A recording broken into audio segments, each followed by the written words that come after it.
Yep, there's the room, and it's empty and waiting for us, as promised. Navia is such a good person.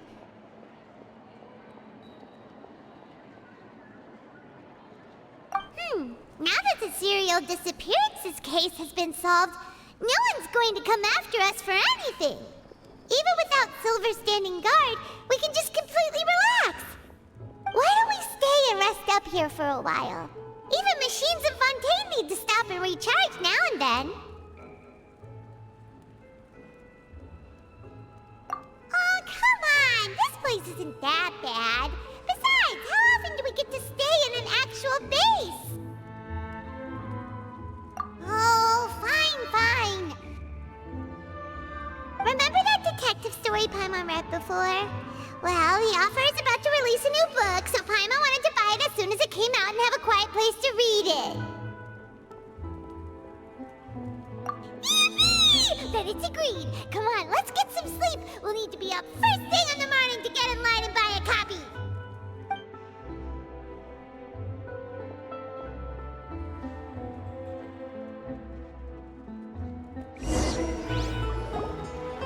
Paimon didn't expect that style at all. Even though it's a detective novel, it's also like a social documentary. Whew. It's actually pretty good. No! Paimon just spends a bit more time sleeping than you, that's all. Excuse me, but do you know if the Traveler and Paimon are lodging here? Huh? Who are you? Paimon doesn't recall seeing you before. Wait, you're not here to give us trouble, are you? A blonde traveler and a chatty little fairy. Whew, looks like I found the place. Good thing I asked the Spina di Rosula. Seems they sent me the right way. Hey, what do you mean by chatty? Paimon's always careful not to talk too much. Most of the time, anyway. It's an honor to meet you both. I was sent from the Palais Mermonia. Monsieur Nourilette wishes to see you. It seems he has something important to discuss in person. Nourilette? He wants to see us again already? Huh. We talked so much the last time we met. Has something happened since then? I am not privy to the details. It would be best if you came to the Palais Mermonia and asked Monsieur Nourilette in person. If you say so, but Paimon has a bad feeling about this. Now that I've delivered the message, I'll take my leave. Thanks! We haven't left the room for a few days, so we'll head over once we've freshened up a bit.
Huh?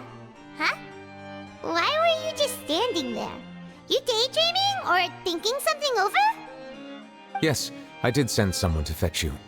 But as for what I'd like to discuss next, well, I still have some reservations.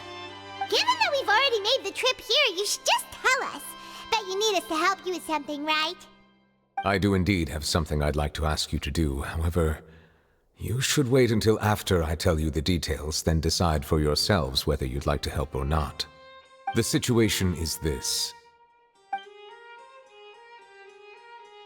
If I'm understanding you correctly, the Snezhnayan Harbinger known as the Knave has essentially requested a diplomatic meeting with you, correct?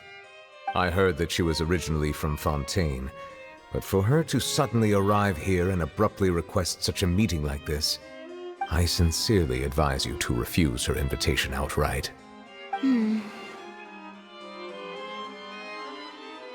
I'm sure you're aware that her purpose is most likely related to Child's recent predicament.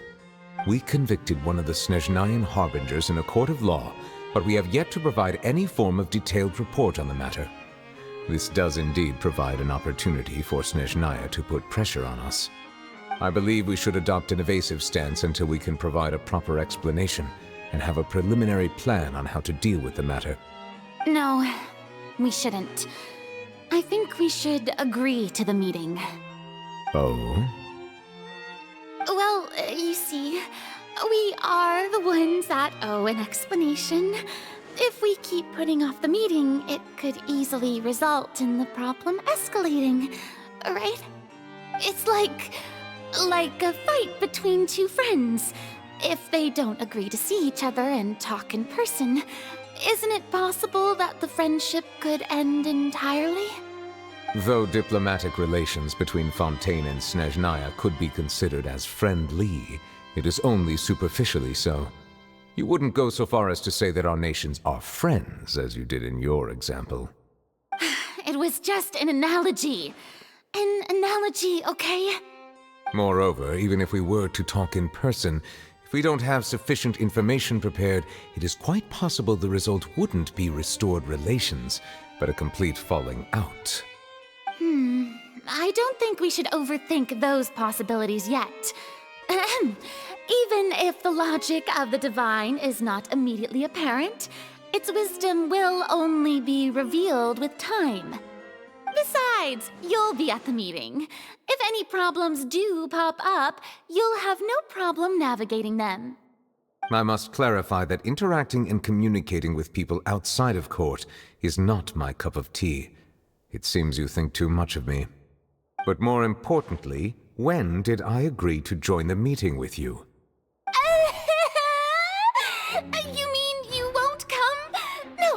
No, that won't do. I can't go to the meeting alone. You have to accompany me. I must take you with me. Lady Farina, could there be something else regarding this matter that is being kept from me? No, not at all. Look, I am the Hydro-Archon of Fontaine, Focalor, the god of justice who is loved and adored by many. So I only hope that justice will be served in this matter. Don't overthink it. I'll go find someone to arrange the meeting.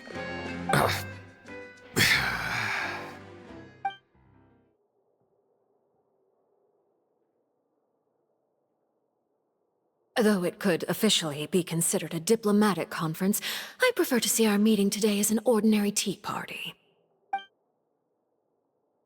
I assume you see it the same way, Miss Farina?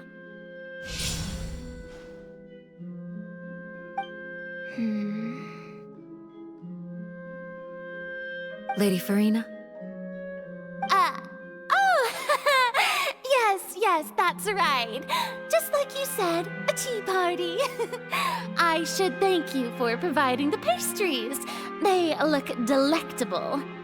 To make this tea party even more lively, I've invited someone else to join us today. It's a pleasure to meet you, Monsieur Neuvillette. I was born in Fontaine, so naturally, there's no need to introduce the nation's revered Eudex to me. Hello. The pleasure is also mine. First, I would like to thank the two of you. I'm often away on business outside of Fontaine, and I'm told that the children of the House of the Hearth have been well taken care of by you. Oh, I'm not referring to when my children, Linny and Lynette, were falsely accused by you. Please don't misunderstand. The children of the House of the Hearth are often misunderstood, perhaps due to the reputation of the Fatui.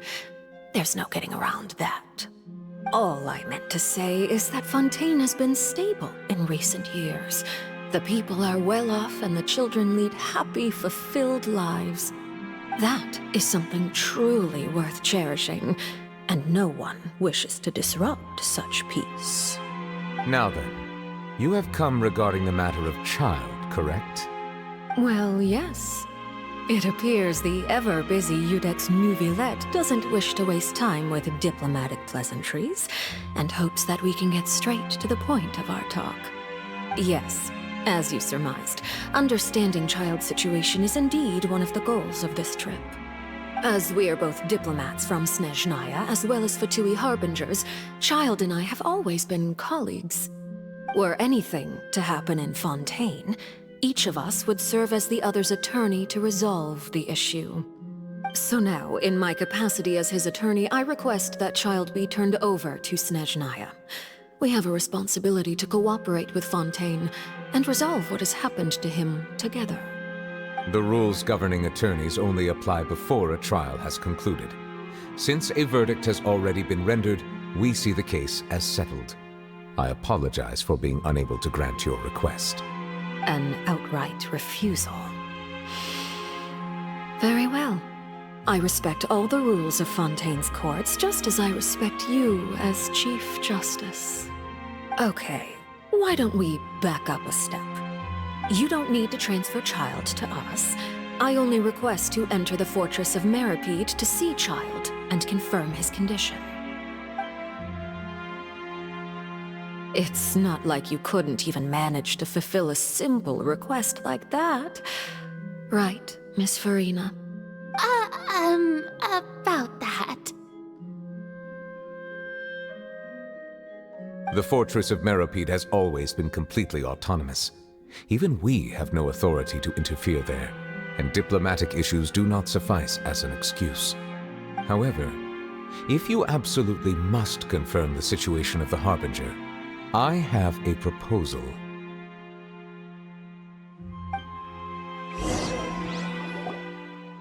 The knave showed up already? Well, Linny did say that Father will be returning soon. We didn't even know that Linny was from the House of the Hearth at the time, so we kinda overlooked that information. Yes, thank you for your kind advice. I'm well aware of the situation. I also noticed that Lady Farina acts a little odd and unnatural whenever I bring up matters related to the knave. Could the knave be threatening Lady Farina or something?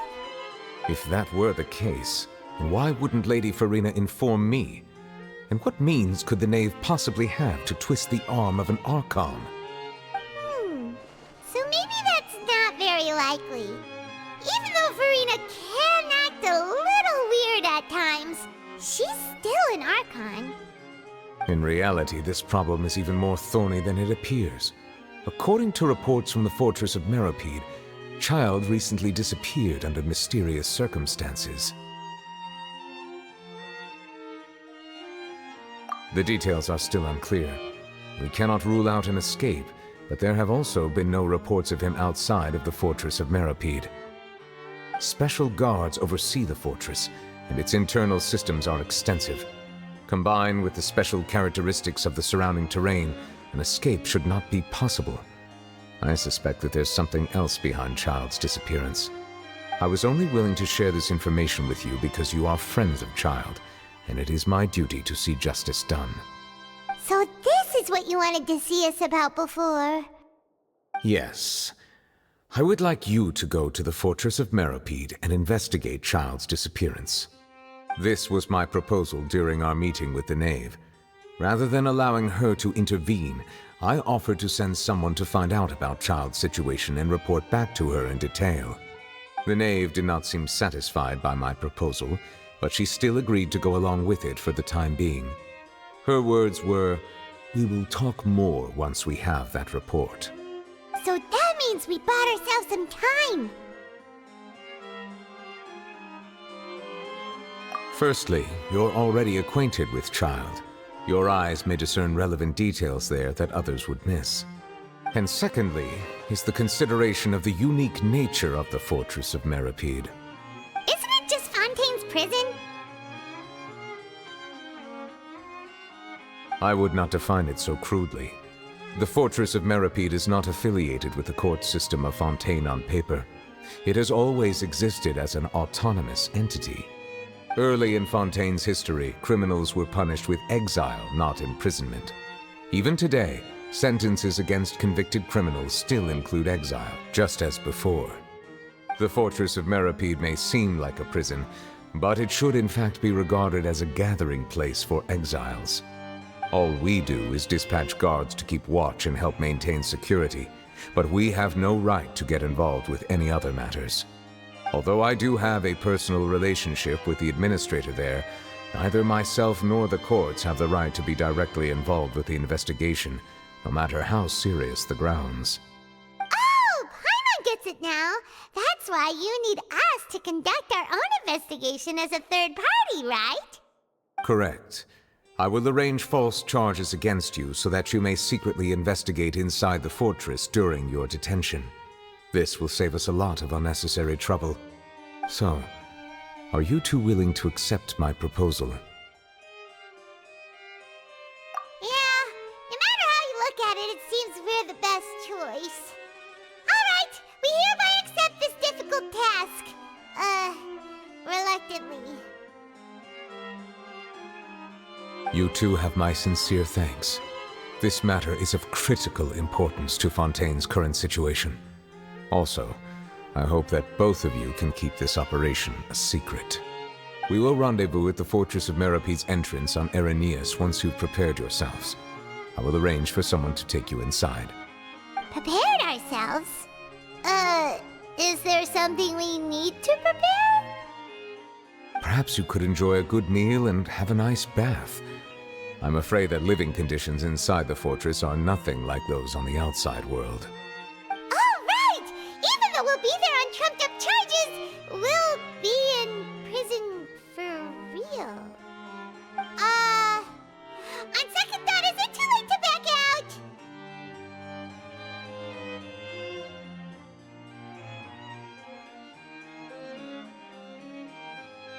Please do not worry. Since you are sacrificing both your time and quality of life for the sake of delivering this report, you will be compensated according to the highest standards permitted to legal staff, regardless of the outcome. Now that's more like it. Come on, traveler, let's go eat the best meal we can find. We'll eat so much that we won't need to eat another meal for a whole month. You're a treat. Are you leaving now? In that case, please take this cake as a token of my personal gratitude.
That cake was pretty good. But as soon as Paimon remembered that we were about to go to prison, Paimon's stomach suddenly became completely empty.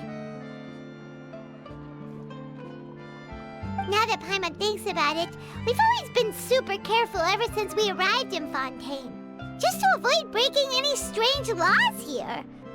But here we are, about to willingly send ourselves off to the Fortress of Meropide. Maybe this is what they call fate. Let's just try our best to investigate everything quickly once we get there. Paimon doesn't want to stay in prison too long.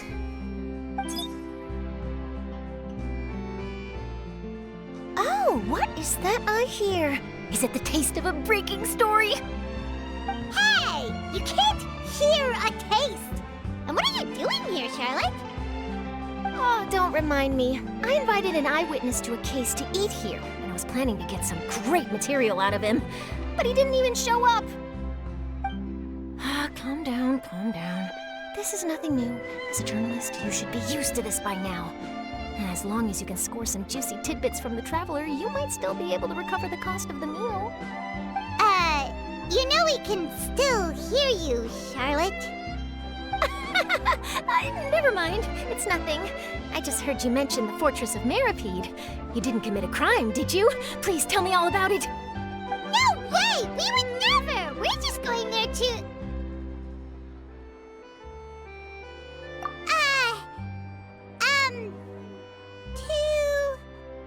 Oh no!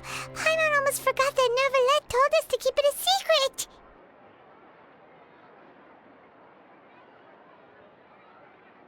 Huh? You're being arrested for that? Oh, but now that I think about it, I suppose that's not completely unreasonable. That's pretty despicable, almost as offensive as committing theft. You mean Paimon really did something that serious? Sorry, Paimon really messed up. Well, in that case, it's nothing particularly newsworthy after all. Oh, how disappointing.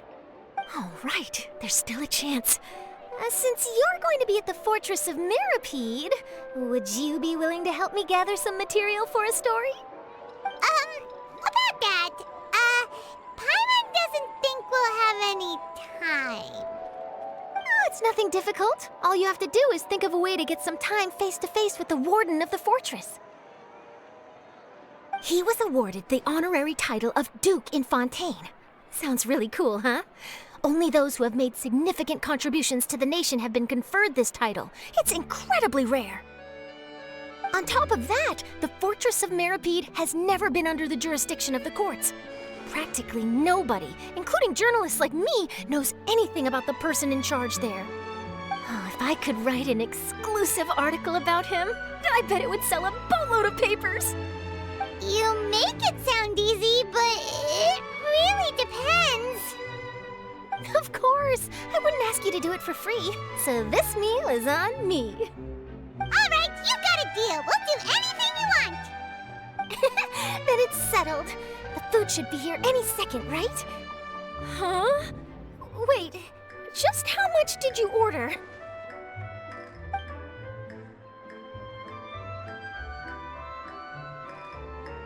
Oh, Paimon's so full. Well, guess we have nothing to regret now, so let's get going. Wait. Paimon just said something really ominous, didn't she?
already.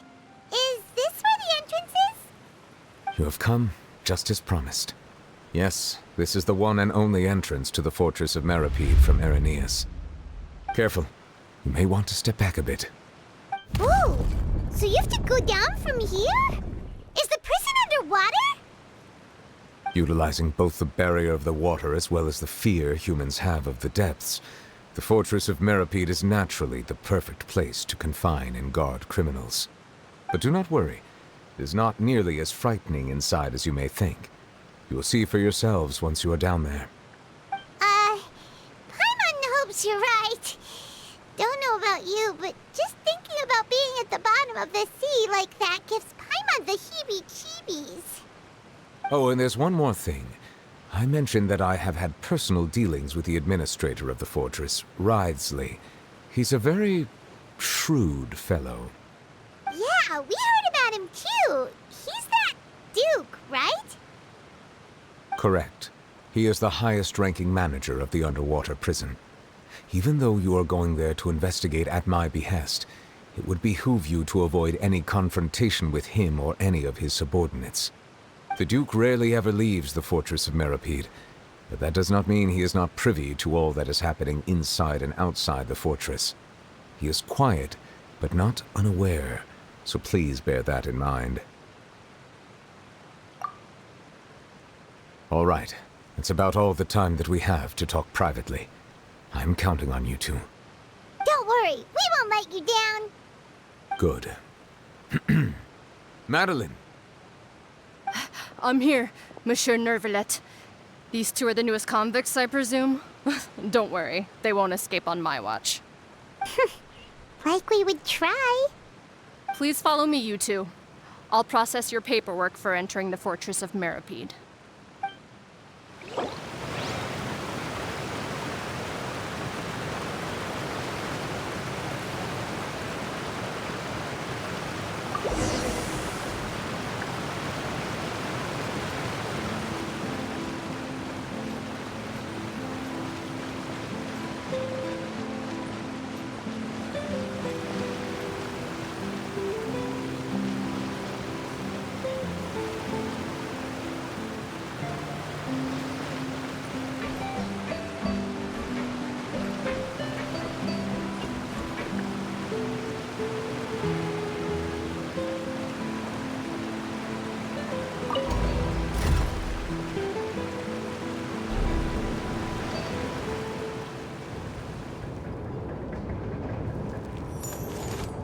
Are we already underwater now? Huh. So this is what it feels like to be a criminal in Fontaine. You two seem to be taking this pretty well. It's rare to see convicts in such a good mood.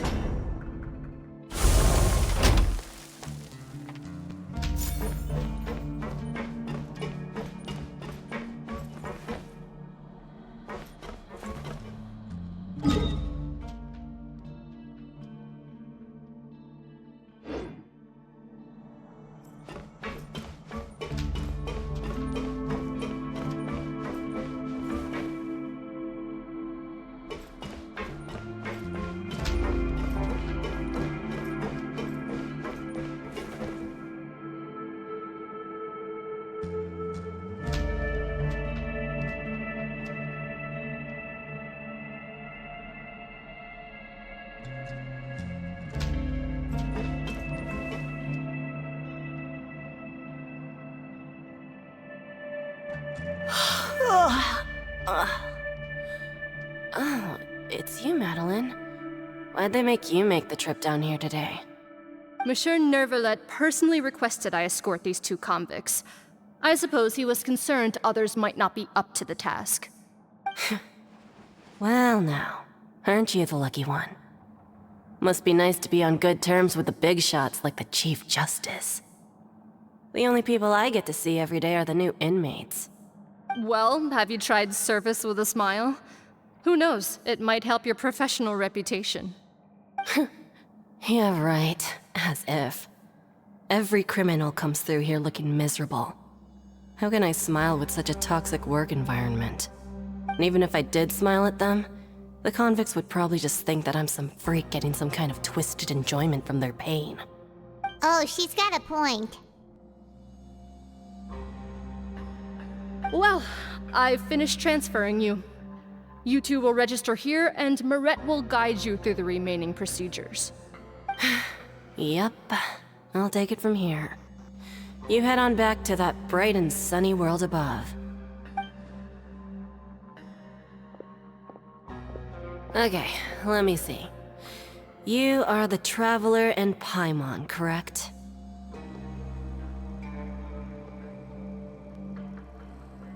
That would be us! Let me confirm your charges and sentence. Let's see. You two are charged with eating a cake specially prepared for the Archon by a Snezhnayan envoy without the Archon's permission, thereby incapacitating the political center of Fontaine for a brief period. Sentence: 45 days? Huh? Wait, you mean the cake that Nervalet gave us was... Just looking at the charges, it seems you two are capable of causing some serious trouble. And considering how fond Lady Furina is of sweets, this crime is tantamount to trying to assassinate the Hydro Archon herself. Now I've seen everything. Anyway, we still need to finish processing you before you can enter the Fortress of Meripede.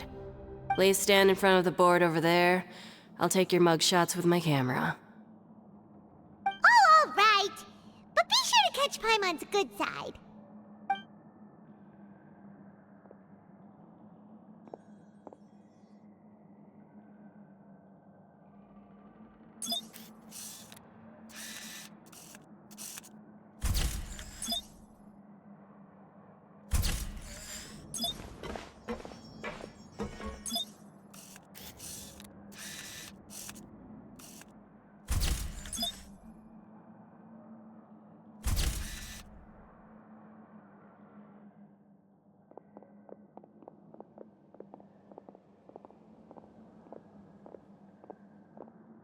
And we're done. Thank you for your cooperation. Next, someone will be along to guide you inside the fortress. Please be sure to cherish this opportunity for rebirth. Huh? Rebirth? Isn't that a little much? We're only gonna be here for 45 days! You two are the new inmates, right? Follow me. Oh, okay! Paimon is Paimon and this is the Traveler! Save it. Not like I'll remember your names. Move it.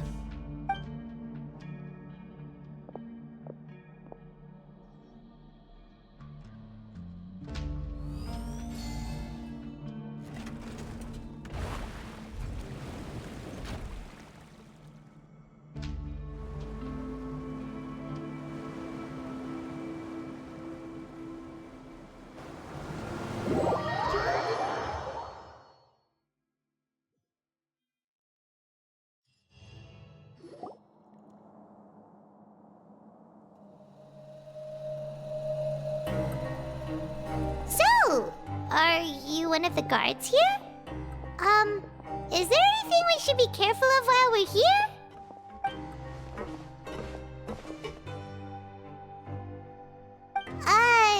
Did Paimon already ask something she wasn't supposed to? Why should I tell you anything? What's in it for me?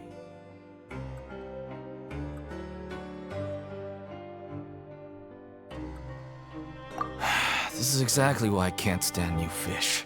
I wouldn't even be doing this if it weren't for the credit coupons. Credit coupons? Alright, seeing as you're not the annoying kind that's getting dragged in here crying and blubbering, I guess I can tell you a few things. But next time, it'll cost you some coupons. Mora means nothing here. Here, we use credit coupons. Coupons can get you almost anything in the Fortress of Meripede. Desires? Fulfilled. You want power? No problem. Coupons can even change fate itself. So, credit coupons are a currency that can only be used here? It's not as simple as that. Like Moret said, everyone gets a chance at rebirth. No matter how much money or power you had before, it means nothing once you set foot inside the fortress of Meripede. You have to start over and earn your coupons. Everyone starts from the same place, and you have a chance at a new, less terrible life. I guess that's the real purpose of the coupons. They symbolize true fairness and true justice. And this is also exactly why so many criminals choose not to return to the outside world, even after they've served their sentence. Oh, so that's what the Fortress of Meripede is like. Huh. Paimon was under the impression that it'd be more like a prison. It certainly ain't all sunshine and roses here, but it's also not the worst place to be. You'd better take a good look at the scenery now.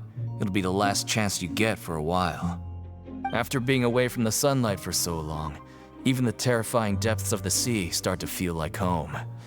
It just stops feeling oppressive, you know? Oh, I'm actually an inmate like you two. Welcoming newcomers is a job I've picked up to earn some extra coupons.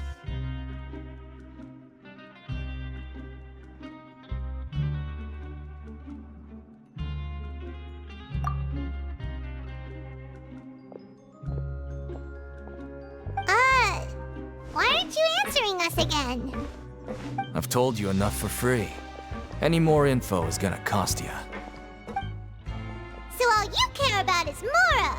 Wait, no. Coupons? Almost there. It's down through here. Your turn to give it a try.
So, we're going even deeper now?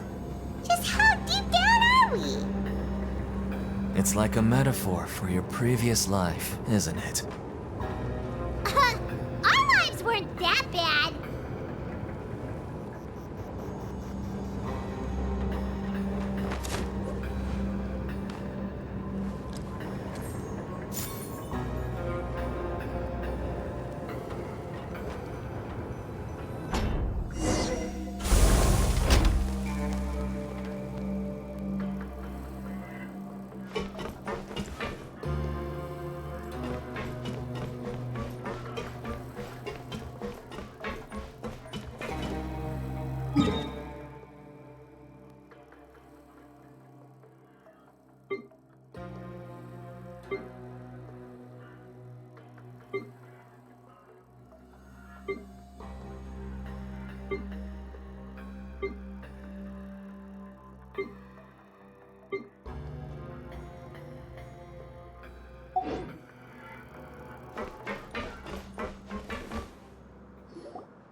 So this is the actual entrance to the Fortress of Meripede? Huh. It looks like there are other new arrivals, too. Oh, they sure don't look happy. Maybe we look too relaxed for fresh convicts. Oh, right. We're on someone else's territory now. We need to think of a good way to act like criminals to get by. If we're discovered, even Neuvillette might not be able to rescue us.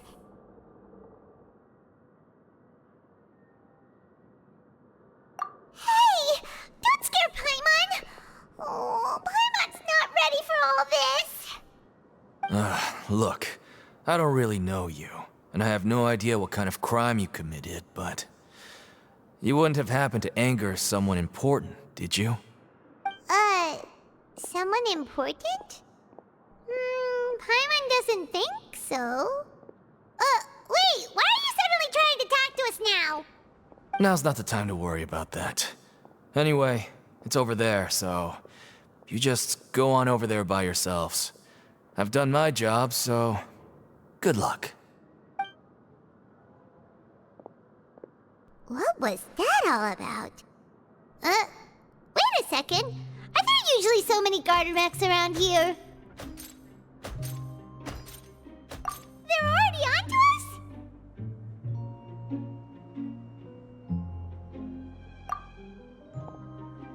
Prisoners numbers 7459 and 7560. Welcome. Oh, no need to be anxious. These Gardamex aren't here to attack you. In fact, they're here as your honor guard.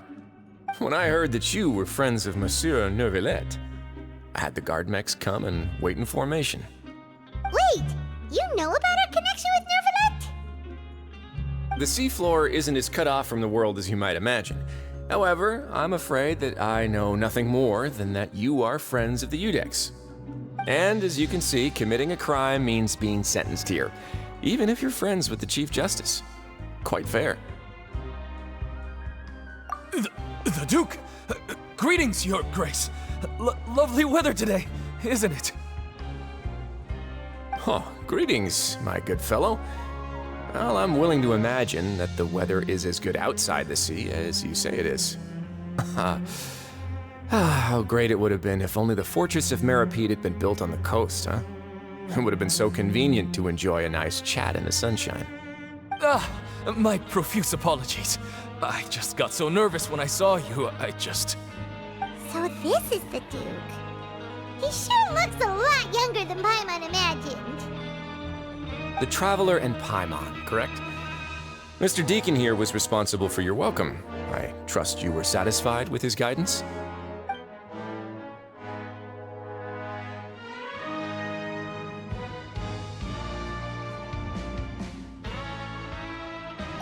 Outstanding.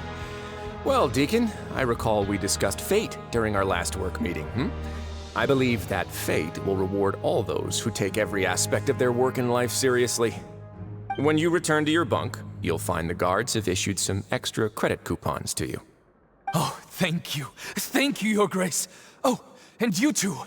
I can't believe you gave me such praise. If you need anything in the future, anything, please, come find me anytime. No credit coupons necessary. Well, I believe that concludes the introductions. We've already taken enough time here. Deacon, if you would. Yes, Your Grace. I'll take my leave now.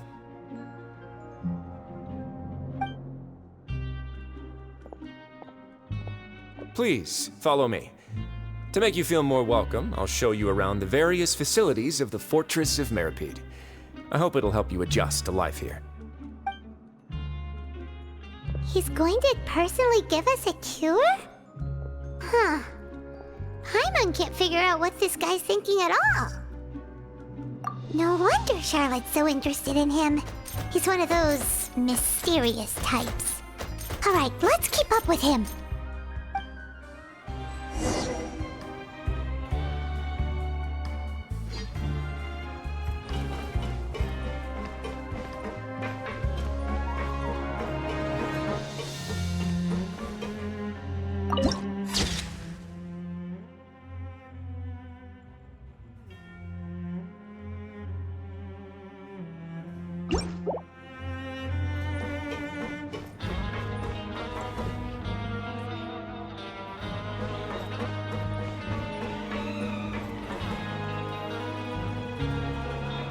There's no need to be so reserved.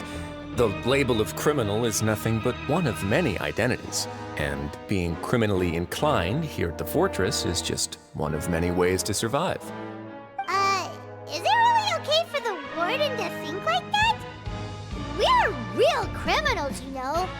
What if we're too difficult to handle? Well, then maybe you'll be able to carve out a name and a place for yourselves in this underwater world, But before you go in swinging, please remember that in the Fortress of Meripede, it's better to not cause trouble for yourself or for the guards. Now, we've arrived at a very important place, the Coupon Cafeteria. You can come here and claim one welfare meal each day. Welfare meal? You mean it doesn't cost anything? That's right. Criminals are essential to fortress operations, so we must guarantee that they at least have the basic means to survive. But that's not how it was. Back in the day, it cost you credit coupons just to get a cup of water here. For fish like you who just arrived with nothing, you'd have to go to work hungry until you earned enough coupons to eat. It was only after His Grace became the administrator that we got the free meal rule. Now everyone gets a square meal every day, even no-good slackers who've never picked up a wrench in their whole lives. Nobody starves to death here. In the Fortress of Meripede, credit coupons are the only currency, and everything must be purchased. In some sense, you could say using the coupons is a form of trade. But trade is always conducted by people. So if we want trade here to prosper, we need everyone to work hard and live their lives. If nobody could even afford a meal, then the whole fortress would be up in arms. That would only make things more difficult for me. So, rather than saying that we're giving everyone a free meal here, you should say that everyone's hard work has improved the living conditions in the Fortress of Meripede. Your Grace's reasoning is correct, but what I said is also true. Whatever the case, hard work is rewarded here. You'd be hard-pressed to find anywhere else as fair and reasonable. Right! Paimon sees your point. By that logic, this place doesn't seem so bad after all. Oh, wait, no. We shouldn't drop our guard so quickly. But it seems the inmates really respect the Duke because of his attitude, right? We should still try to verify the truth with our own eyes. Let's continue this way.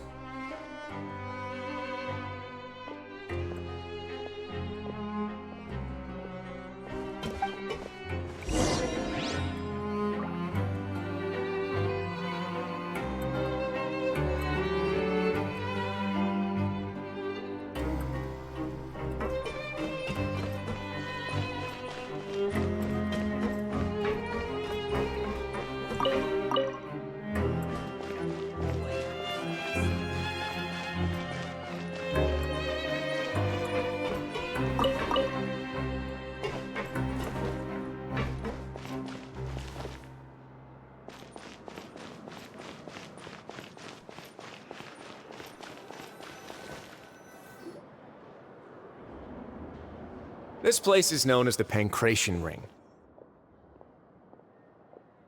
Sometimes we have criminals who have more energy than they know what to do with. Their daily work alone isn't enough of an outlet for them. So, instead of leaving them to their own devices, we've provided them with this dedicated venue. This way, nobody will get involved unless they want to be. Pancration matches? And you can earn extra coupons? Oh, what do you think, Traveler? Interested? But I must warn you that your sentence will be extended if you fail to restrain yourself and end up seriously injuring or killing your opponent. So, did you set this place up too? No, actually. I just granted approval for the organizer to use this area to build the ring, and I collect a portion of the proceeds in return. Of course, the fees are also quite useful. Oh. Do you mind if we ask what they're used for? Sure. Ensuring personal safety, maintaining the arena, and resolving any conflicts that arise. Why? Are you interested in how to manage a pancration ring? Oh, no. Paimon was just wondering if that's how you paid for everyone's welfare meals. A reasonable guess. I see you have a talent for entrepreneurship.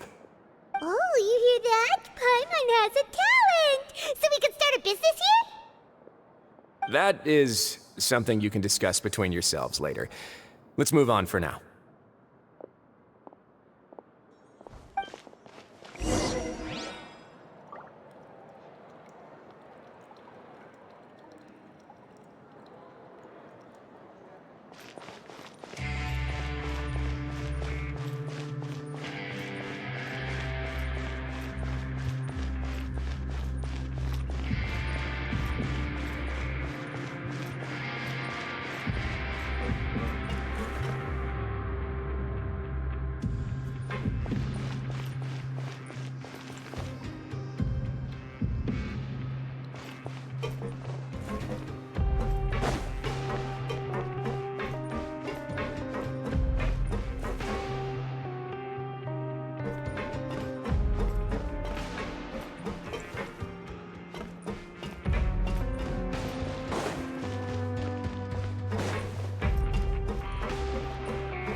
Your Grace. Good morning. I mean, good afternoon. No, wait, what time is it again? What time indeed? Time waits for no one, so it's best to keep an eye on it. My apologies, Your Grace. Jeez, that guy's so nervous he almost forgot to breathe. Sorry, forgive my manners. These are the dormitories, which is where inmates sleep. The guards will inform you where your bunk is later. In the Fortress of Meripede, criminals usually spend most of their time in either the production zone or the sleeping areas. The production zone? What does it produce?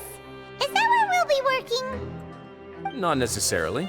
Though working in the production zone is the most reliable way to earn credit coupons. If you have other skills, you can skip your shifts to earn them in other ways. Wow.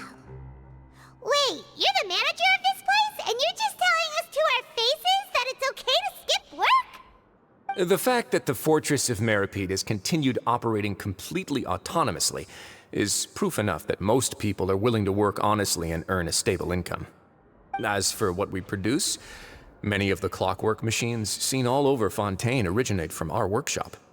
Therefore, the Fortress of Meripede is not only a place where criminals serve their sentences, but also a giant machine factory. There's no need for me to get into specifics about the production process now. You'll experience it all firsthand when you report for work tomorrow. Let's move on. The tour continues over this way.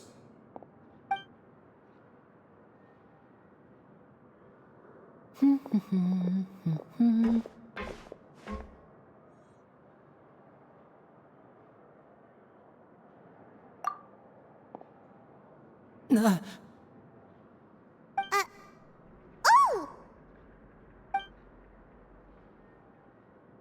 Oh, you really scared me there. I didn't expect to see you here, Your Grace. I thought maybe I was so tired from work that I was starting to see things. The only thing you should be seeing is the work in front of you. Stay focused and keep up the pace. Oh? Is something the matter? It's nothing. Paimon's just worried about how hard we'll have to work tomorrow.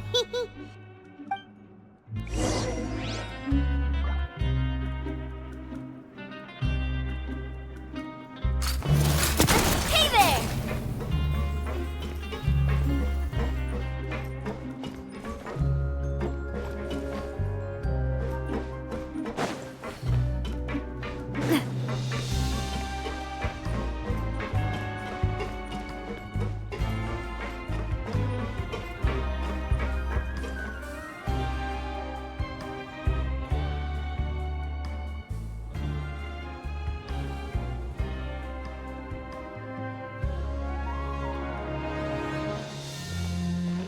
Your Grace?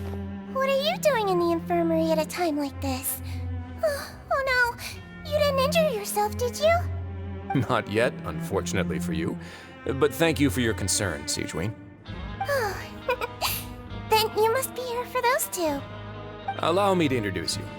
This is the infirmary, and Sigewinne here is the Fortress of Meripede's head nurse. Hello, new faces. They call me the head nurse, but I actually handle all the nurse-related work all by myself down here. Since you seem to have some rare downtime with no patients, perhaps you could find the time to join us for dinner? Oh, then these two must be some important convicts. Sure, I'll join the welcome party. Thank you. Your presence will be the pièce de résistance for today's tour. Oh, so the tour part is over now?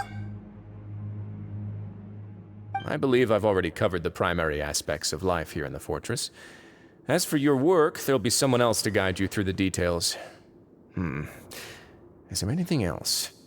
I seldom conduct tours, so why don't you just ask if you have any questions? Well, this is our first time here. Paimon's not sure what to ask. Then let's head back to the coupon cafeteria.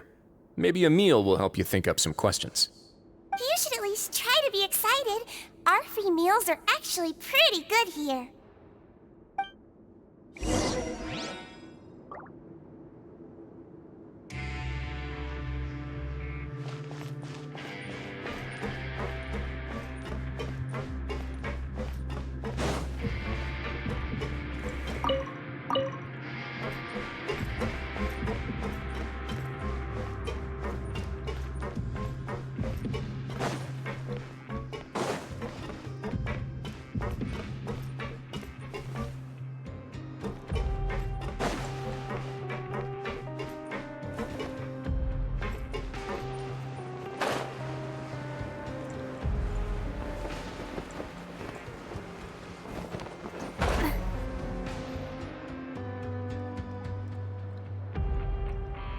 What do you think of the food? Does it meet your expectations? Wow, it looks delicious! Neverlet made it sound like living conditions in the Fortress of Meripede wasn't very good. Who would have guessed that criminals get to eat tasty food like this every day? Oh, isn't that the meal box that only super lucky people manage to draw? Seems like you two are quite fortunate. It actually has nothing to do with luck in this case. I had a word with Walsey, so you didn't have to draw lots like everyone else. Oh, you mean the meals are random? Yes, what you get to eat depends completely on your luck. You could say that it's a distasteful little game that Chef Walsey likes to play here in the cafeteria. Paimon knew it! If criminals got to eat tasty food like this every meal, the crime rate in Fontaine would skyrocket for sure! Excuse me, did I hear you mention Nervylette just now? I've been wondering how he's doing. Is he busy with work? Has he been taking care of his health?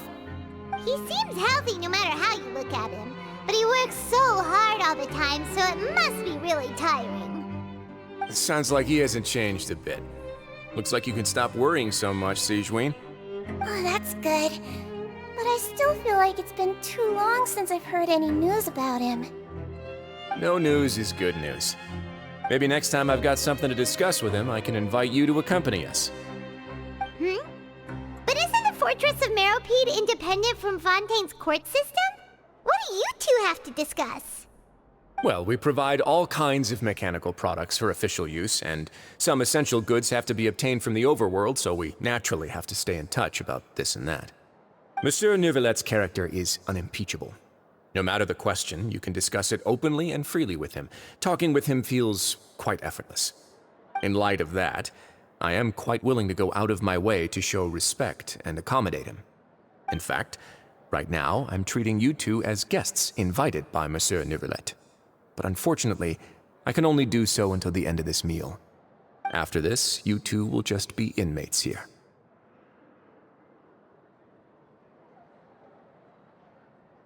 You're very welcome. Well, your new life awaits. Grab yourself a welfare meal.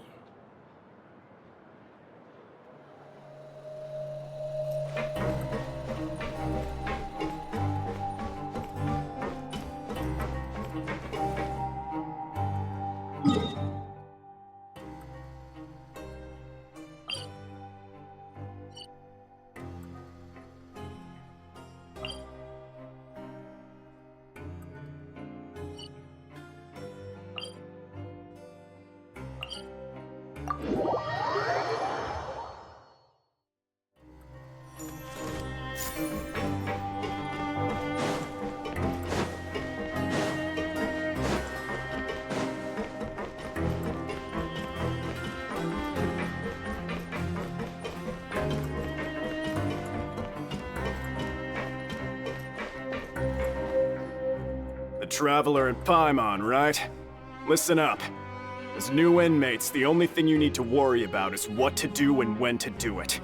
Don't make any extra trouble for yourself. Your bunks are right over there. Follow me.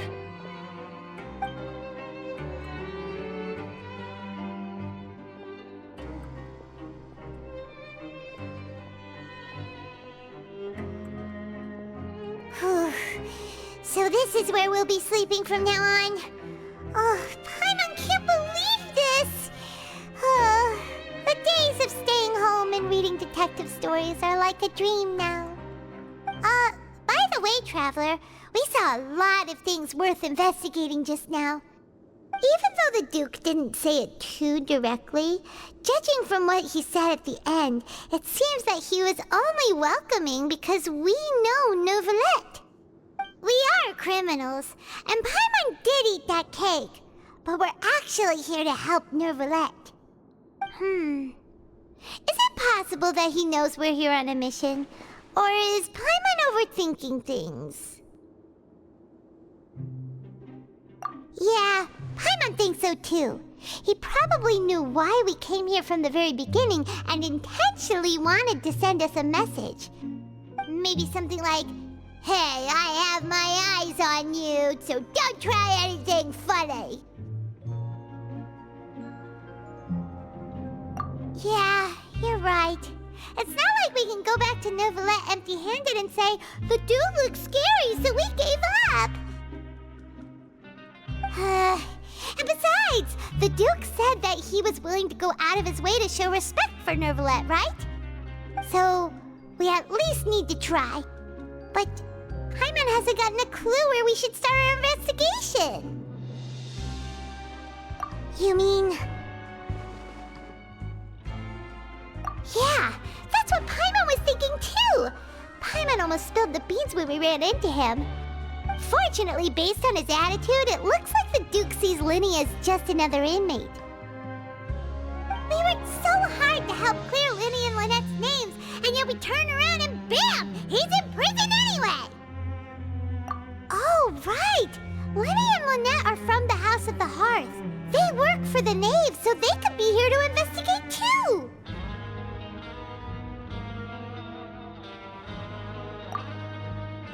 Huh?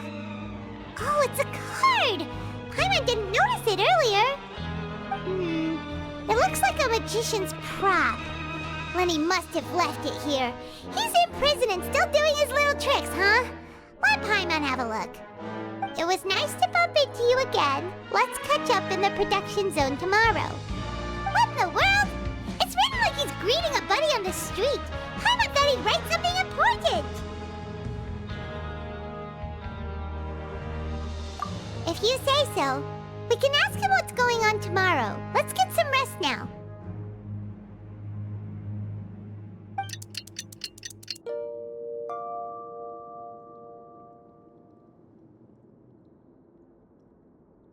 Hey, you're finally awake!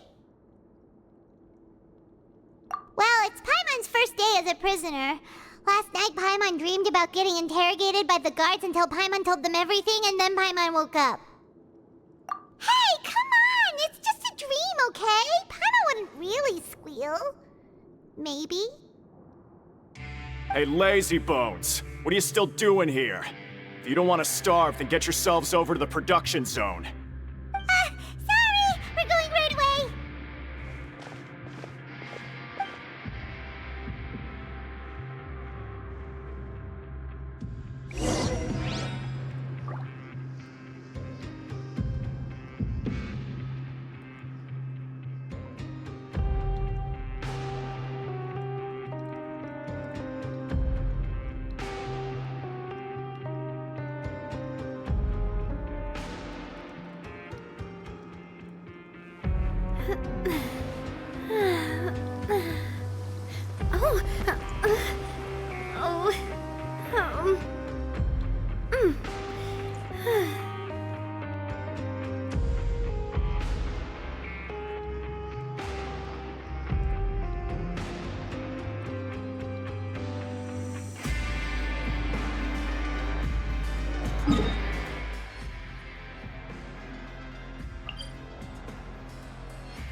Want to go traveling. I don't mind where we go, as long as I have my friends with me.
Ah, you must be the catch of the day.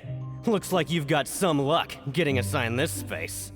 Yep, we just arrived yesterday and... Don't interrupt me when I'm speaking! Yes, sir. Listen carefully to my instructions. I don't want any mishaps. Every machine here is worth more than the both of you. Working around these machines can be very dangerous. Do your job well, and you can eat in the cafeteria after your shift. Get sloppy, and you dine in the infirmary. Anyway, the Fortress of Meropee doesn't want to lose a single one of its machines. And it also doesn't want to waste the production potential of any inmate. You got that? Got it. Your job is to use the machine over there to process widgets. Watch carefully, and make sure you step on the pedal at the right time. If the machine gets jammed, then give it a little maintenance with your fist. Here, take this. Bring me the process widgets, and I'll give you some credit coupons in exchange.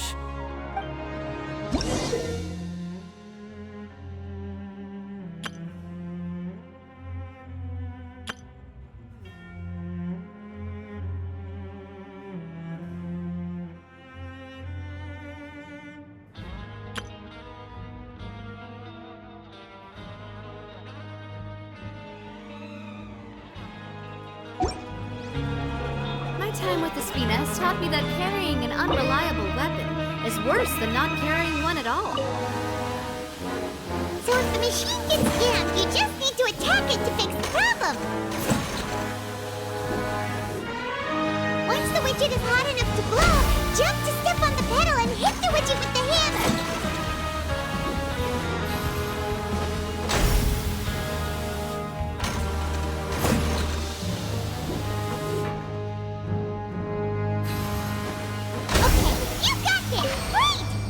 Report back to the foreman and give him the processed widget!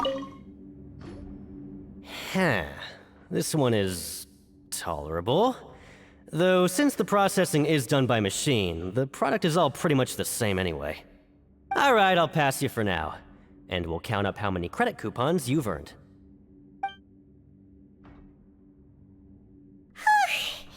Paimon's exhausted. We're done now, right? Oh, that foreman. He's so scary that Paimon couldn't even speak. Ugh. Even though Paimon's starving and wants to head straight to the coupon cafeteria, we still need to meet Lenny first, right? He probably just finished up his work, too. He should be around here somewhere.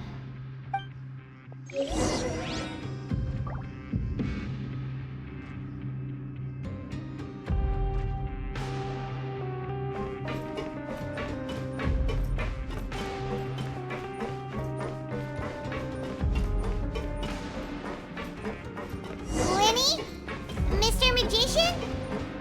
Where are you? Oh, this had better not be some disappearing act. He doesn't seem to be around here. Let's try looking somewhere else.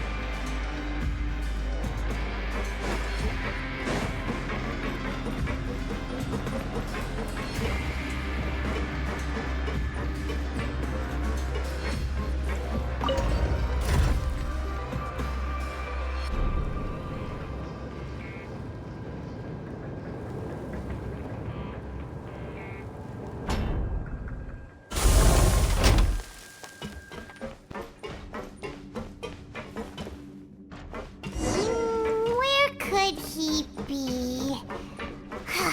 Did he decide to slack off and sleep the day away?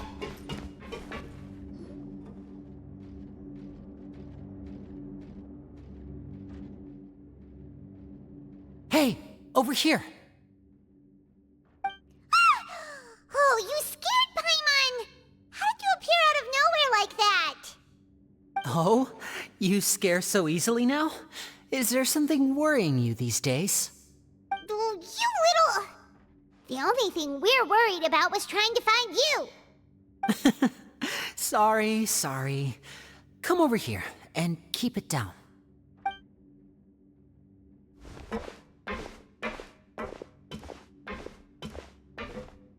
Oh, Lynette! You're here too! You two really are inseparable. That's right. My brother simply can't stand to be away from me. It's not just Lynette. Fremine is also here. Do you still remember him? Oh, you mean that diver from the House of the Hearth, right? Paimon remembers seeing him in the Court of Fontaine before. Now hurry up and tell us, how did you end up as criminals this time? We fought so hard at court to prove you were innocent, but now it looks like our incredible court battle was for nothing! Sadly, even the teeniest of things can land you in prison these days. I put together a street performance and used the popularity we gained from the Opera House incident to attract a big crowd. And then? Next, I invited several audience members to participate in the show. And then, with the entire audience watching, their wallet suddenly disappeared. My brother was charged with theft, and I was charged as his accomplice, having assisted him in his crime. It really isn't that bad. The missing wallets are all in the leftmost drawer of the Maison Gardiennage's big filing cabinet. We just need to see how long it takes to discover them. Yep, we should be released then. In terms of the magic trick itself, I think the performance went perfectly. Leave it to Lenny to magic himself into prison. Indeed. Last time I hid my identity from you, I promised that I'd tell you absolutely everything if you were angry about it. No more secrets. So I don't plan on keeping anything from you this time either.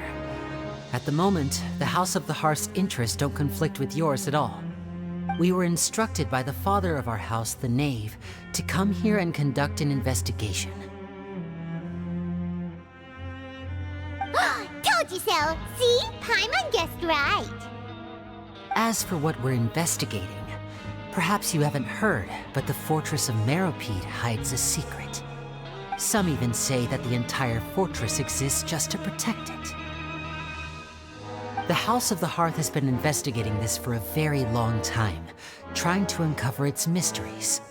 But recently, all of our informants, including the ones that have infiltrated the guards, suddenly vanished and have not been heard from since.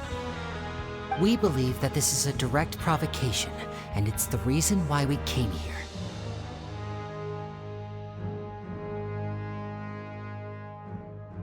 Father has somehow managed to confirm that Focalors does not have Fontaine's gnosis. Huh? How did she manage to learn information that important? Father has her ways. Many of them are beyond our imagination, and we've never had the chance to see her at work. But we trust her conclusions. It was this information that led us to suspect that Fontaine's gnosis might be in the fortress of Meropide and is related to that secret. So it's all about the Gnosis again. Well, that's about it from our side. How about you two? Did Monsieur Nervulette send you here? Bingo! The Knave has been applying a lot of pressure. She wants to know what happened to Child, so we came here to investigate. Traveler, are we allowed to tell them? You don't need to worry too much about that. She's just asking for a report on Master Child's predicament as a means of pressuring you. Father used this situation as a pretext to negotiate with two high-ranking officials in the court of Fontaine. She actually just wants to be able to make concessions on this matter for gains elsewhere, almost like a bargaining chip. Sometimes you need an excuse to do things you otherwise couldn't. And a harbinger is more valuable than you might imagine. Of course, it's not a complete farce. If we do manage to find out what happened to Master Child too, then diplomatic relations with Fontaine could improve, and Snezhnaya might even be able to adjust its stance a bit. Is it just Paimon, or does it feel like we're the only ones who actually care about Child's situation? The relationship between the Harbingers must be as bad as ever. I wouldn't go that far. Father just has different standards than we do when it comes to what can be sacrificed for an advantage. By the way, I have a suggestion. Why don't we team up? Even though we have different objectives, we're both here to investigate the fortress of Meripede. It would be more efficient for us to work together. As you know, the House of the Hearth has many reasons to seek the Gnosis, but our highest priority remains resolving the prophesized crisis. You can trust us on that.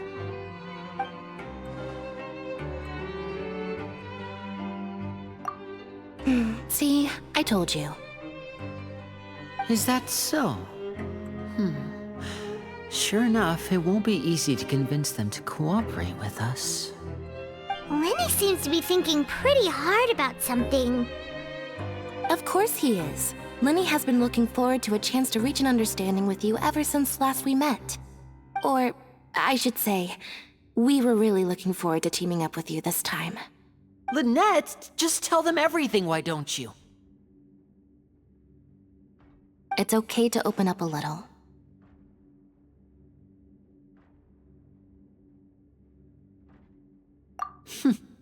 Very prudent of you, and consistent with your behavior since we first met. That's reasonable enough, and I agreed to cooperate on these terms as well. I was prepared for the worst, but you were actually more agreeable than I anticipated. All right then, there's no time to lose. I have some information to share, so listen carefully. Since Lynette and I arrived here, our investigation uncovered the fact that the Fortress of Meripede has a forbidden zone. Most people just clammed up and wouldn't talk, but after asking the right questions, we were able to confirm the existence of the forbidden zone from the guards. You should be aware of that while you're investigating. A forbidden zone? Could that be where the child disappeared to? You're right, we'll definitely keep that in mind. Good. That's the most suspicious thing about the fortress that we know of so far. We have a few other unanswered questions, and we'll be investigating those as quickly as we can. Anyway, I hope you find our information useful at least. Oh, look at the time. You two must be hungry. You should go to the coupon cafeteria and get something to eat. I'll use my cards to get in touch with you again in the future. Oh, that's just what Paimon wanted to hear! Paimon's starving after all that work today. We can talk more about the investigation later. Let's go get some grub!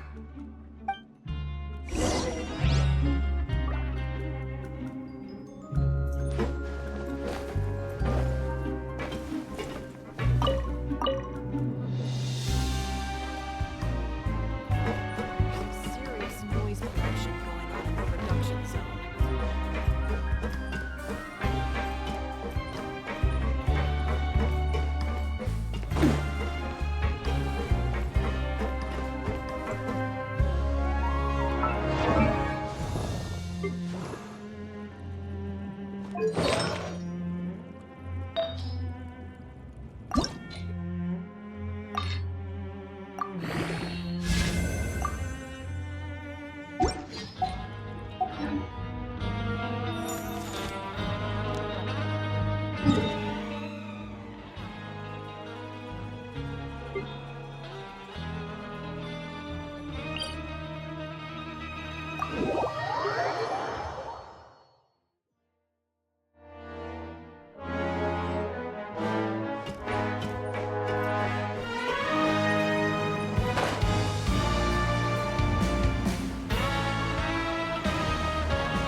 Wasn't kidding.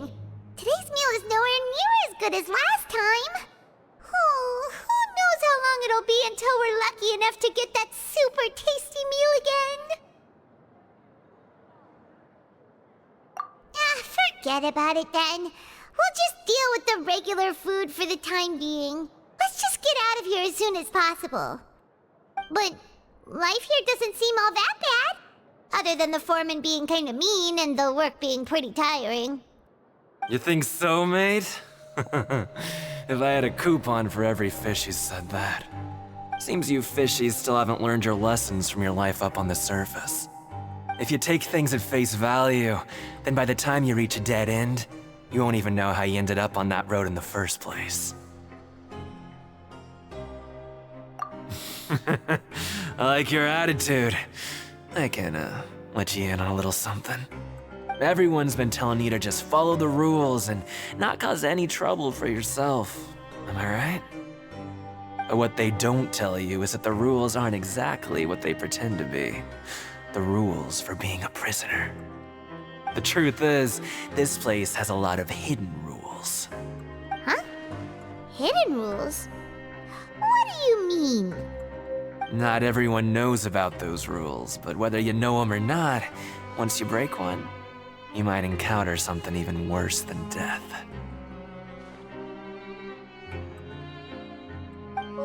Really? Oh, now you're really scaring poor Paimon. Don't joke around like that! Of course. And I'd say that just disappearing would be one of the better outcomes. Oh, you mean that if there really are hidden rules, then Child's disappearance might have something to do with that? In that case, would you tell us some hidden rules? We definitely want to avoid breaking them. Come on, mate. This is valuable information. The difference between life and death. Do you really think you can just ask and I would tell you? Paimon understands, but we don't have many credit coupons yet. Yeah, I know. Not like I'm going anywhere. Just come talk to me after you've saved enough. Moreover, you're new fish, freshly caught, and completely out of your element. What'd be the point in even telling you anything before you've gotten a handle on your new lives? Come and find me once you've been here longer. I'm usually around the Rag and Bone shop. Just call me V-Doc. Bye-bye now.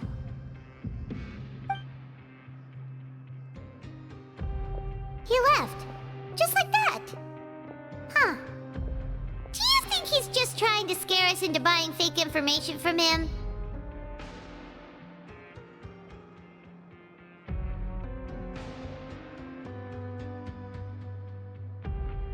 Yeah.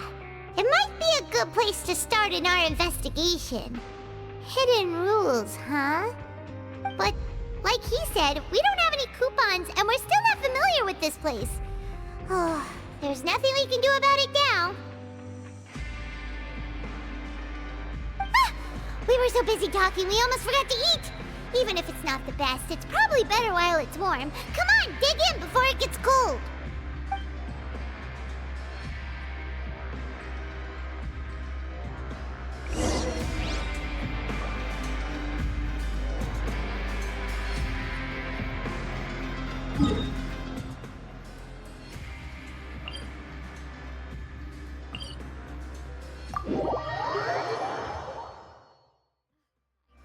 Love Spina di Rosula's logo. It was designed by my mother. Have you noticed how it's shaped like a heart?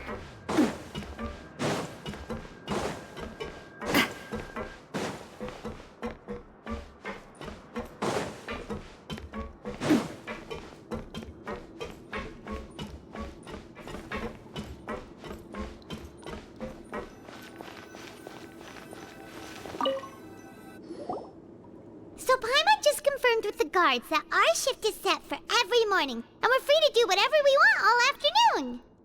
But it seems like most of the other inmates choose to continue working through the afternoon to earn more credit coupons. Oh, and they also said that you can use coupons to skip work in the morning and free up your time. They weren't kidding. Credit coupons really can be used to do anything here. Paimon's so tired. And we'll need to wake up and go to work in the morning. Without any credit coupons, it's not like we can really do anything else. Nighty-night, Traveler. Paimon hopes we can keep making progress on our investigation tomorrow.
have something on your mind. Did you dream about something last night? Is that even possible? Unless it wasn't an ordinary dream? Oh, Child's vision! So you had it with you this whole time? Maybe the vision connected Child's consciousness to yours.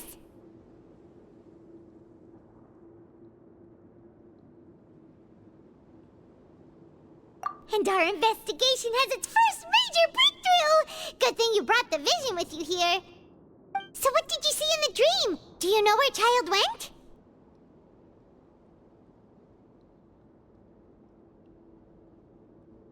Huh. Okay. Well, hopefully it'll be a bit more helpful in the future. What's more important now is that it's the start of another new day as prisoners. Let's do our best to earn more credit coupons. What's the plan for today?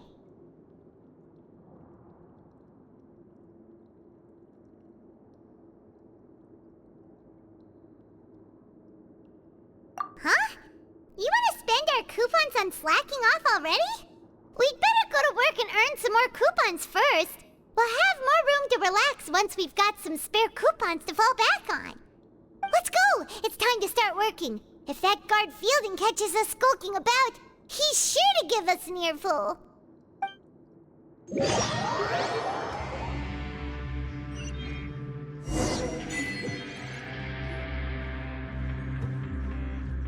Look who decided to show up. Get your butts in gear and get to work. Time's a-wasting. Good, here you go. Remember to give me the widget once you've finished processing it.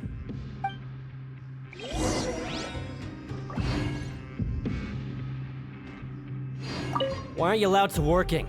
And don't go walking around with the widgets.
Speed. But after so many shifts, it seems we're really getting the hang of it now.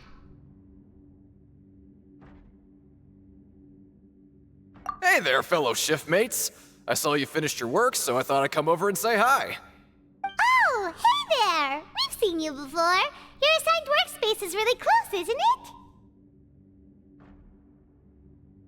isn't it? That's right. The name's Rowan. This past few days, I couldn't help but notice the new faces working nearby. I guess we were destined to meet. I've been working here for almost 15 years. Even the foreman, Grainville, always calls me Chief. Whoa, you've been working here a long time, Chief. If there's anything you'd like to know, just ask me. I know the work here in the production zone better than the back of my hand. All right, Chief. We'll be sure to come to you first.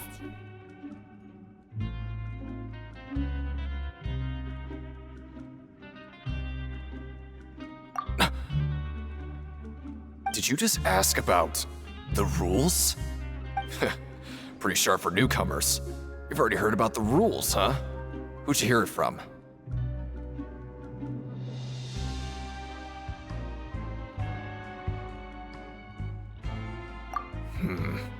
Alright.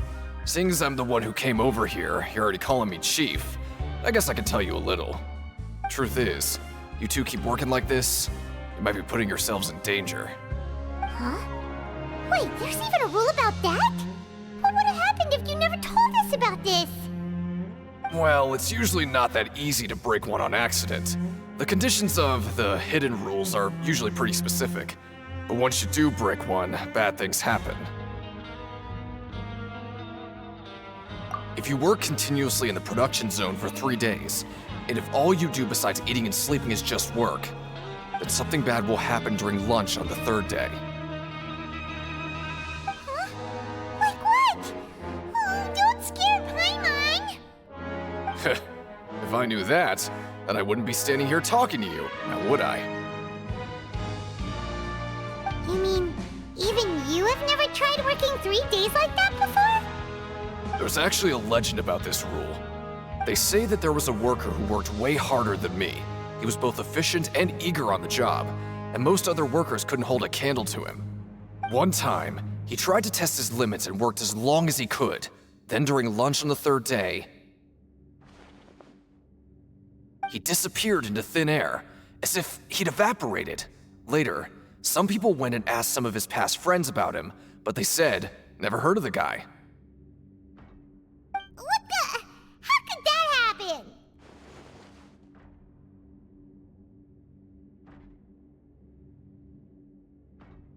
Unfortunately, we were assigned different production zones. I never saw for myself what he looked like. Wait, are you thinking that it was... Huh? Oh? You... Listen, kid. This ain't the kind of thing you should be curious about.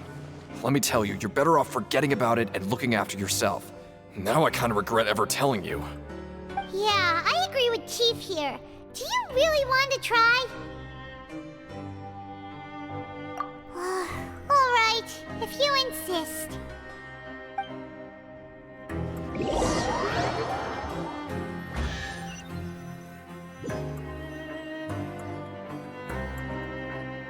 Whoa!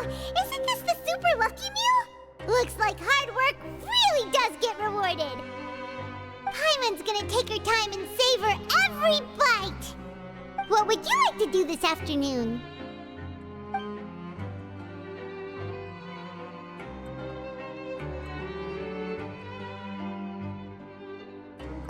Sure! If we're not going to work, then let's kill some time at the Pancration Ring.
Oh, you must be the Traveler, huh? Sorry, mate, but competitors as strong as you are prohibited from participating. I don't make the rules, mind you, but I was given very specific instructions. Even convicts value their lives, don't they? I hope you can understand. But we have a game here that'll let you show off your strength, and you'll even earn some credit coupons in the process. What do you think? Interested? And if we lose the game, will it cost us credit coupons? Of course. That's the cruel reality facing every competitor in a place like the Pancration Ring. Okay, great. Let me walk you through the rules. The targets in front of you will pop up one after another. You'll need to hit the targets in the same order that they popped up. If you can complete a few rounds in a row with no mistakes, then you'll win credit coupons. But the second you mess up the order, you lose. Game over. The game costs 300 credit coupons to have it go. So, you up for it? Thanks for your patronage, mate. Now, let the game begin.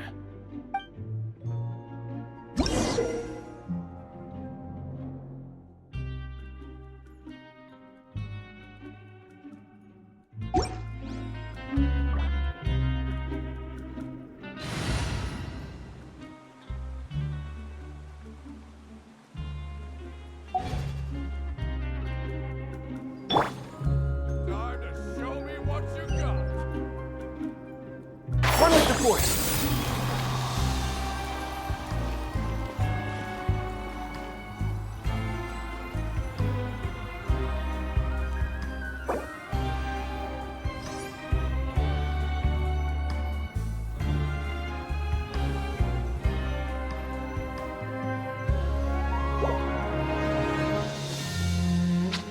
Okay, do your best to hit the targets, just like Colin said!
Not bad.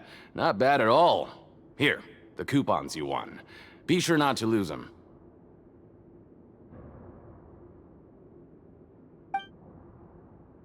We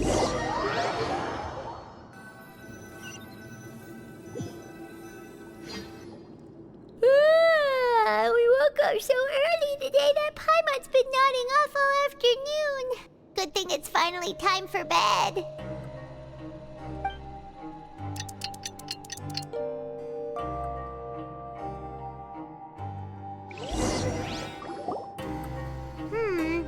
Maybe we can make some progress in our investigation today. What do you have planned for us?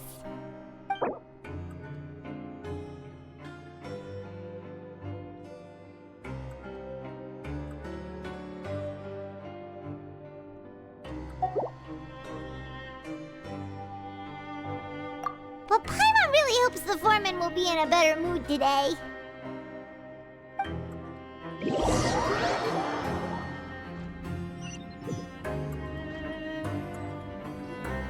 Look who decided to show up. Get your butts in gear and get to work. Time's a-wasting.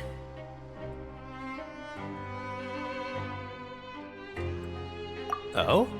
What's with suddenly wanting to work so hard? You need coupons that badly? Sure. Let's just say we really want to test our limits.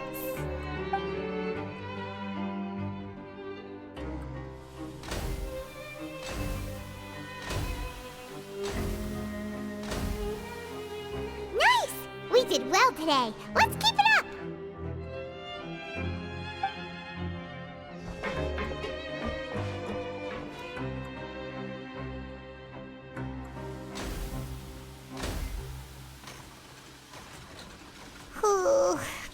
once had it. Who knew that processing these widgets would be so tiring?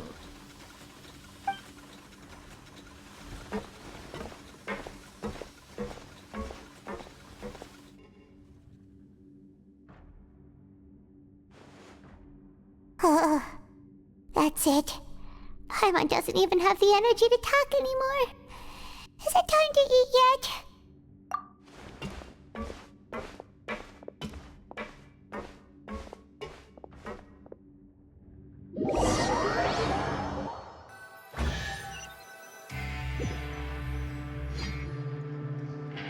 Oh, Paimon's exhausted. It's just work, work, and more work. Paimon's little body can't handle this much longer. Wait a sec. Now that Paimon thinks about it, haven't we been working non-stop for 3 days now? And now it's lunchtime. Oh, Paimon feels a shiver going down her spine. What's going to happen? But it doesn't seem like anything's changed at all. And we made it to the coupon cafeteria safely. Are the so-called hidden rules only a rumor after all? Well, there's no use to just guessing all day. Paimon's stomach has been grumbling the whole time. Let's just eat already. Paimon wonders what we'll get today. Maybe we'll get the super lucky meal. Wait, what?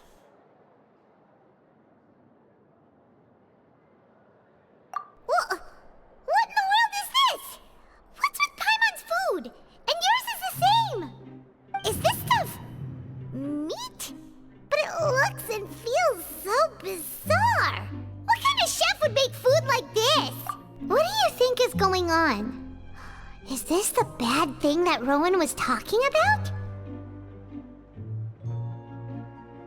No, stop right there. Paimon gets what you mean, just don't say it. Hey, isn't that Woolsey over there? He must have made the food, right? So let's just ask him about the food and be done with it. Hey, Woolsey, have a moment? What is it? I'm about to go report the numbers for today's free meal, so you'd better make it quick. It's about the meat in our meals. Look, does it seem normal to you? The meat? Oh, that. Looks perfectly fine to me. Totally normal. You better hurry up and chow down. How could this be fun? Hey, don't leave! You barely even looked at it! Hey!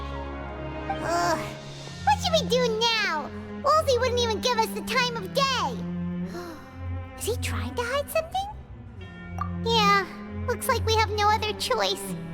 Paimon was positively famished a minute ago, but now she's lost her appetite.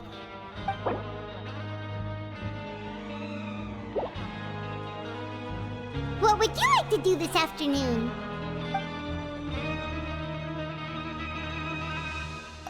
Since we have time now, let's focus on investigating some more.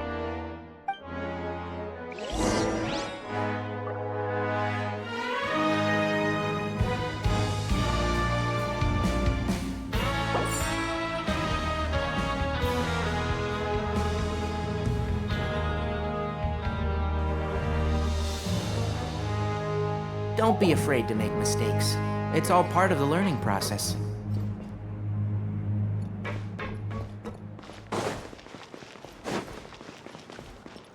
Keep up.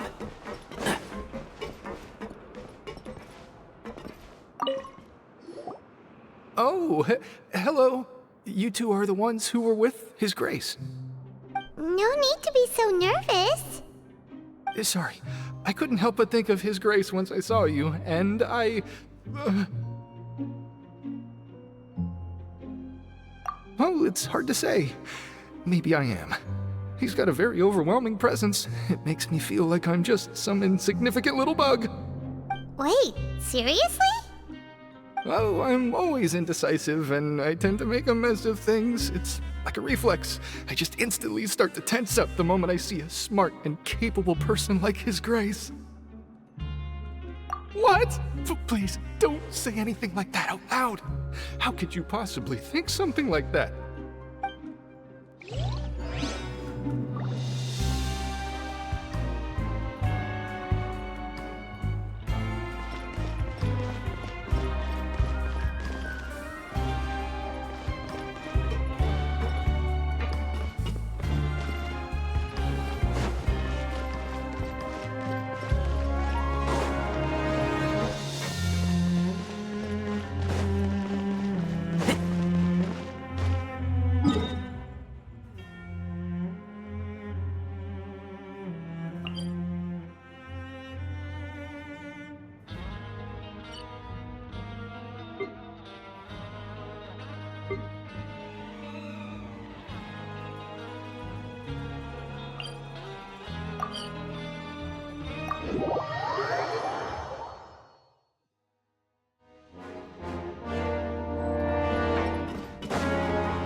Keep up.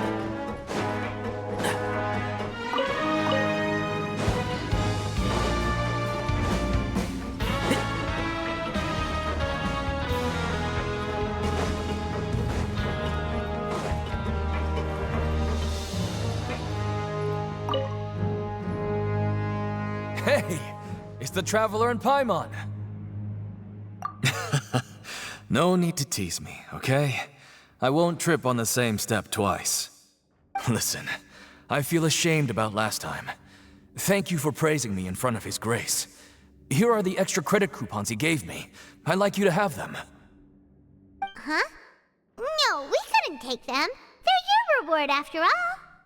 But when I was welcoming you, I didn't do anything but give you the stink eye. Come on, I insist. These coupons are nothing compared to getting the attention of His Grace. I won't take no for an answer.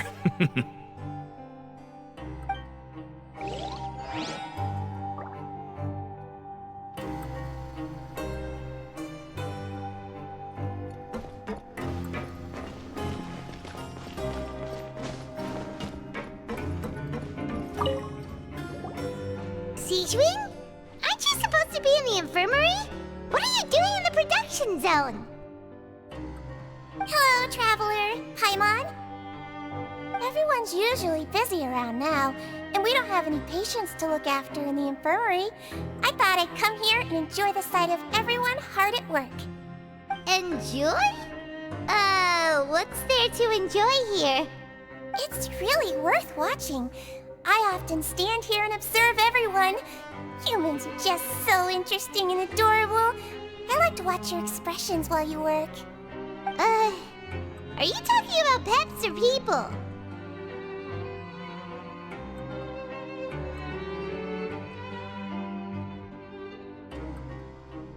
Oh, I can see why you think that, but you shouldn't jump to conclusions. See, we Melazines are a different species, and we see the world very differently from humans. It's very easy for me to observe everyone's condition. All it takes is one look, and I can tell which workers are exhausted. Wait, Melazines can see that? Huh. That does sound useful for being a nurse. Yes, running around tending to everyone's health is very fulfilling. But I'd much prefer it if you're all happy and free from exhaustion and pain in the first place. Take care of your body and make sure you eat well. Always rest when you're tired from work and don't push yourself too hard. We'll definitely take care of ourselves. Thanks for the reminder.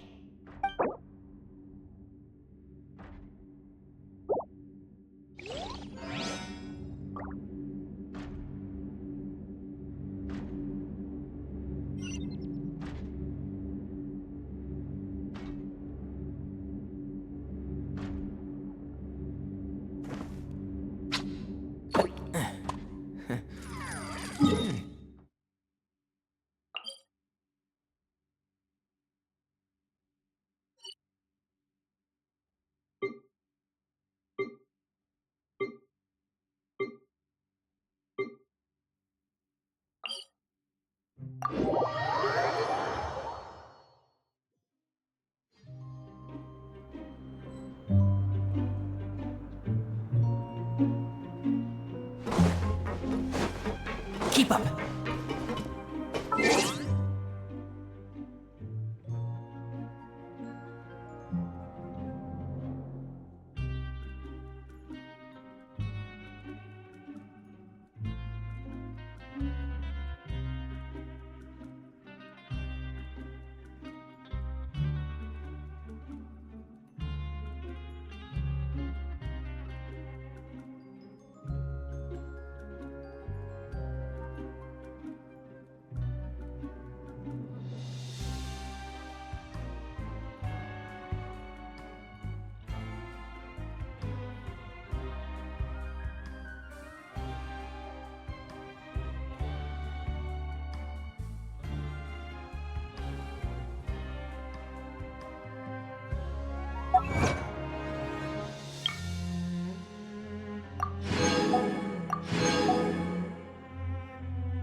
I was injured a bit just now.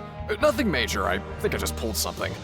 Little mishaps like this are unavoidable at work, you know? Huh. Paimon wouldn't have thought someone as experienced as the Chief would still get hurt on the job. I just knew you would say that. This is pretty embarrassing. Where is Siegewein when you need her anyway? The one time I need to make a quick trip to the infirmary. Oh, you mean she wasn't in the infirmary? Yeah. The rumors say that there's never anybody in the infirmary in the half hour before lunch, and nobody knows where Siegewein gets off to.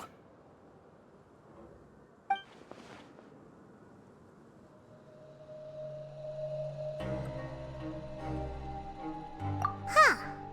That's actually really strange. Siegewein's always super dedicated to her work. Where else would she possibly go? Forget it. I can take care of a small sprain like this on my own anyway. No need to trouble her.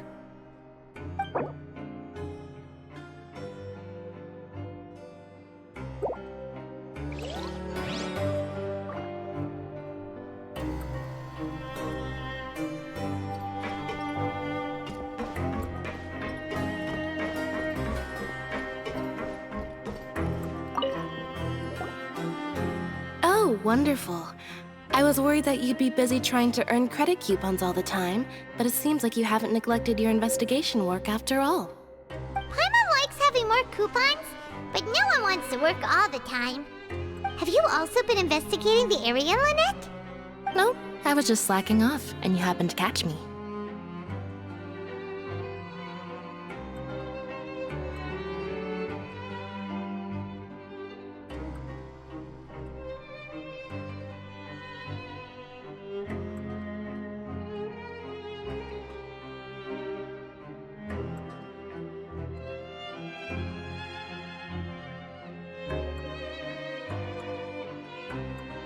My brother is still obsessed with anything remotely related to the Forbidden Zone. But knowing him, it won't be long before we get more leads. Oh, before I forget, this is for you. Huh? Credit coupons? Why are you giving us these? I've been here longer than you, so credit coupons aren't a resource in particularly short supply. What is in short supply are interesting people to talk with.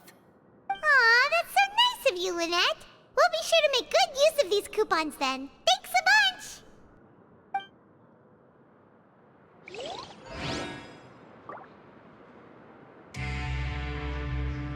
Help each other, get through it together.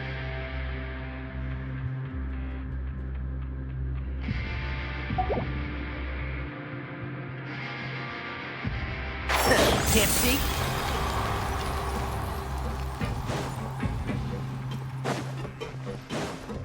Keep up.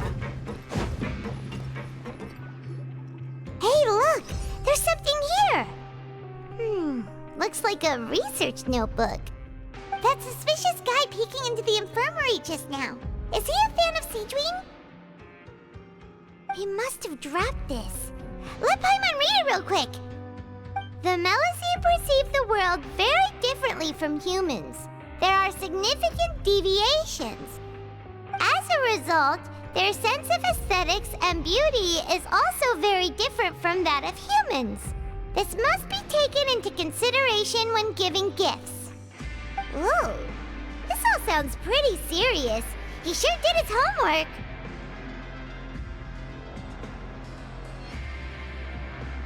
And as for the notebook, let's take it.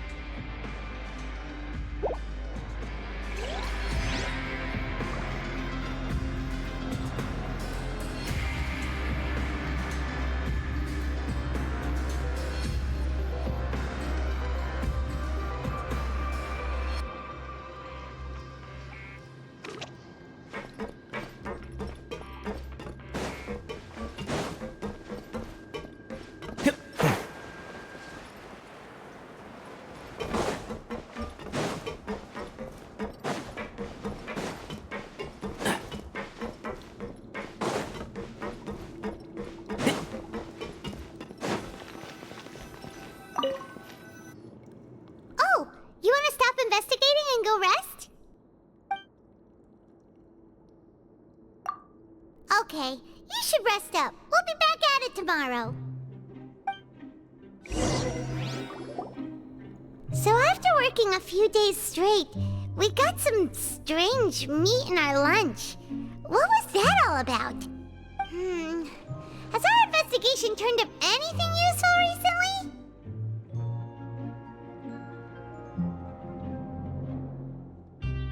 Really? Then it looks like that part of the investigation has hit a dead end. Well, we'll keep searching for more clues tomorrow. Good night, Traveler.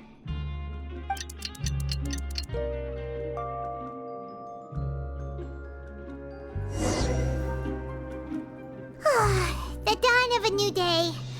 Paimon feels like we're getting used to life as convicts. Is that a good thing or a bad thing? What do you have planned for us?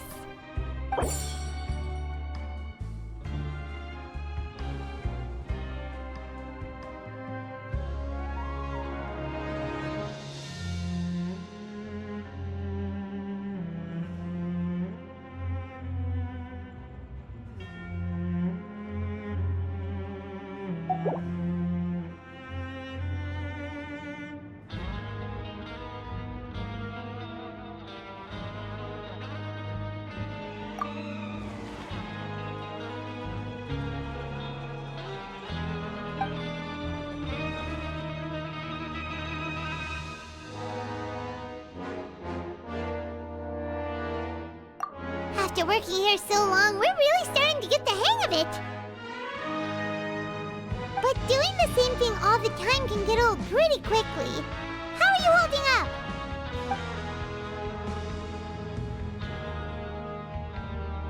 Yeah, it's good to kick back and relax once in a while.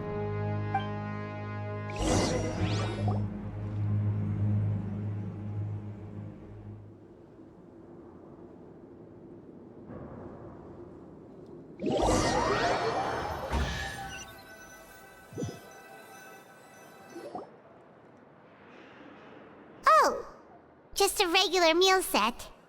Guess Paimon shouldn't get her hopes up. What would you like to do this afternoon?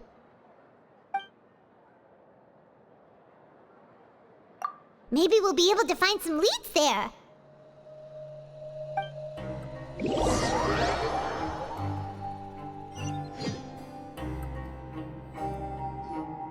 Oh, back for another try? I hope you brought enough credit coupons this time. All right, then get ready to play.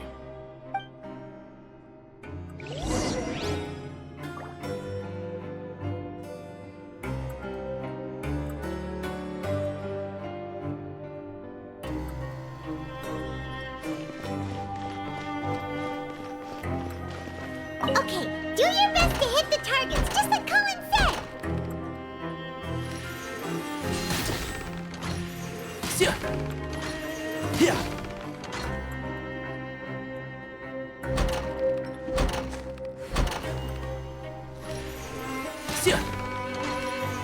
Rah.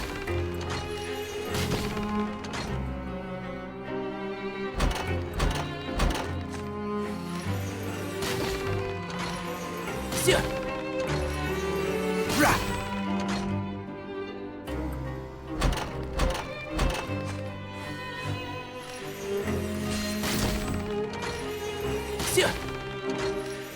Yeah. Great job! You did it!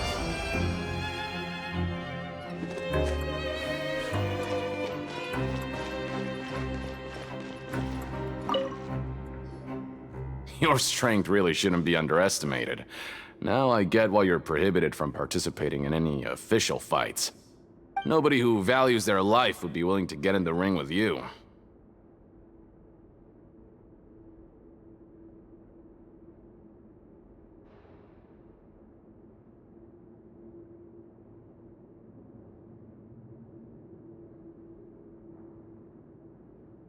However, you two haven't tried betting on the outcome of the Pancration match yet, have you?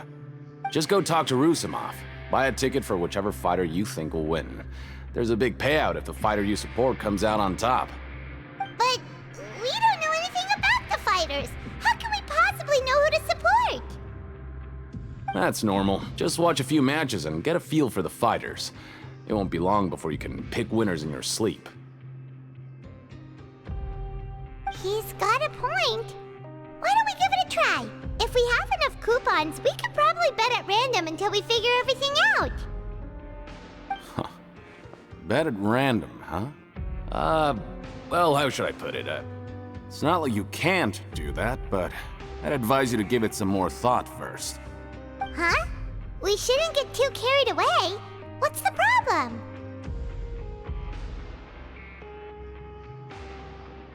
What? I never even picked a boxer before, and you already know about the rules?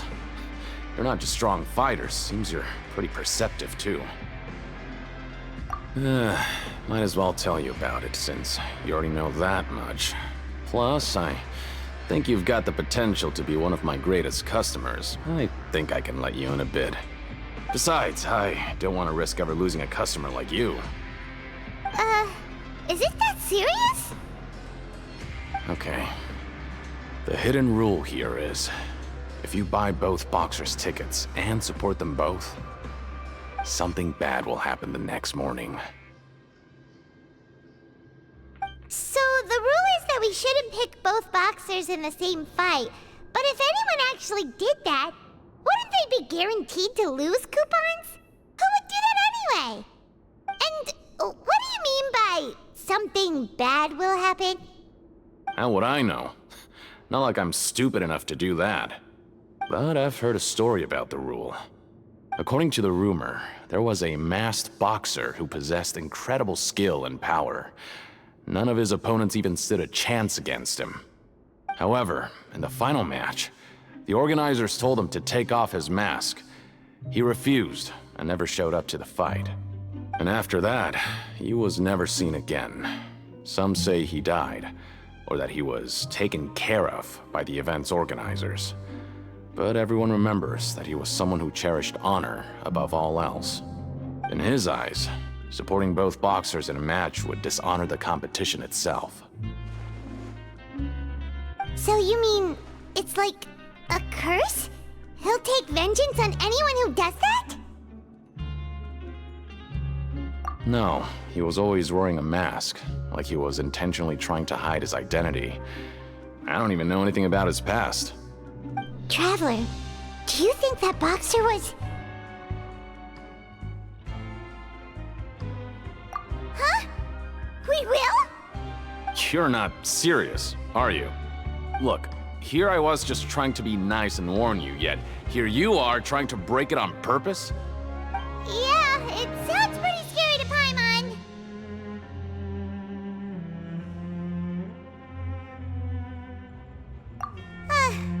Seems you've made up your mind. Just be sure to protect Paimon, okay? Betting on both fighters will set you back about 3,000 credit coupons. If you have enough, then go ahead and give it a try. Just don't come running back to me if something happens.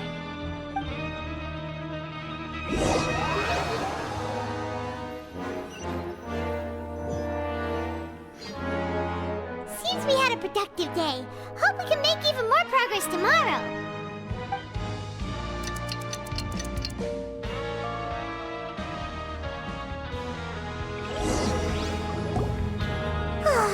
The dawn of a new day. Paimon feels like we're getting used to life as convicts. Is that a good thing or a bad thing? What do you have planned for us?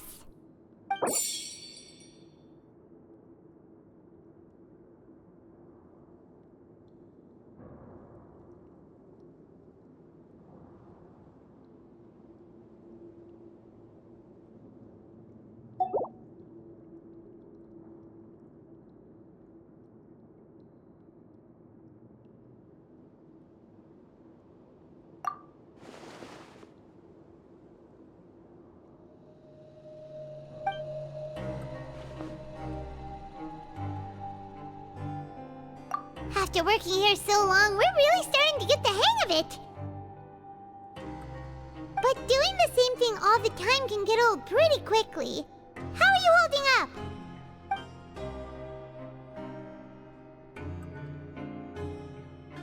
Yeah, good to kick back and relax once in a while.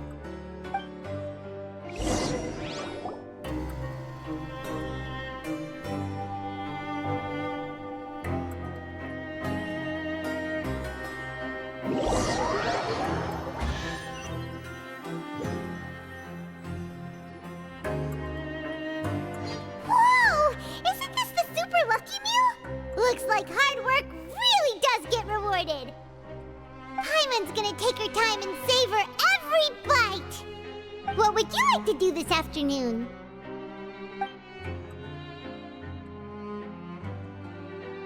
Maybe we'll be able to find some leads there.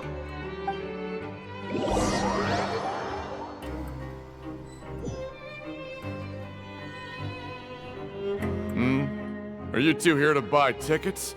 Better be quick about it. Another match is about to start. Who are the boxers in the next round? We have the reigning champ, Le Grappler, versus a contender from the Eastern Prison Block, Demon Horde. Are those their nicknames, or did they choose those names themselves? Either way, super weird. Since you're new around here, I'll help you out and give you a little suggestion. Even though Le Grappler is the crowd favorite, Demon Horde is a first-class dark horse with incredible potential. Anyway, for this match, I recommend that you pick... Huh? For both fighters? I can tell you're new to this, but I didn't think you were completely clueless. Maybe you don't quite understand the rules, no? Let me try to explain again for you more clearly. You see... Oh, no need. We're aware that we're going to lose coupons. Alright then, if you're absolutely sure. Remember, no refunds once you buy the tickets. Yeah, we got it! Just shut up and take our coupons!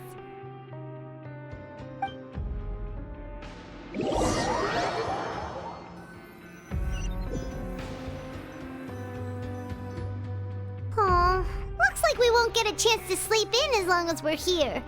Let's get to bed early.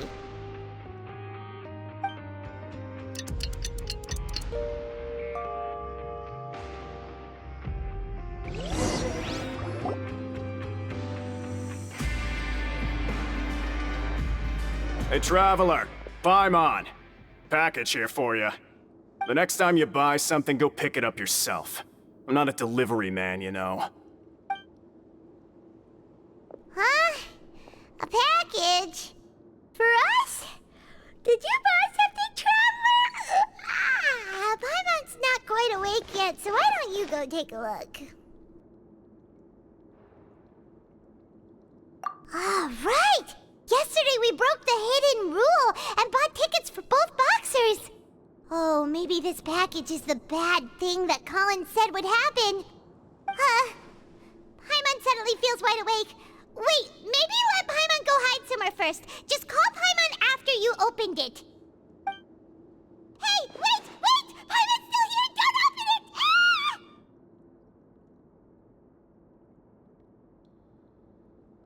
Huh? What is it? Are you okay? Let Paimon take a peek too.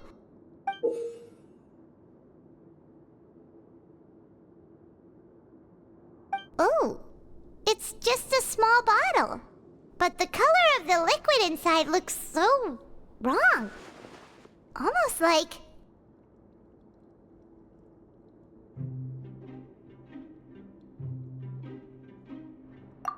Alright, that's enough of that. No need to say it out loud. Paimon already knows what you're trying to say.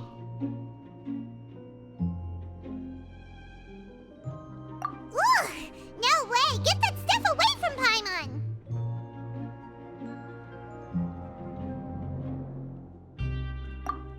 Paimon thinks we shouldn't open the bottle until we figured out what's going on. Just trust Paimon on this one, okay?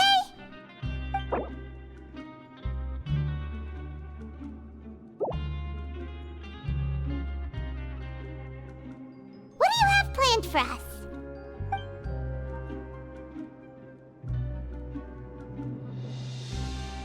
Though it feels nice to slack off a little, less work means less coupons.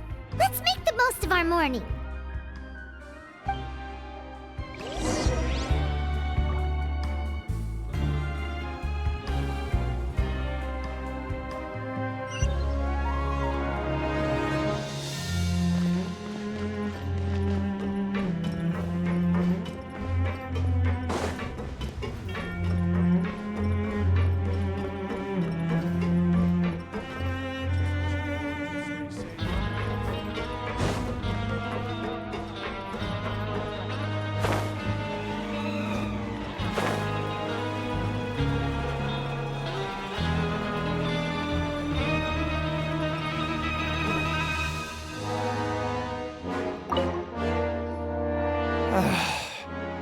there's no way to send it all out. Maybe I'll never get a chance to leave. Who are you? We've never seen you before, and you don't look like a fellow convict. I'm not! Of course I'm not. Please, don't mistake me for a criminal. I'm a good, law-abiding citizen. Then what are you doing here? You sure seem anxious about something. I'm a promoter for Fontico, and I'm usually responsible for promoting our drink products. I thought I could complete my task here quickly and return to headquarters, but I've been here way longer than I anticipated. Oh, a promoter from Fontico?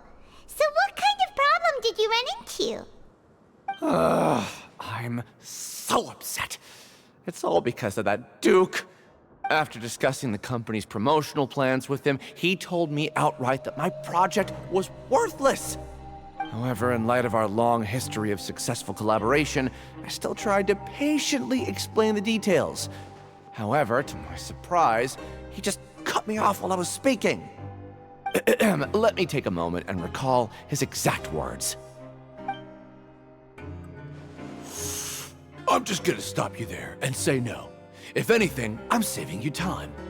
It seems you don't fully understand the value of credit coupons here, nor do you understand the value of your own products.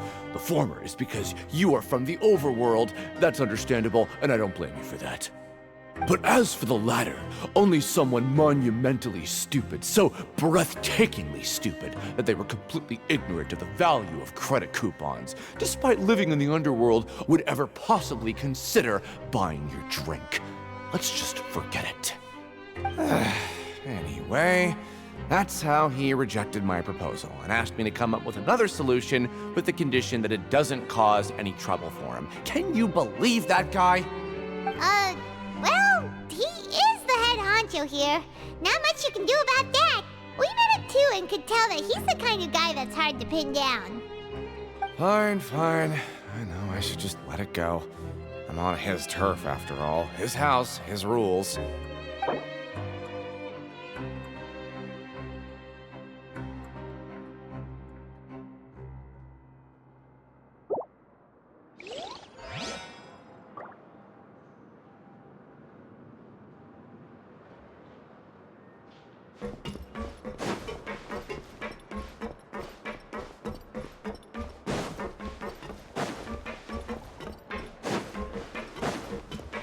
Keep up.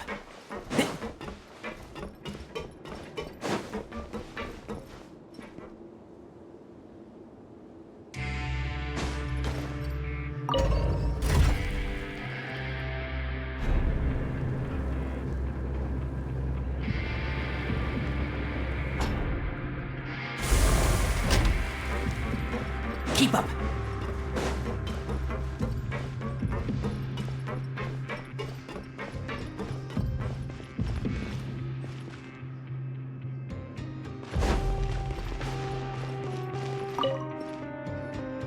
Hey, I heard you crazy fools really did it.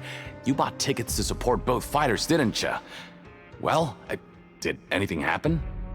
Well, the next day we received a mysterious package, but we still haven't made any sense of the contents. So it is real. You didn't become cursed or anything like that, did ya? Are you both still okay? Wait. Are you sure that it's still you controlling your bodies right now? Paimon's not sure. What do you think, Traveler? Is Paimon still Paimon? Oh, okay. Well, that's good. Yeah, you two don't seem to have changed at all. But I wouldn't let your guard down just yet. Still, I didn't expect you would actually do it. You'd actually throw away coupons like that just to satisfy your curiosity? Even if we bought tickets like everybody else, it's not like we could hope to earn any coupons. When it comes to things like this, it's always the organizer who makes the real profits. Hey, just what are you trying to imply? The Pancration Ring is an honest business, and we really don't make much from selling tickets. We make so little that even the current tournaments can only be held thanks to funding from the producer of Fanta. Oh, so it's the company that manufactures Fanta sponsoring the events? Paimon thought all of this was thanks to the Duke's support. Let's just say it's a mutually beneficial arrangement. They reached out to us first, hoping to promote Fanta products in the Fortress of Meropide. Anyway, you try and take extra good care of yourselves these next few days, you hear?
Scattered all over the ground.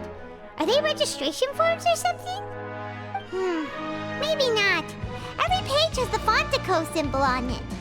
Maybe it's some flyers from the company. Okay. But if someone catches us, they could accuse us of trying to steal the company's secrets, couldn't they? Oh, you're right. Guess there's nothing to worry about then. Let Paimon have a look here. Without assistance from the Fontaine Research Institute, development of the new product has been slow, and some researchers on the project have voiced concerns. We have no choice but to let the new product undergo the first phase of promotional trials without a designated name or packaging. We will adjust the direction of future development according to feedback. We have decided to only conduct closed, small-scale trials for the time being. Sure doesn't seem like anything unusual. The company is just trying to develop some new products besides Fanta. But it sounds like things aren't going well at all. Let's put these papers back where we found them and make it look like nobody went through them. Okay, good.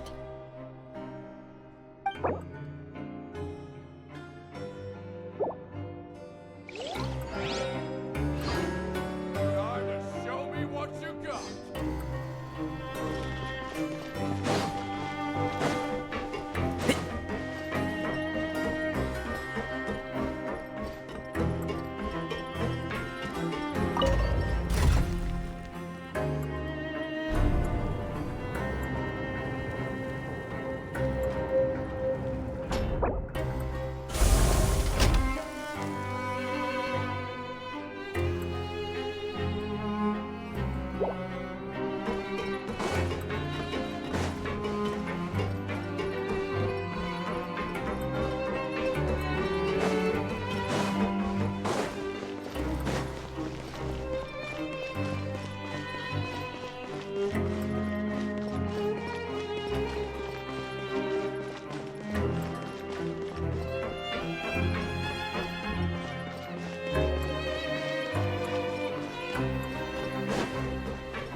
We ended up here without even thinking about it. Want to grab something to eat?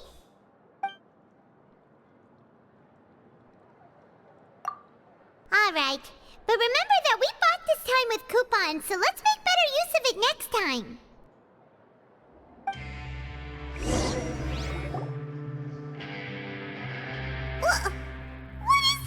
garbage.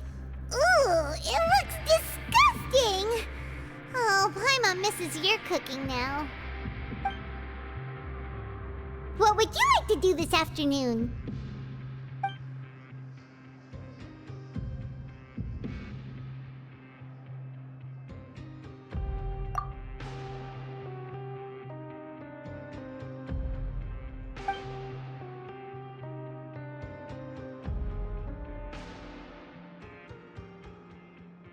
Seems you're really getting the hang of things at the Pancration Ring now. But just playing the same game over and over? It's getting kinda tiring. Yeah, why don't we have Collins lower the difficulty a little? You know, so we can just breeze through each level.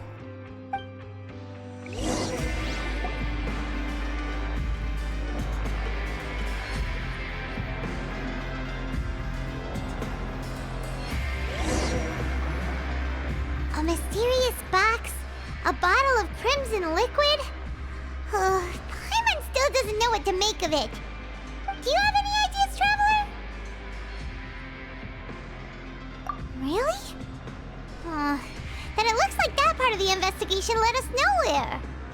Well, maybe we'll have better luck tomorrow. Good night, Traveler.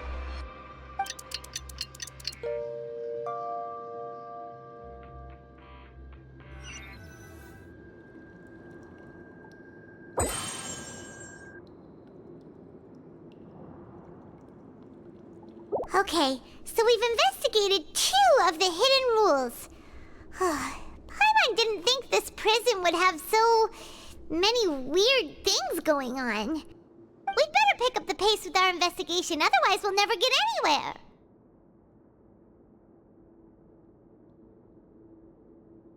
Yeah, let's skip work for now and put our time to good use.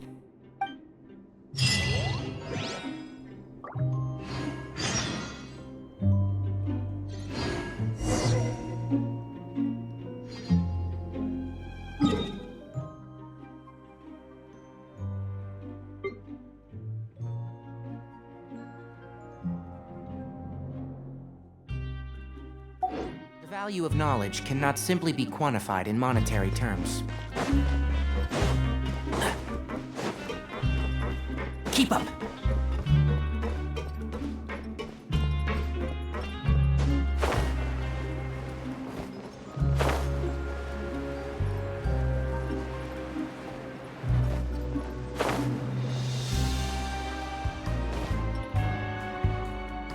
Hey, isn't that Vidoc over there? Huh. Is it just Paimon, or are there fewer people than usual here today?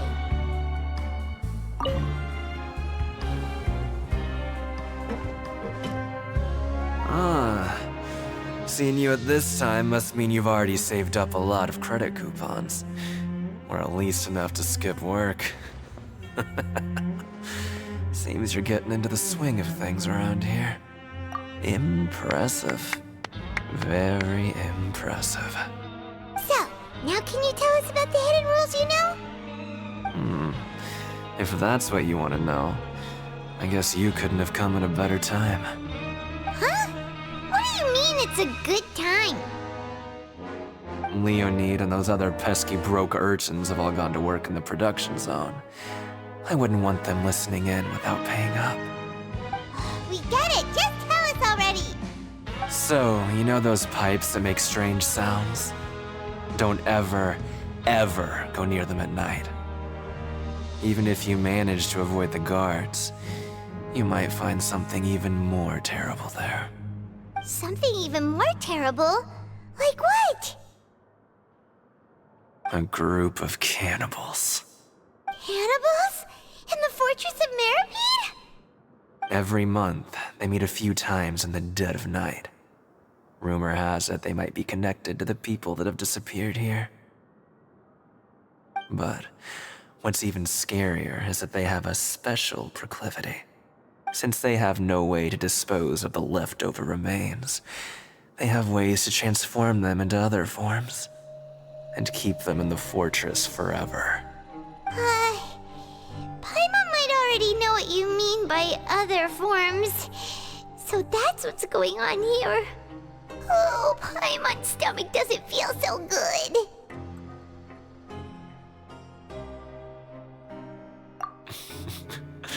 You two look pretty skeptical. No matter, learning the truth behind dark secrets isn't necessarily a good thing. I've got things to do too. I suggest you just act like I never told you anything. Traveler, can we just trust him on this one? Oh, Paimon doesn't want her blood and flesh entombed here for all eternity?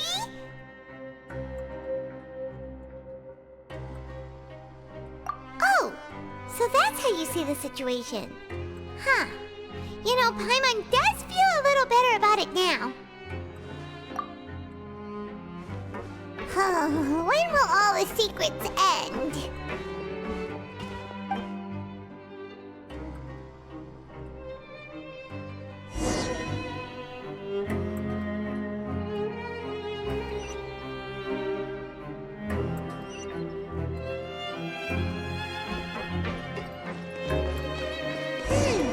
Vidoc isn't here, but the guys who went to work in the morning are back. Let's go ask them! What? What are you saying? You shouldn't go around saying stuff like that.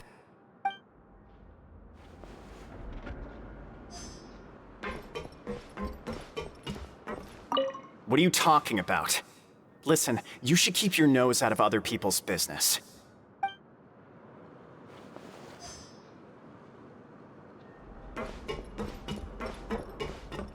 Always at your service. Just stay away from me.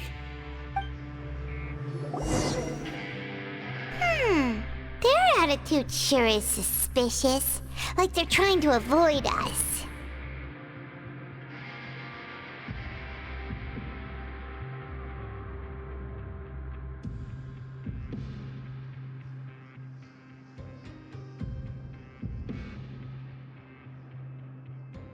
But if they're being so obvious about acting weirdly, do you think they might just be trying to lure us in?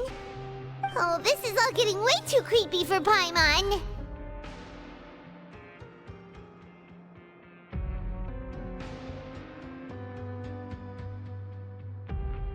So you mean we still need to investigate some more? Okay, if you say so.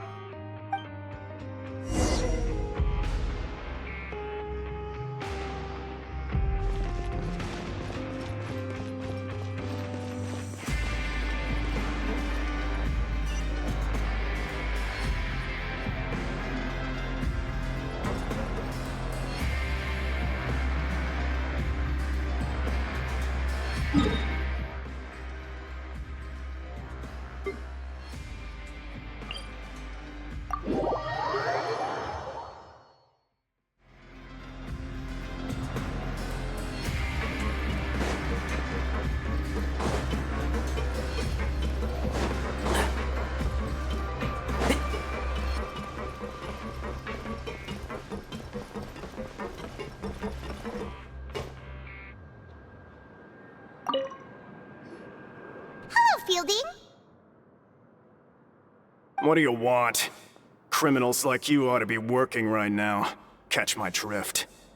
We just want to ask you a simple question. Have you ever discovered anything odd during your nighttime patrols? Why are you asking about something like that? Whatever happens at night isn't your concern. All you need to worry about is getting enough sleep. Well...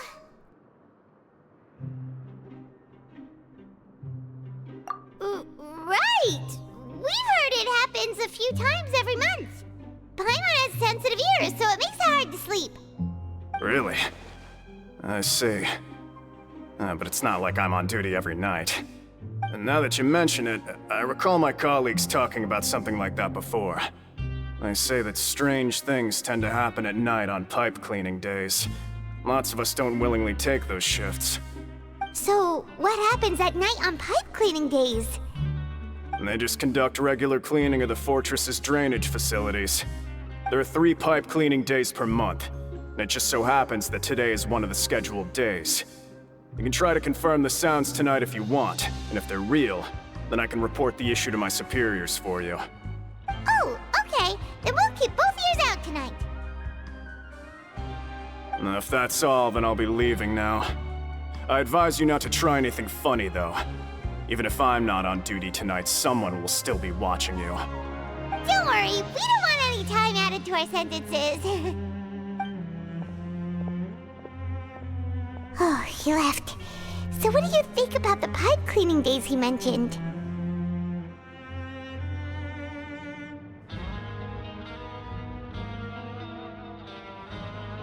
Right, both are a possibility. But Fielding did say that tonight is a cleaning night. Paimon knew you would say that. Alright, sounds like we'll be up all night tonight then. Paimon just hopes the guards don't catch us.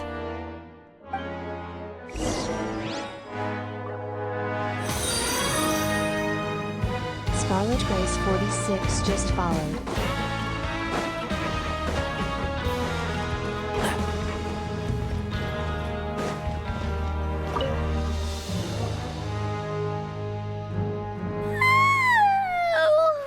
I'm so tired. But we can't sleep yet. They'll be cleaning the pipes tonight, so it's the perfect chance for us to investigate.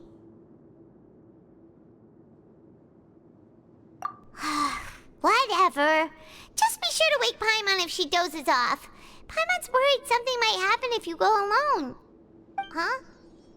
Traveler? Did you fall asleep already?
Traveler, come on, wake up!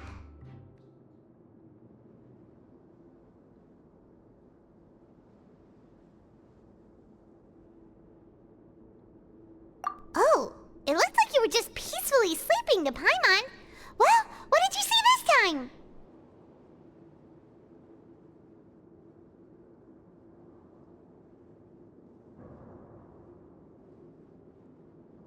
Really? So we're finally starting to figure out what actually happened! But what about the cannibals? How do you explain them? Okay, well it's about time for us to get moving. Just be careful to avoid the patrolling guards.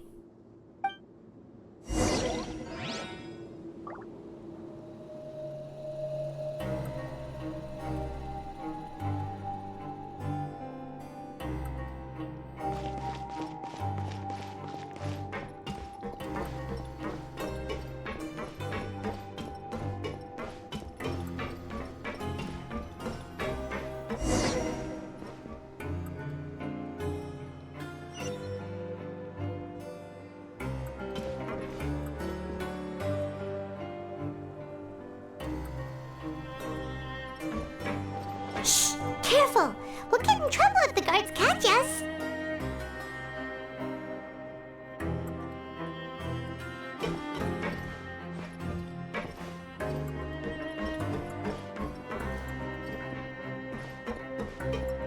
Hey, not this way! We need to get to that pipe, remember?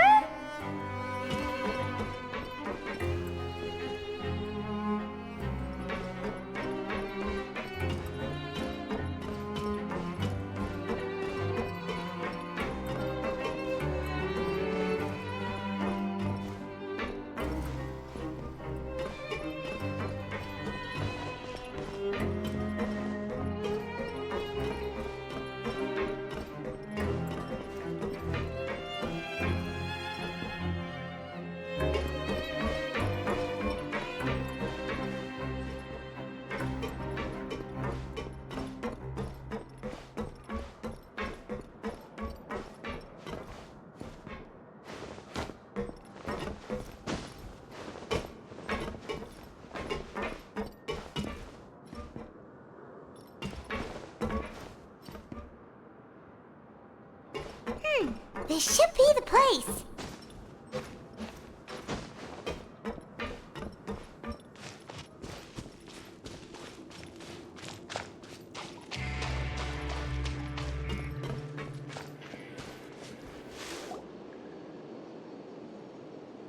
What? I know you. You were the ones we saw. Huh. You've got guts showing up here. You know who we are, right? You'd better leave now. Ain't nobody coming here to save you. What'd you say? Yeah, so what if they were? If you push us, we can make those rumors a reality at any time. Hey, what's the point of all those rumors anyway? What exactly are you trying to do? I don't have to tell you anything. If you turn around, go back to the dormitories, and act like you never saw anything, then I'll pretend that you never showed up here. Yeah, scram. Nothing worth seeing here. Huh? What did you say? Isn't that exactly what Boss said when he left? Hey, do you know our boss? Whoa. We had no idea our boss was such a big deal. He always kept his identity a secret. So, did he have you come here to find us? Oh, so your child's crew here? Seems like he had no problem fitting in. We're the only ones who heard him say those words when he left that night. So unless he somehow told you those exact same words after that... All right. I guess that's proof enough for me.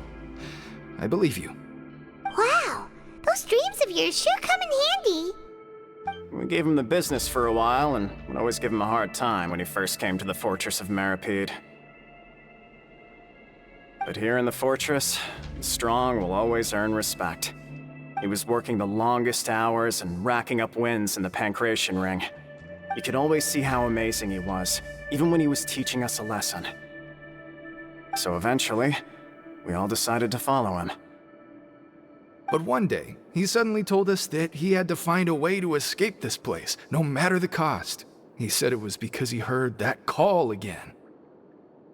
And as his crew, if the boss wants something, then it's our job to get it done. So, we got to work, and used the hidden rules that were here to make up and spread the rumor about the cannibal rule. We just wanted to give him a better chance of escaping on a night after the pipes had been cleaned. Oh, thanks to your rumor, nobody would want to come anywhere near here, prisoner or guard. Wow, it sure is easy to exploit people's fear of the unknown. But has a child already escaped? Why are you all still coming here after pipe cleaning day? Because as far as we know, the pipe he went into isn't actually an exit. It should be a dead end. It leads to an abandoned factory area, and even if there were a way to escape from there into the sea, we're still way too deep. No one could ever reach the surface alive. But Boss still insisted on going in. It's like he was obsessed about it. So we told him that we'd pretend as if he never existed while he was gone. And that if he wanted to come back, he should wait for nighttime on a pipe cleaning day. That way, we could meet him here and help cover the whole thing up. So you come and wait here through the night a few times a month just because of that promise? Yeah, but it's been so long now. We already know in our hearts that he must have managed to escape somehow. Is it also possible that something unfortunate happened to him? Nothing could ever defeat Boss or slow him down. It's one thing we know for sure. Okay. Paimon was just brainstorming possibilities. All right. Keep quiet and follow us.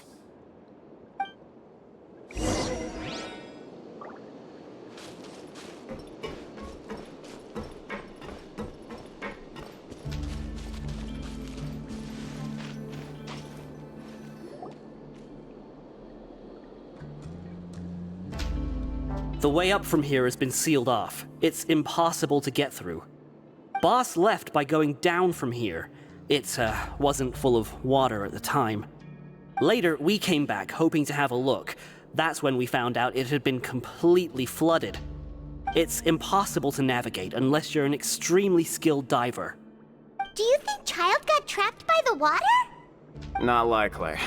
We all know that Boss was an incredible swimmer. Really? Then have him come investigate, pronto. Just be sure to tell us if you get any news about Boss. It's getting late. We should leave before the guards come this way. Yeah, we learned a lot about what happened to Child here. Let's get going!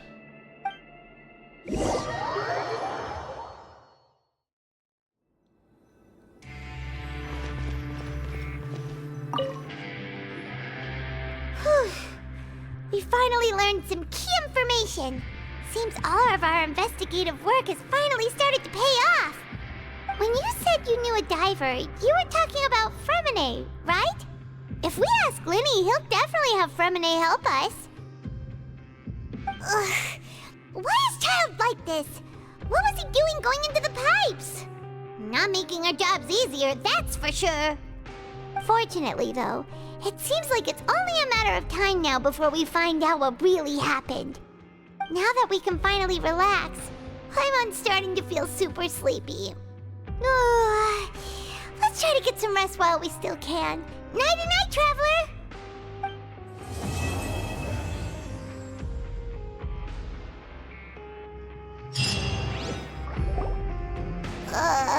It's morning already? Oh, Paimon still needs more sleep.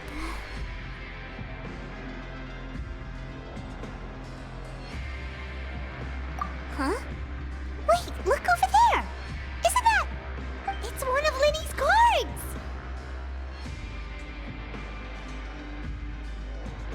Let Paimon see what's written on it! Maybe you haven't heard, but today is the monthly free day. Everyone has the day off today, which makes it the perfect time to do some investigating. It's been a while since we last talked. Have you been making any progress lately? Let's meet at our usual spot in the factory area before lunchtime. I have new information. Ooh, today's our lucky day. We have the day off. From the sound of it, Lenny's been making progress with his investigation. Wonder what he's discovered. We still have some time before we meet up. Let's talk with the people here for a bit more before we go.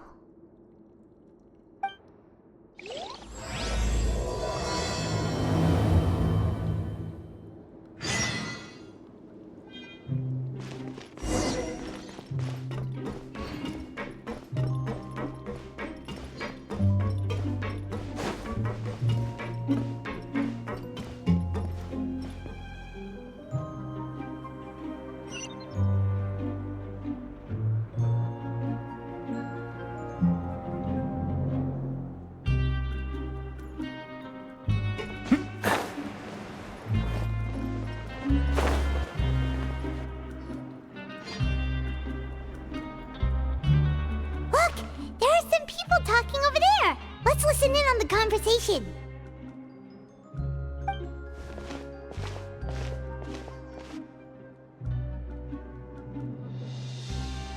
If you ask me, those pompous parasites on the surface act like they're all a bunch of aristocrats. Do any of them give half a hoot about a bunch of dogs like us? Hey, speak for yourself, mate. I'm no dog. Oh, you think you're special or something? If you're here, then you're just a convict like the rest of us. I've heard that even if you're released after serving your sentence, going back to life on the surface ain't any better. Once a criminal, always a criminal. Or marked for life.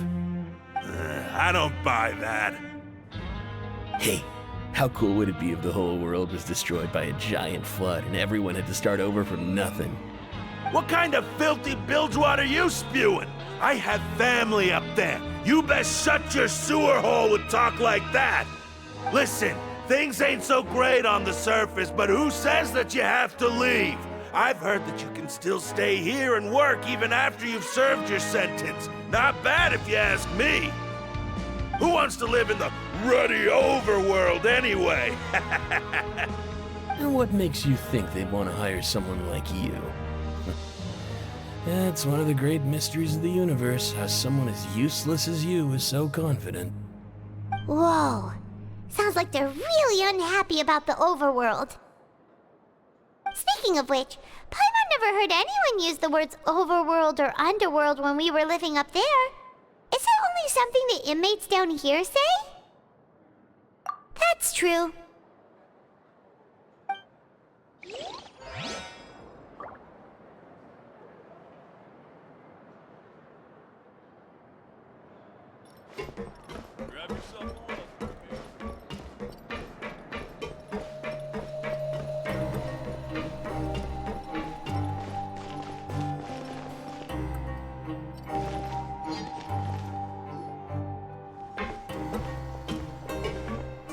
There's a group of people over there. Let's go listen in.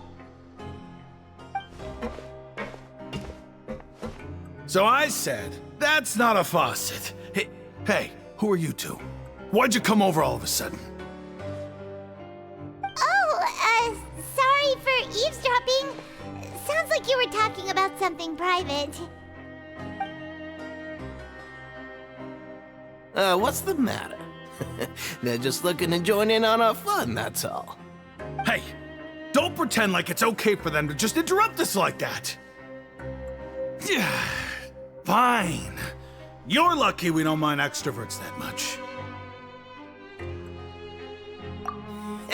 You hear that, Quisto? What nice! Your expressions tell me you're looking to hear some juicy info, am I right? But before that, it just so happens that I know you two. Really? Are we that famous? You're kidding. How often does anyone get a personal tour led by His Grace himself? Practically everyone was talking about it. Word has it that you also caused quite the kerfuffle. A little mistake, huh? I like the way you put it. You see, people with a good attitude can join our group anytime, unlike some of the others here. Your group? I'm Quisto, and this is Lavaroon.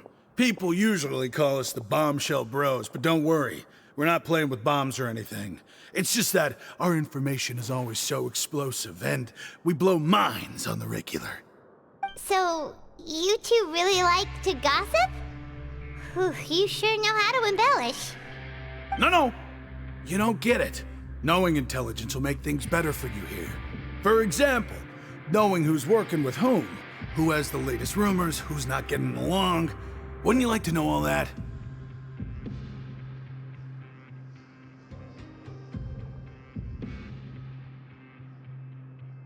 Whoa, all this info's worth something, you know?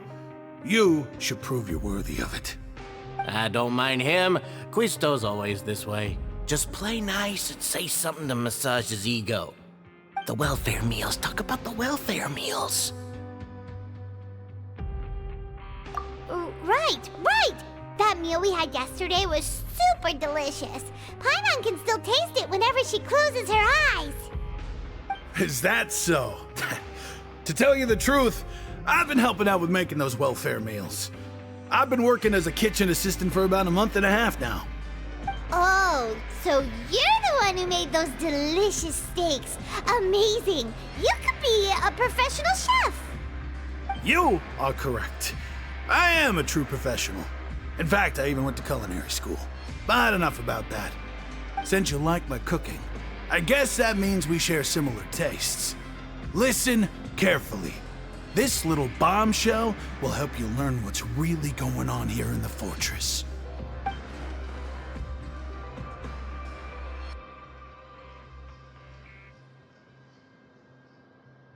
Listen, kids. The power structure within the fortress is quite complicated. The overworlders couldn't care less about us down here. We're basically dogs to them. You've already met the one person here you should never cross, the Duke, Risley. He knows more than you think. And if he doesn't care about something, then he often doesn't bother dealing with it. Those who have the Duke's attention get all kinds of special perks, even better treatment in the infirmary. I know who you mean. It's that Jurier character, right? I don't think there's anything useful about him at all. Why does he visit the infirmary practically every day? Is it normal for anyone to be going in and out of there so often?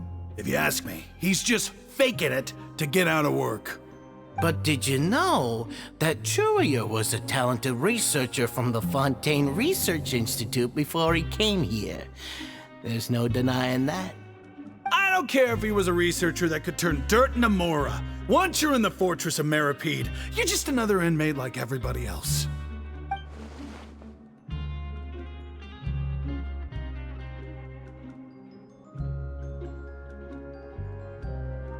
Speaking of which, the last time I saw him, he was passing by the corridor with Lorvine.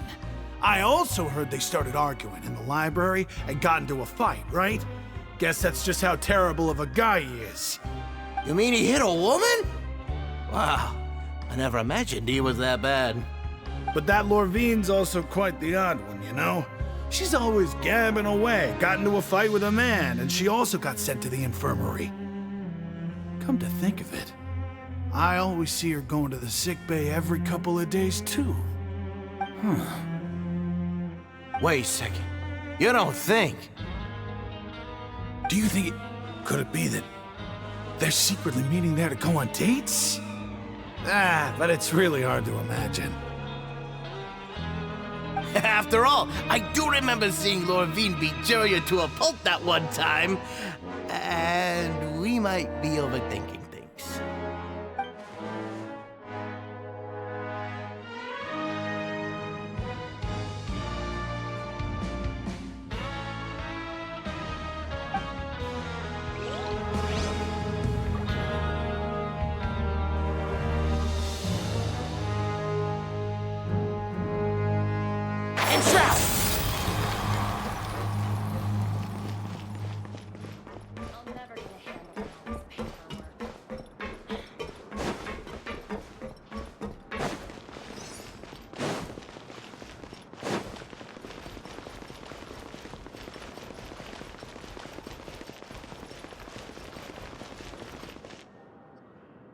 Hey, you over there? Yeah, you!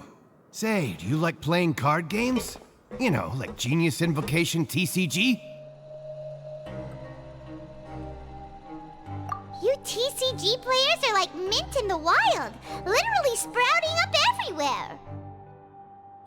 Hey, come on now. What's wrong with finding fellow Invocation aficionados? Anyway, care to join me for a game? Alright. No pressure. But why would you be looking for people to play Genius Invocation in a place like this? Don't people usually come here to fight? Whether you're throwing down cards or throwing punches, it's all a competition, isn't it? It's all the same in my eyes. There are lots of card players here in the fortress. When I saw you, I immediately thought, hey, even outsiders from other nations play cards. So I came over to say hi.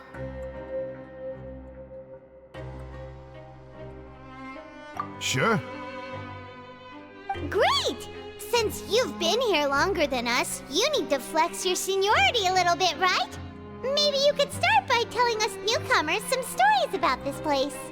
I thought you would have already heard everything by now. All right then, did you have anything specific in mind? Or do you want me to just pick a topic? Why don't you pick? We'll let you know if we've heard it already. All right. Have you heard any strange rumors since you've arrived?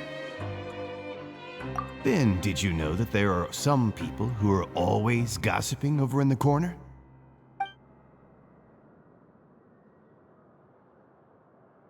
Yeah, so you've already met those two. They're quite a pair. They always keep an eye out for the latest happenings and gossip about everything. I've never seen anyone with more time on their hands. I heard that they used to be a chef and a bartender before they were sent down here. You know how bartenders are, always chatting with customers. And chefs love to pass the time just hanging out when they're not cooking. Good to know. Do you have anything else to tell us? Let me think.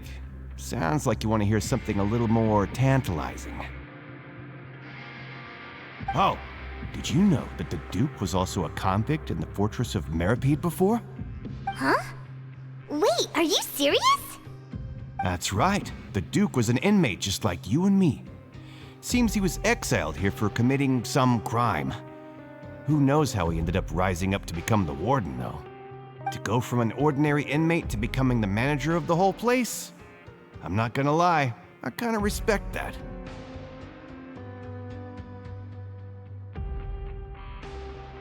A forbidden zone? Sounds like something that someone just made up. I've never heard of that. Where did you hear about it? It's just a rumor we've been hearing, but no worries if you've never heard of it. Do you have anything else you can tell us? Anything else? Not that I can think of, but I'll be sure to tell you anything interesting I hear next time. You'll have to play a game of Genius Invocation with me first, though. Okay, we've talked to just about everyone, and it's about time for us to go meet Linny. According to the card he left us, we should go meet him in the production zone.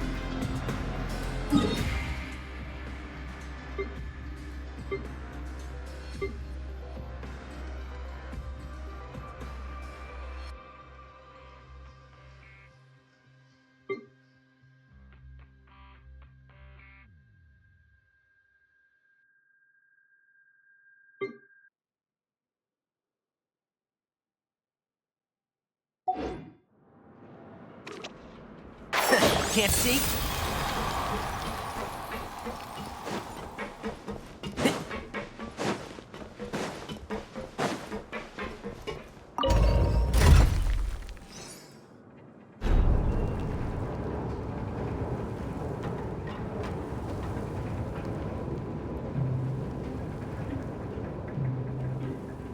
If you press a leaf between dry sheets of paper, you can make an attractive and handy bookmark.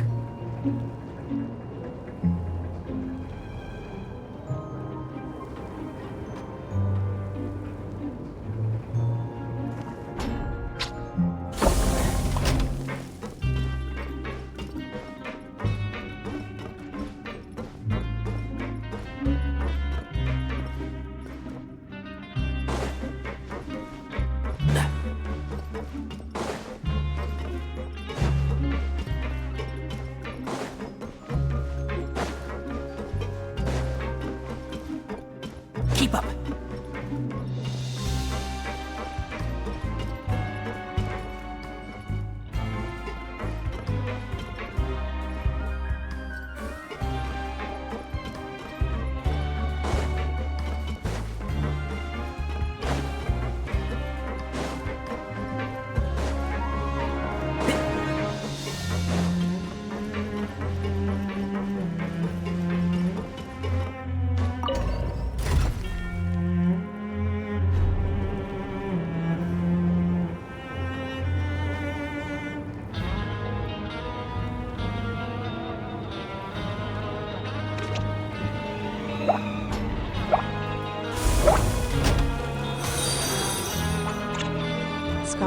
Scarlet_Rock52 just followed.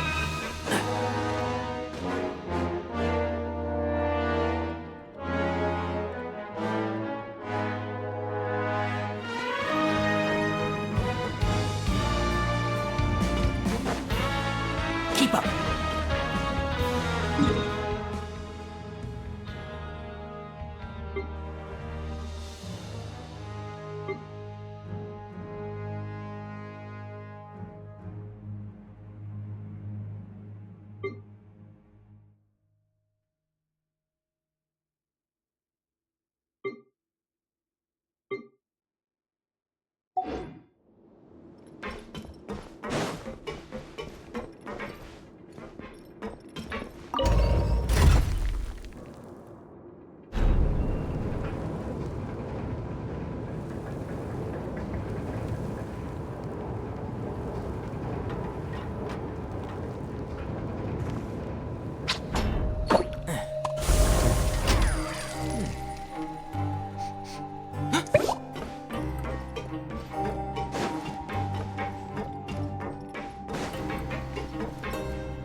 look in your eyes. You found something? Hey, this is no time to be modest. Just tell him we found a boatload of information. Oh, as expected of the legendary duo, you have my full and undivided attention. Huh. I'd have never guessed that myself. The rumors swirling about this place are unreliable after all, and Master Child probably went missing because he found a way out. He is a harbinger after all. I suppose he's much more resourceful than I initially gave him credit for. Unfortunately, this isn't enough for our final report to Father. We need to find out Master Child's exact whereabouts. Father told me that even though Master Child said he was just coming to Fontaine for a vacation, he actually had some personal reasons. His agenda might be linked to his disappearance. His escape route is already flooded, so we'll have to task someone with professional diving skills to chase after him. Well, when you put it that way, it's obvious that only Fremine would be up to the task. Bingo! Is he around? He's working today. Coming here as a group would have attracted too much attention. I'll talk to him about it later. It's the least I can do. We're all in this together, so it's only fair for us to fulfill our end of the bargain. Honestly, I'm far more impressed by you guys managing to collect all this information right under Risley's watchful eyes. Collecting information has always been our strong point. Now, let me think. To find out more information, Fremine will have to retrace Master Child's original route. And if he's to do that, he'll have to set out on the next pipe cleaning day at the earliest. That's 6 days from now. And after that, he'll probably take another 2 or 3 days to return. You can even estimate how long it'll take for him to get back? We've been working together for a long time. We know each other's capabilities like the backs of our hands. Traveler, what say you to meeting here 9 days from now? We'll be able to pick up Fremine while we're at it, too. Oh, and there's just one last thing we'd like your help with. Though we can just sit back and wait for Fremine's report on Master Child's whereabouts, we still need to make more progress on the investigation of the Forbidden Zone. Fremine's no master of disguise. Lynette's still working on getting intel from the other areas, and I'll need to spend some time helping Fremine prepare for his diving mission. So, you are the only ones we can count on. What do you want us to do? Will it be hard? Well, I won't call it easy per se, but I think you'll be able to pull it off. Listen carefully. You'll need to find an excuse to get into the infirmary and investigate the room and environs. You've mentioned several sketchy-looking people always meeting at the infirmary earlier, so it probably has something to do with the secret we're hoping to uncover. You've already met the head nurse, so she'll be less suspicious of you. Investigate the internal structure of the infirmary and any active dealings within, and pass those on to me alongside anything else you're able to discover. But also, there's no need to take risks. Don't forget, safety always comes first. My apologies, I just started rambling out of habit. It was almost as if I was talking to my younger brother. But that's not a bad thing, right? All right, then we'll head out as soon as we finish our prep. Let's go our separate ways for now then. Don't forget, we meet here again in 9 days. Stay safe.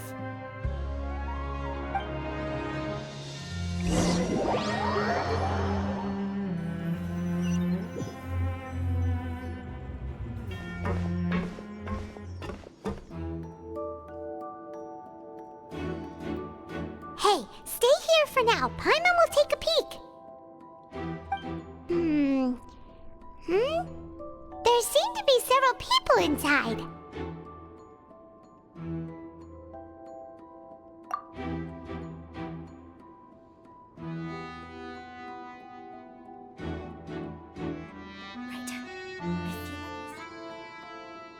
It's not impossible.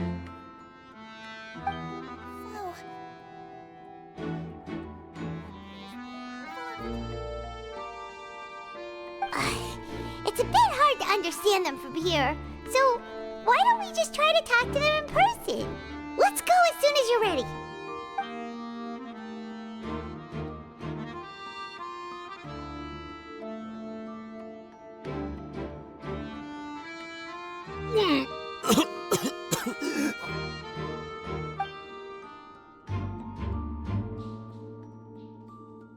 Someone! Please help! He's sick!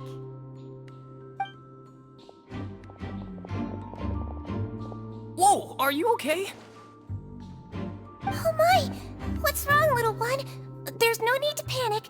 Take a deep breath before you begin. The traveler started complaining of a stomachache, and then nausea, and then collapsed onto the ground. Paimon doesn't know what to do! Freezing limbs, twitching fingers, and pale complexion? Could it be poison? Let me take a look. Please, lie down over here.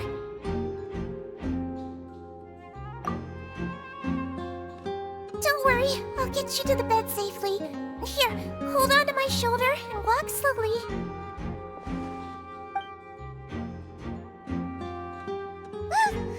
You can do it, traveler! Don't apologize. You're sick after all. Now, please relax. I'm just going to do a preliminary checkup on you.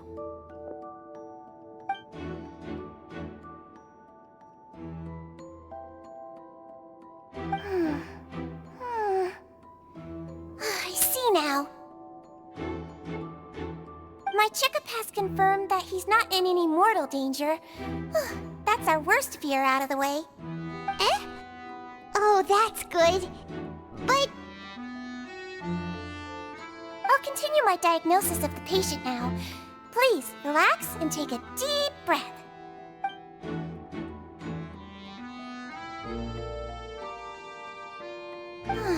Don't sense serious damage to your organs either. Does it hurt when I press here? And here? Huh? But based on my initial checkup, there shouldn't be a problem here. Oh, how strange.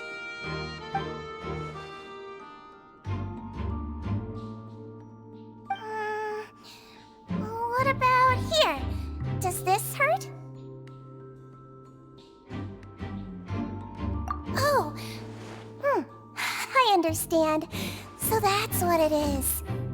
I think you just ate something that disagreed with you. That's all. Nothing too serious. Outside of a pretty bad stomachache when it decides to act up. So that's what it is. Thank goodness it's not anything more serious. And there have been other inmates complaining about the food recently. I'll inform our head chef, Mr. Woolsey, of this problem as soon as possible. Congratulations! The health risk is incredibly low, so you should recover within a couple days. Why don't you take a rest here while I go get some medicine for you? Miss Lorvine, I'll have to trouble you to help me look after this new patient while I'm gone. Very well. And she hopped away, just like that.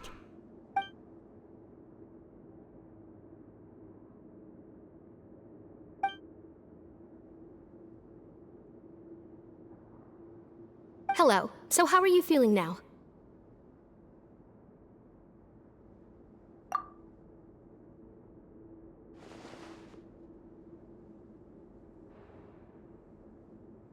His stomach ache's really bad. He was stumbling about the whole way here, so Paimon's really worried.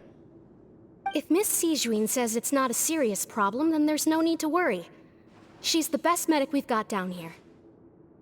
But it also looks like she's the only medic you've got down here. Well, that's true. What do you mean, that's true? That's really misrepresenting the situation.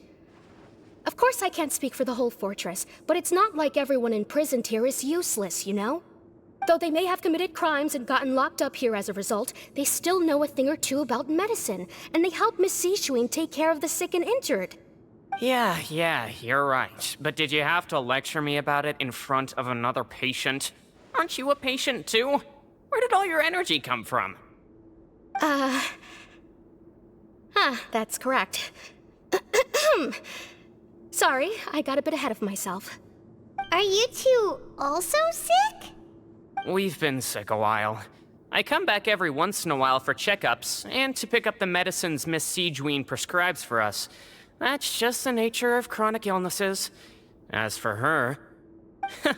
you could say she fancies herself as Miss Siegewien's capable helper because she learned a bit of medical knowledge ages ago. Please watch your mouth, Mr. Jurier. Don't forget that you are the primary reason I have frequent heart palpitations. Hey, don't start arguing now! Please, keep it civil at least.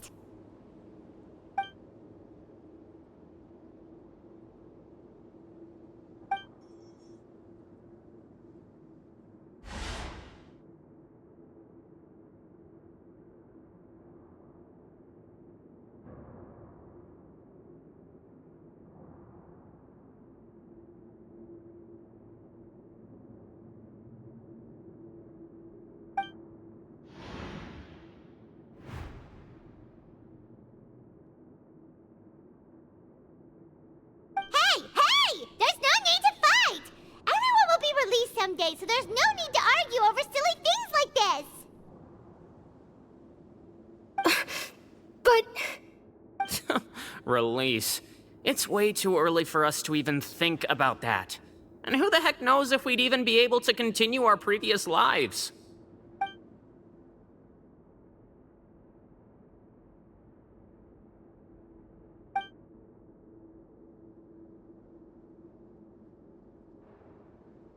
Please allow me to end this boring and useless conversation. Oh, and Mr. Jurier, I don't want to see your face here again anytime soon. And same to you, Miss Lorvine. Anyway, that was more than enough rest for me, so I'm going to get out of this excessively noisy place. See you later, everyone. He just slowly walked off like that? That's just what he's like. I'm sorry you had to see all of that. I'm Lorvine, and that's... Well, his name is Jurier, but I hope you'll never have cause to remember his name. You really can't stand him, huh? I mean, can you blame me? Who would like someone who's as arrogant and obsessed with weird research topics as he is? But there's no need to keep dwelling on him. I'll accompany you two for a while. Miss Siegewien should be back soon, and I'm sure you'll feel better as soon as you've had some of her medicine. No, it's nothing. I'm back! Did you rest like you promised? Thank you for getting our medicine, Miss Siegewien. Did you all cooperate with your bed rest? I trust that nobody got up to walk around. Good. Here, this should be 2 days' worth of medicine for you. Take 1 pill now, and then continue your bed rest.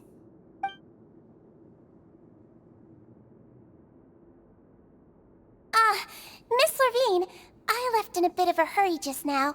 Do you still remember if we discussed the color of the pill that you should be taking today? I remember. You said it should be yellow.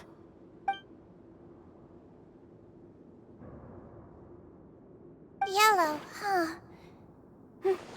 I understand. These are yours. Please, make sure to go to bed early after taking them tonight. You'll benefit from a good night's sleep. All right, then I'll also be on my way now. I hope you feel better soon, too. See ya! I'm going to fill out your medical record now. You're widely known as the Traveler, right?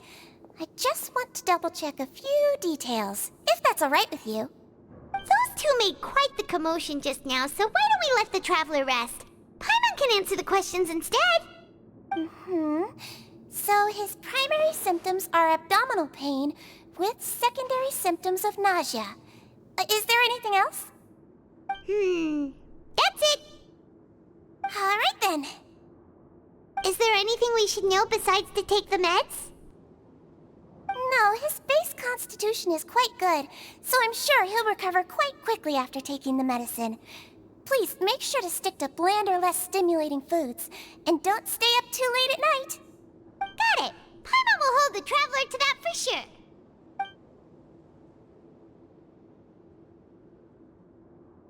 Oh, you're going to take a nap already? Okay then, you get some rest.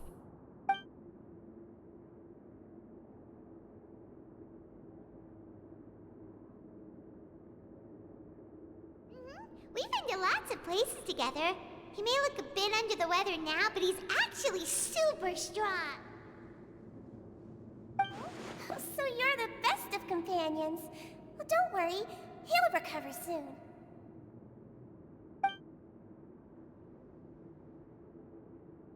Ah, you're awake. How do you feel?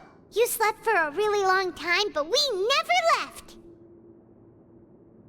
Well, now you can go back without a worry in the world.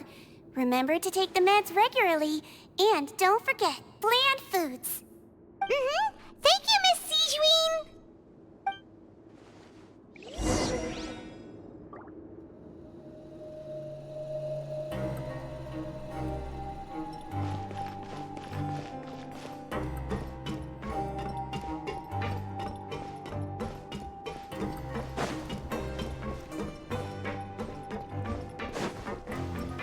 Keep up.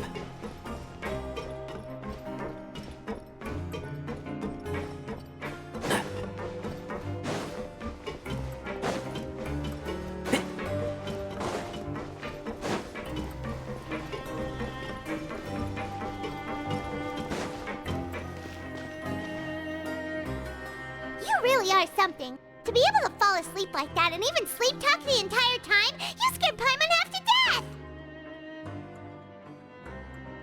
No, but you kept mumbling things along the lines of, Pyron, don't take my grilled fish, and put down the Adeptus Temptation now! Paimon talked with Sijuin the entire time you were asleep. She seems like she's just a sincere nurse, and Paimon didn't notice anything unusual in the room. Are you sure we're not going off track with the infirmary?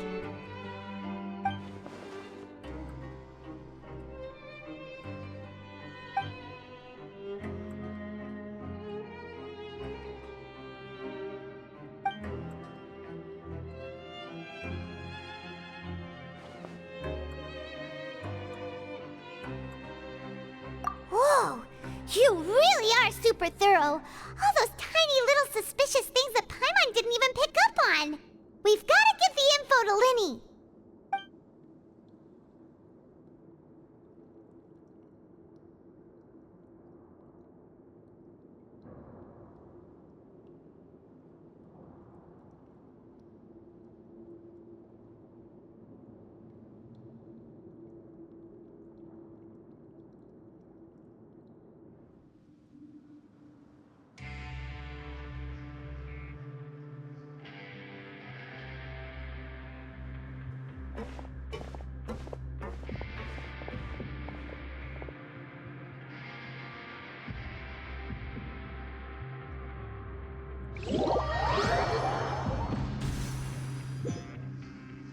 Today's the day! Let's go meet up with Linny!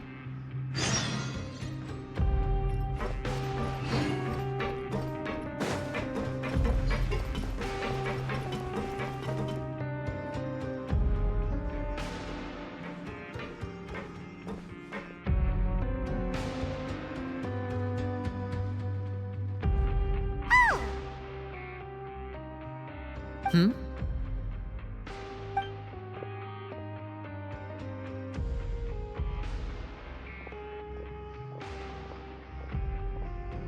Did you two run into any trouble over the past few days?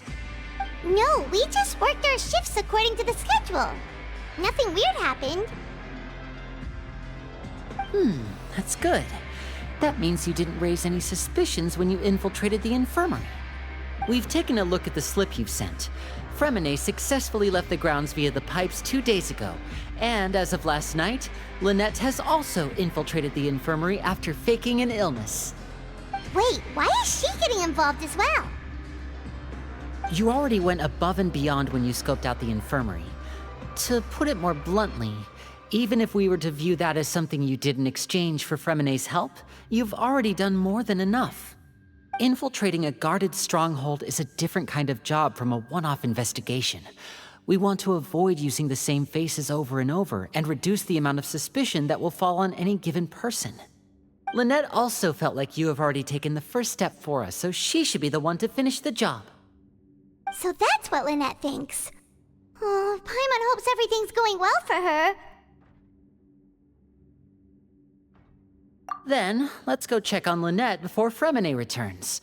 If everything went well, then she should be wrapping up her investigation right about now. Is now really a good time to go over? According to my observations, Sigewinne always spends around half an hour away from the infirmary right before lunch. Lynette knows this as well, so this should be a good time to meet up with her. Also, I'm her brother, remember? It's only natural for an older brother to care about his younger sister's well-being. Okay, then let's head over right away!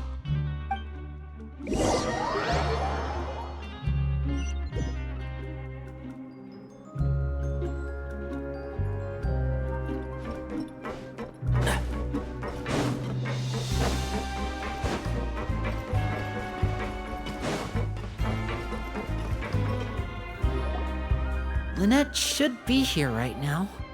Huh. Strange. Lynette? As expected, Sigewinne isn't here, but why isn't Lynette here?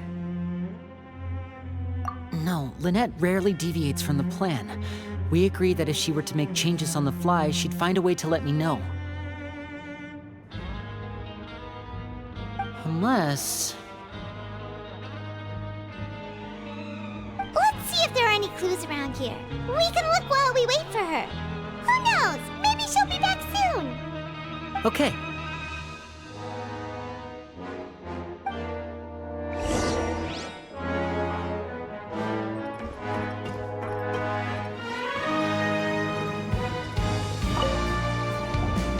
There are some books here and a few files. They all look like medical records. Advanced nursing, how to raise the spirit of your patients, a quick guide to the psychology of emotions, and the meaning of laughter. These sure are some interesting books. Who knew Sigewinne would be interested in these kinds of things? She even has books on understanding people's motivations and feelings. Is it because she's a Melusine? Or does she have a need to understand her patient's emotional state? Seems quite normal to me. These are skills that would come in handy for a nurse from time to time.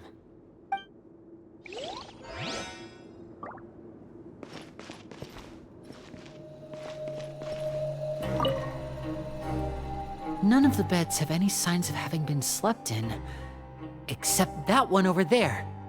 That's the one Lynette must have used, right? You said she was pretending to be sick. She would have said her migraine was having a particularly bad flare-up. Generally speaking, the head nurse would then ask her to lie down and rest, while she left to retrieve the medication. Which means, either the head nurse didn't return the entire time from when Lynette laid down up until she left the bed, or the nurse intentionally left it this way.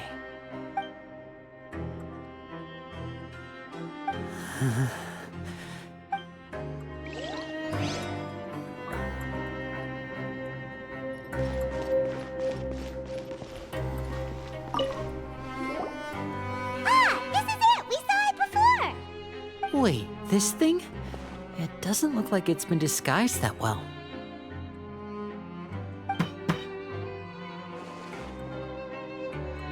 The space behind it is empty.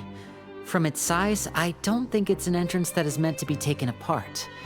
There's probably a mechanism around here somewhere. Could Lynette have tried to get inside? But if that's the case, she would have contacted me for sure.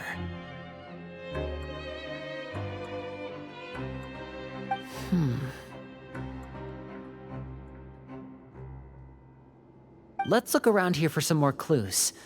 Don't panic, just take another look.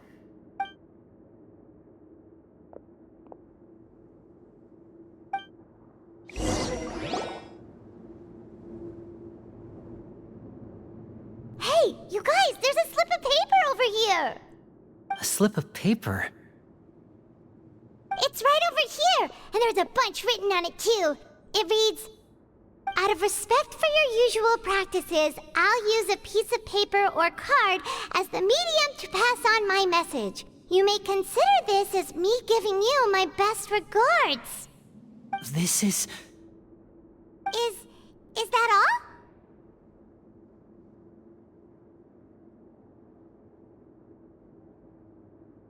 The back! This is... Show me! Now! That look on your face! Paimon's reading it now! Would you care to guess where Miss Lynette of the Fatui could be right now? No! Could she have... Is she already... Wriothesley. Did he deliberately leave the infirmary unguarded to use it as bait? Wait, you mean he was aware of our goals from the very beginning? But why? We didn't run into any trouble last time, and he also never reached out to us since! Yes, that is a crucial question. Wriothesley, he doesn't do anything without a clear goal or reason. So this means he had no concerns about your activities from the very beginning. You're not from the same camp as us. You were sent down here by Nervulet, so you have no conflict of interest with Wriothesley. We're a completely different story, though. I'd like to know that, too. Why did he only go after her? Don't panic, just think everything over. I have to stay calm. This is not like what happened last time. The situation's different now.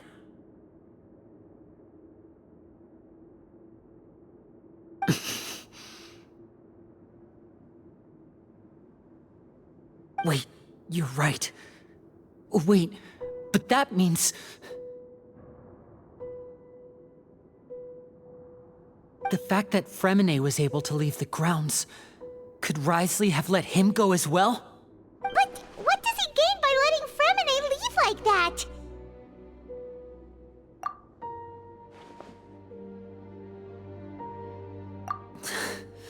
So he's challenging me and trying to provoke me, I'm sure of it. We never should have sent out Fremine. We had to go through all that trouble to find an opening to sneak him around the guards and into the pipe, and we even thought luck was on our side. If Wriothesley let him leave on purpose, then he's probably in a terrible spot now as well. Lenny's getting more and more panicked. We have to calm him down. Don't be like this, Lenny. Fremine wouldn't have left if we hadn't told you about Child. That was our fault. No. I'm the leader of this operation, and I'm the one responsible for this team.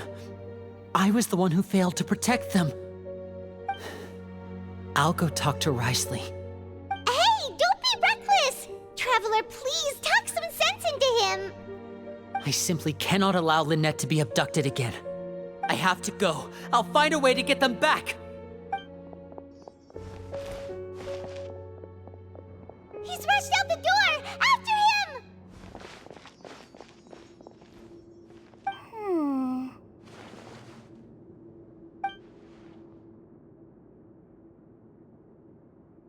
Right. I feel like we still have some room to make changes on these details. It's not impossible, but it'll require extensive testing. Is that so? Very well. Then please be mindful of the time. Huh? Is someone? Pack everything up. Whoever's outside is eavesdropping. They'll probably come in once we stop talking. Someone! Please help! He's sick!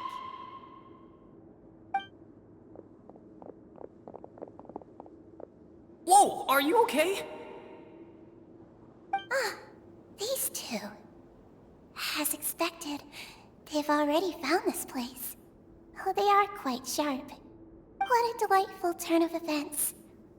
I like smart people, but I also like playing dumb. I like the feeling of being trusted. Oh my! What's wrong, little one? There's no need to panic. Take a deep breath before you begin. Being able to read human expressions is quite the useful skill. Wait! Wait! It's no use. We have to catch up to him.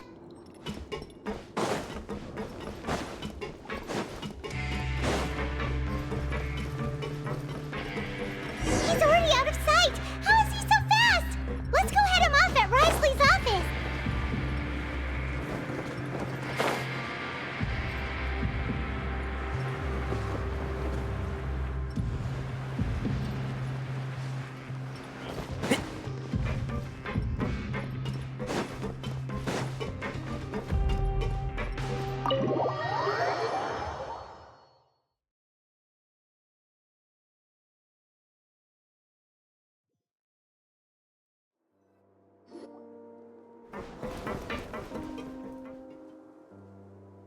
Come out and face me, Risley!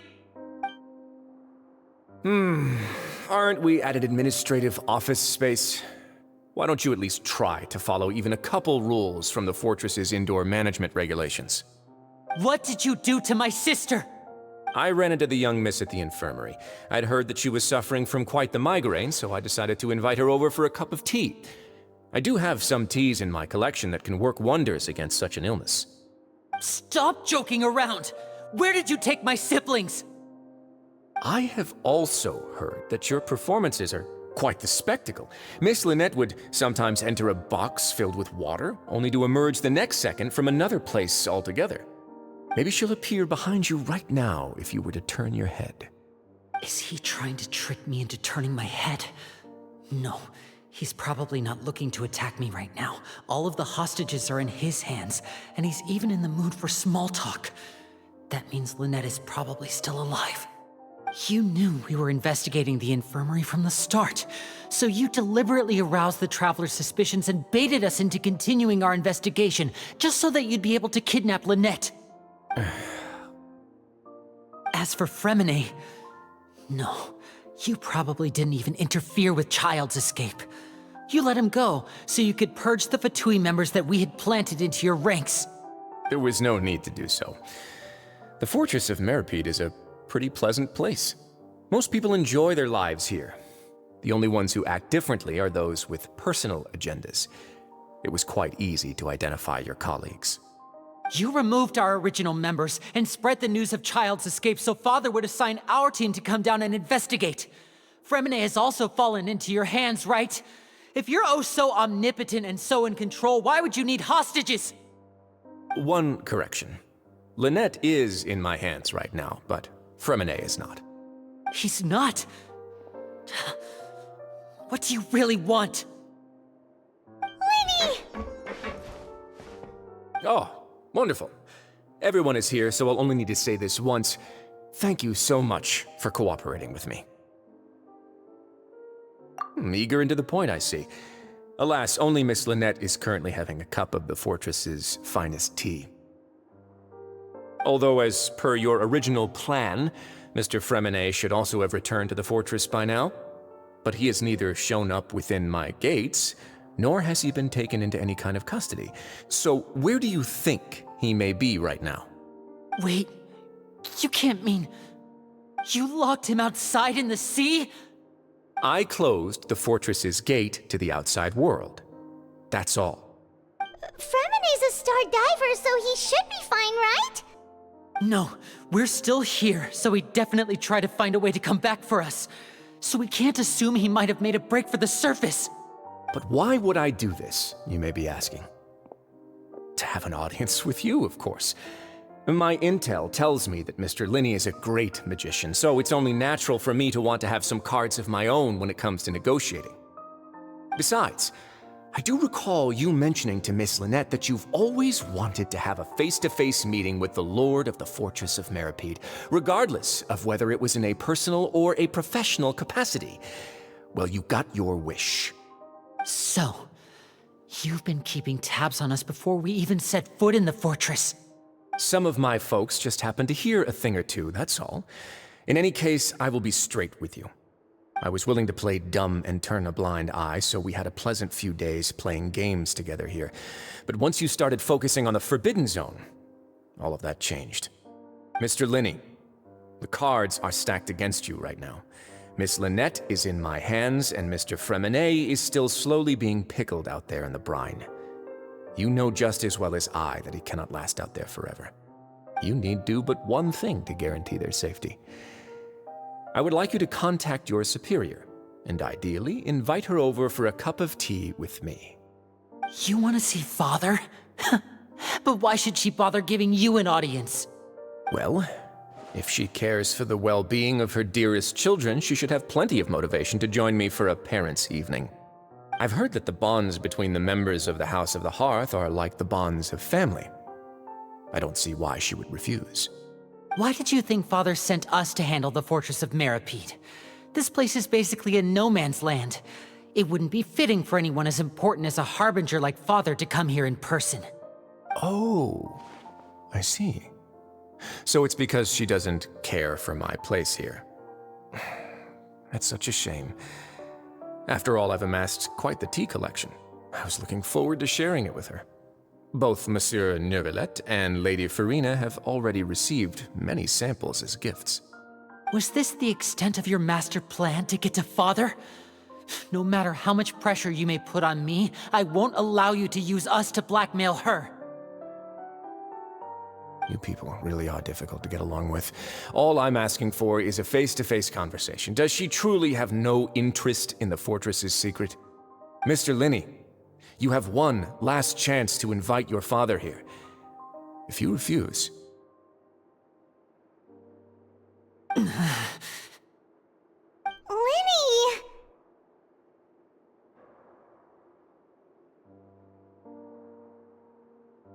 Instead of asking why I'm doing this, why don't you try to see things from my perspective for a second? From the very beginning, the Fatui has been actively infiltrating my fortress. I gave you a warning by cutting off the first few operatives I found, but that only caused you to double down. Had you given up on the fortress then and there, I'd have no reason to want to talk. Mr. Fremenet left the fortress on his own, and Miss Lynette tried to pry out my secrets right in front of me. No matter how you look at it, the responsibility for this falls on you. I shouldn't ask Father to do anything because of us. 6, 5... Wait, 2, 1. Time's up. It really is a shame, Mr. Linney. Risley! Negotiations have broken down. Please leave, ladies and gentlemen. It's time for my afternoon tea. Yeah,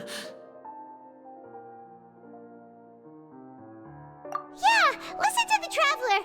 If you can't talk to Linny, can you at least talk to us? You do realize that I'm only letting you go because of Neuvillette, yes? You're here helping him out, and I've already done my best to stay out of your way. But that doesn't mean you can just do whatever you want. The fortress may be small and remote, but it still has its own set of laws. Then how about this? Those who are capable deserve respect. You've spent quite some time investigating my home turf by now, so why don't you tell me a thing or two about what you found, I'll ask you 3 questions. Answer all of them correctly, and I'll agree to your request. Question 1. Regarding the hidden rules of the production zone, what is the truth behind the one about not being allowed to work for 3 days in a row?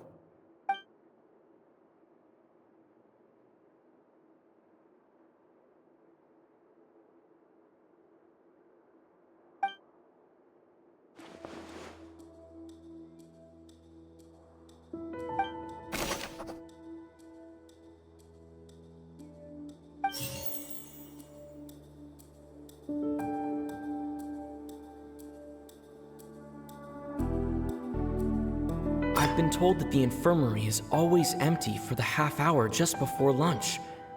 But what could Sijuin be doing during that time? The Fanta promoter has been struggling because he doesn't recognize the real value of coupons. We often see Miss Sijuin observing the prisoners at work near the production zone. Fanta's internal report suggests that they're starting a new trial of... The research notes said that the Melusine race perceives the world very differently from humans. According to Collins, the Pancration tournament only took place because the Fanta company sponsored it. The company must want a return on their investment as well. I've been told that the infirmary is always empty for the half hour just before lunch. But what could Sijuin be doing during that time?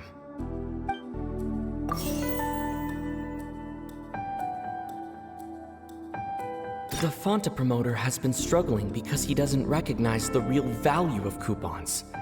Meanwhile, the Duke believes that only idiots who don't understand the value of coupons will spend them on Fanta. We often see Miss Sijuin observing the prisoners at work near the production zone.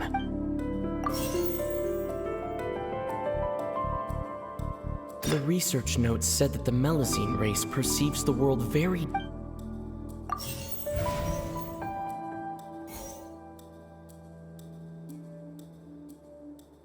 According to Collins, the Pancration tournament only took place because the Fanta company sponsored... We often see Miss Sijuin observing the prisoners at work near the production zone. It seems like she can perceive the general... The Fanta promoter has been struggling because he doesn't recognize the real value. We often see Miss Sijuin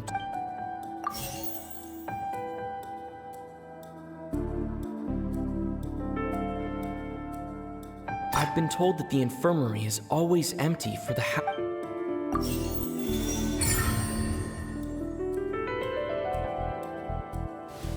So that's what's going on. Paimon understands it now. Who would have guessed?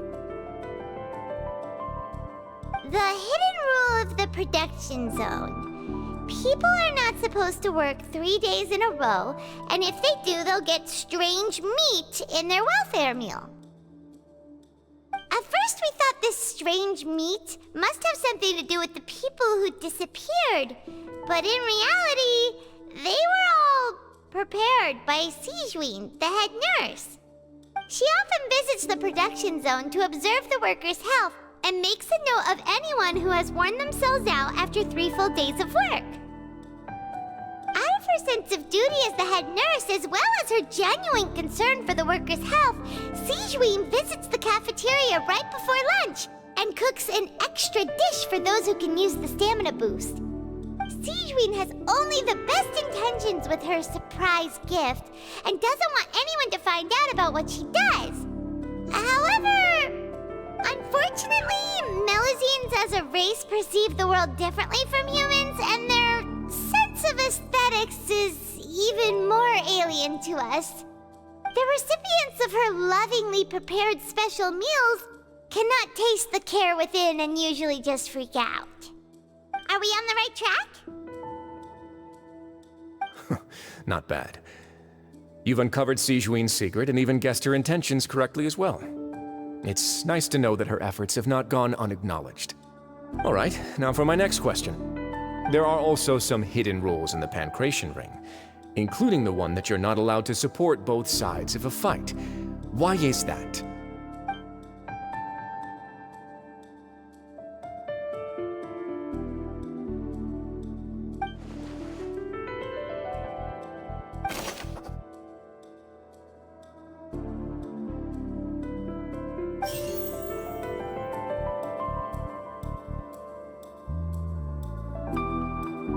Fanta's internal report suggests that they're starting a new trial of an unnamed and unpackaged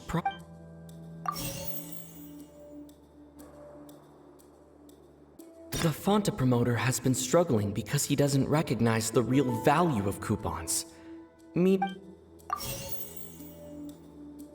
According to Collins, the Pancration tournament only took place because the Fanta company sponsored it.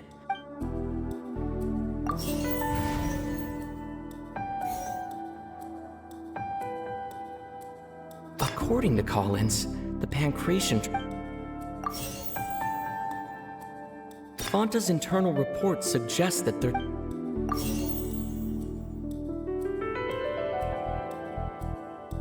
Fanta's internal reports suggest that they're starting a new trial. I've been told that the infirmary is always empty for the half hour just... The Fanta promoter has been struggling because he doesn't recognize the real...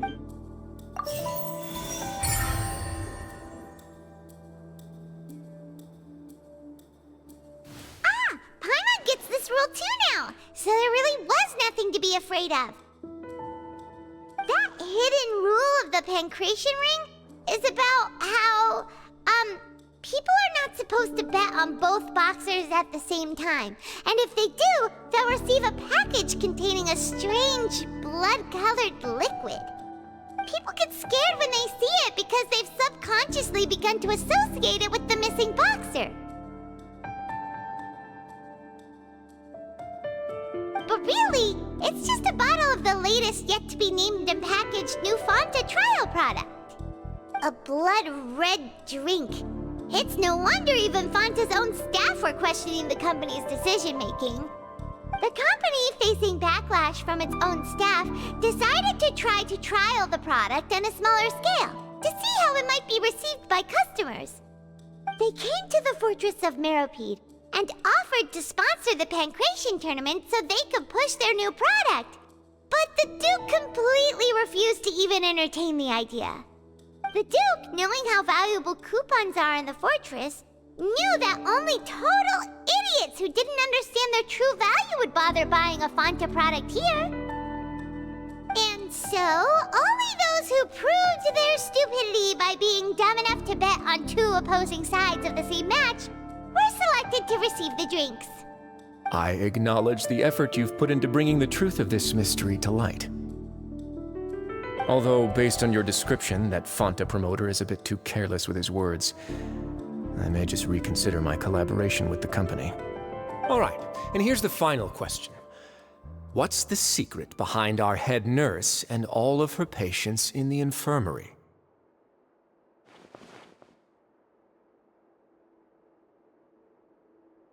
Stop your cruel and pointless games, Risley! You know that we haven't finished our investigation, so there's no way we can answer the last question. The thought of sparing Lynette and Fremine never even crossed your mind. You'll pay for this! Ah! Lenny, are you alright? Oh, close one. I owe you, Sigewinne. That was a fantastic shot. It was nothing, Your Grace. Sigewinne? Though this gun may look like a toy, it's actually fully functional, as I just demonstrated. Sigewinne... You... Not at all. I am merely a resident of the fortress, and thus protecting it is my duty. When Monsieur Nervulette asked me to come here, he told me that my job would be to take care of the well-being of everyone here. I am merely discharging my duties.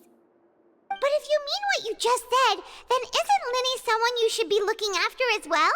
Isn't he a resident here just like the rest of us? But I really am just doing what Monsieur Nervulette told me to do. Everything I did, I've done to protect them. Had I not, they would be in far more dire straits right now. His Grace knows it too, right? Your Grace? Mind proving my innocence to them? My dear Sigewinne, whatever shall I do with you? Would it have killed you to just wait another minute or two? Well, it's nearly time after all. The way you do things can be truly frustrating sometimes, Your Grace. I figured I should try to talk some sense into you. What are you talking about? What time? Take me if you want, but let them go. How touching. Can you just give me one more minute? Don't be like that, Your Grace. All right, everyone, calm down. 2 more visitors will be arriving any time now. I'll go get a cup of tea. Miss Sigewinne, I leave Miss Lynette in your care. You... What are you doing? I believe I hear footsteps.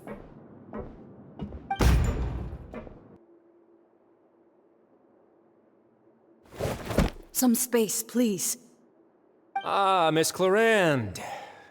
My door. Fremine! Fremine! What's going on? What is Clarand doing here?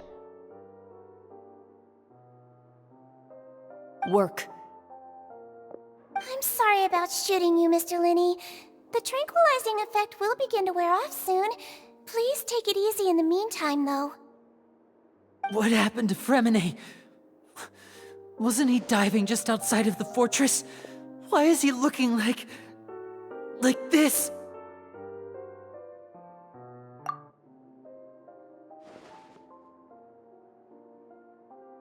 A flushed face, an accelerated pulse. He must have consumed primordial seawater. What did you say? Please, make some space. I'll need to give Mr. Fremine a more thorough checkup. Your Grace, I'll leave the rest to you. I'll talk to Clarand while you get Fremine to where he needs to be. Everything else can wait.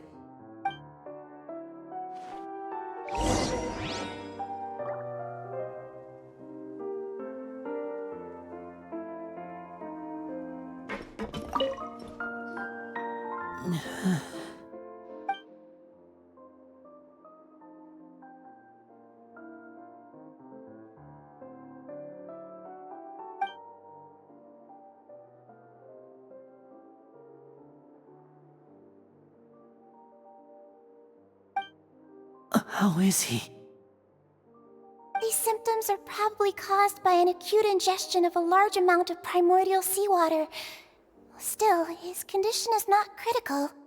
Of course, it would be best if he stayed for further observation. Let's leave him here for now, and move him to the infirmary once he's recovered a bit more. Sorry. I am aware that the infirmary may not be your favorite place in the world at the moment. We do only have a single clinic in the fortress, however. Why would he ingest a large amount of primordial seawater after leaving the fortress? How could that possibly happen? Please, look after Mr. Fremine for the moment. I'll go fetch some medicine and a respirator. Oh, I'll bring Miss Lynette back with me. Where is she? How is she right now? Oh, she just took a nap in an empty room after I tranquilized her. If my calculations are correct, she should also be waking up right around now. You might not believe me, but His Grace and I actually made some snacks and tea for her.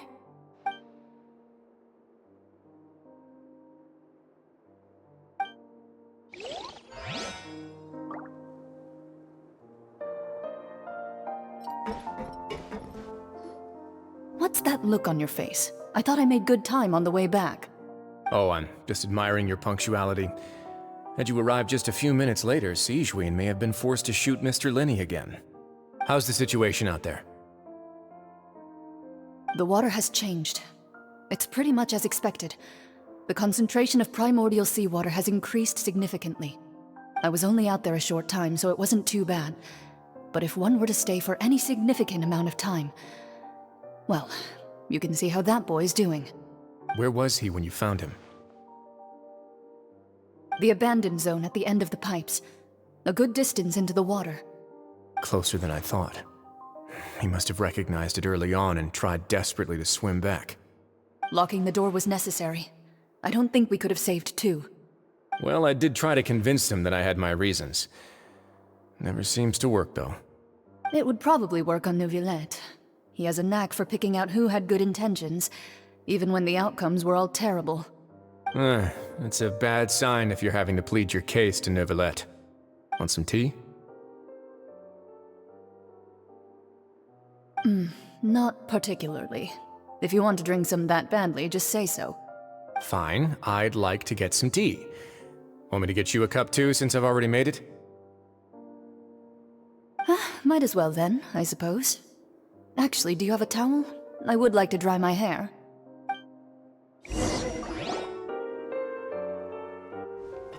Linny, are you okay?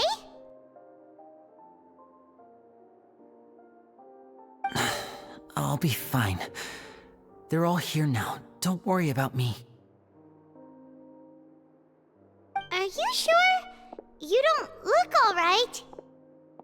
My hands and feet are still a bit weak, but that's probably just the residual effects of the tranquilizer shot. I'm back, everyone. Lenny! Oh, Traveler, Paimon, you're here too. Freminet? Is he... He'll be fine. But for now, please help me lift him up.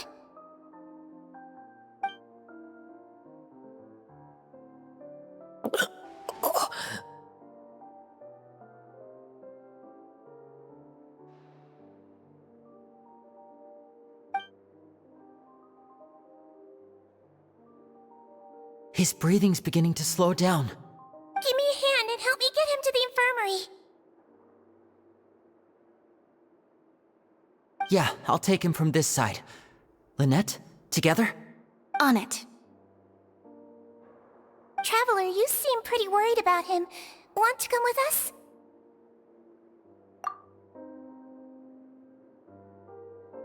The Duke and Clarande are gone. They probably went to get some tea. The Duke will explain the truth in just a bit. Miss Clarande will need a break, since she only just returned from rescuing Freminet out of the sea.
Keep up.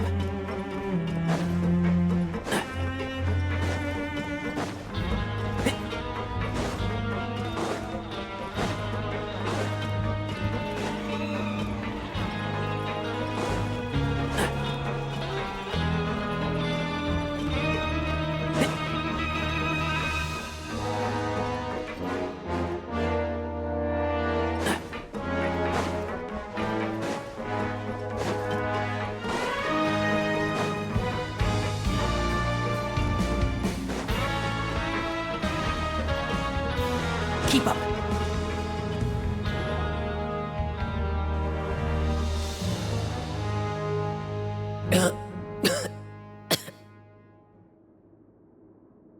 He's awake. Freminet, how do you feel? Lenny... Lynette... We're all here. Where... am I? The infirmary, at the Fortress of Meripede, Mr. Freminet, and you are no longer in any danger. How do you feel? Don't push yourself if you're not feeling up to it. Traveler... Paimon... It's been so long. The sea! There's something wrong with the seawater. Shh, it's okay. We can talk about it after you've recovered. No, listen to me. This is really serious. There's primordial seawater mixed into the regular seawater. I don't know why it's there, but no one should touch it.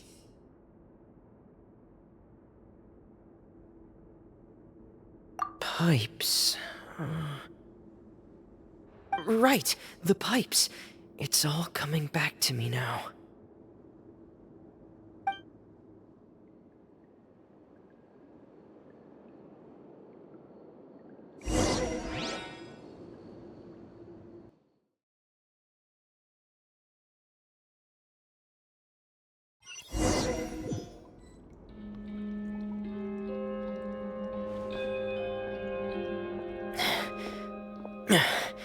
I'm in. Seems like this pipe hasn't been used in a long time. It looks abandoned.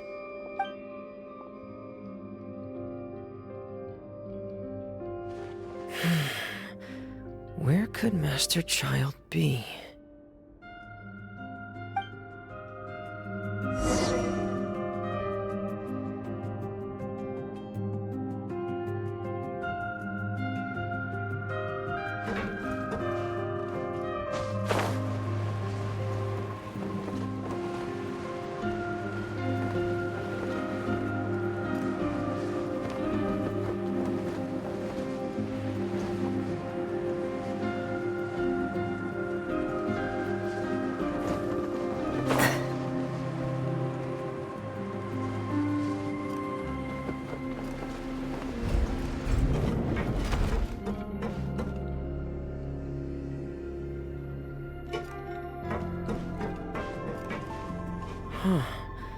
This mechanism looks like it's been tampered with. Could he have done it?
It's getting stuck on something.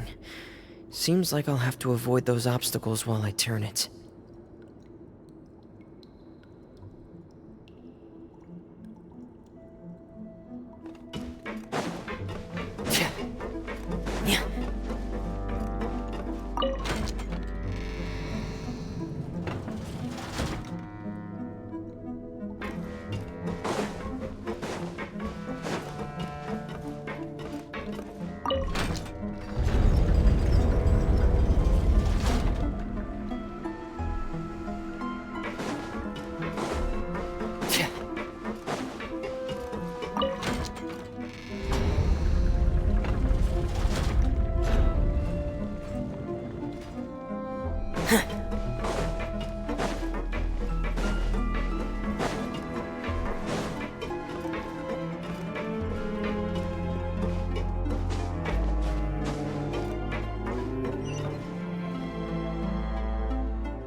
this is where the water starts. Okay. Master Child probably dived into the water.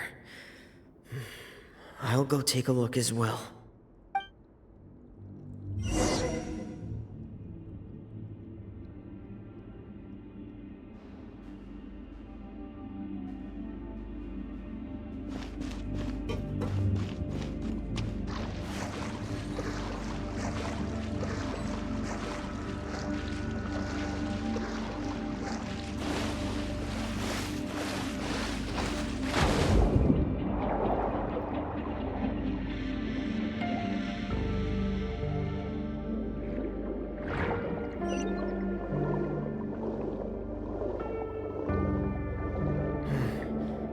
The vegetation here is a bit more sparse. These traces aren't natural. A person must have left them, and recently. I should be going in the right direction.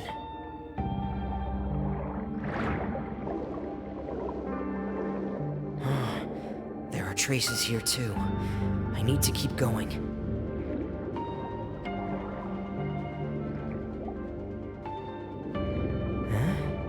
The traces are gone, but I don't see where he could have gone from here. Wait, what the?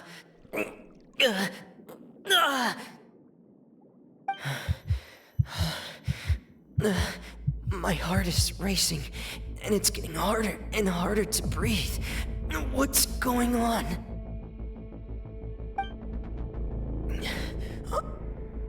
No good. I have to get back. They still don't know anything about what's going on. If I turn back right now, I should still be able to make it.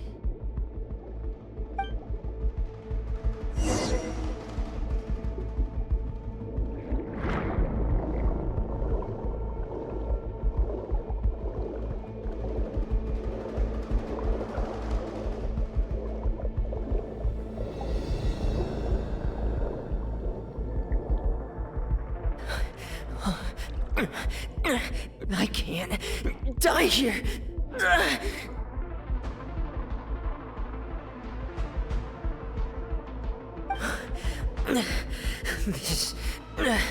This is bad. I'm feeling worse and worse, and I'm still underwater.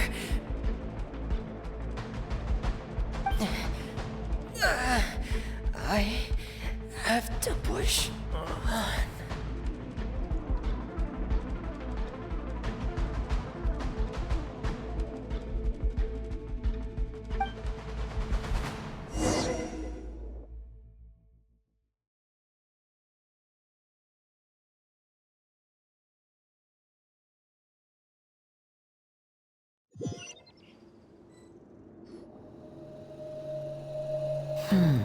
So, in other words, the trail you were following vanished, and you had no idea where Master Child could have gone, but there was also no obvious place for him to have disappeared to.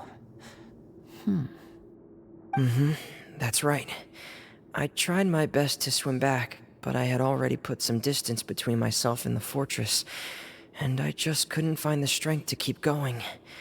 I probably passed out some time after that. And you know the rest. Miss Clarande brought you back, but we also don't know why she just suddenly appeared at the fortress, or why she went out to save you. Miss Clarande, you say? I must go thank her in person. You're still too weak for Monet. You can go after you've had some more rest. Miss Lynette is right. I believe Miss Clarande will stay here as a guest for another few days, so there's no need to hurry. Guest? Then I can assume Risley was the one who invited her to come down here? You should ask His Grace about that. He'll be able to explain better than me. Yeah, it's about time he actually told us what's going on. Wanna come with us, Linny? No, please go on without me. I don't want to leave just yet. Linny. The logical part of my brain is aware that we're safe right now, but I still can't bring myself to leave. Both of you are just in danger. Understood. Then let's just sit together for a while. In that case, I'll leave the infirmary to you. The Traveler and I are going to head out for now. As long as you stay in here, I don't think you'll be disturbed. Thank you.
Excuse me!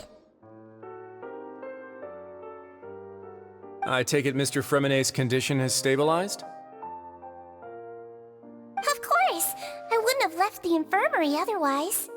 I've been expecting those two, but might I inquire as to the purpose of your visit, Miss Siegewien? I wanted to check up on Miss Cloran. How are you feeling? Mostly fine, I think. If you don't mind, I'd like to perform another quick physical exam. It'll just take a few minutes. All right. Thank you for looking out for me. I'll take my leave for now, then. Well, want to explain yourself, Risley? Of course, but I'm not partial to the word choice of explain. How about enlighten? Where should I begin? How about you start by asking me any questions you have? You can start with whichever one you'd like to get answered the most. Then Paimon will begin. Did you know about Lenny's goals from the very beginning? No. I just knew they were Fatui operatives sent to the fortress by the Knave.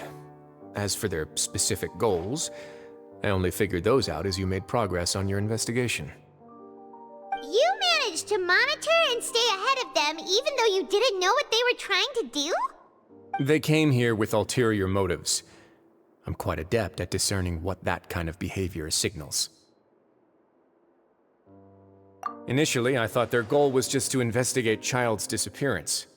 Linny suggested that I had deliberately let him escape, but in truth, I didn't really do anything special to help or hinder him while he was here. Everything he did, from finding helpers to leaving this place, he did on his own. Of course, it's inevitable that the Knave would make a big deal out of her fellow Harbinger's unexplained disappearance. I'm also quite curious about where that Harbinger went, so I figured I might as well let the Fatui do their own investigative work. All I care about is the answer. So you were hoping Lenny's group would just do your work for you! You make it sound like that's a bad thing. Unfortunately, things didn't go as planned. I assume that Fremonet has told you already, the ratio of primordial seawater around the fortress of Meripede is on the rise. The Forbidden Zone has always been Linny's target, and you got roped into that investigation after running into him. I began to intervene out of concern for your safety, and also to prevent the fortress from becoming entangled in more irksome matters. Are the rumors true? That you're also a former criminal? Why would you put it like that? Isn't staying here all day and serving as the manager of the fortress a kind of sentence unto itself? Another form of prison? I just happen to have some support from the rest of the inmates, that's all. Oh, right! Paimon wanted to ask, who invited Cloran down here? Me, of course. I paid her good mora to come down to the fortress for some field work. As a champion duelist, Miss Cloran could be considered to be an independent party. I needed to find an exceptionally capable person to help me get through the impending crisis. And saving Fremonet was part of that crisis? You can think of it like that, yes. Credit where credit is due, that boy is quite adept at diving. Had conditions not been as hostile as they were, he probably would have found the missing Harbinger already. That's not something you should be asking after. Neuvillette only asked you to investigate Child's whereabouts. All I need to prove to you is that the Forbidden Zone had nothing to do with the Harbinger's disappearance. That should be clear now that you've spoken to Fremine. But we've already uncovered that there's something wrong with the infirmary, and we've answered a bunch of questions that you threw at us. Isn't it about time that you answer our last question in return? You make a compelling case. Do you really want to know the answer that badly? Yeah, Paimon really wants to know. Even if the truth may not be pleasant? Follow me.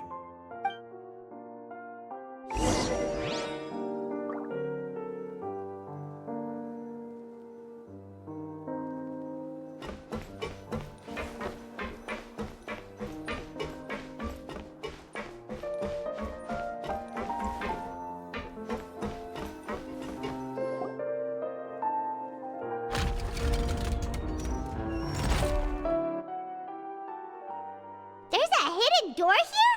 And a whole basement behind it? Huh. You're pretty good at hiding stuff, Risley. It seems you've forgotten just what kind of place the Fortress of Meripede is.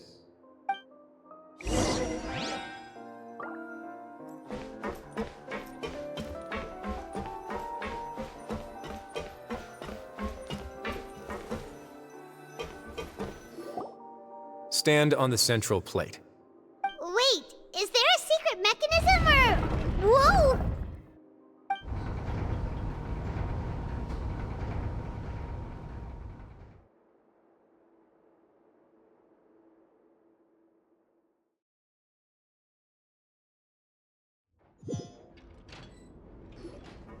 So, this is the Forbidden Zone? Honestly, for a place so well hidden, Paimon sure doesn't see anything special. What a huge door! There are 3 such isolation gates in total. Generally speaking, I'm the only one who's allowed to go inside. Hence the name Forbidden Zone. Am I correct to assume you're going to run on back and tell your little Fatui friends everything? Well, Paimon wasn't thinking of keeping anything from them. Well, I'd advise you wait until you've seen the whole truth of this place for yourself before deciding whether or not to tell them.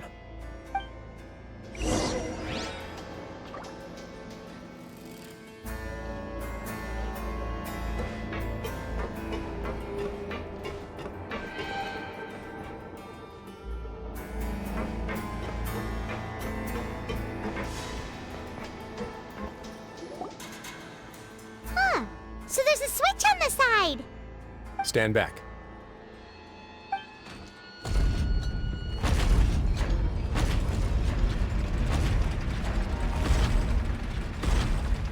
Whoa! They all just went up one by one. Go on, have a look.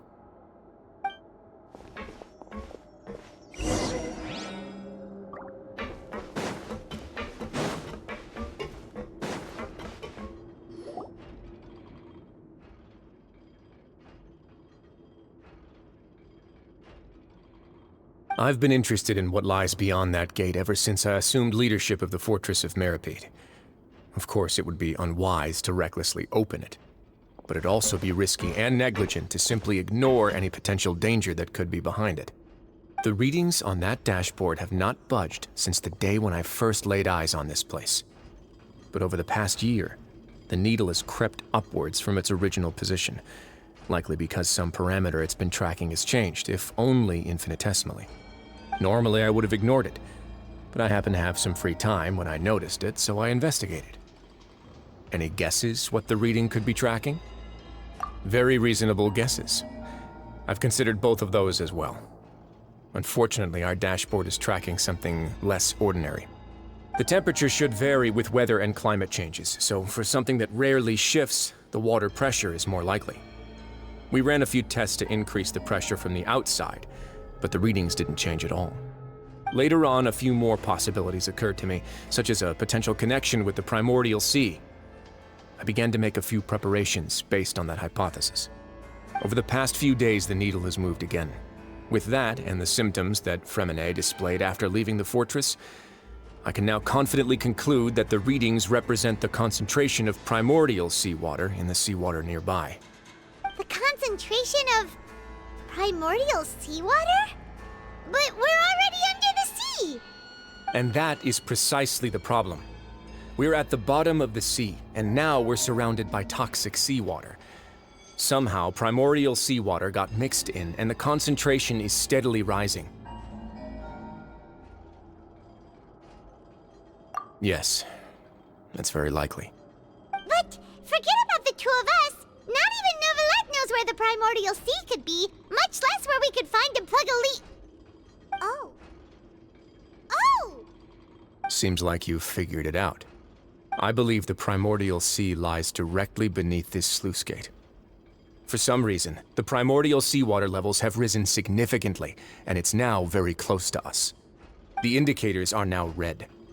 Although the gate still stands, some primordial seawater has already leaked out and mixed into the sea around us. If this continues, soon it will no longer be able to hold back the primordial sea at all.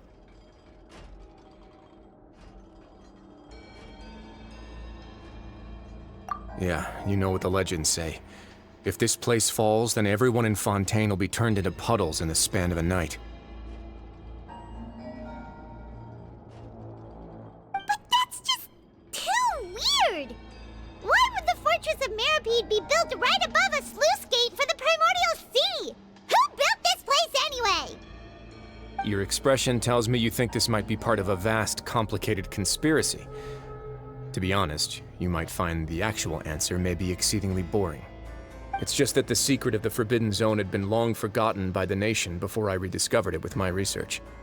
There's no single founder of the Fortress of Meripede in any traditional sense. What we know about its history has been left to us by the people who used to live here. When the previous Hydro Archon Egeria ruled the land, all convicted criminals from Fontaine were exiled.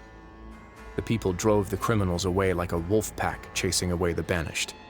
The criminals received no sympathy of any kind from the people.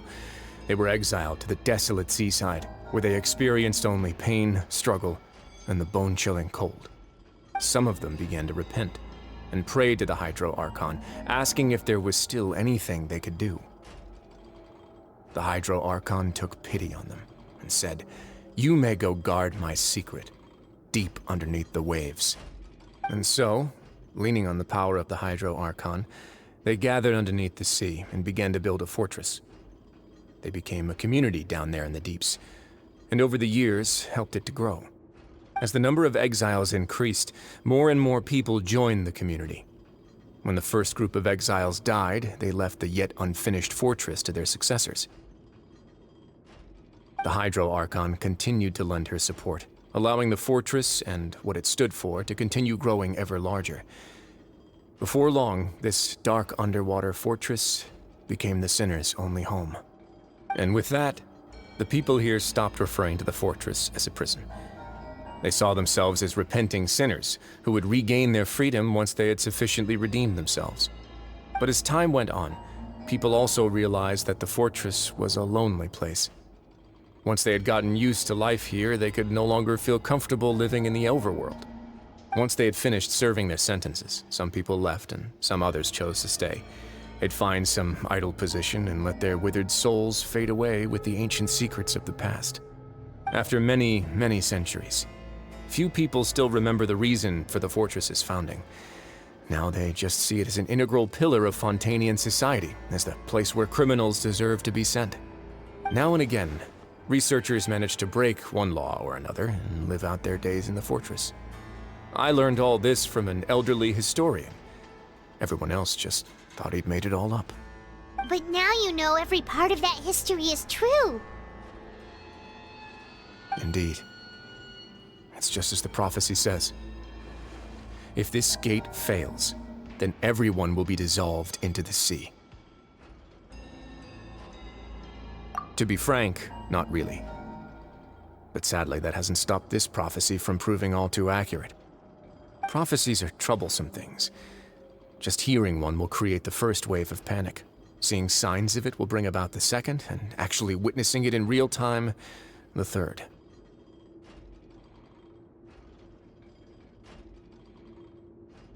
Let's go somewhere else. I want to show you something.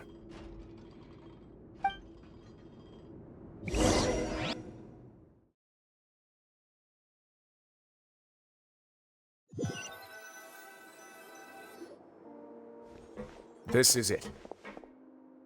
Your Grace, perfect timing. The results from our last round of experiments have... Wait, Jurier, he's not alone! Huh? Lorvine and Jurier? No need to panic, you two. I've already told them about our plan. What? After you warned us not to tell a single soul about any of this? I'm skeptical as well. Are you sure they are trustworthy? The results speak for themselves, don't they? These two may already know more than you could ever imagine. All right then, if Your Grace insists. They seem harmless enough, so I'll trust them for now.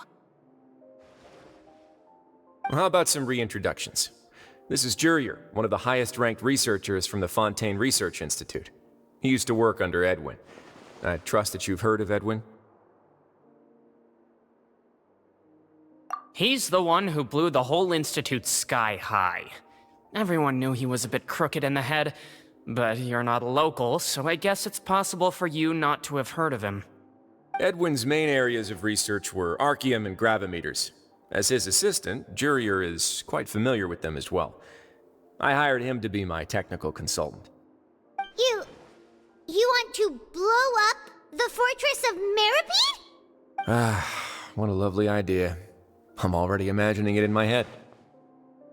Gotta admit, I'm tempted as well. Guys, focus! Focus!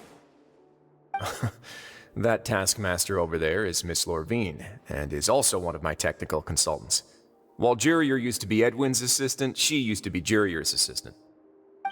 Ooh, are they together? See, everyone keeps asking this question. Are you too sure you're not a couple and just using your work as a convenient cover? Your Grace, I am not in a relationship with this man. If I dated her, I'd officially be madder than Edwin. Jeez, forget I said anything then. Follow me. Whoa, there's another door that goes right up. Your constant amazement makes it seem like the fortress can do anything. But Paimon really thinks everything's super cool.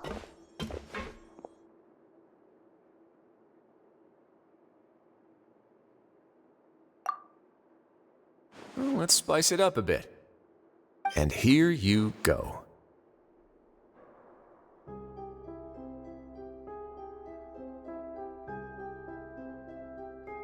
What a huge ship! This is also a production zone that Paimon's never seen before. What's going on? How much do you know about Fontainian history? Not much at all.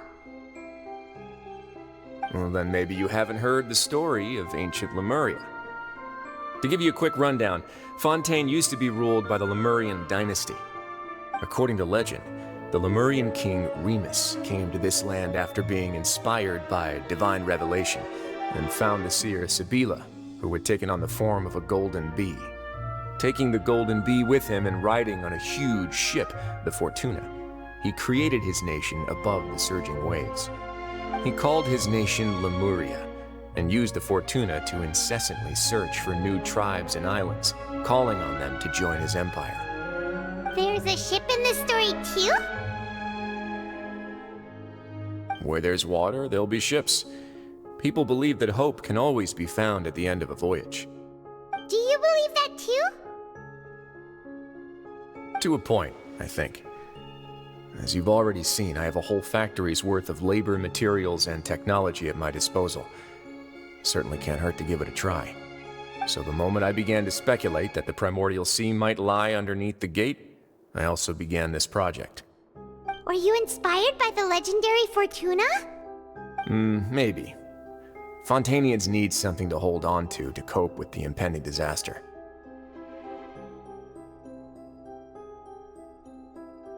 Were the workers to find out the truth behind this ship, riots would destroy the fortress faster than any catastrophe. As the fortress's administrator, I'd never make such a reckless call. All right, that's enough talking for now. I'll need another 3 cups of tea to soothe my throat. Do you have any other questions? Seems like you're good. Come on, I'll take you back.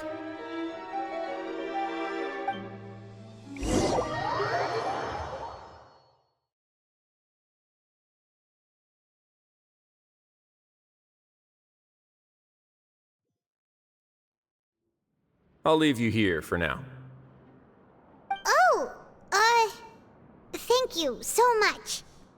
No worries. But don't forget, it's up to you whether or not you want to share what you just saw. What you do from here on out will likely affect those 3 as well.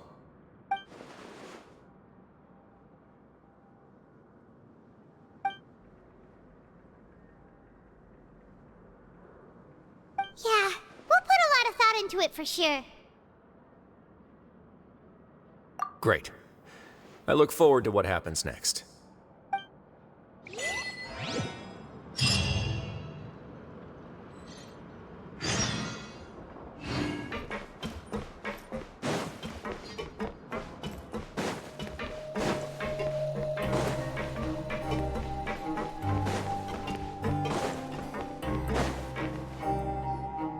We're back!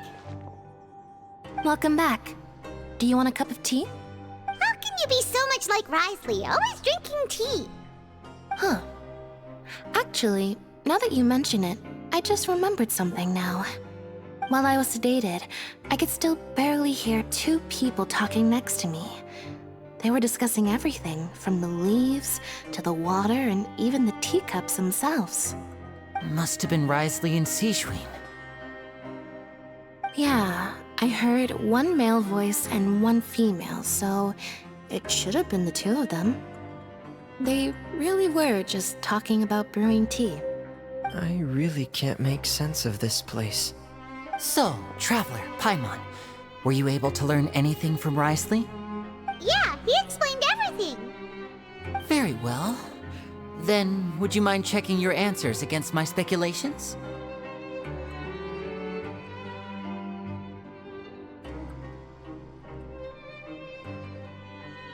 Yeah, I took the time to rest, so I'm feeling a lot more relaxed now. Nobody else is around, and Miss Sijwin is also busy with something or other, so let's just talk here. All right, then I'll posit my theories. I asked myself 3 questions. Firstly, why was Fremine affected by the primordial seawater? It was because he dove into the sea. My theory is, the long-lost primordial sea is probably very close to the fortress of Meropide. Ooh, he's good. He got that right on the first try. That's Arlini. Secondly, Risley's attitude changed dramatically during the course of our stay here. He ignored us completely at first, then suddenly roadblocked us. Why? I spent quite a long time thinking about this. If he has been monitoring the Fatui since the very beginning, he probably ignored us at first because he was hoping we could find Master Child for him. What's more, the Fortress of Meropide is not part of Fontaine's court system, nor does it report to Udex Nervulet. Risley is basically the king of a no-man's land. As long as the fortress doesn't do anything about Master Child's disappearance, Father can use it to pressure the Fontaine authorities. And while the 2 factions are pitted against each other, Risley will be free to move between the parties of interest. If I had to guess, he probably has something that he's working on himself. It's likely related to the secret of the infirmary, but I just can't think of what it could be. You're super smart. Thanks so much. Then finally, there's the last question. If Risley does have a plan, what could it be? All I know for now is that his plan probably has something to do with the changing nature of the seawater. He's even gotten Cloran to help him out. That can't be the full extent of what he's doing. There's probably a secret passageway behind the block in the infirmary, and there's something big in the fortress that most people here never get to see. He has a bargaining chip, and it could be important enough for Father to deal with him directly. I don't have enough information, so I have no idea what his chip might be. But let me guess. You have the last piece of the puzzle.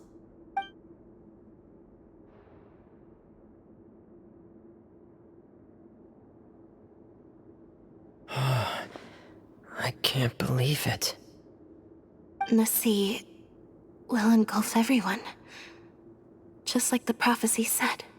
Could Risley have wanted to meet Father to figure out a way to deal with this crisis? If you remember, I once mentioned that Father sees the House of the Hearth as her base of operations, and she truly wants to resolve the crisis. But how could Risley have known that? Or perhaps he didn't know, and just wanted to bring Father over to his side? Which could be why he said he just wanted to negotiate. Yeah, that makes sense to me. I understand your concerns as well, Traveler. I'll figure out a way to pass this on to our father. No matter what, we're on your side. The two of you have already aided us far too much. We probably wouldn't be standing here right now if not for you. If you ever need anything else going forward, please come to the House of the Hearth at any time.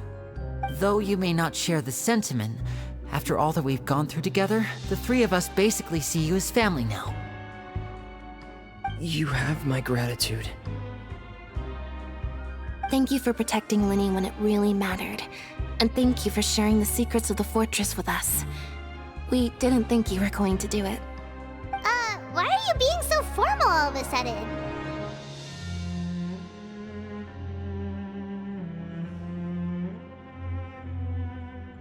Given your strength, you might not need our help at all. But if you are ever in danger, we will try our best to protect you. Aww, the sound of that makes Paimon feel all warm and safe inside.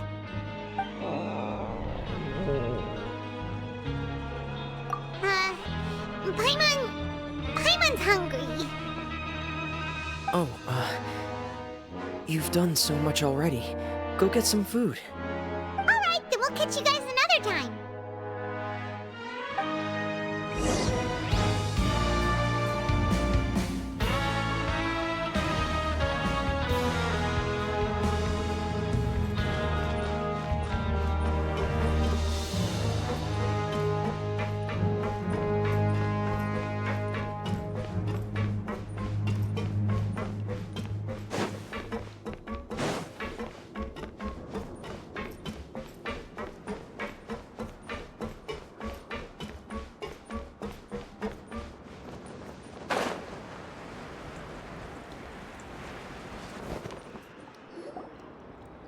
Time for dinner. Welfare meals now being served in the coupon cafeteria. Come on, let's go pick up ours as well. Traveler and Paimon, over here.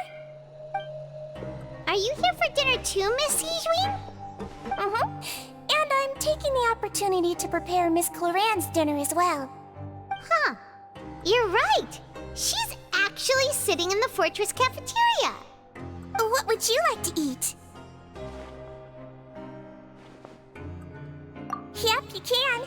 I've already talked to our chef, Mr. Wolsey. It's all on me today, so you can get whatever you'd like.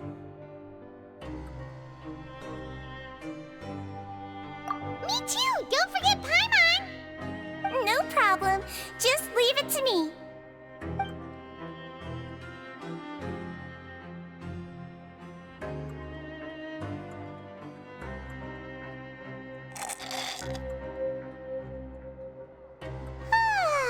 So delicious. Is this how it feels to be freeloaders?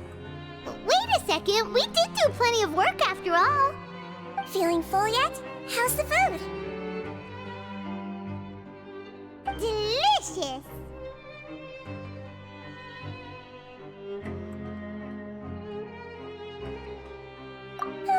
I I'm so glad to see you all so happy. Oh, see, the expression on your face just now? The muscle here just moved, which suggests that you're feeling quite relaxed at the moment. Sijuin, do you do this to help your patients or to better understand human beings? A bit of both, I suppose. I'm a Melazine, which means I'm very different from human beings. I must know what you're thinking if I want to take good care of you. You're really good at taking care of people. Even though you're so short, you still talk and act like an older sister. Really? You're reminded of an older sister? That's great to hear. Oh, and what did you mean back in Risley's office? When you said that you were protecting Linny and his siblings as well. Oh, that. I just asked His Grace to look out for those children, especially that diver boy. I was getting a bit worried after hearing that something was wrong with the water. Thankfully, Glorand is very strong and managed to save him in the nick of time.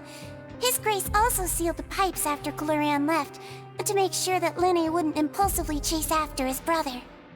Although the path was blocked, we still stationed some guards there to stop anyone from approaching. They were instructed to only open the door once Miss Glorand had returned. Oh, and I was keeping an eye on Mr. Linny as well. We had to press him, but we couldn't allow him to be in any real danger. You were all super considerate and really thought everything through. It's just what we do down here at the fortress. At least this has been His Grace's style for as long as he's been the leader. Oh, I really wish Monsieur Nervula would come down here more often too. I feel like he'd like it here, with all the darkness and chaos.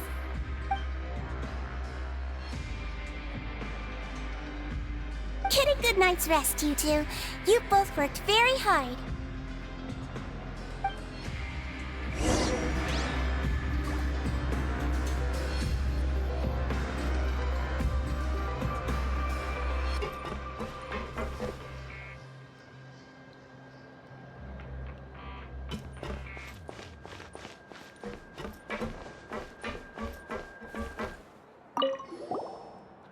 Glorand! Ah, it's you two. How's dinner? It's all right. Miss Sijuin really put in a lot of effort. So we heard that Risley invited you to come down to help, and you saved Fremonade too! You sure work super fast! Oh, it was child's play. Still, Paimon didn't know even champion duelists could take on side jobs. Oh, and why aren't you eating with Sijuin and the Duke? Won't you get bored eating by yourself? Miss Sijuin was with you, and the Duke has business of his own. Actually, didn't Navia say that you went out for dinner with her as well? Yeah. First time in a long time. First time in a long time? So you mean you've gone out to dinner with her in the past? In the past, yes. You seem to be enjoying yourselves here.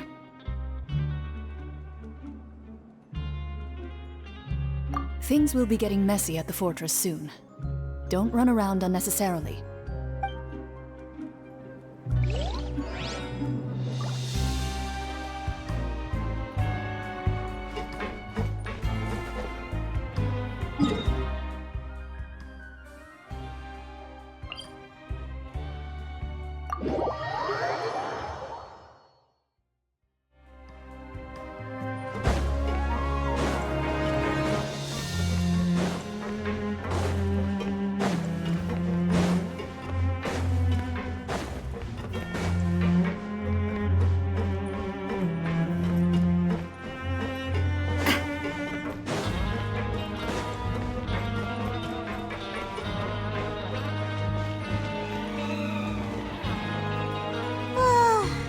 Has happened. Harmon just feels absolutely exhausted now that she's finally relaxed. Paimon's super sleepy. Are you sleepy too?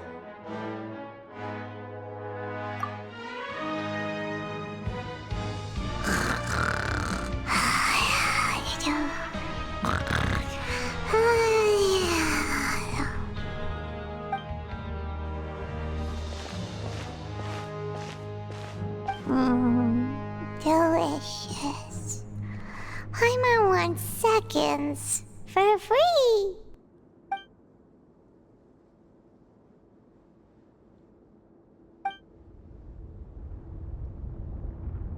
Out of my way! Get out of my way! What happened? Why is everyone running? No idea, but something must have happened. Stop asking! Who's yelling? Paimon still wants to sleep.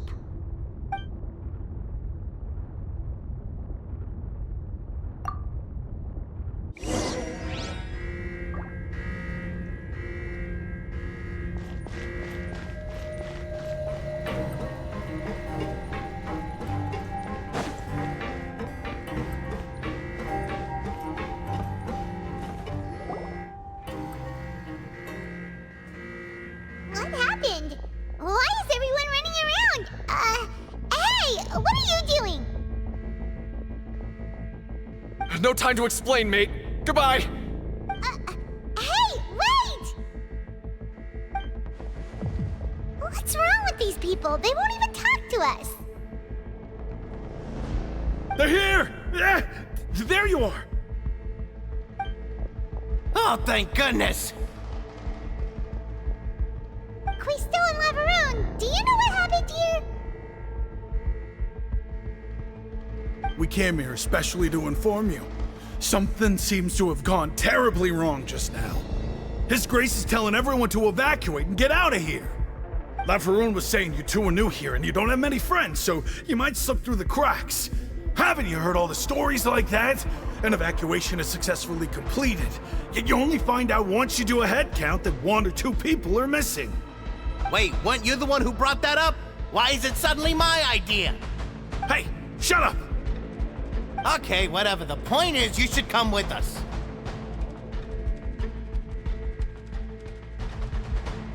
Yeah, he said to get as far away as possible, upwards and outwards.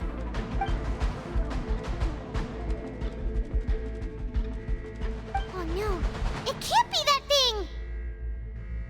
Whoa, wait, what? What? Hey, where are you going? We have to go find the Duke! You two just go and get out! Go on without us! Hey, hey! Be careful! Attention! Please evacuate upwards and outwards, upwards and outwards. If you're already at the topmost layer, then try to move as far outwards as possible.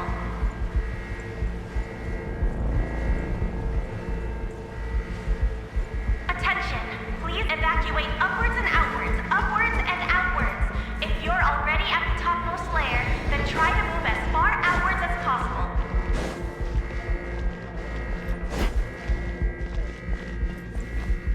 Attention! Please evacuate upwards and outwards, upwards and outwards. If you're already at the topmost layer, then try to move as far outwards as possible.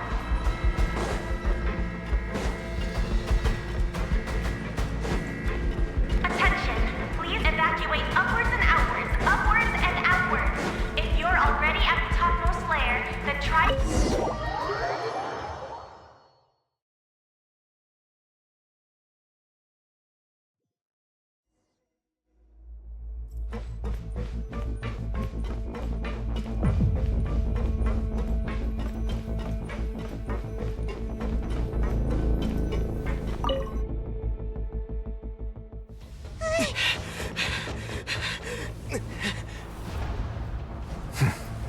They're here. Just like I said. We have it! Huh.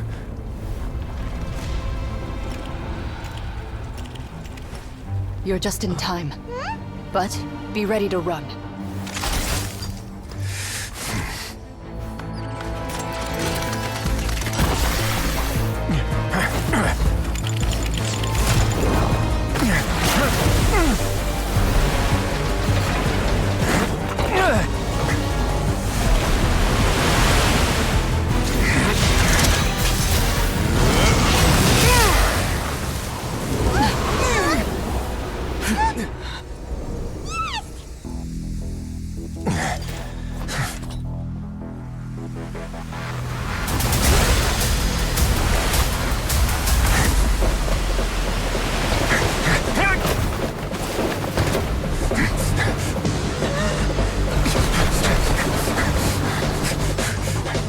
3, 2, 1.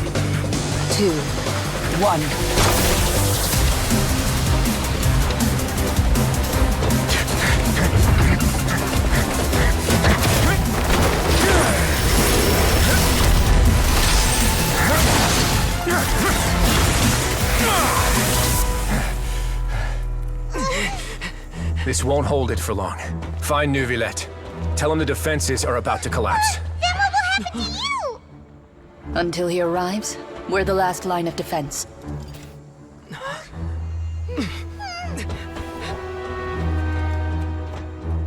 The gate. How long do you think it'll hold? That depends on us.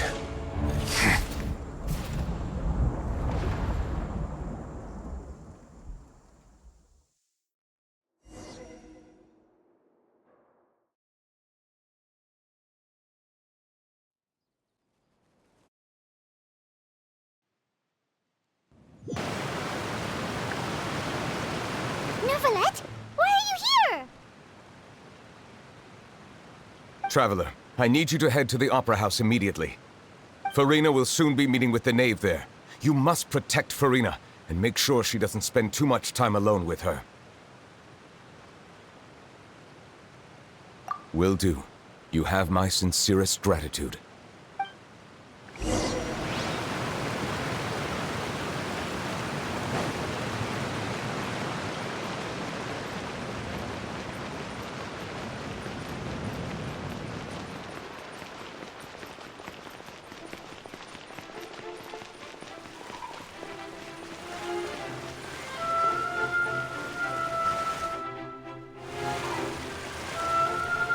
Look! There are a ton of Fatilian Palais Mermonia people over there! The knave is probably here already. We need to hurry! Are you two the Traveler in Paimon?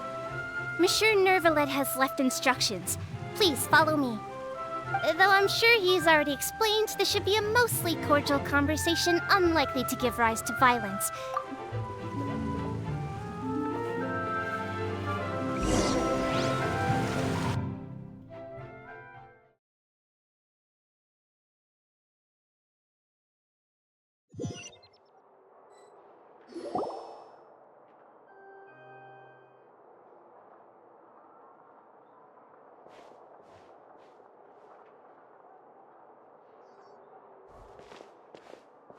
Oh, so you two are the honored guests Miss Farina mentioned.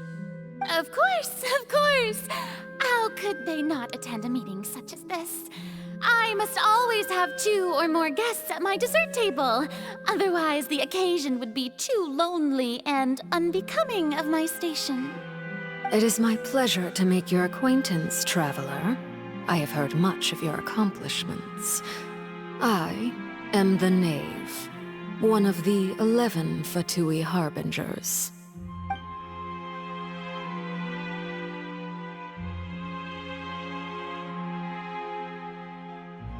I've already prepared seats for you. Come, sit beside me.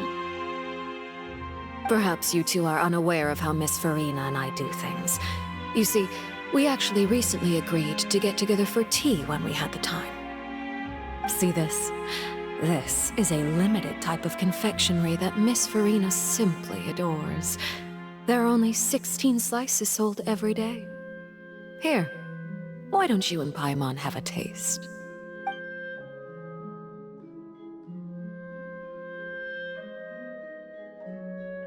Traveler, what do you think of this cake?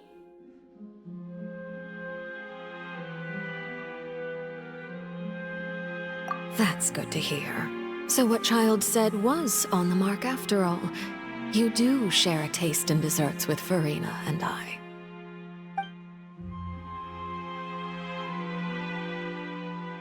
I wonder how he's doing nowadays. You must have heard, right? He's suddenly gone missing. I'm really worried about his safety, you know. Here's to hoping that he's an excellent swimmer. Since we're talking about him, I feel like I should add something. His martial prowess really looked certainly pretty impressive, yeah.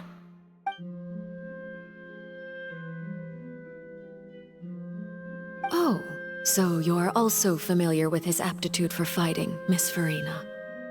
Oh, right. I almost forgot. Child was subdued by Udex Nuvillette right in front of you. Against ordinary people, my colleague would never be on the back foot. But alas, he just never imagined he'd run into such a person. I must express my admiration for Monsieur Nuvillette.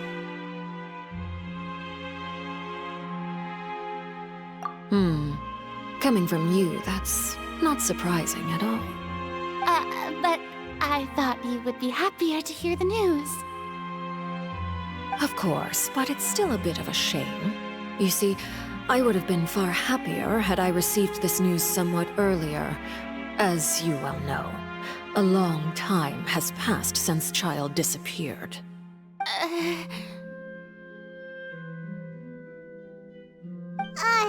Well, in any case, there's no need to worry. We know for sure that Child is still alive. Oh, and just how do you know that? Because we found evidence that proved he left the Fortress of Mirapede. And where did he go after leaving the fortress? Well...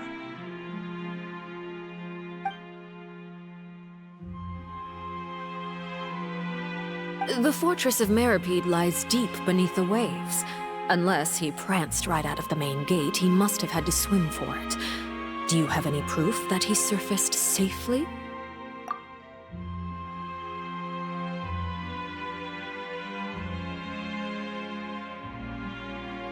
Ah, that is good news at least. His sister Tonya sent a letter to Fontaine not too long ago. Since he was unfortunately unavailable, I picked it up on his behalf. Do you have any idea how he usually writes back to his family? Dear Tonya, your letter made me feel like we were still enjoying our time in Snezhnaya together. I'm currently admiring the scenery on the streets in front of the Opera House. Is it something like that?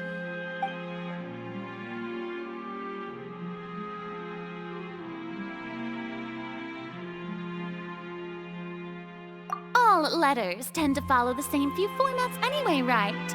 As long as the contents are accurate, it doesn't matter so much how it's written or how it's worded.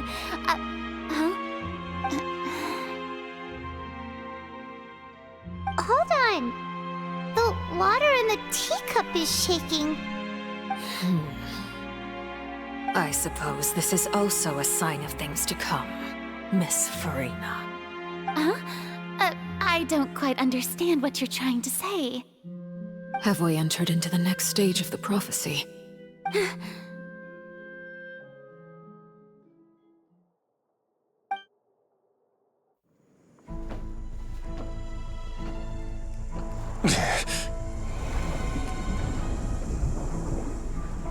My thanks to you both. I will take it from here.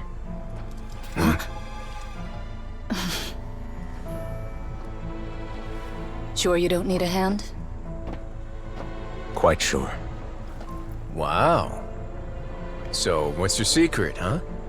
Let me guess. Nah, who knows? Maybe it's just your sense of responsibility. Sounds about right.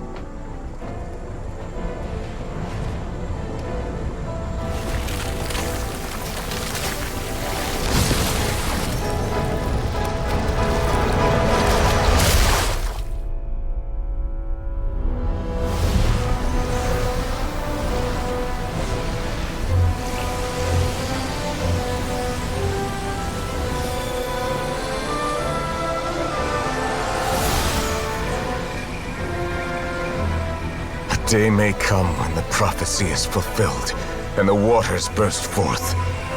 But it is not this day! This ancient power could easily obliterate an entire race. A tsunami of fury would unleash endless catastrophe.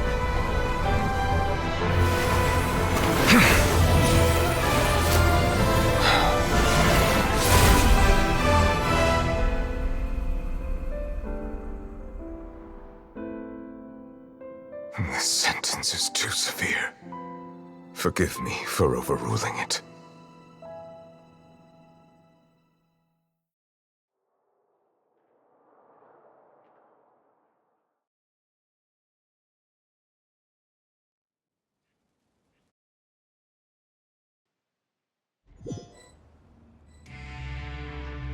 All right. Seems like the problem inside has been suppressed. Let me guess, we're safe for now. Indeed. But only for now. I win this bet. You owe me a present. Very well. It was indeed just as you said. You made a bet? We made a bet on the size of your entourage. Cloran thought you wouldn't come down by yourself. I figured you would have at least brought a few people along for appearance's sake. It appears I underestimated just how confidential the mission was. Shouldn't you have gotten used to confidential missions by now? That's just how the courts operate. So what gift must the loser give? Tea? He already has tons of tea in his office. I'm thinking about a set of legal codices. That wouldn't happen to be a dig at my lack of legal awareness, would it? Well, I'm sure His Grace doesn't consider the fortress to be outside the law. I was under the impression the residents of a place like this would be uninterested in the legal codices. That was obviously a joke. Anyway, you've still got some unfinished business to attend to in the overworld, correct? No need to stay here if you have a pressing matter. We all know you can't leave Palais Mermonia for long. Thank you. I hope everything went smoothly with the Fatui Harbinger.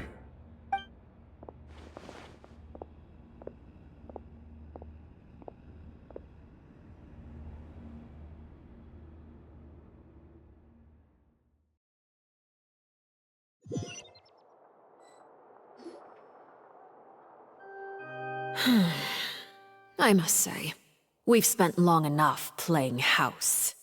Miss Farina, as the Hydro Archon, I am sure you understand the exact meaning of the phenomenon we just witnessed. Or should I say, that's what I originally thought. But looking at your expression, was I wrong? And you haven't a clue? What are you trying to say? At this point, I don't think there's any more need to speak as diplomatic representatives. Allow me to speak to you now as just a Fontanian. You know the prophecy by heart, and also that every part of it is being proven true. Yet, here you are relaxing, drinking tea, and eating desserts as if it's all nothing more than a few stray bugs in your garden. Do you really think that's acceptable? The prophecy's hanging above our necks like a guillotine.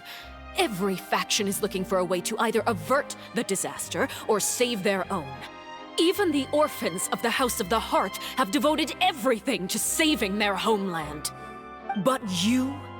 It beggars belief just how nonchalant and carefree you have been.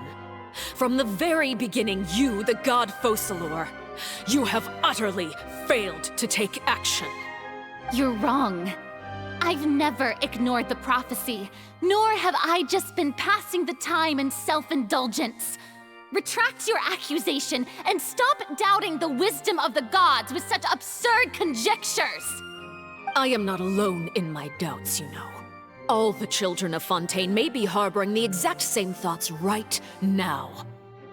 Oh, great Hydro Archon. How are you going to save them? Save us? How are the people you've sworn to protect supposed to survive in a land that will soon disappear beneath the waves? I have my ways, and I've been working on them for all this time. Even if you look down upon me, you have no right to judge me. Fontaine will be saved. Even if I still cannot see the true future right now, as long as I continue on as I am, I will be able to hold my head up high!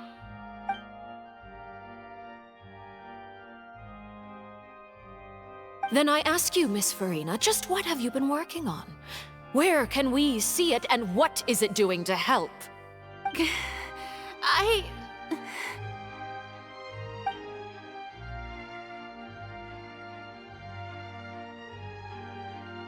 My machinations are just like the prophecy itself.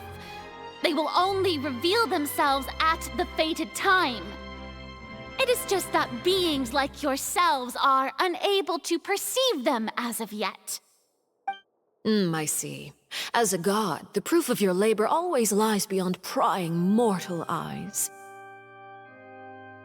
Allow me to be so bold as to ask another way. Would it be possible for you to tell us the parts of your plan that are not confidential? Such as your emergency response plan for the impending disaster?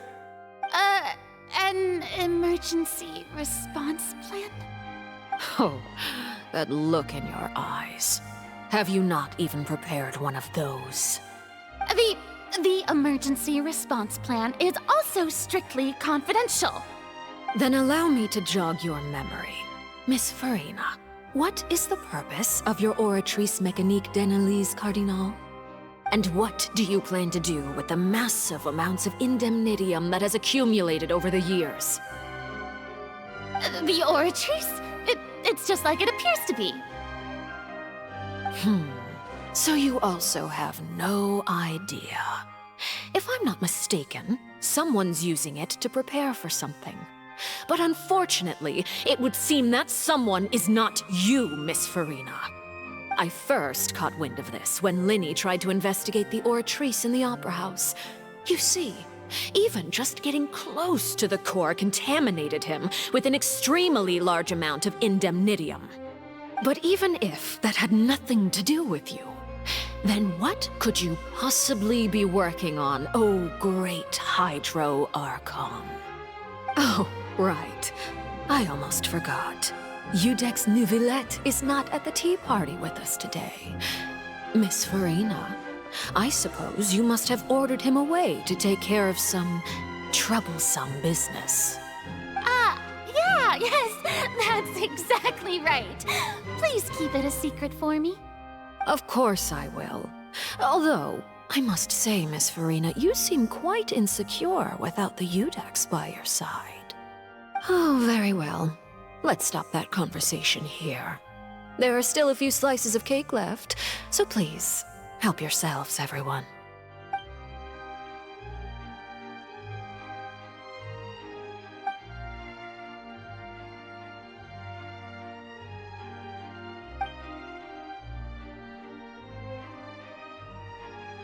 Traveler, I heard that you were recently commissioned to handle a few matters on behalf of the Udex.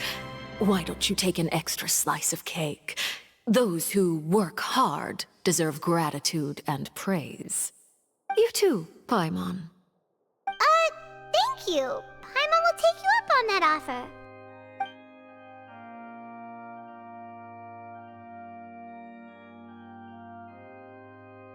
Oh, Paimon's super full. That cake was great. If it's on my tea table, it must be of the highest quality.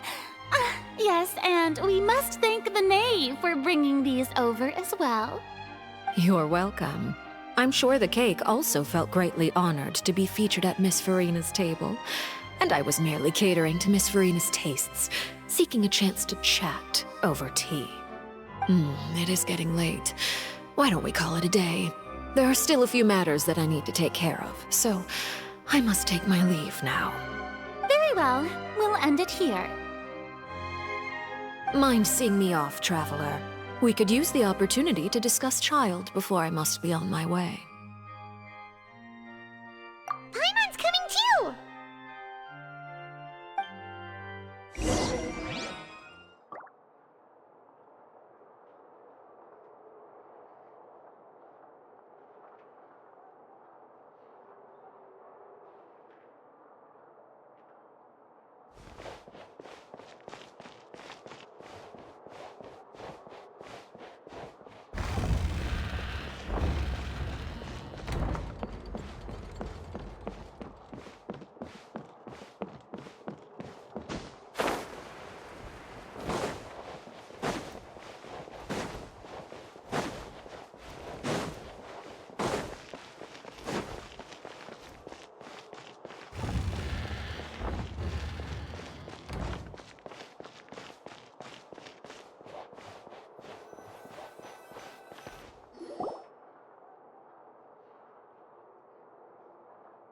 I'm glad that you were willing to come with me. Of course, Child was just an excuse. I have no interest in your dealings with him. That's what Paimon thought. You lent your aid to the children of the House of the Hearth. As their father, I would like to express my gratitude.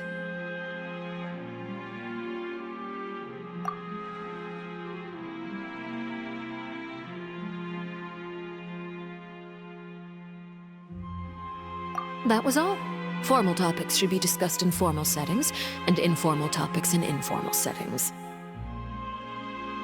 I know you just returned from the fortress of Meripede. Relax. I have no intention of trying to get anything out of you. Linny, Lynette, and Fremine are still there, and I trust their judgment and abilities. They've all been working very hard and have always done all they can to fight back against anyone who tried to stop them, especially Linny. You mean Wriothesley.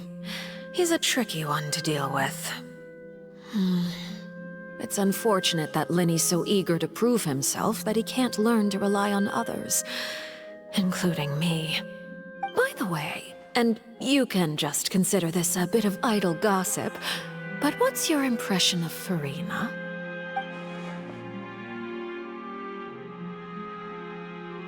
You are outside of our disputes, and the freest person in all of Fontaine, able to move around most easily. Allow me to share my perspective with you. And that's everything that happened during the trial. Master Child was declared guilty and immediately transported to the Fortress of Meripede. Didn't he say he was coming here on vacation? Does he not feel an ounce of shame for all the trouble he has caused?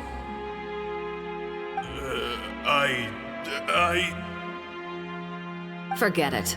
He did give us an opportunity. I will be meeting someone shortly. Do you require help with any preparations? No need. I will take care of it myself. I need to meet with Furina, the Hydro Archon.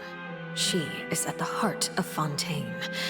But what's fascinating about her is that she often seems more like a celebrity than a working Archon. Oh?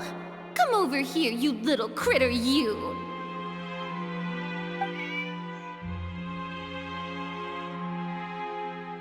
You dare to run from me? Stop right this instant! My goal is just to discover the location of the Gnosis. And I didn't expect the chance to approach Furina to be handed to me on a silver platter. This is so easy, it's actually making me a bit suspicious. Anything left unguarded is usually just bait. But no one will blame someone for taking the bait. After all, from the moment it was attached to the hook, the bait is meant to be sacrificed.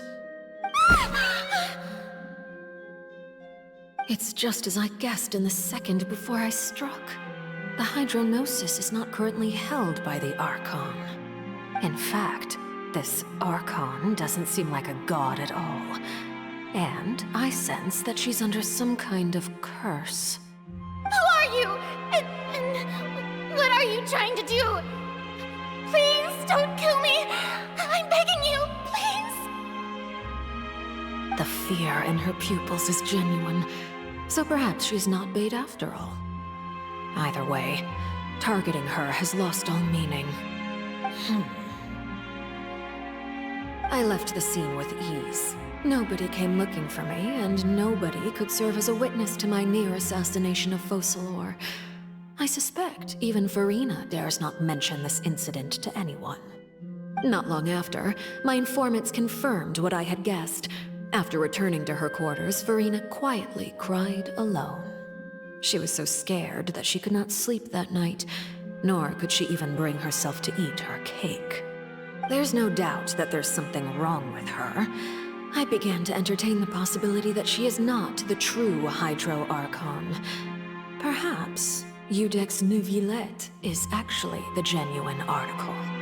I have to find the Gnosis. If the Neuvillette hypothesis is correct, he is probably in possession of it. Alternatively, It might have been hidden in a place that's hard for ordinary people to access. Yes, Father. My dear children, please speak. News from the fortress of Meripede. Master Child has gone missing. On top of that, the contacts and guards we bribed at the fortress have all gone quiet as well. Probably the handiwork of that Wriothesley.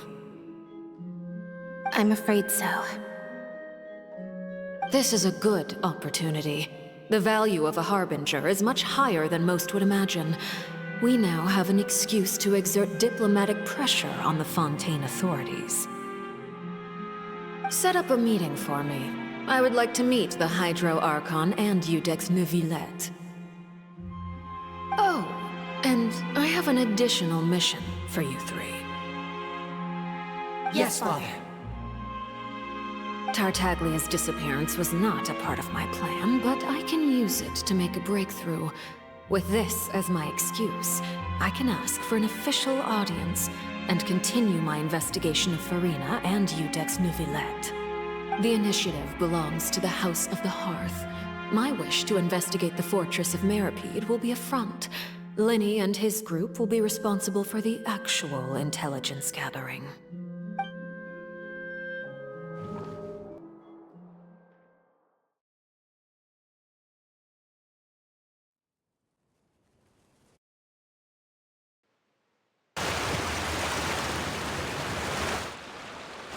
You should know the rest. Linny's group is quite close to you, so they wouldn't have hidden anything from you. You attacked the Hydro Archon? It wouldn't mean anything, even if you shouted it from the rooftops. After all, even Farina herself is still pretending that nothing of that sort ever happened. Alright then. I've now had 2 chances to enjoy tea with Farina. I have to say, the leadership of Fontaine is even more inscrutable than I had imagined.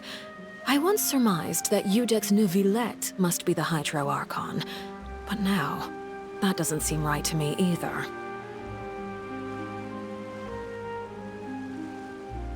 I am a servant of Her Majesty the Tsaritsa. Over my years of service, I've learned how a real Archon conducts and carries themselves. Whether Iudex Neuvillette or Farina, neither fits the bill. It's hard to imagine either of them as the Archon. Of course, that is all just how I feel. Gut feelings often do not require justification. It is, however, quite amusing to me that after all my years working in intelligence gathering, I've come to realize I am at a complete loss regarding the identity of the god of the land of my birth. Don't you think Fontaine is quite intriguing? A catastrophe looms, yet many secrets have yet to rise to the surface. It looks like Fontainians will have no choice but to save themselves. Ultimately, though, one must survive in order to do anything else. Should the need arise, I would be happy to cooperate with you. You don't need to commit to anything right now, of course. I have a feeling that the situation will continue to evolve, and as your name is often connected with noble deeds, I'm sure we will work together someday. He certainly returned quickly. You must want to catch up with each other, so I'll leave you to him.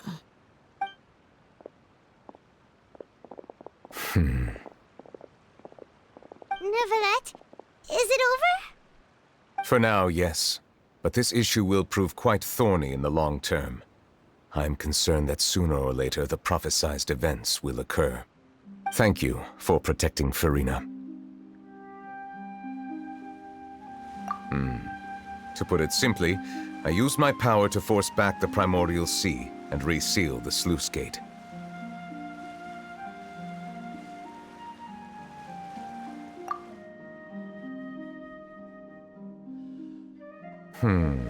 So as expected, the Knave has turned up the pressure on Farina. She's trying to feel her out, though I'm still unsure as to her motives. Permission granted.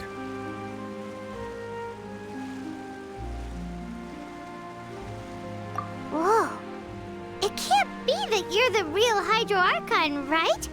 But that's just a speculation on our part, though.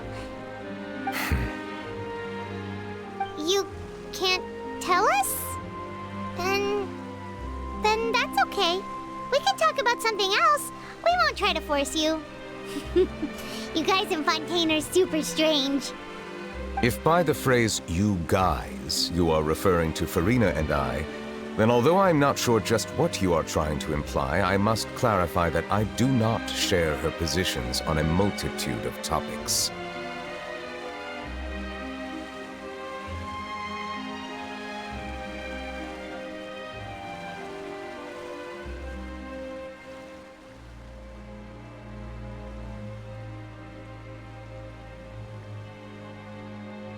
I believe so.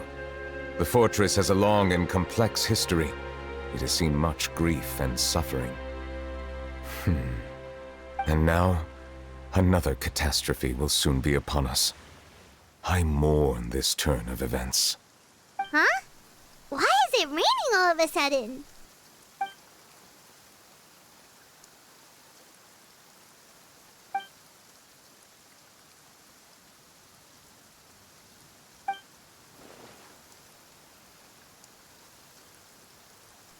You may be closer to the truth than you think. Oh? And what are you thinking?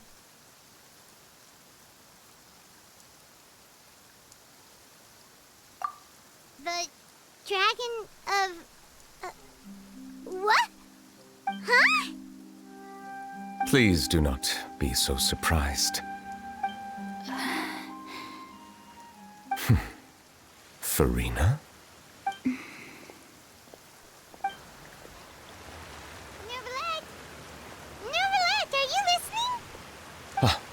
My apologies. We were just guessing randomly. We didn't guess right, did we? You're not actually the Dragon Sovereign of Water, right? Well, if you don't want to confirm or deny... You guessed correctly.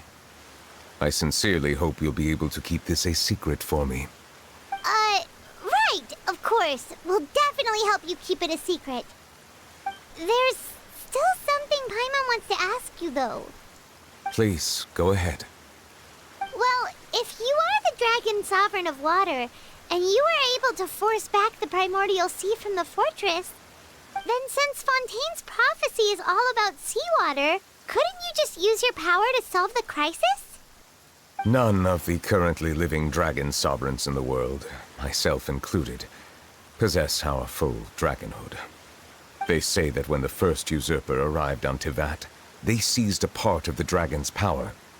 Today, that stolen power is the basis of the Archon's authorities.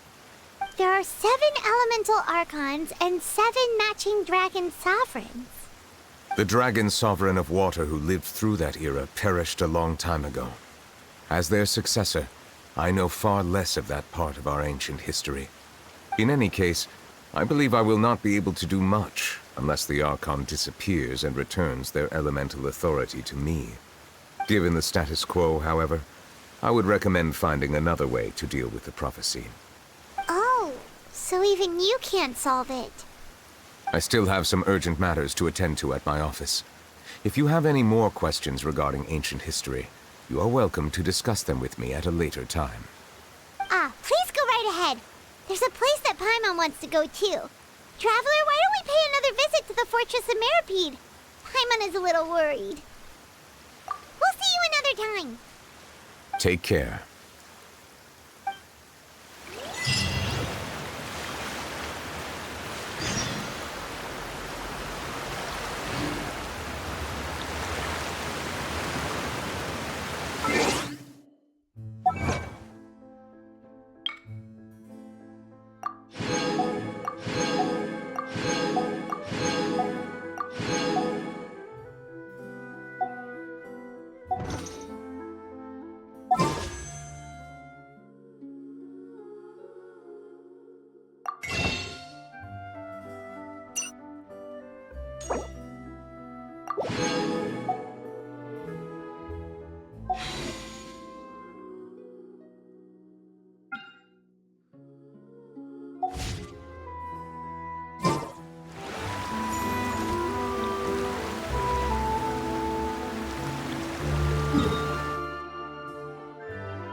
Now guess, what suit will this next card be?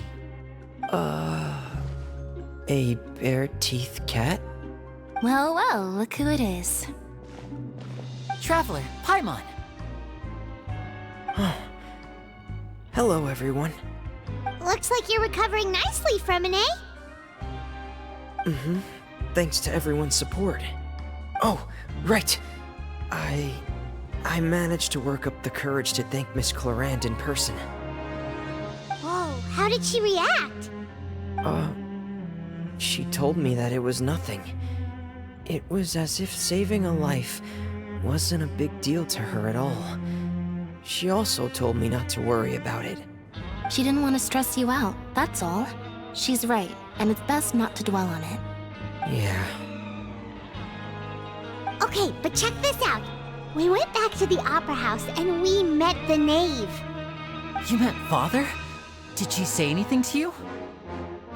She said a few things that were, a bit hard to understand. And also that she's looking forward to working with us in the future. Her attitude towards you is even better than what we'd imagined. That's fantastic. You should believe her. She has her own way of doing things, and she'll do everything in her power to help those she considers close, which now might also include you. Mm-hmm. Father is very capable, and also trustworthy. Oh, Paimon just remembered that she thought Linny was a bit too proud as well. She said that you should learn how to rely on others sometimes. Got it. Huh. That does sound like something that Father would say. Hey! Are you going to stay here for the next few days? Looks like it, yeah. Excellent. I will host a tea party. For real? Then Paimon wants another serving of cake. Another implies that you were already served some delicious cake while you were up there. How lovely. Well, next time, you're going to have tea and snacks with us.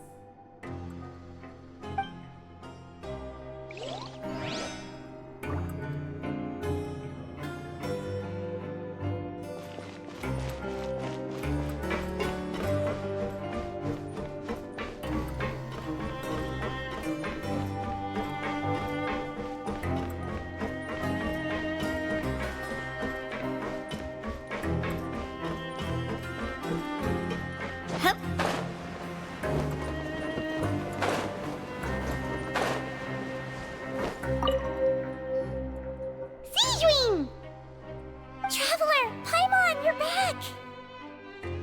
Are you still doing alright? Did either of you get hurt? We're fine, but what about you guys? It was such a huge mess. How bad was it? A few people sustained superficial injuries, but that's about the extent of the damage. Monsieur Nervulette paid us a visit. It was all thanks to him that we managed to suppress the crisis for the time being. Of course, we must also thank you for the help you provided. How did Nervulette know that he was needed here? Well, Monsieur Nervulette has strong resonance with the hydro element.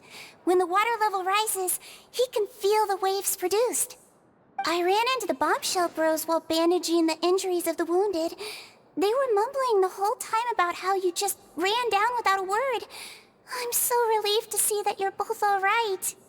If you're not too pressed for time, please stay with us a few more days. Just let me know if you get a craving for any particular dish, so I can have Mr. Walsey get your meals prepared. Oh, and please feel free to visit the infirmary for a break at any time. I'd like to take the opportunity to spend some more time observing your facial muscles as well. Your happy smiles are quite contagious, you know.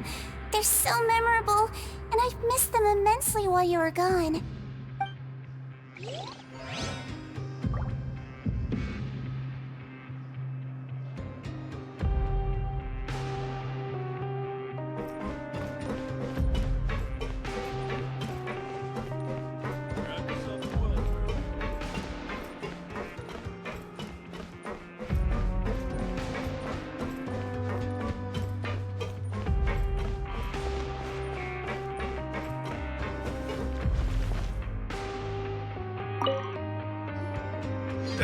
You guys are back?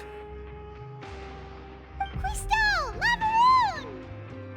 You guys didn't get caught and thrown back down here, right? Huh? No, not at all. Ah, and here I thought you'd managed to escape from jail during all the commotion. I'd held you up as legendary jailbreakers, but now you're telling me you just never left? We're sorry, but we just had some business to take care of. All right. There's no need to get caught up in the details. We're just relieved to see you. He was super worried about you, you know. Hey, it wasn't just me. Weren't you super worried as well? Something like that, yeah. I was also transferred to work in the kitchen a few days ago. I can still hear Quisto mumbling to the carrots. Are those two all right? Do you think they made it out alive? Whenever he'd say that, I'd tell him I'm sure they're fine. Wherever they are, they're kicking back with drinks in hand, enjoying the lovely scenery. Hey, there's nothing wrong with worrying about your prison pals. Is there? I mean, considering how they always love listening to all my gossip. These two. They sure are a lot warmer and friendlier than when Paimon first met them.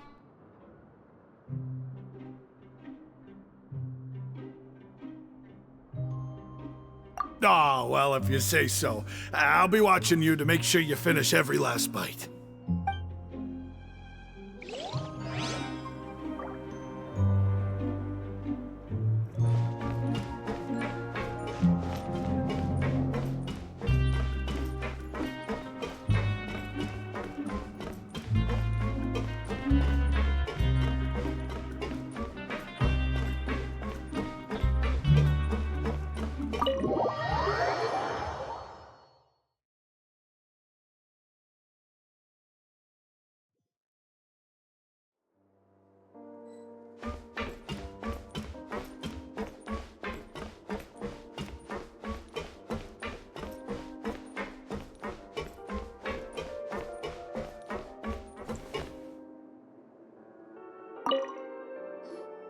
Courier? Miss Sijween told me you still haven't eaten. Yeah, I was working on something, so I forgot. That's no excuse for... Huh? It's you two. Courier! Lurvine! We're back! Hello there. It's been quite the mess here recently. How have you been? And you? Are you still taking the secret passageway from the infirmary to work on the ship? Yep. That is still top secret, though. So don't say a word to anyone. It can be a bit annoying when there are lots of people in the infirmary, but I still prefer taking that route over the one from the Duke's office. I mean, the infirmary does make it easier for you to slack off. Oh yeah? Then why are you also here so much? You two really are just using your jobs as a cover for your relationship, aren't you? Not at all!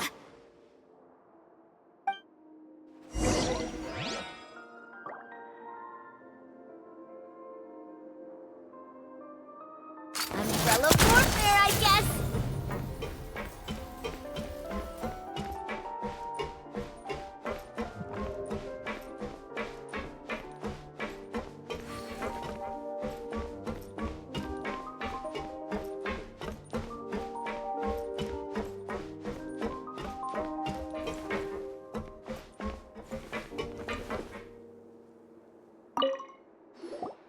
Do my eyes deceive me, or did I just see two inmates come back after making it to the surface? Some strange winds blowing of late. We wanted to see how the fortress is doing. Is everything still alright? We're fine, for the most part. Neuvillette came down and took care of the worst of it. If that's the case, why don't you just ask him to stay here? Oh, yeah, what a brilliant plan. Let's go convince the Eudex himself to exchange the Courts of Fontaine for a puddle of water in the middle of nowhere. He came here in a hurry and left without even stopping for a cup of tea. He did remember to take Miss Sijween's gift with him, though. He sure sounds super busy. Miss Clorand has left as well. She also took her gift from Miss Sijween. Were the gifts milkshakes? Neuvillette got the milkshake. Clorand received lipstick instead. Those aren't even remotely alike. Well, it's Nervilette's own fault for making Sigewinne worried about his health by working so much. But besides that, our head nurse is still pretty fond of picking out beauty products for the ladies. Oh, and I have some gifts here for you as well. Are these from Sigewinne too? Nope, they're from yours truly. You've already wrapped up your work at the fortress, so you can return to the surface at any time. You haven't yet served your full prison term, however, so you may continue to use your cell until your term is up. For real? Then we can stay here for a really long time? You may access the cafeteria for free. Hooray! Just remember to come complete your paperwork once it's time for your release.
We're back in our cell again. We're no longer prisoners, though, so it really doesn't feel the same. Sure feels that way. But the truth is, we never did anything bad to begin with, so I'm not sure why we put so much pressure on ourselves.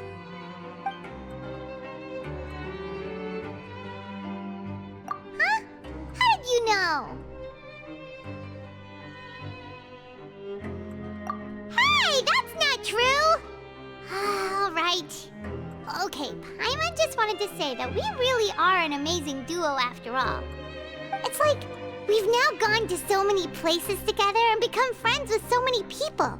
We've never stopped traveling or stopped meeting new friends.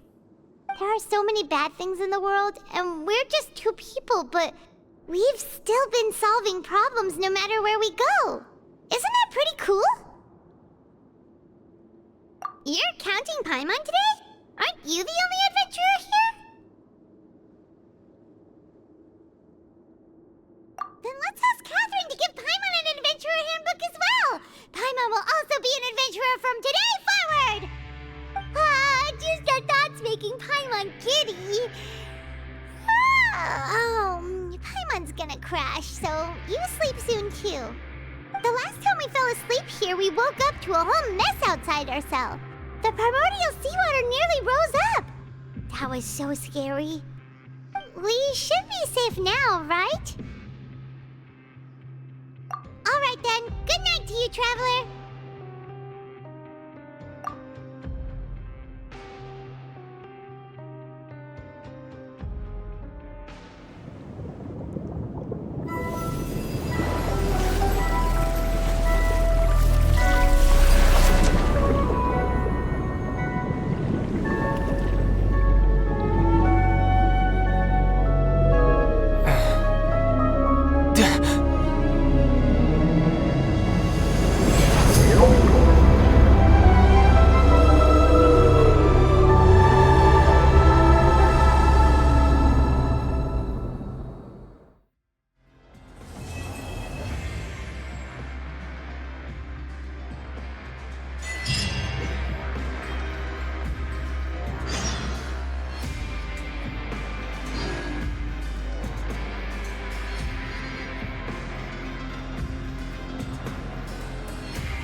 Now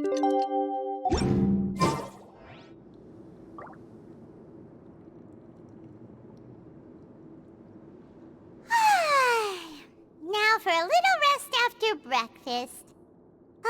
This is the life. Wait a sec. Isn't something important supposed to happen today? Oh, today's our big day! We're supposed to leave the Fortress of Mirapede! Come on, we've got to go complete the release procedures now!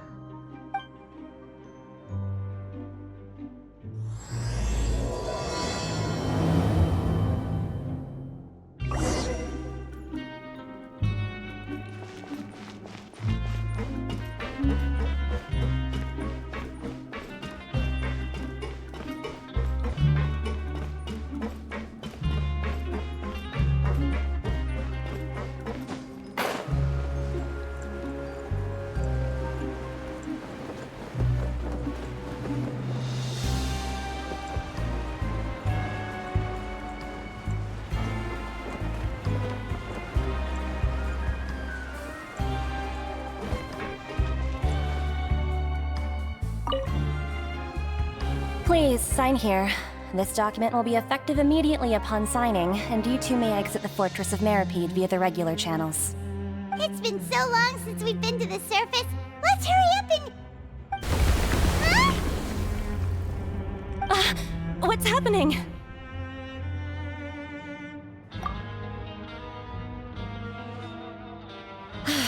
I'm fine, thanks. But I wonder what that tremor was just now. Let's go ask the Duke.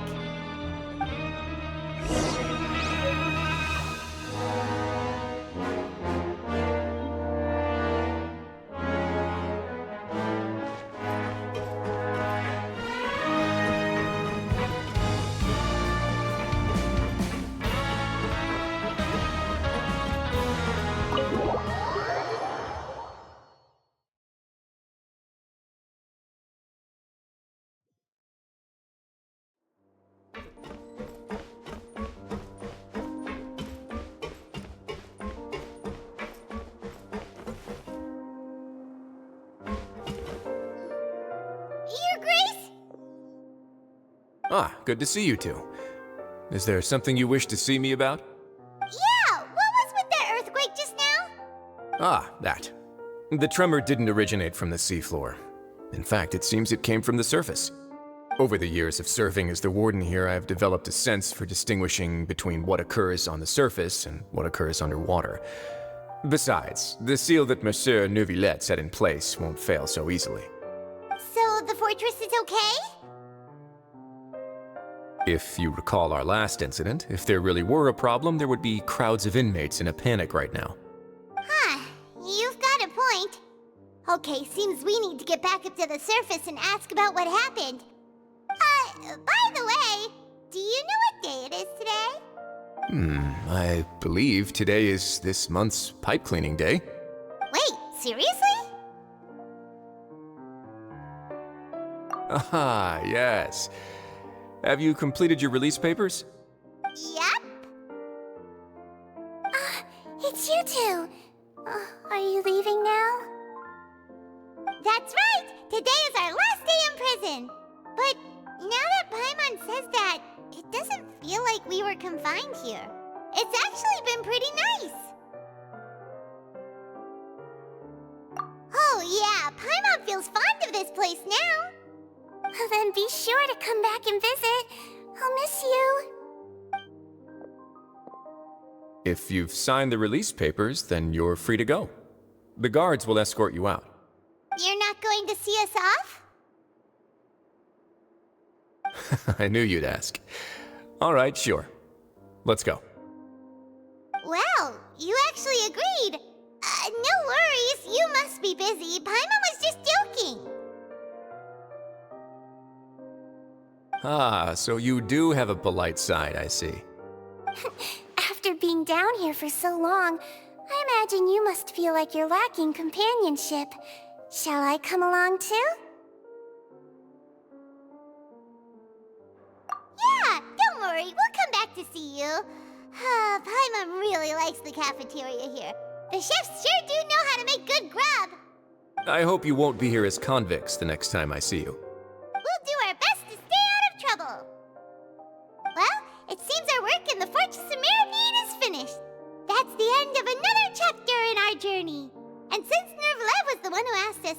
here.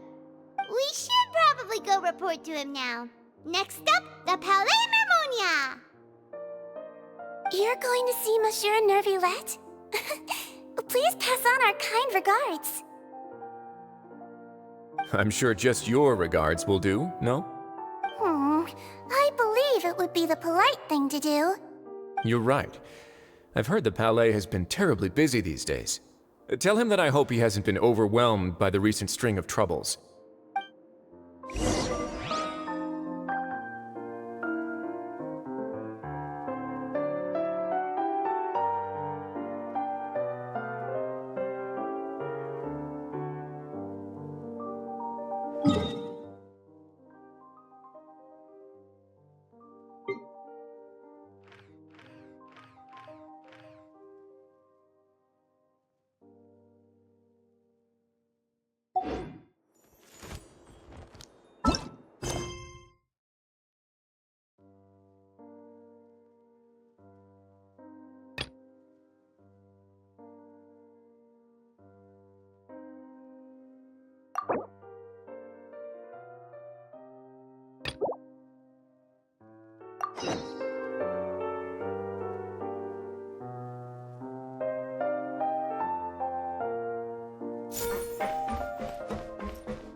My time with the Spinas taught me that carrying an unreliable weapon is worse than not carrying one at all.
These newcomers are full of enthusiasm. Definitely the right decision.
love Spina di Rosula's logo. It was designed by... The Palais Mermonia sure is buzzing with activity today. Halt! Huh? Oh, it's you two. Apologies. Monsieur Neuvillette did say you'd be welcome at any time. Excuse me, would you mind helping me take a look at this report? I'll be right there. Sorry, I've got my hands full here. You can see yourselves in. Everyone's so busy. Seems a lot has been happening.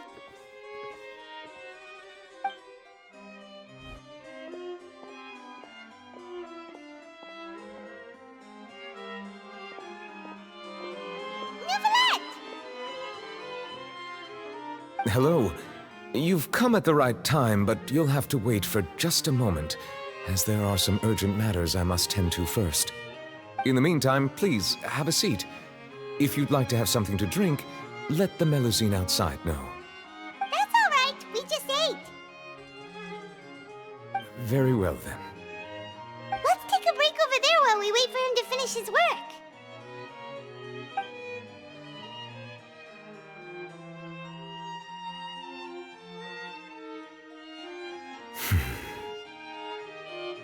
All right. That should wrap things up for now. Are you done with your work? Yes, sorry to keep you waiting. Today should be the day you were released from the Fortress of Meripede, and it appears that you have managed to complete all the release paperwork. That's right, and we came here to see you right away.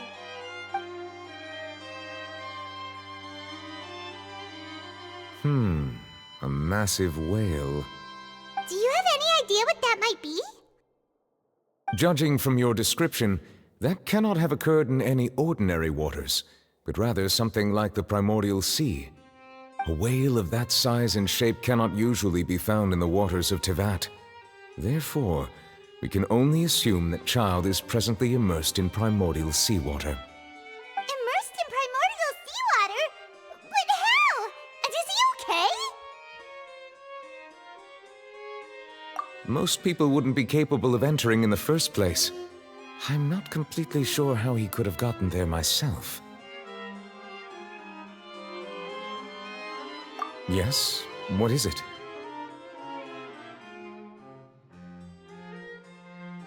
Ah, right! Paimon felt it too!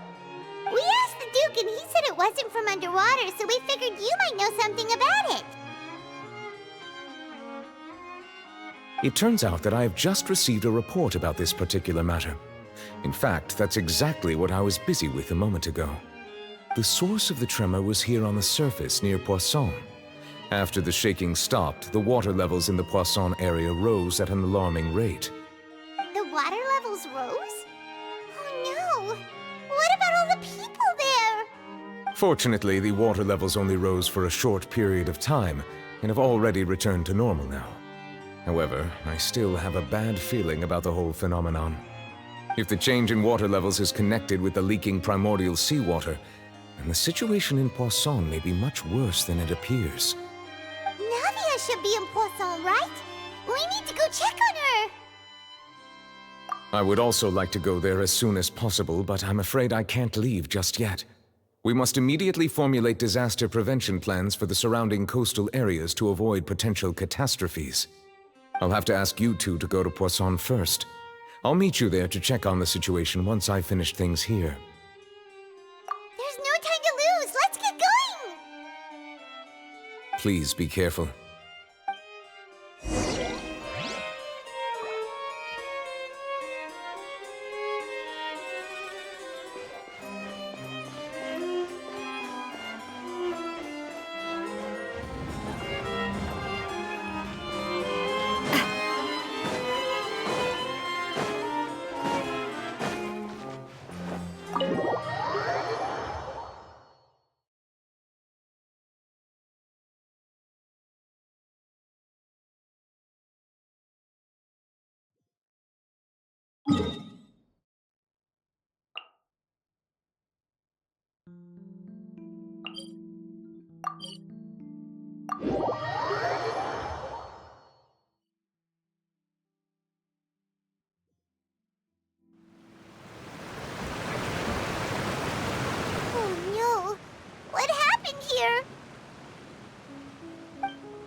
should be around here, right?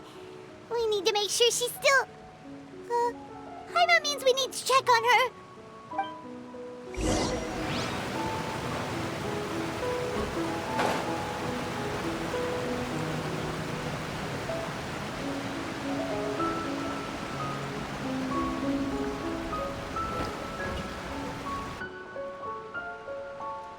We haven't seen a single soul all the way here. Oh, this is getting scary. What will I ever do now? Look, there's someone on the roof over there. Just stay put. We're coming up. Watch your balance. All right, just hurry.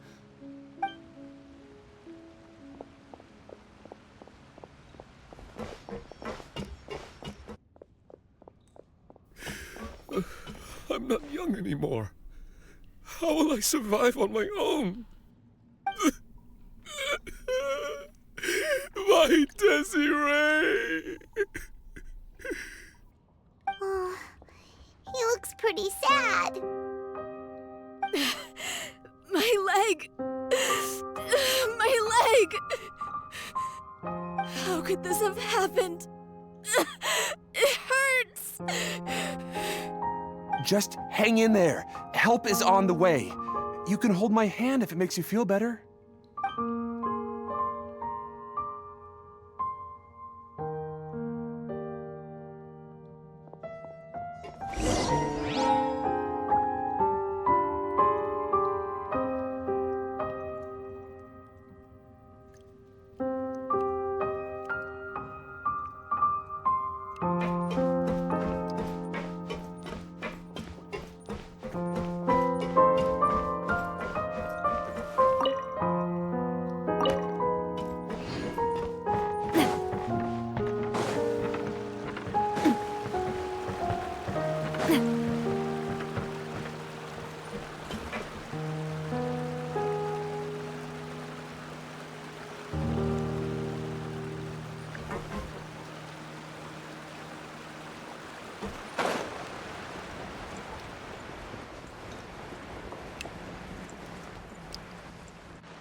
She's over there!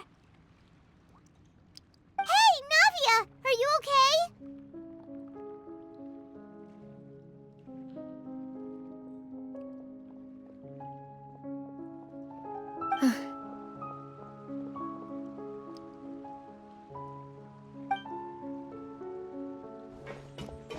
You're here. We heard there was a situation in Poisson, so we came as quickly as we could. Yes. As you can see, the water level suddenly rose. It caused quite the disturbance, in fact.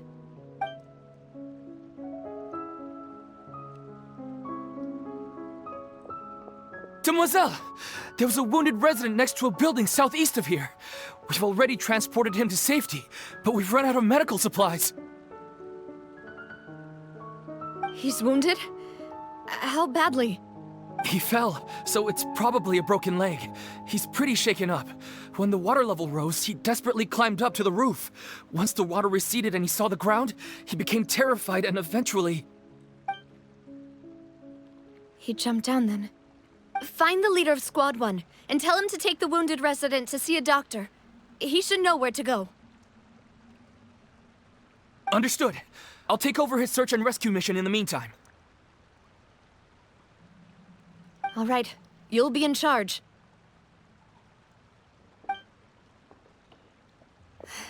I'm sorry. Where were we? The situation in Poisson? Ah, right. Allow me to explain. A little earlier, we suddenly heard a loud noise. At first, everyone thought that something might have exploded on an aquabus. But before we knew it, water started pouring out from everywhere. The rushing water seemed a little odd, almost like the unique color of primordial seawater. Some people didn't realize the danger and thought it was just ordinary water, leaking from somewhere. Everyone on the street who happened to be close to the water didn't have a chance to escape. As the water levels rose, they suddenly disappeared. They were all dissolved.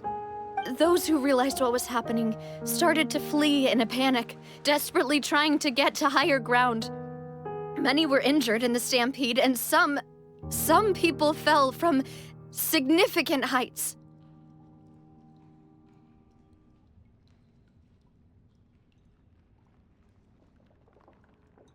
The Spina di Rosula initiated rescue operations as quickly as possible, but there have been a lot of casualties. Fortunately, the water began to recede after some time, and the chaos came to an end. The water that flooded the area contained primordial seawater, so the lower levels of Poisson are still hazardous. To ensure everyone's safety, I've asked the people there to leave as soon as possible. No one knows if this could happen again. All we can do for now is try our best to help evacuate the residents. We still haven't completed the head count, but we'll have some numbers soon. How awful. And all of this just came out of nowhere. It was quite frightening indeed. I only wish that everything that just happened was a bad dream. Is there any way we can help, Navia? Thank you for being so willing to help in a moment of crisis like this. You don't know how much it means to me. I really can't express how grateful I am.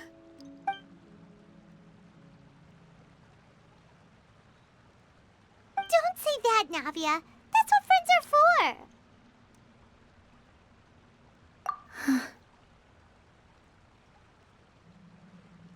Demoiselle! We've got a situation here! I'll be right there. Sorry, I need to go for now. And out she goes. Seems it might be a while before she can take a break.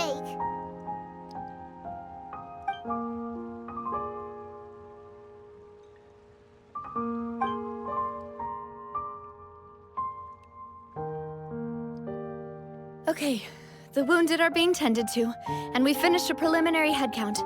More support has just arrived, so I suppose I finally have a moment to focus on my own matters. Of course, we should remain ready for anything, and continue doing our best to rescue others. I'll be sure to have everyone at the Spina di Rosula ready to render assistance. Traveler, Paimon, would you two accompany me to my father's grave for a moment? Huh? Right now?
Thank you.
lot of people here, huh?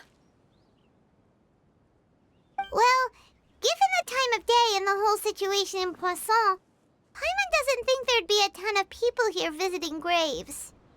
Right. That's how things are now. The living are so exhausted that they've no strength to spare any words for the dead. Navia?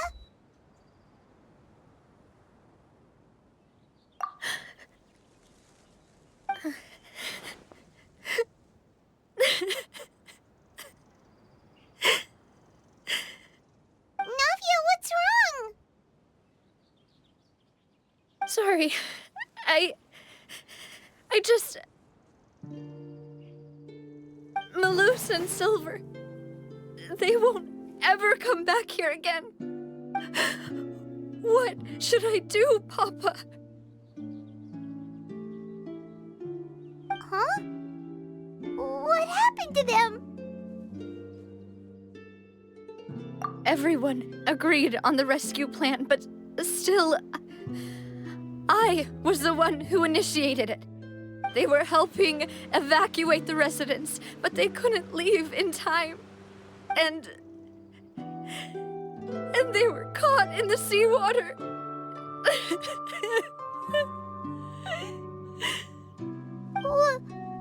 What should we do? I've known them for so long. And I know they weren't afraid. But I could at least hold a funeral for my father. And I know where he rests. But as for Malus and Silver, they're just... gone. I just can't...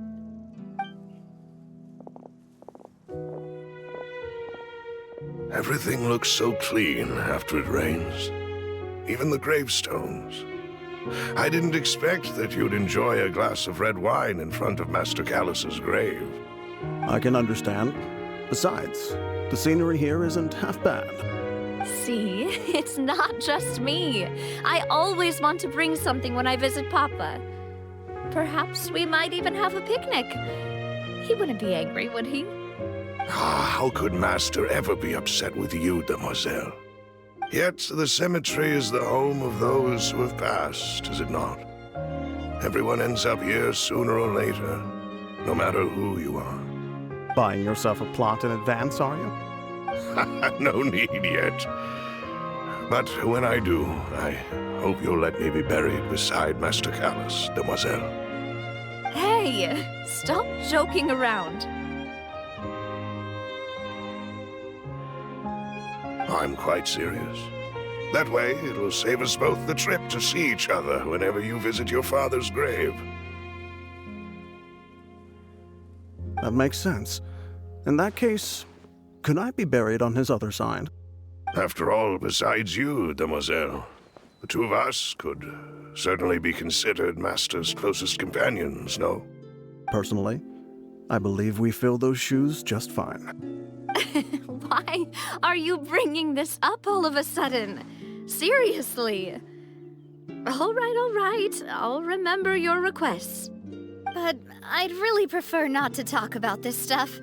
And what do you mean by saving me a trip? I'd make the journey even if I had to visit you two somewhere else. I'd promised to let them rest in peace here. But here I am breaking that promise. I'm sorry for letting you see me in a mess like this. I don't usually cry, really. Paimon doesn't know how to help you feel better. But, well, she understands how you feel. I had always thought I could make my wishes come true. But now that I think about it, that never solely relied on me. Many things can only be accomplished with someone else's help.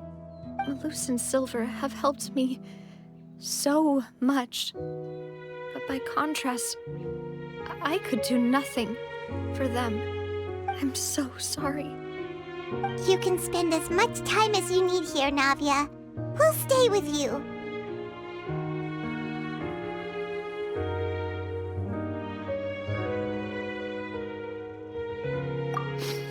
Thank you. Right now, you don't know how much that means. By the way, you can have a look at this. It's a list of victims from the incident that took place here.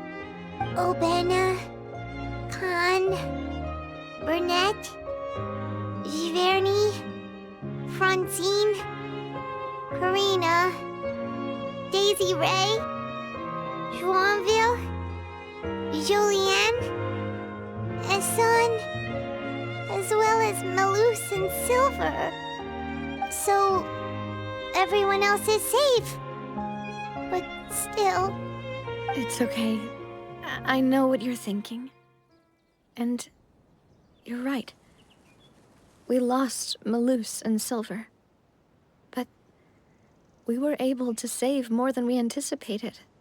The overall outcome indicates that the cost was worth it. Right! Don't think that way, Navia. One person might be saved at the expense of another, sure, but that isn't something we should ever consider a trade. Malus and Silver were not the price for saving anyone. They're heroes. You're right. Thank you, Paimon. What you said just now was pretty amazing, actually. I'll remember your words. Oh, really?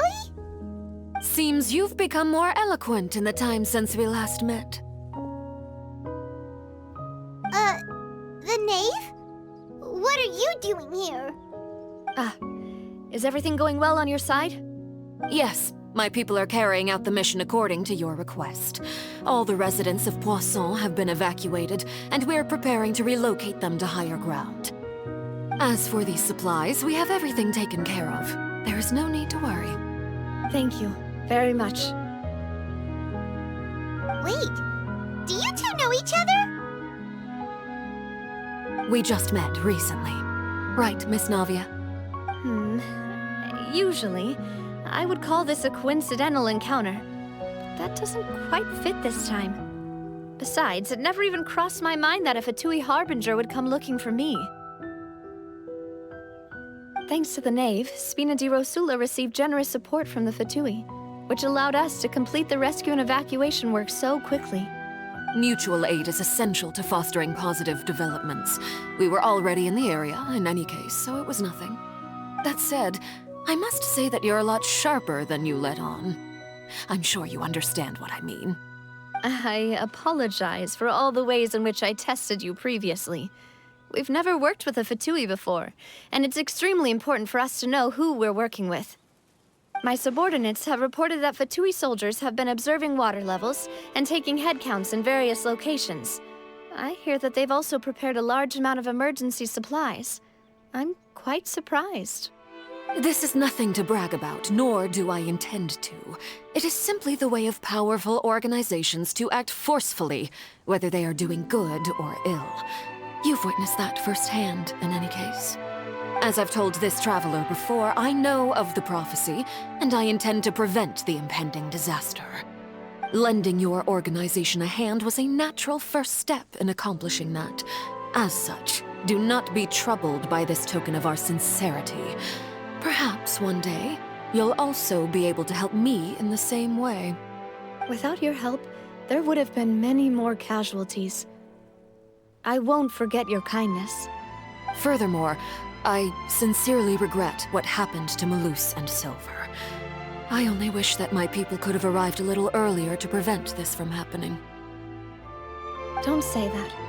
You and your subordinates did everything you could. As Paimon said, Malus and Silver didn't choose to sacrifice themselves for any specific person. And they weren't the price paid for other salvation.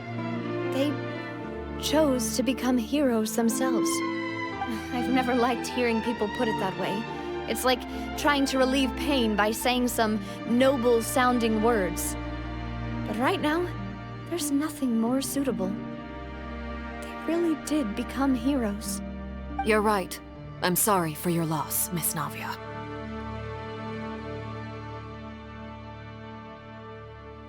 Water is life to Fontaine's people. and it also spells disaster. It's no wonder that people always say that prophecies represent fate. Fortunately, I've never been one for such opinions. So, you're one who will try to change fate, then? Of course. That is why I'm going to Hotel Bouffe de Thé. I still have some things to take care of, and the children need my attention.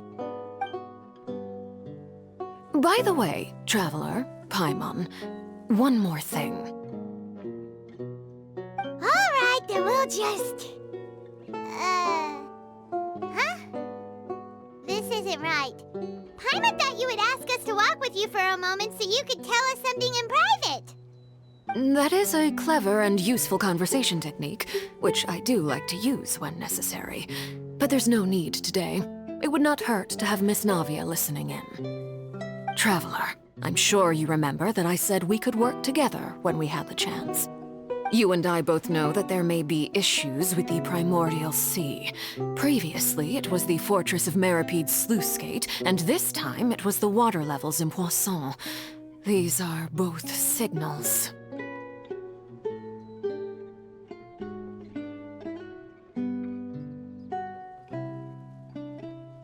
Indeed. Allow me to share the latest intel I've received from the House of the Hearth's intelligence network with you.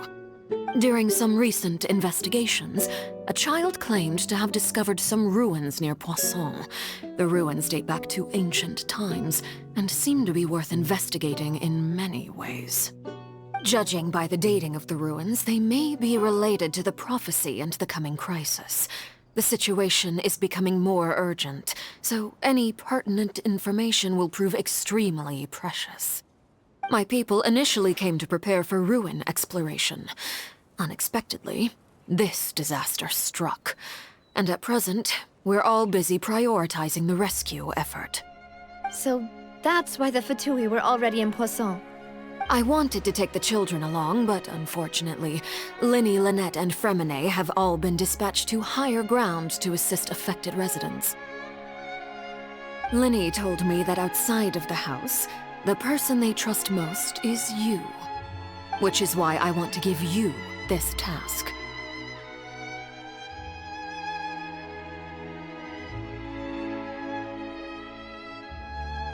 The House of the Hearth's members see each other as family, but Linny, Lynette, and Fremine said that they also see you as such, even though you are not from the house.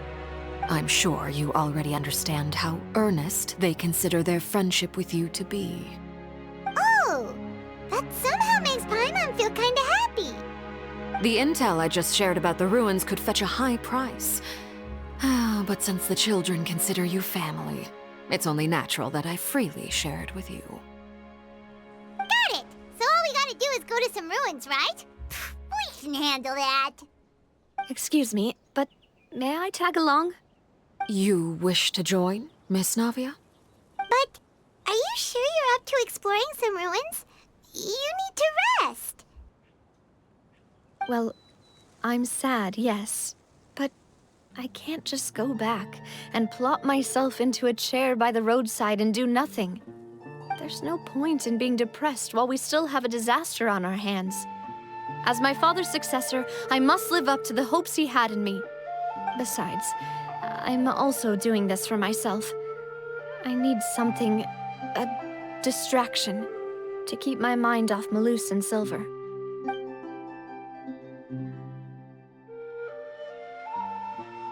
Since you put it that way, I have no objections. What do you say, Traveler? All right. The ruins are to the south of Poisson. Here's the map. Okay, the three of us will handle it. Come on, let's pack up and get going.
Don't be afraid to make mistakes.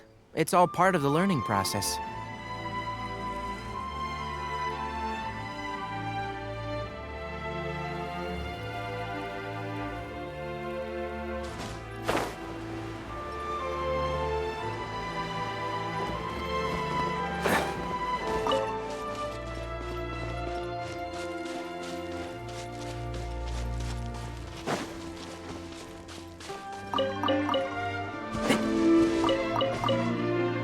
Keep up.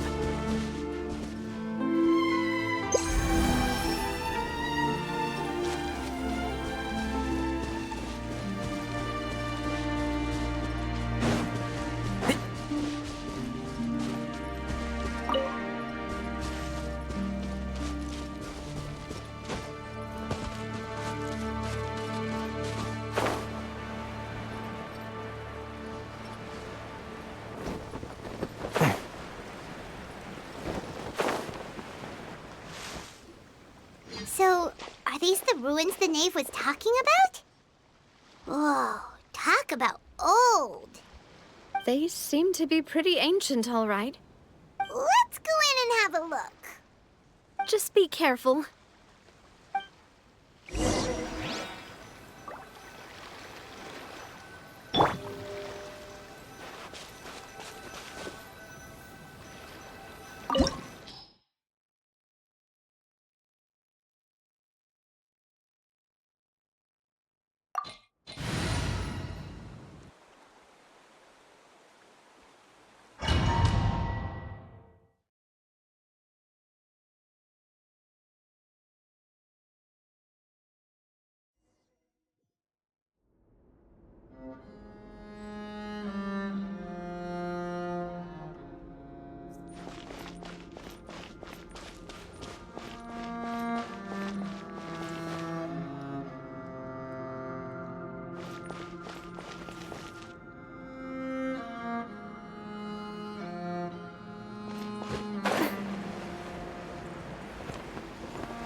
This place has also been contaminated by primordial seawater. Yeah. And a lot of it, too. A Fontanian would most likely dissolve the moment they fell in.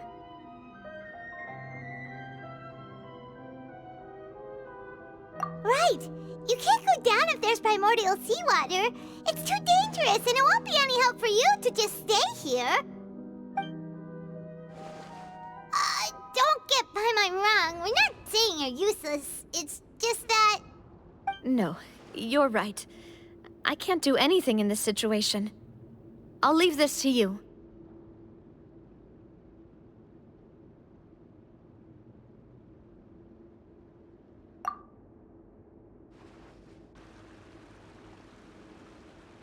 That complicates things. Maybe the only way left is forward. In that case, do you want to wait for us here? The water levels here are unstable, and there's a chance the water will rise. So, staying here wouldn't be safe either. I'll go together with you. Perhaps we'll find the exit just up ahead. All right. Come with us for now then, but please be careful.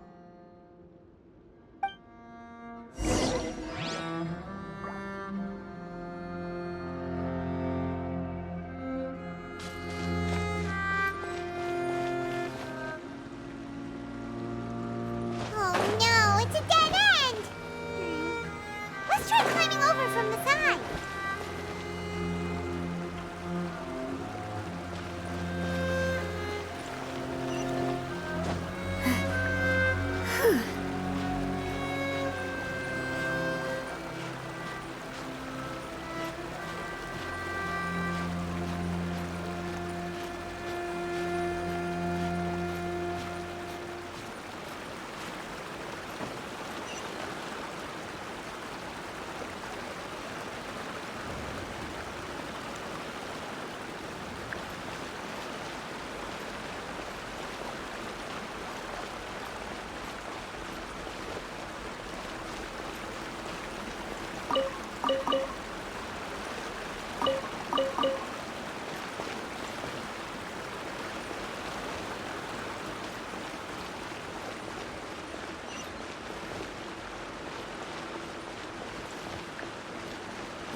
Something wrong with this bridge?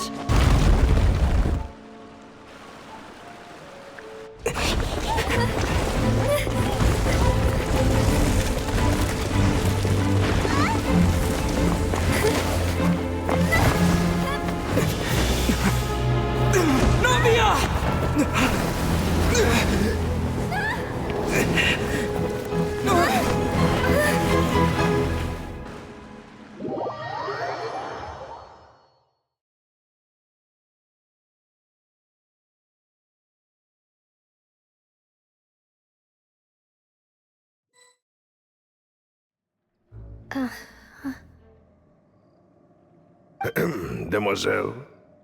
Huh? Demoiselle, what are you doing here by yourself? Would you be standing here till dark if I hadn't come to get you? Maybe she just wants some time to herself, Malus. Oh. Was I sleeping? Yes, it would appear so. I must be tired. That's quite possible. However, you were the one that suggested we go out for a walk. Oh, right. I nearly forgot. It must have slipped my mind when I dozed off. I haven't had a nap today yet. Have I? This is a familiar feeling, yet something's a little strange. Is something the matter, Demoiselle? Oh, no. No, I'm fine. I was just trying to recall why we came out for a walk. Do you remember Mr. Giverny? He'd requested our help before with foreign merchants who had a debt dispute with him, and we'd resolved the matter not long ago. We were headed to see how things were going with him at the moment. Ah, right. Yes. I remember now. Oh? Miss Navia. Ah, Mr. Malus. And Mr. Silver, too. It's good to see all of you. How have you been? I've been great. Thanks to your help, those bothersome merchants finally realized that I wasn't the one they were looking for. Why, I wasn't even the guarantor for that person. They were knocking at my door day and night. Even my neighbor, Obina, was getting fed up with them. Sometimes force is required to calm someone down and get them to listen to what you have to say. That's right. Oh, by the way, Burnett, what was it that you wanted to give to Miss Navia again? Oh, yes. One moment, I have it right here. Miss Navia, these are some flower seeds that I prepared. Please take them. They're a very good variety, and they'll become very big and beautiful once they bloom. I don't know what we would have done without your help, so this is a little token of our appreciation. I hope you won't refuse. Ah, did you cultivate them yourself? Thank you so much. I'll certainly take them. Malus, we do still have some empty flower pots at home, right? Why, we can have as many pots as you'd like, Demoiselle. Perfect. In that case, we'll swap out some of the decorative plants for some of Mrs. Burnett's flowers. Very well. Wait. Something seems to be off here. Excuse me, madam. If I'm not mistaken, your name is Burnett, correct? That's right. Is something wrong? No, it's nothing. This is the first time we've ever met, but your name seemed familiar to me. I must have heard it when I was discussing things with your husband previously. I've heard this name before. Sometime recently, I'm sure of it. And why are there so few people around here? Where did everyone go? We must mind the time, Demoiselle. We still have important things to attend to today. Huh? We do? Like what? Well, now, did you forget? Miss Navia, here you are. I've been looking for you. Please, come to the Opera House. Your trial is about to begin. My trial? Wait, why would I need to go to the Opera House? Yes, she's right, Demoiselle. It's just about time now, so we should get going. Oh? All right then.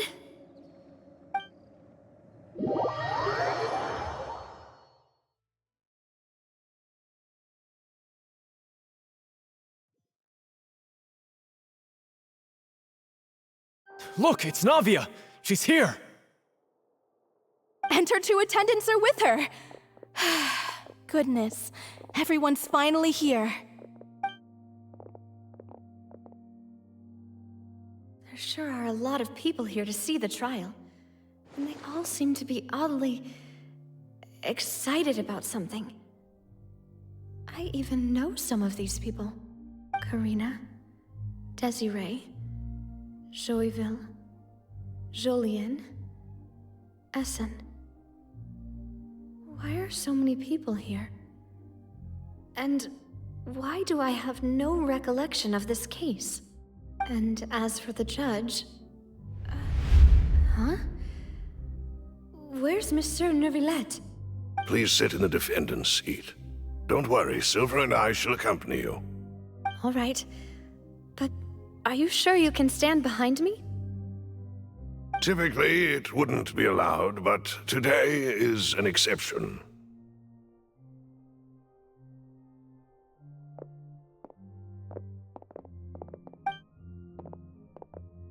Hey, what kind of place do they think this is? Come on, do they have any idea what they're doing? Seriously. Enough with the whispering! Could someone please tell me where Monsieur Neuvillette is? And why I'm standing trial? My dear Miss Navia, have you not yet realized what you've done? In that case, allow me to explain. As all here know, you are Master Callus's successor, the head of the Spina di Rosula, someone held in high regard by every soul in Poisson. After you took over the Spina, you treated all of us just like the late Master Callus had. If anyone in need reached out to you for help, you responded. Not only you, but your butler, your subordinates, nearly everyone in the Spina di Rosula fought for the well-being of those in Poisson. Wait a moment. Aren't you just proving that I'm a good person? Yes, correct. Absolutely right. And that is why you stand accused. You have helped so many people get through so many difficulties. You are one with us. We are inseparable. We are one big family, all of us who are from Poisson, inextricably linked. And with you being so important, we couldn't possibly do without you. Therefore, this fair and honorable court shall declare you guilty, and you shall stay here. You will be together with us forever. Huh? What are you saying? Everything you have said is correct. I have indeed done a lot for my hometown, and I would be willing to be with you all, but what is the purpose of having me stand here like this?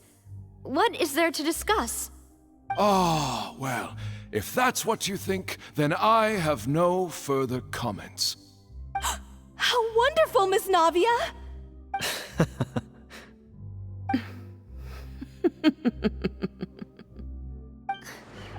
I know all these people. Why are they laughing? I seem to remember now. Yes, I get it. This trial is... one just followed. Wait just a moment. This isn't right! Malus? What was that, Mr. Malus? Our conclusion is very clear and unanimous. Let the court judge her now. She's guilty! Stay here, Navia! You're one of us! Demoiselle, don't admit guilt.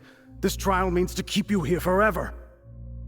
I wish to exercise my right to defend Our Lady. Mr. Joinville, you only know of Navia's goodness, but nothing of her utterly independent mind. She was born a free and independent spirit. She has never been tied down by anything. Indeed, even the death of Master Callus couldn't stop her. Her actions cannot serve as proof that she identifies herself as part of any group. She merely acted as an individual, extending her hand to help others.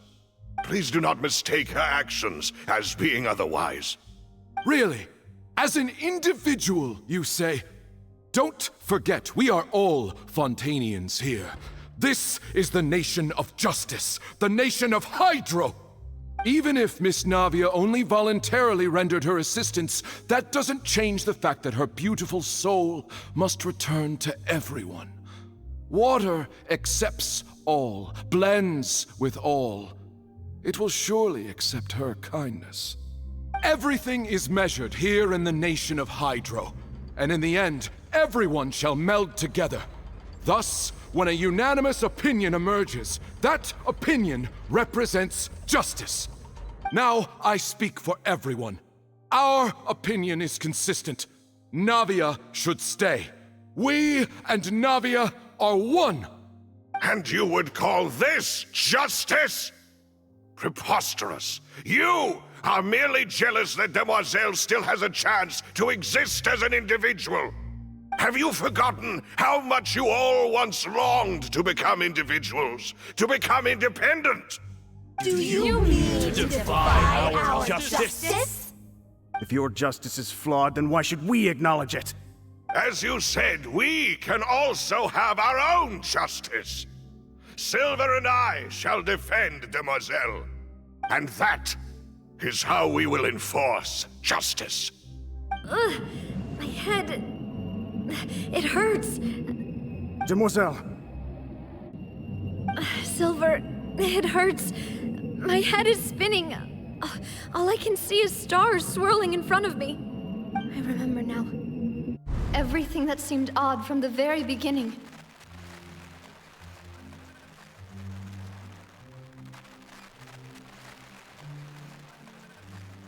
Karina, Desiree, Joyville, Jolien, Essen, and Mr. Giverny and Mrs. Burnett, who we met earlier.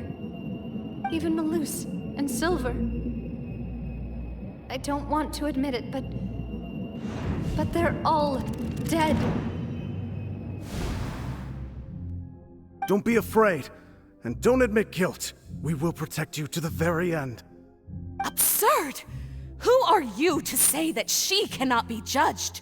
We are the majority, and in the nation of trials, the majority is absolute justice. We are the will of all. Don't let them escape! We shall keep Navia here with us!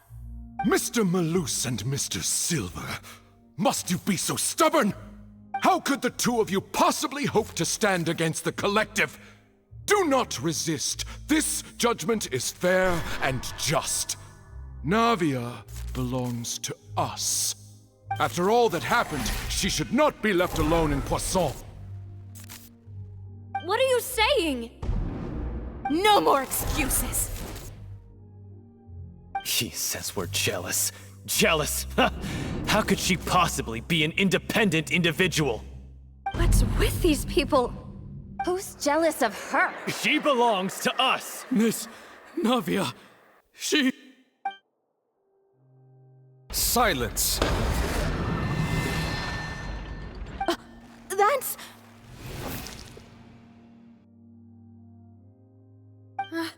Monsieur Neuvillette! Such commotion is prohibited in the court. The accusations you just presented are nonsense and cannot constitute a proper trial. The court will adjourn for the rest of the day. In this, I shall hear no objections from any unauthorized party. Our thanks, Monsieur Neuvillette. Please leave with me, Miss Navia, while there is still time. But... Go on now, Demoiselle. This is your only chance to leave this place. What, can't bear to leave us behind or something? Malus. My apologies. I couldn't resist making one little joke once I realized that this shall be our last goodbye. Malus... Silver... Quickly, you must come now! Goodbye, Demoiselle. Farewell.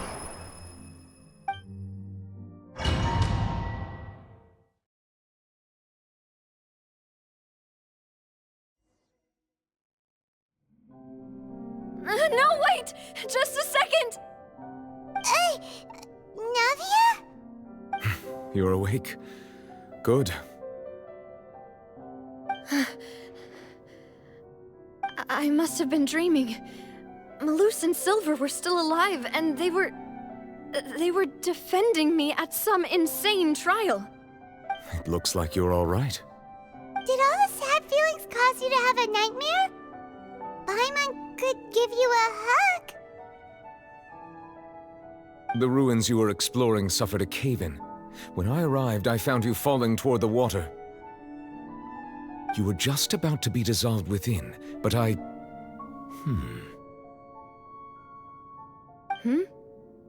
What is it? I think I saw 2 Oceanids protecting you. It was only for a moment, perhaps even a fraction of a second, but they gave me the chance to retrieve you. Were it not for their intervention, I would not have been able to rescue you before your consciousness dissipated. Wait, did you say Oceanids? You mean like what happened with Vache?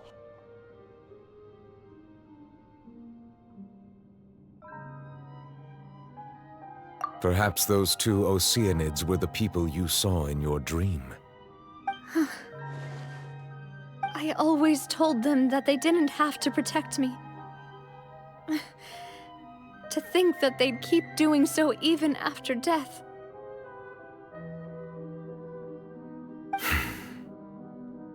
Please come with me.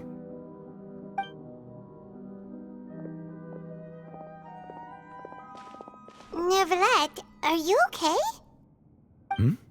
Oh, I am quite all right. Perhaps there's something we could chat about? Why do you look so stiff all of a sudden? Oh, Paimon knows. You're the type who feels awkward when there's nothing to talk about, right? I merely thought that we should give Navia some time to herself. Huh? Why didn't you just say so then? Don't you think it's even more awkward to call us over like this and then have nothing to talk about? I suppose so.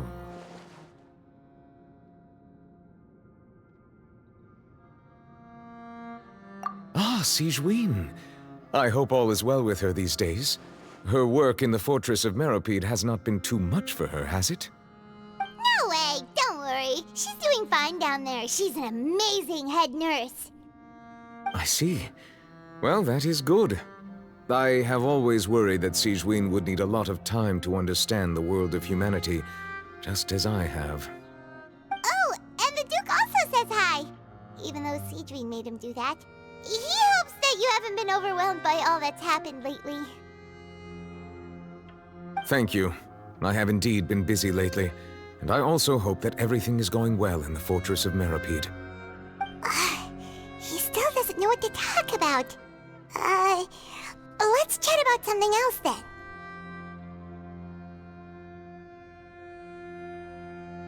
So, Neverlet, you're probably quite the swimmer, huh? Yes, of course. This isn't going anywhere. Let's try something else. How did you find these ruins? Did the knave tell you? Yes, in fact. I had arranged to meet you in Poisson, but when I arrived, I discovered that the Fatui were helping the residents evacuate. They had even transported a large quantity of supplies to the area. Amid my astonishment, I ran into the knave, and we had a chat. She informed me that she had asked you to investigate the ancient ruins here. Yeah, we originally planned to meet up with you, but we thought you might still be busy with all those official documents. We didn't think exploring the ruins would take very long, and who would have thought you'd wrap things up so quickly?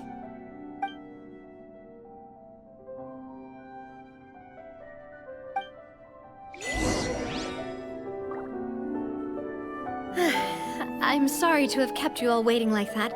I'm feeling much better now. I guess we should get going again. Will you come with us, Monsieur Neuvillette? Yes, if you wouldn't mind my company. All right! Another one joins the party! Let's get going then!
Umbrella warfare, I guess.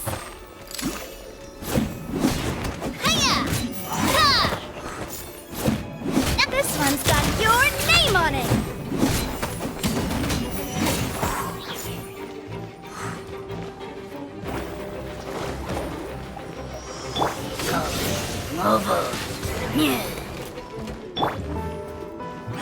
Feeling lucky? Haha!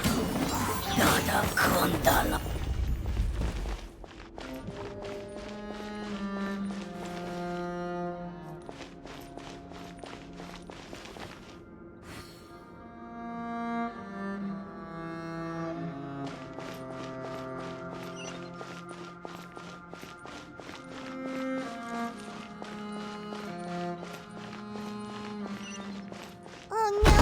Another unstable path! Watch your step!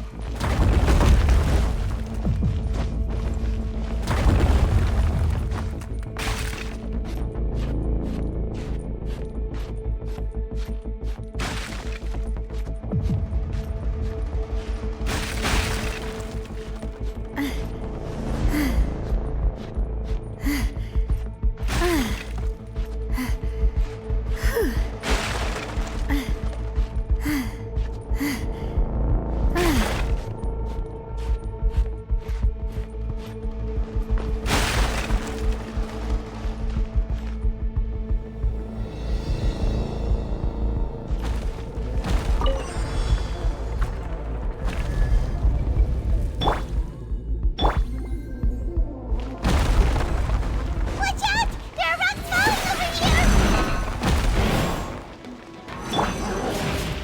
Fire! Well, this one's got your name on it! Hey there!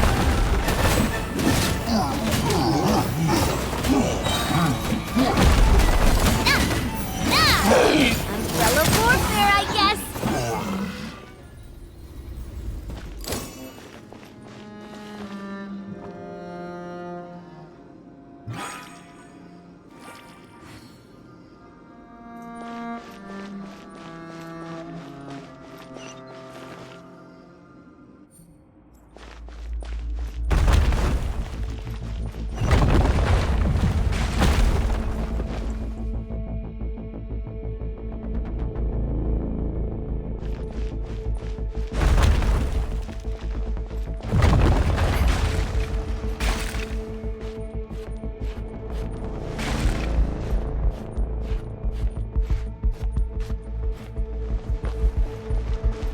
We're almost at the top.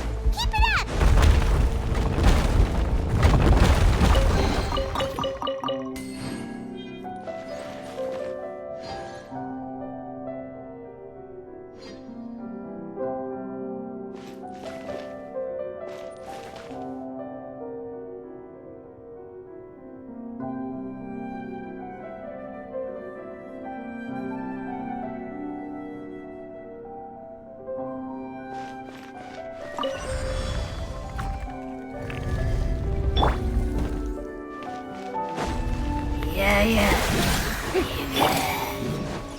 Fire!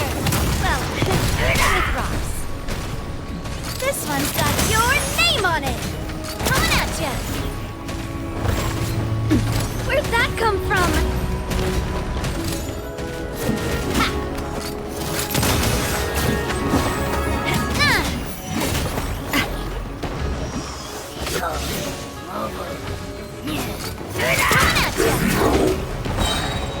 Fire! Well, with rocks. Ha! Umbrella warfare, I guess.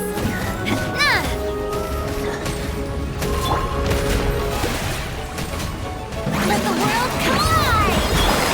Ooh. Feeling lucky? Cha! Ha-ha! This one's got your name on it! Fire! Well, with rocks.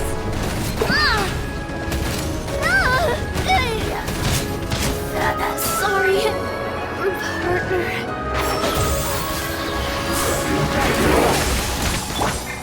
The show begins! Mighty mythical beast! Cha! Cha! Cha! Cha!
Looks like we've reached the end.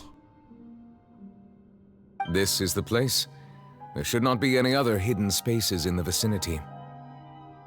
The path sure had some twists and turns, but it turns out that this place isn't actually that big.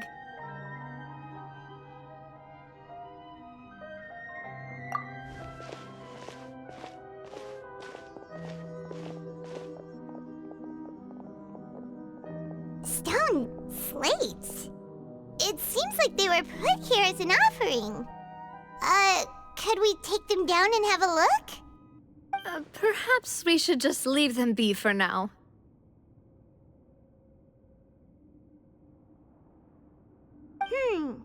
There are 4 locations in total, but only 3 stone slates. The slate that should be in the first empty spot is missing. The surrounding walls also show signs of damage. There's something written below. Let Paimon see. Reason dictates that this nation be destroyed. I shall record the history of its future here in its past. Say what? It feels like someone left these slates and these words here for a purpose. But does he mean that Fontaine should be destroyed? That would fit the circumstances dictated by the prophecy, yes. Indeed, the slate's contents correspond to it. Take the second slate, for example. There's a person kneeling here. She seems so dedicated. And there's a whole bunch of other people behind her doing the same. She's facing this... what is this? Some kind of island in the sky? And is that Lady Farina in the third image? Did the Hydro Archon fall into the water? And is that a ring of people around her? Paimon doesn't quite get it. Are they all in the water? The fourth image. I know this one. This exactly matches the content of the prophecy. The people will all be dissolved into the waters, and only the Hydro Archon will remain, weeping on her throne.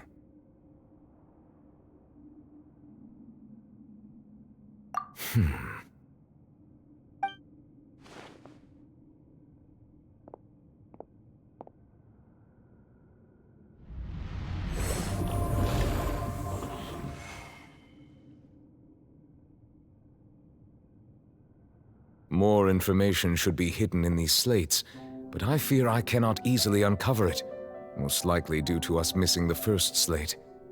I am very sorry. Don't blame yourself, Monsieur Neuvillette. Deciphering ancient stone slates isn't one of your duties. Ooh, Paimon's getting the chills just looking at these slates. This says that it's the history of the future, right? That means the prophecy's sure to come true. I really hope it doesn't mean that. Still, Paimon feels like these images are kind of weird when you look at them together.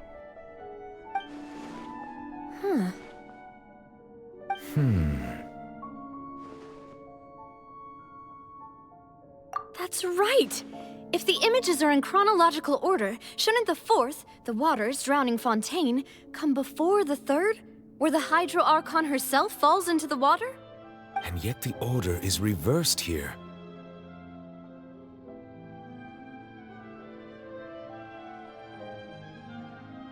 If we go by timing, Lady Farina only emerges in the third image. That means that the person in the second image might be the previous Hydro Archon. Egeria, then. I had never met her, but her appearance here does match the records. The previous Archon kneeling before the floating island in the skies, as if confessing a sin. Did she herself commit that sin? And if not, why would she be in such a posture? Also, I'm still wondering why these ancient stone slates are here at all.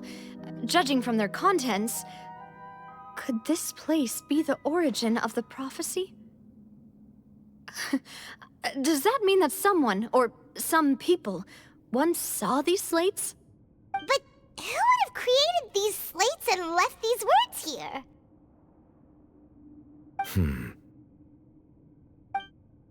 It seems that any further clues will have to come from Farina. In that case, there's no time to lose. There's nothing else to be gained here, so let's head back first. Yeah, we better get somewhere safe for now.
Let's split up here. I'm going to check on what's happening with the Spina. You know how it is. There's some things you just need to be there for yourself.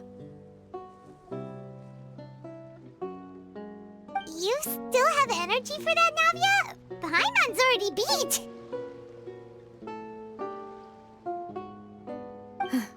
Just head back to the Fleuve Cendre and have a rest then. Thanks for keeping me company all this time. I'll depart as well. Thanks for your hard work today. Rest well, everyone. Traveler, I will go talk to Farina tomorrow morning to ask about the stone slates. I'm sure that you're concerned about this matter as well. If you have time, drop by my office. I will share the results of our discussion with you. Are you really gonna talk to her about this directly? Will that be a problem? Paimon's getting a little scared now that it's come to this. She has long been harboring secrets, and will not give them up easily. Which makes it all the more my duty to ensure that she understands the present situation. Alright, we'll leave it in your hands then. You're probably the best person to talk to her anyway. I will be carefully considering my words tonight. Traveler, Paimon, our safe house at the Fleuve Cendre is always open to you, as ever. So please don't think you're an imposition. All right. I'll be on my way then.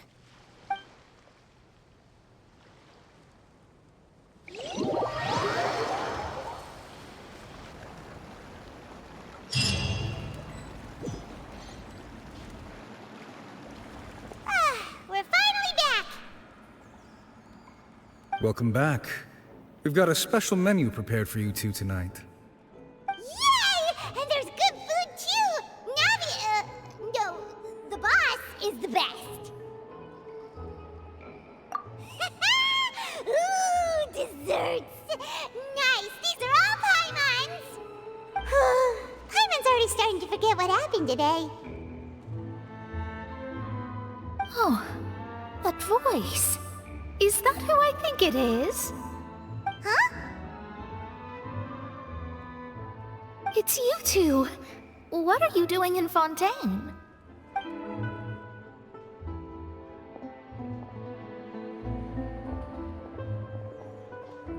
Mona?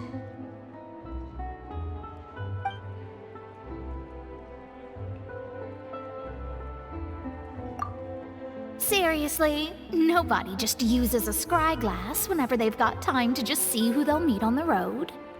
Still, we didn't expect to see you here.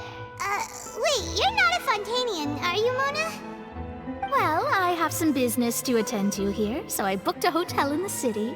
I was just out for a stroll when I bumped into you. Quite unexpectedly, if I might add. Why did you think I was from Fontaine, though? Is that because Magistus doesn't sound much like a Mondstadter surname? Yeah, let's go with that. Well, I used to have my own surname, which was, well, some other thing. Either way, the old hag told me when she took me as her disciple that the first step to being a great astrologist's pupil was to change that name. There was nothing for it, really. She really is amazing at astrology, so I changed my name to what it is now according to her wishes. To my surprise, however, Magistus is not the name of some ancient house or clan. It isn't? Nope.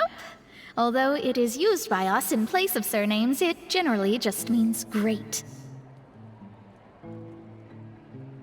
Wow! Imagine including a boast in your name. Wait, are you gonna have to put that into your genealogy as well? I reckon so. In any case, I'd give my disciple a name like this as well, if I were to take one.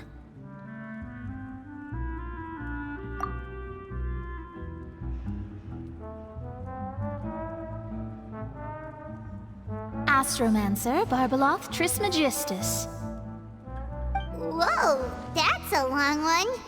Does it also mean great or something? My name means Mona the Great Astrologist. As for the old hag, hers is, in plain speech, the thrice-as-great Scholar of the Stars. Just take it as a title specific to astrologists. Thrice as great? That's so petty. I know, right? That's just how she is. She used to call herself Magistus, actually, but once she took me in, she changed her name to Trismegistus. Talk about excessive. Magistus is thus the calling card of our school, so to speak, which makes it about the same as a surname. It's all right if you don't get it. You can look into it further should you need to study astrology more deeply. That sounds terrible! But anyway, you're not Fontanian, are you, Mona? You're from Mondstadt, right? Well, I was born in Mondstadt, yes. My parents migrated to Dornman Port, and I traveled with the old hag for a while, after which I settled down in Mondstadt City. Oh, that's a good thing then. At least we know you won't be dissolved by Fontaine's waters. Speaking of that, I'm sure you're aware that a bunch of things have happened here in Fontaine, right? I know you're not a local, but I'd avoid getting too close to any water that looks strange all the same. There's something ominous about it. Well, the water, I mean.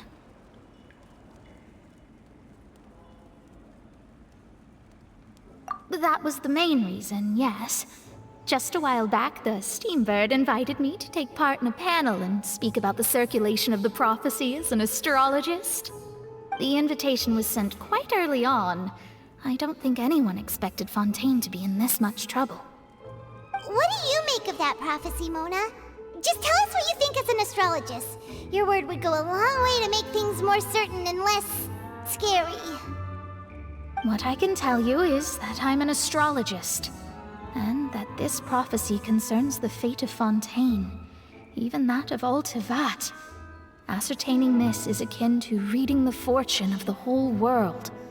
I'm afraid that this is not something that just anyone can do. If I could do it, you would no longer call me an astrologist, but a visionary. But on the flip side, the prophecy is so huge and powerful that it must surely come from a powerful visionary. Its contents involve the fate of the world. Disregarding it would be a mistake. A visionary?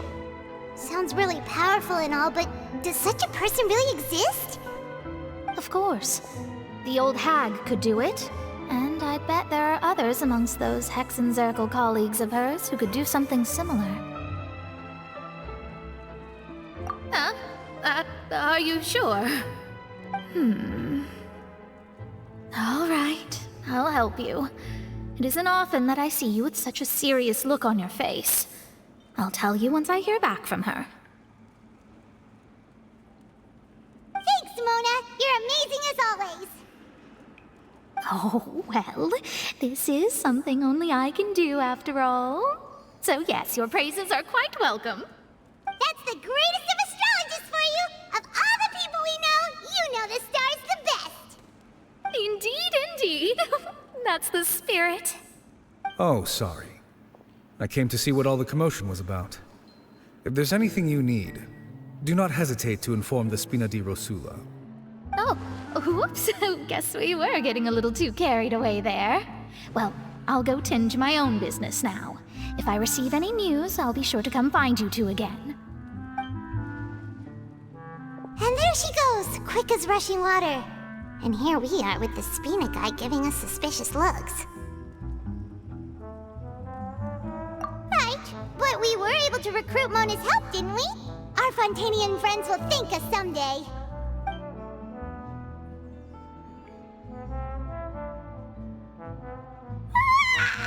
Good morning. To be honest, Paimon's still feeling kind of sleepy. But it's time to get up, Traveler. We agreed to go see Neuvillette, so let's pack it up and get going.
You're here!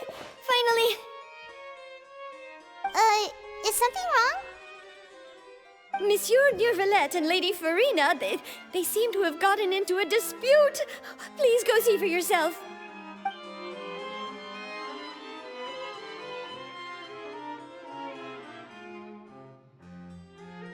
Like I said, I've already explained everything. And yet the problem has not been properly solved. There is little space for excuses between us. It is not my intention to offend you, but please, tell me where you stand. You are the Hydro Archon Focalor, are you not?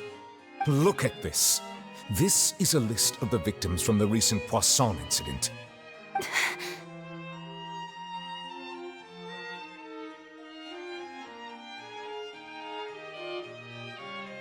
You mean... they're all... We did not arrive in time to avert this disaster, and I will not have it happen again. I will say this once more. You must tell me everything you know. Yesterday, I found 3 stone slates in some ancient ruins near Poisson. Do you know anything about those? Seriously? You're questioning me like this is a court case now. I don't know anything about that. But you found them in some ancient ruins, you say? That's correct, which is why I came to ask you some questions. There should have been 4 slates, but one of them was missing. The other 3 featured different images that seemed to correlate to the prophecy. The prophecy? The second of these slates depicts the previous Hydro Archon Egeria kneeling before a floating island in the sky, as if confessing something. Do you know nothing of this either? I don't. I've never seen such slates. I'll ask you again. Do you really have no information regarding the previous Archon? My deciphering of the slates indicates that the Hydro Archon Egeria once had to confess to, or apologize for, a certain sin. If anyone would know about it, it should be you. All gods don't have the same secrets, you know. She was herself and I'm me. Is it really so strange that I know nothing? I understand your concerns, but I'm sorry. I just don't have anything to tell you. Forgive me for saying this now, Lady Farina, but I have long known of your various secret investigations into certain matters. There are several indications that you have been investigating the prophecy on the sly. This is not strange in itself, considering that you are the Hydro Archon. But it is strange that you should also claim to not know any of Egeria's secrets, as well as do nothing following your inquiries. You have never been as superficial as you have presented yourself to be, nor are you a fool. And yet, your behavior is very inconsistent.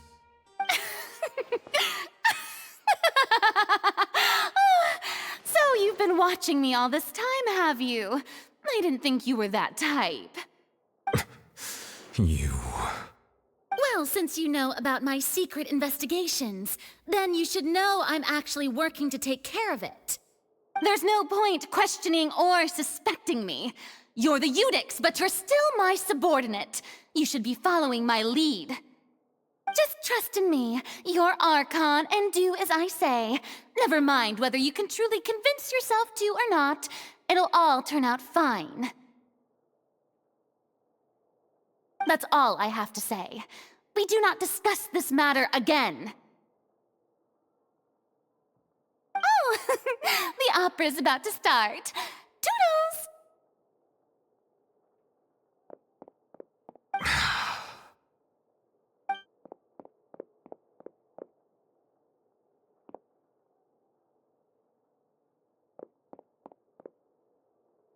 Did Farina not notice us standing by the door? Wonder what's up with her.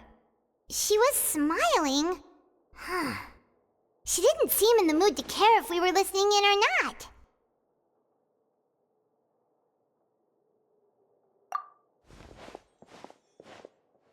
I assume you've been outside for a while now?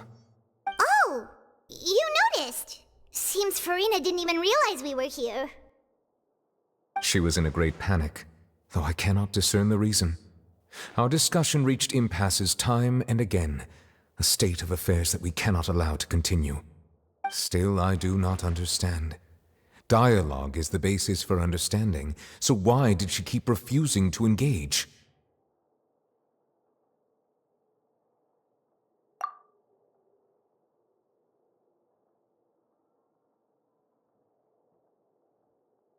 Everyone in her inner circle has noticed that she is hiding some secret.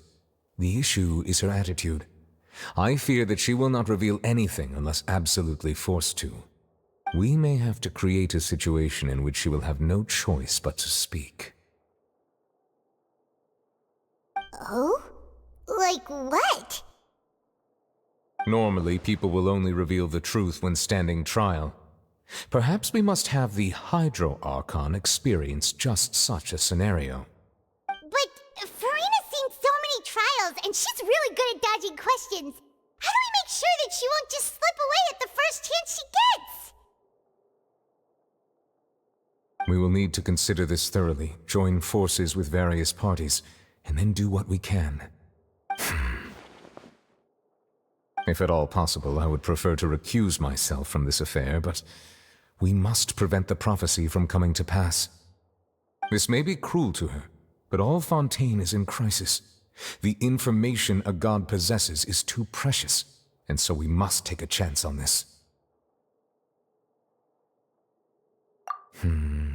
But who will lend us their aid to do such a thing?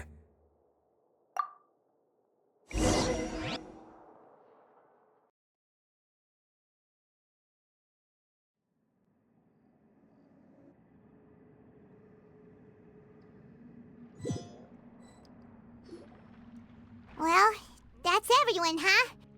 Speaking of which, it was pretty smart of you to think of hiding here. Poisson was just involved in a disaster, so it's presently devoid of people. That naturally makes it the best choice. And here you are drinking tea like it's the most natural thing in the world, huh? That's what families should do. Sit and enjoy a leisurely time together. It's nice to enjoy tea here, you know? Care for a cup? Lend me your ears, everyone. Or perhaps one of you might like to start us off. How about you, friend? Me? No, I don't think I can. Then, how about you, good sir? I fear that I will cause the mood on this boat to become as somber as it is in court. Well then, I guess we're lucky we've got a local like me to organize things. Wonderful, the spotlight at last. I guess I'll be facilitating things from here. That was a little long-winded, don't you think? Oh, you might be right. Anyway, to cut to the chase, our friend here, the Traveler, has brought us together to discuss something. As for what that is, well, let's start by saying that we'll be pooling our efforts together to create a series of traps. Oh, how intriguing. Well, it's just an expression, really. One that I just learned from Chlorand, and used on the spot. So, let's invite her to explain in detail. A round of applause, please.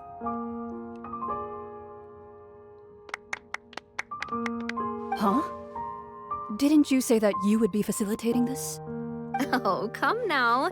Your work doesn't involve much public speaking, right? This is a good chance to practice. You might even pick up some fancy oratory tricks to impress your boss with in the future. I see. And what does my boss say? He is glad that you consider him your boss. Do go on.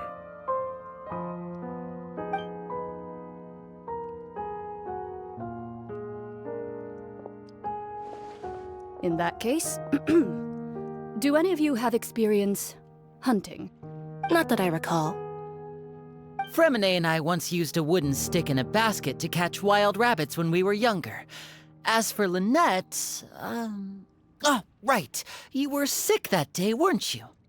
I've also gone diving to catch some fish before. Does that count? I'm afraid not. You may or may not have heard, but Fontaine once played host to a group known as the Marechaussee Hunters. Though that was their name, they did not hunt animals, but rather various monsters left behind by the ancient dynasty of King Remus. Today, Fontaine's monster population has already thinned greatly, so the hunters have blended back into society, taking up arms in other lines of work. They even left a unique methodology of hunting in their wake. A trap comprises of the following components: bait, a trigger, and a containment device. Sometimes a lethal implement will also be necessary to deal with the prey. So, if we were to build a trap together, right now, what would you choose to build it with? For me, I would prefer something basket-shaped. Pigeons and rabbits will see the bait and naturally enter the snare. Our line of work requires a deft hand, and we're some of the best in the industry, so you can count on our techniques. You used some of those techniques while moving the people of Poisson, didn't you? My subordinates mentioned that you even performed some magic for the bawling children. Yes, and I even managed to gather some intelligence in the meantime. I'm quite the multitasker if I do say so myself. I'm afraid I can't claim that as my strong suit. I prefer more stable methods, like placing bait in the water and waiting for the fish to come within reach. That's the kind of method I would count on. Calm and steady. Exactly the kind of person who would catch loads of fish. And I can be their assistant. With discretion, I'm sure. I'd probably use some sort of mechanical animal. Papa once bought me some small clockwork squirrels, mice, and such. When placed in the forest, they can attract others of their kind. I remember that you liked those too, didn't you? I did. And that would be a good way to go about it. If they're realistic enough, animals of the same kind will follow them all the way to the trap.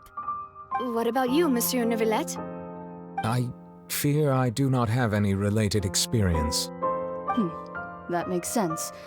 You usually solve problems directly, without the use of any such tricks. But I do have one more question for you, Monsieur. If we were to create a trap now, how would you design it? I would like for it to be effective, but bring no harm to the prey. A more gentle trap would be ideal. Kind, as always. However, our intention doesn't necessarily change the containment device and the type of implement we need. If we wanted to kill the prey in one strike, we would need a powerful implement. However, that also goes for prey that must be captured and safely contained. Wait, why's that? Only a hunter who's a true expert at subduing their prey can snare it without harming it. The line that divides life and death is often exceedingly thin. So are we going hunting together? We hadn't thought of seeing ourselves as hunters. It kinda works, but maybe it's still not the best metaphor.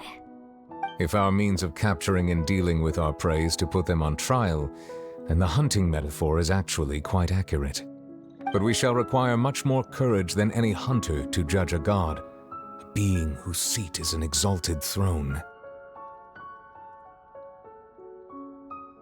Oh, so that's what's going on. Sounds very interesting.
It's been a tough few days, hasn't it?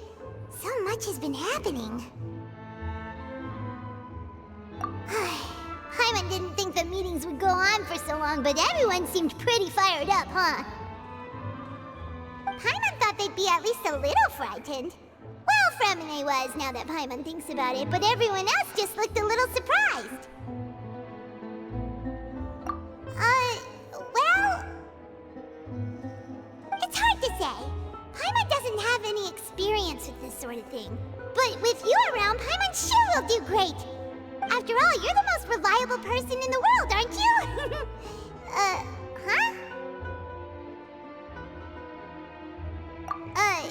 Did you just pour some tea? Paimon didn't notice you doing that at all! Then what's that? Paimon's never seen that cup before! Don't be frightened. I'm just joining you two for tea. I merely refrained from saying anything till now. Who's that voice? But there's no one here! What a strange conclusion, but also such an interesting one. You two make such a fascinating combo, and yet even you feel confused. As such, I couldn't resist but come by for some tea and a chat. Consider me a passerby, just accepting a commission from my friend's disciple on a whim.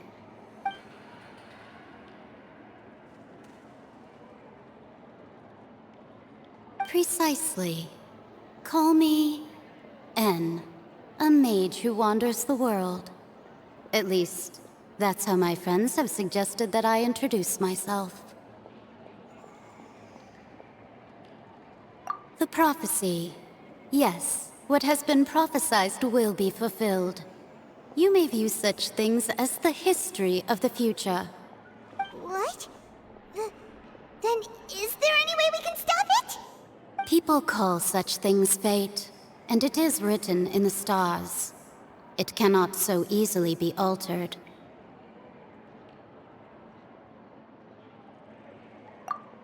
Ah, so you've caught on. Just as prophecies are usually only the future as seen from the perspectives of the gods, could things be happening in hidden corners where the gods' gaze does not fall? Are the things that you shall see different from the fate that the gods perceive?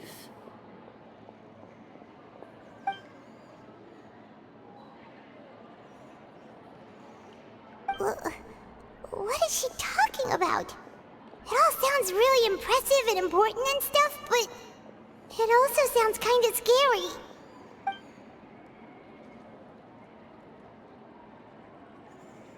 I believe that you understand, right?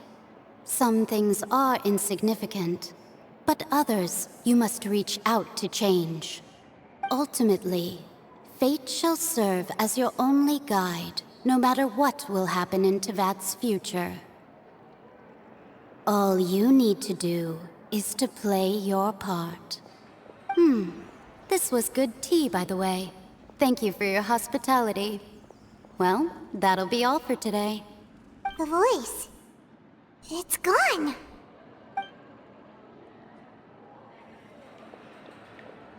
What?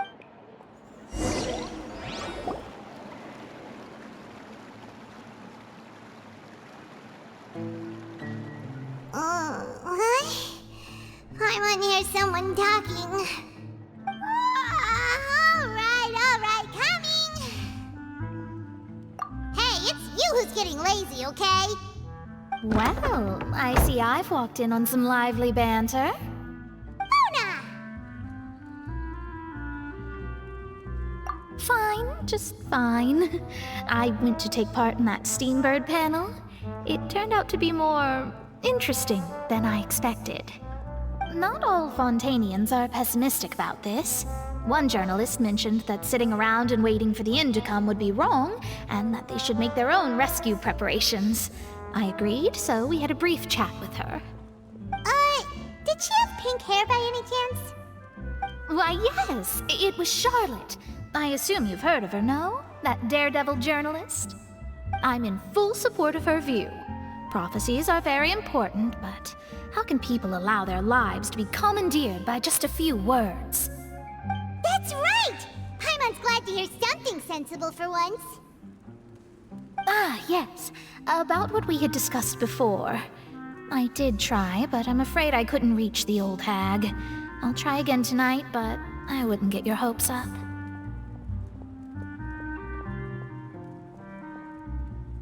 Huh?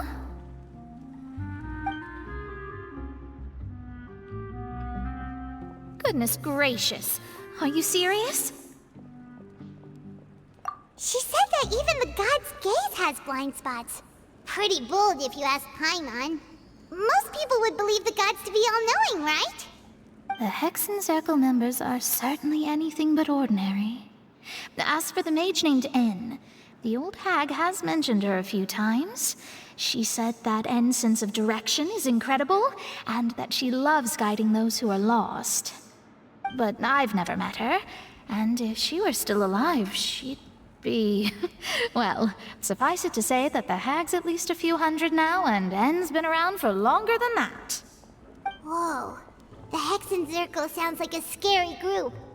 But they must really stay in shape to live so long. Their abilities alone are pretty terrifying. If she came to see you personally, then the problem you're facing must truly be of great importance. Well, it's not like Paimon could understand anything she said. Yes, she was quite cryptic, but I suspect she means that there is still a way to turn things around. She didn't say when or what that would be, though, so... perhaps it is something that you cannot know right now.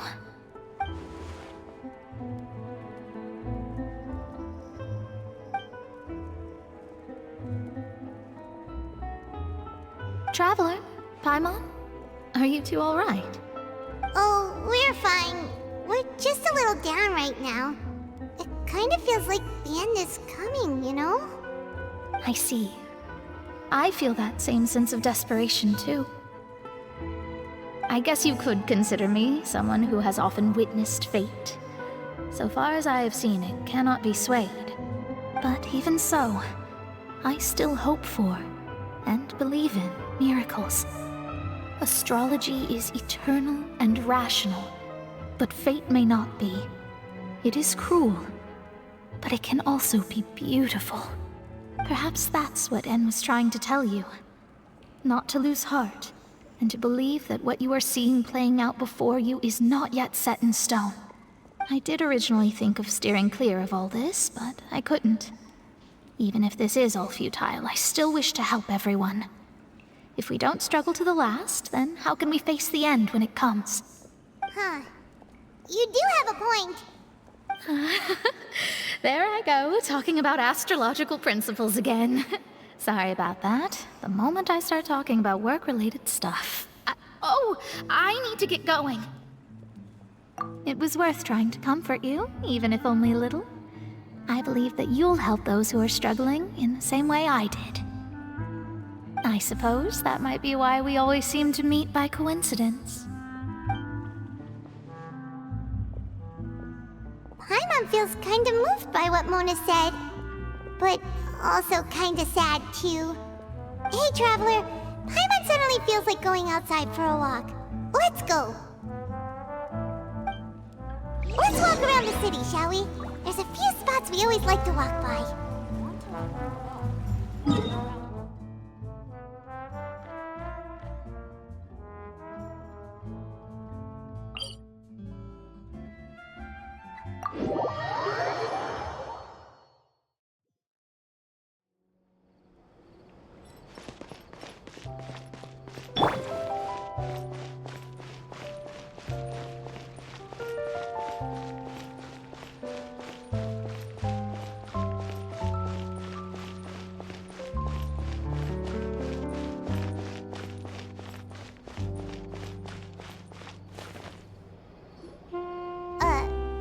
Huh?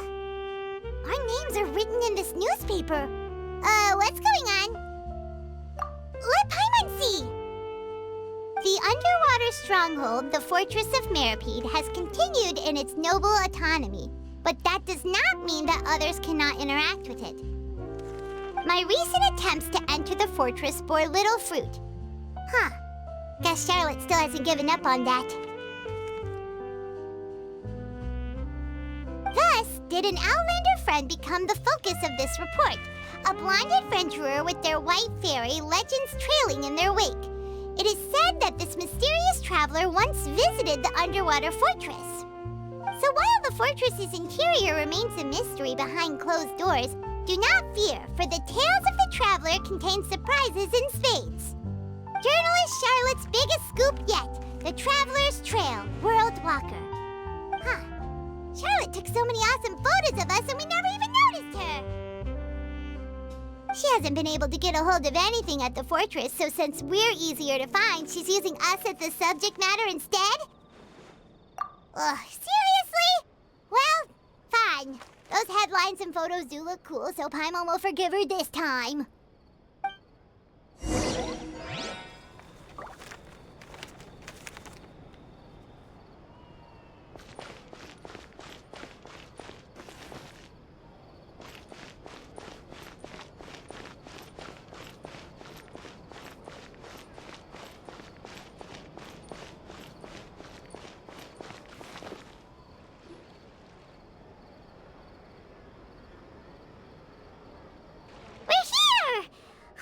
Paimon's hungry. Should we go in and get something to eat?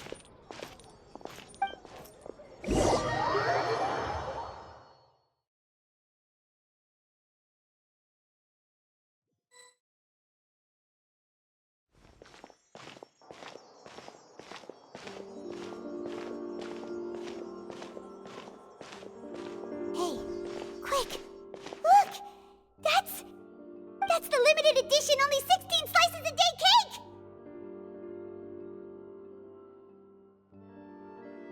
It was so delicious the last time we tried it! Despite the tense situation we were in, let's give it another go! Paimon's sure it'll be great! One slice of cake, please. Someone showed up after all! Oh, wait, you're the one from the Palais Mermonia. Oh, are you here to buy cake too? It seems Monsieur Nervalette was right. You really can eat. Wait, did he really say something like that? That's right. Even he has his own preferences when it comes to food. As for me, I love the cake and coffee here. Do you come here often? Usually every day. Every day? It's part of my daily schedule, apart from work. I shall have my cake and coffee. Then what if someone told you one day that this place would be closing soon, and you wouldn't get to eat cake here anymore? What would you think? But why would it close? Well, Paimon doesn't know either, but maybe the waters will rise tomorrow. You know, like in the prophecy. Oh, the prophecy.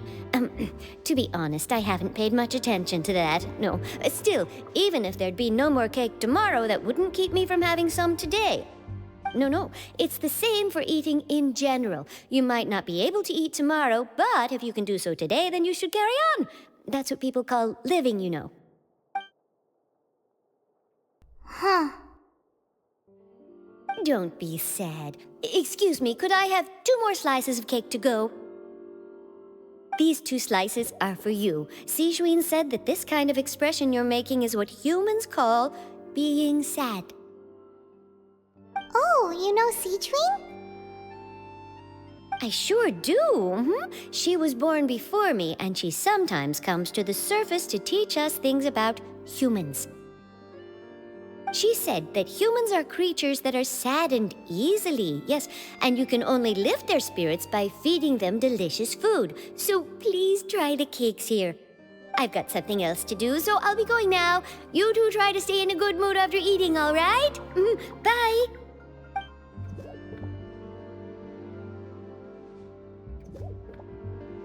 And there she goes.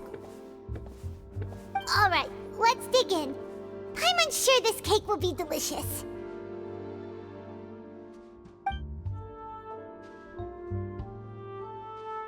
It's more delicious than last time! And the flavor gets even better with a sip of tea. It sure would be nice if we could come again tomorrow. Sure would be nice if we could always eat delicious food here.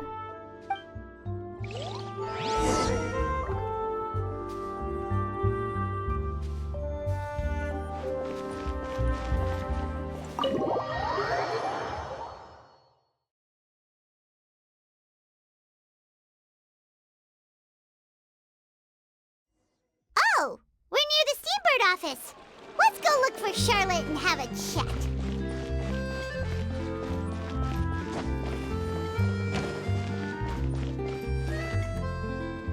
Wow!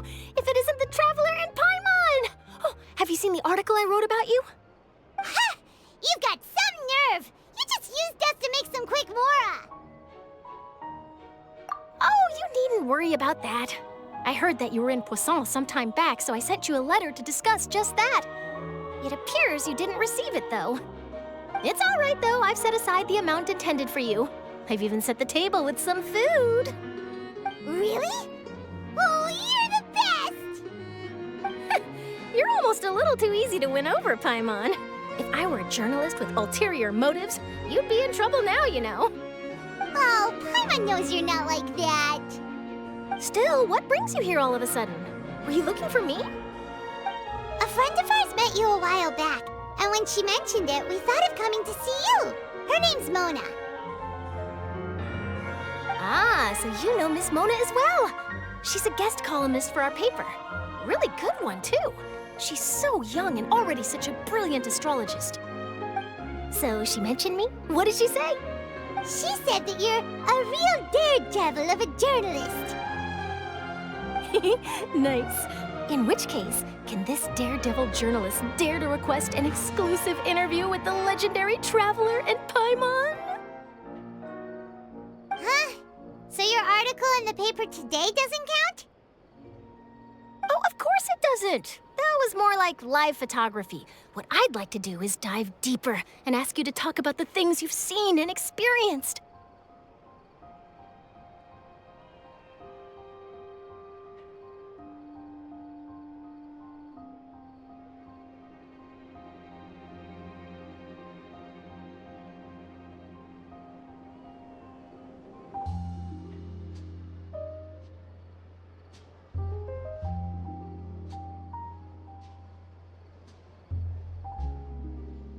Yeah, are we even qualified enough?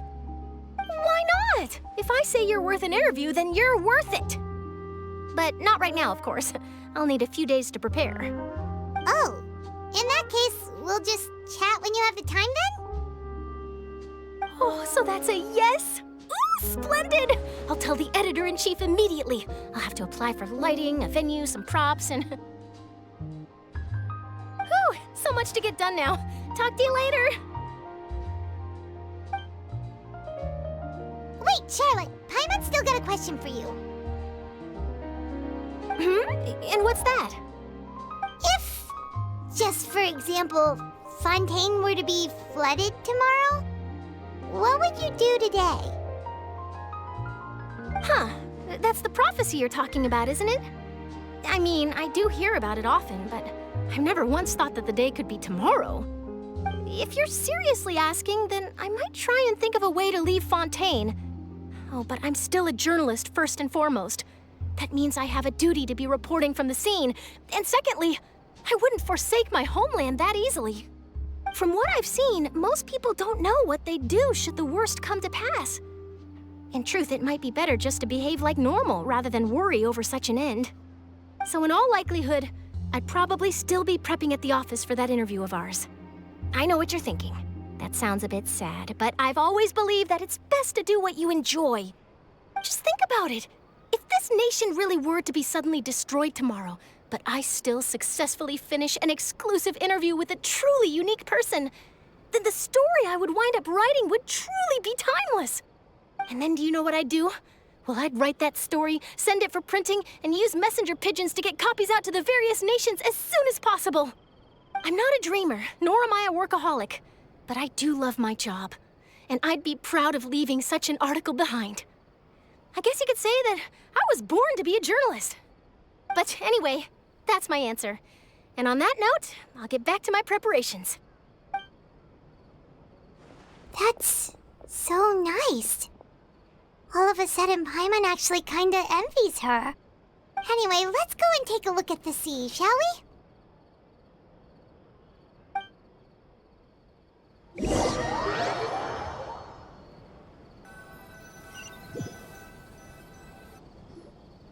The sea breeze and scenery can be a pretty soothing combo, huh? Paimon's been thinking. If it wasn't Fontaine, but all of Tevat that would be destroyed tomorrow, where would we go and what would we do? No, Paimon should ask, if you could choose, what would you like to do?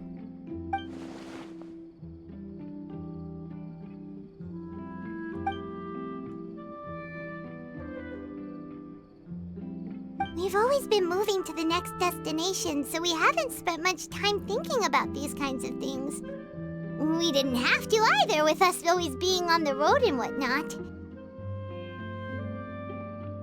You mean, still traveling? Huh. Wait, isn't that what we've always been doing?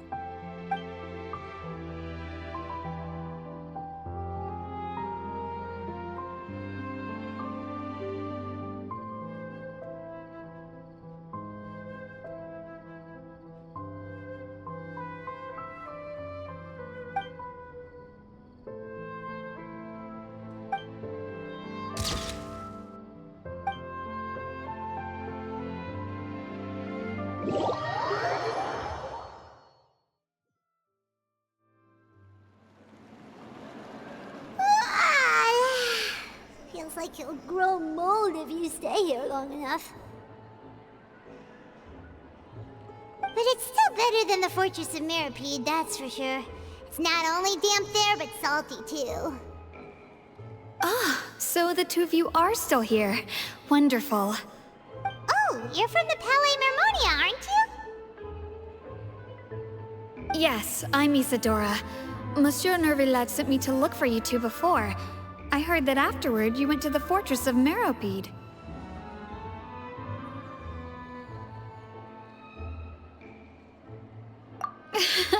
Not at all. I'm well aware that you're friends of his. Actually, I'm here to pass along a message from him. Yes, inside the Opera House. The Maréchaussée Phantom has declared the incident a small-scale riot. A riot? Well, that said, I don't personally think it was that serious. Lady Farina was watching a performance at the Opera House, and while she was resting during an intermission, some other audience members suddenly started harassing her, loudly accusing her of doing nothing about the prophecy crisis. And before she could respond, others started to join in. The crowd continued to grow, and protests against the Hydro Archon started to break out. So people have started to put the blame on Farina. Guess they finally found an outlet for the pressure they've been under due to the prophecy. I agree. People will naturally rely on gods, as is customary. But the moment people feel threatened, gods are also the first to be blamed. So what happened after that? Is Farina okay? Seeing that the situation was spiraling out of control and that further argument was pointless, she claimed that she'd gotten tired of this and left in a hurry. The Maréchaussée Phantom had their hands full maintaining order and did not catch where Lady Farina had gone. Only when things had stabilized did we realize that she had gone missing. So, you mean she's still missing? That's right. The Maréchaussée has dispatched many people to search for her, but we don't have any leads yet. That said, I don't think there's much to worry about. She is a god after all. Even if she were to fall into the hands of rioters, what could ordinary people do to her? Good. Monsieur Nervillet sent me to tell you about the situation, but he didn't say anything else. Don't worry, this is more than enough to go on. Thanks for keeping us informed. Ah, is that so? Well, all right then. In that case, you two take care. I'll be heading back to the Palais now.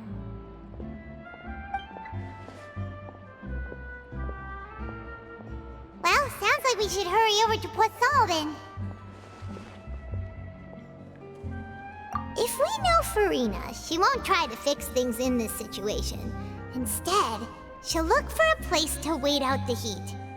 And, as we also know, she may be loud and dramatic, but she doesn't have a heart of stone. When Nervalet was talking to her in the Palais Mermonia, and she heard about Poisson, she couldn't hide her sadness and remorse. It would be hard for her to ignore being accused by the public today. Paimon thinks Farina's probably taken the opportunity to slip away to Poisson and try to relieve the sense of guilt that she's feeling. Huh. Well, what do you think? Paimon knows the answer, of course, but Paimon can do the analysis to back it up, too. Cool, huh? In that case, there's not a moment to lose. Poisson, here we come!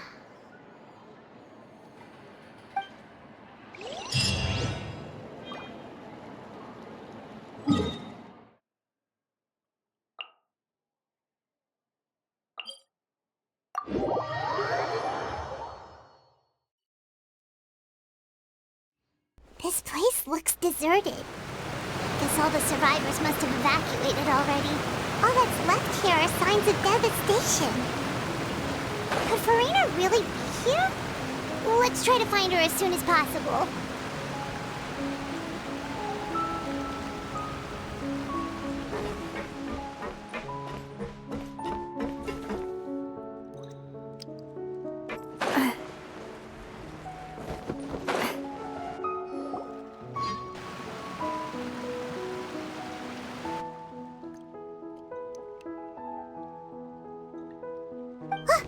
That's Farina, right over there!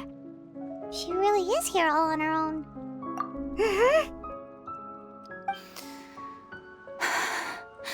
Should I just give up? This is all meaningless. What was meant to happen did happen after all. Everyone's dead. I'm sorry. I'm so sorry. Give up, Farina. There's no point in holding out. I'm sorry. But what can I even do other than to repeat meaningless apologies over and over? Who's that? Don't worry, Farina. It's just us.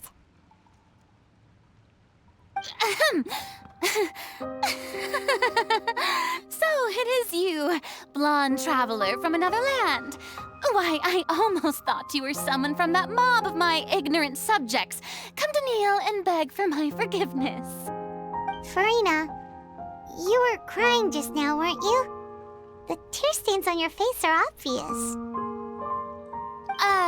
What do you mean, tear stains? Oh, I remember. The show at the Opera House earlier this morning was so moving. I'm still trying to process it. Who did that uncivilized rabble think they were, disturbing my enjoyment of the arts?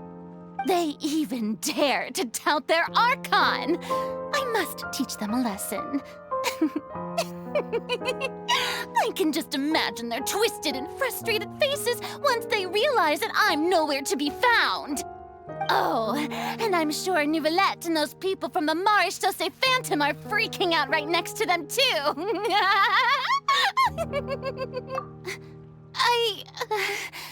Of course not. Hey, there she is! The Hydro Archon's over there! Quick, after her! Farina, those people seem to be after you. They are? They're just some rabid fans who want to cut the line because they haven't been able to meet me in person, aren't they? That's against the rules. I can't let them get their way. Farina just ran off! Quick, we have to catch up with her!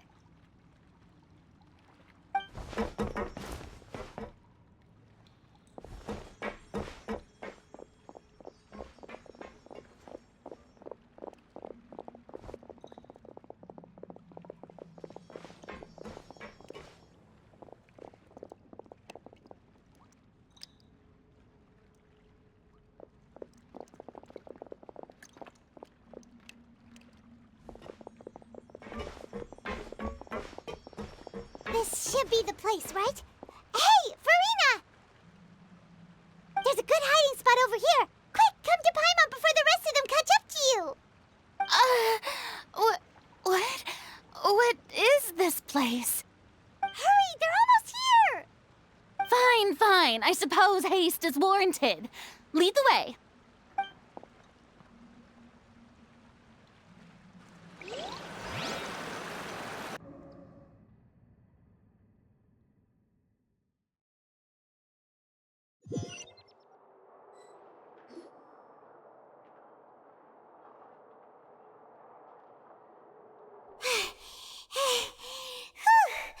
Paimon's exhausted.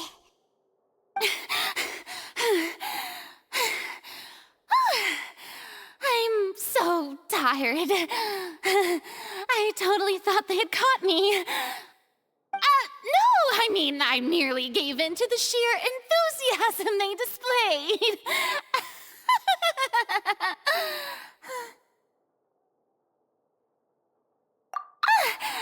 You're right. Yep, that's a good girl.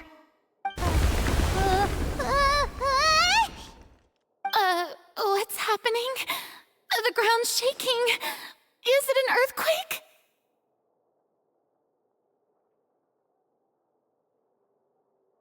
Yeah, a quake of this kind preceded the flooding in Poisson, didn't it?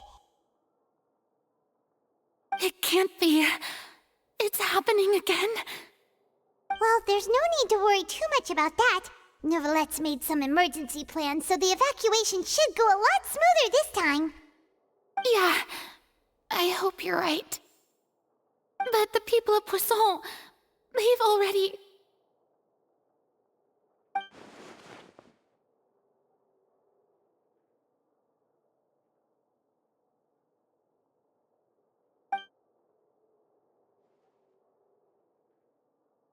It's true. I've been investigating the prophecy for hundreds of years.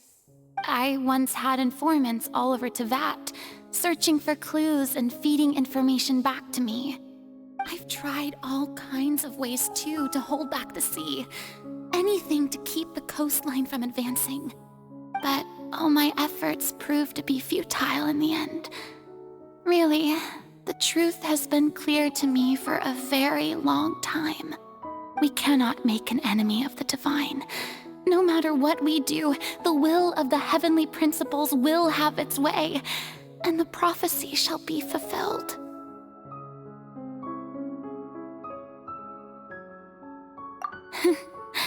Give up. I do love the sound of that phrase. It would mean finally coming to terms with fate, but also for me to finally be free.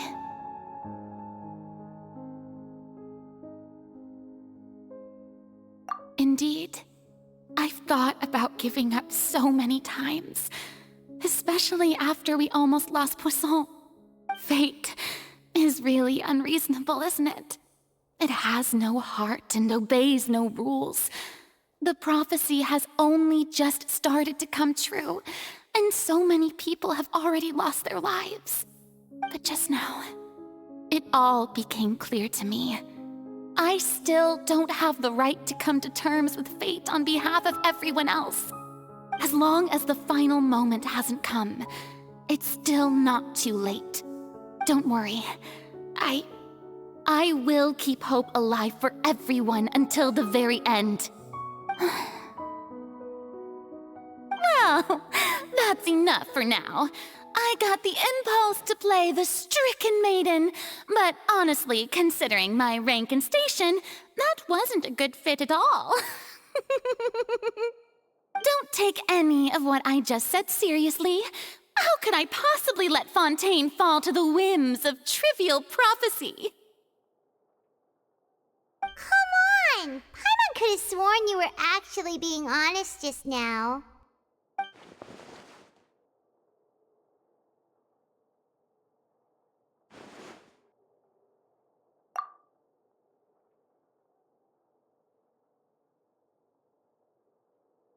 Share my burden. That's impossible. It was fated right from the start that this would be my duty alone.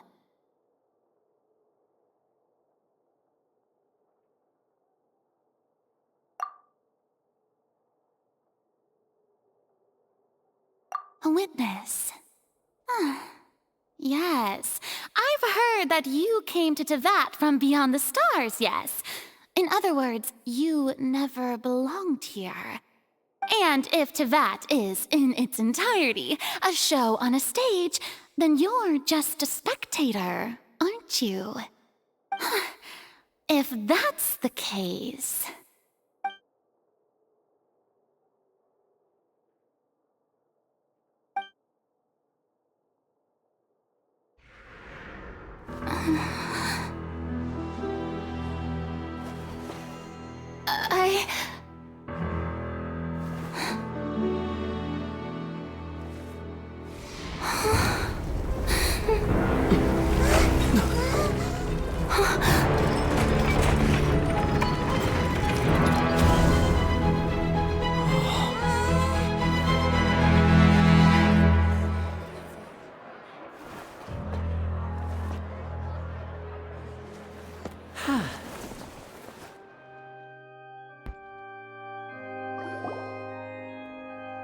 Ladies and gentlemen, this concludes my opening performance.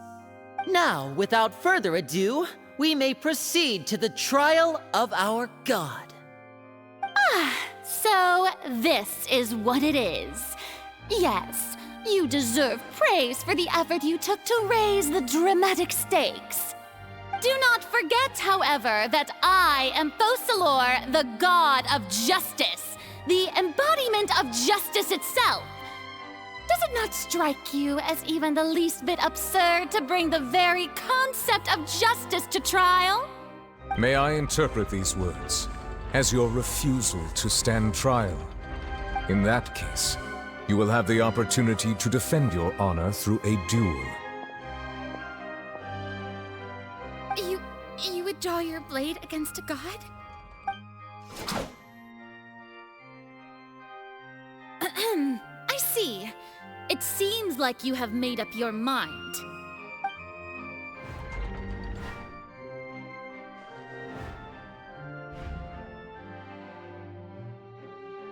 Paimon can't believe it.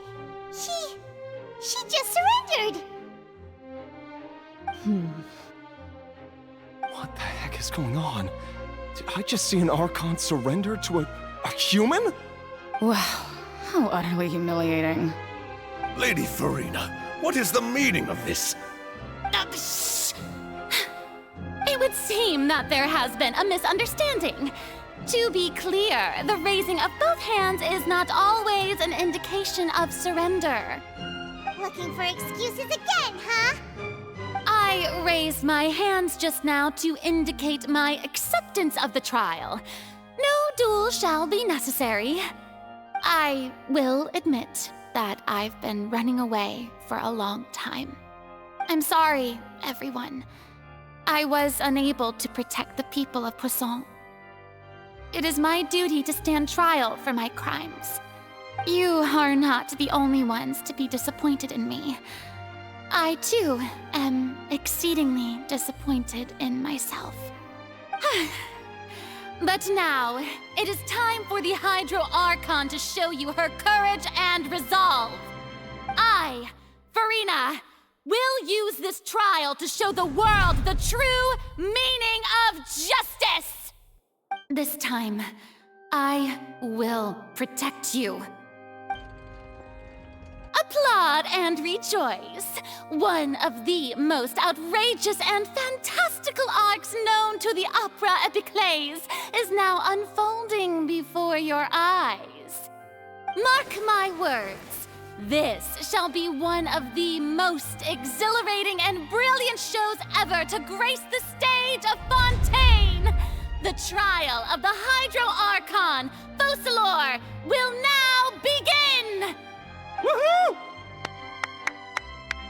Oh, now we're making history! Why does it feel like Farina just took over the whole thing? Like, come on! Didn't she just get forced to stand trial for her crimes? Also, even though she's still acting super dramatic, she is taking this seriously this time, right? All right, then. Who will be my opponent in this trial? The court asks the prosecutor to please take the stand.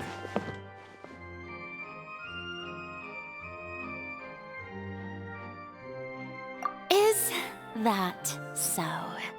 Very well. Then please speak, witness of Tivat, my accuser and fated opponent.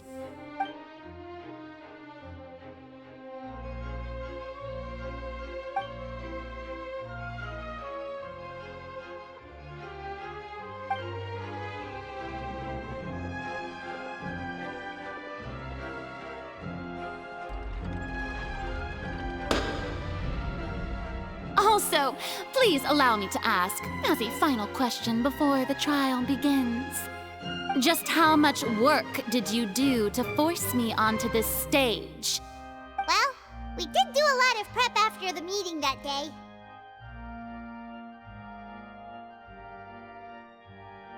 I can go over the tasks assigned to the Spina di Rosula, since they were rather straightforward and easy. Navia, the president of the Spina di Rosula. Most of the people who participated in the disturbance this morning were my subordinates. They changed into plain clothes and came to the Opera House as regular audience members, waiting for the perfect opportunity to incite insurrection against you. The people's resentment against their Archon has been building as more and more of the prophecy is fulfilled. A spark was all we needed to turn smoldering anger into a flame. Moreover, according to our understanding and analysis of you, when something like that occurred, you would likely flee the scene and head to Poisson by yourself. So, we arranged for a second group to lie in wait there. So, you mean, the ones who scoured the settlement for me were also from the Spina? And their goal was to force you to step into the giant magic box so you may personally participate in the greatest magic performance in all of Fontainian history. That's right. That house was a magic box, rather than someone's residence. As the super ultimate version of the setup that I used when I first performed at the Opera Epiclese, the volume of the box was increased by a whole order of magnitude, and the distance it traversed was the entire gap between Poisson and Areneas. Its cargo, of course, was an Archon instead of a human. My thanks, Farina. Without your help, we could never have pulled off such an extraordinary performance. You're welcome? Of course, this performance was only made possible with Father's support. The House of the Hearth spent a massive amount of labor in Mora to pull this off. We had to select a location, construct the giant magic box, dig a tunnel, and open up a path through the water. It was a lot of work for all of us. So, in other words, the earthquake that we felt within the giant magic box was just a normal tremor from the transportation of the whole house? That's right. It wasn't a sign of another disaster to come. Then, I can guess Nervilette and Cloran's parts. You gathered a crowd, prepared a stage, and made sure that the champion duelist would be immediately ready for a fight. Also that as soon as I appeared on the stage, the trial may commence without a hitch. Am I right? Yes, that is correct. Well, Clorand, I must commend you for your courage. Only the most outstanding champion duelist in all of Fontaine would accept a duel with an Archon without flinching. Thank you. As for you, Traveler, I suppose your role was to keep me distracted with conversation once you found me in Poisson. You'd make sure that I didn't notice anything amiss before revealing yourself as my prosecutor once we'd arrived onto the stage. Oh?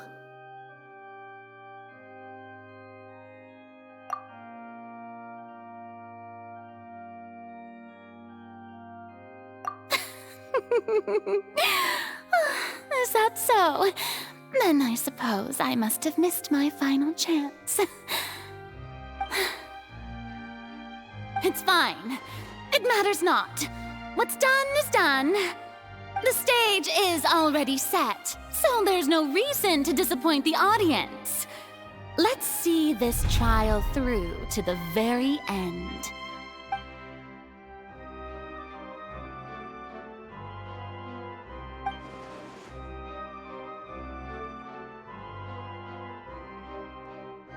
Sir Prosecutor, please allow me to pass this along. This is a document that Miss Charlotte applied for and received permission to share with you during the trial. According to her, it should speed up the proceedings. Huh? Charlotte wanted to give us something? Oh, so she's here too! Hey, Charlotte! Oh, let Paimon see. Isn't this the exclusive interview that she did with us before? So she's already finished it, huh? Wait, then that means this document is a perfect timeline of everything that's happened ever since we stepped foot in Fontaine! So in other words, we can refer to this anthology of evidence every time we want to use something from our journey as evidence for an argument! Let's quickly confirm the information in it. Just think of it as a refresher, alright? You defeated the Hydro Archon in the very first duel you took part in at the Opera House. That's one for the history books, all right.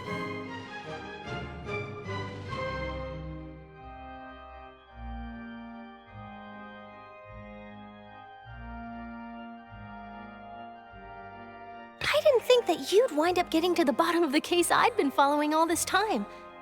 I guess you could also see this as a happy coincidence. This is the first time Monsieur Neuvillette had a difference of opinion with the Oratrice. Even the Hydro Archon can't figure it out. A Fatui Harbinger. She's an extraordinary person. Her instinct must mean something. The fortress of Meripede was almost destroyed in a single day. That I didn't witness that scene personally will always be a source of professional regret, I think. According to Monsieur Neuvillette, both Child and that whale should have been in the primordial sea at that time. I nearly lost my awesome friend Navia. To be honest, that still gives me shivers. The words of someone as extraordinary as a witch can probably only be truly understood when something surreal happens to you.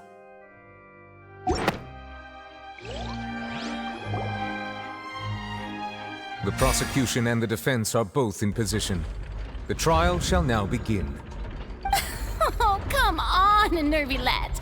There's no need to repeat all the unimportant legalese. Just fast forward to the part where the prosecution lays out my offenses.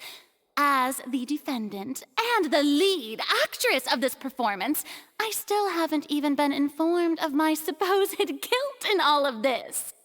Of course, it is only natural for humans to struggle to understand the actions of a god.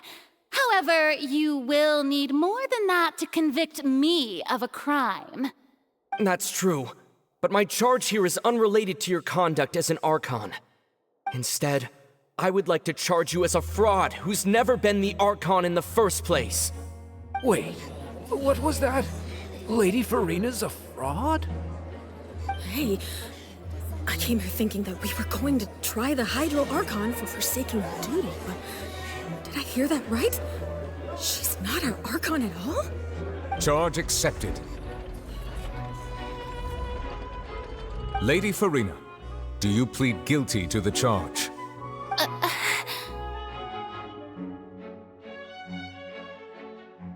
Lady Farina. I plead not guilty. How can I be guilty? There is no way that I, Fos Focalor, otherwise known as Farina de Fontaine, a member of the Seven and the Regina of all waters, kindreds, peoples, and laws of Fontaine, could be anything other than your true Archon. Yeah, even though Lady Farina can be rather eccentric, isn't it going too far to doubt her very identity? Yeah, I've never questioned her identity either. Sure, Lady Farina can be super irresponsible, but what grounds does that prosecutor have to make such a huge claim? I have cause to believe that common sense will prevail in this case. Many of the members of the audience have known me as the Hydro Archon ever since they were born. There would be no fooling their memory. See? Even the Oratrice has decided to show me its favor. Are you sure you want to commit to a charge that will never be upheld? If you wish to drop the case, I can promise you as the God of Justice that you will not have to face trial for making a false accusation. We will treat everything that's happened as a dramatic spectacle and move on with our lives. What do you say to that? Huh. An argument with near impossible odds, huh? We have to not only refute Farina's claims, but also overturn the long-held beliefs of the people.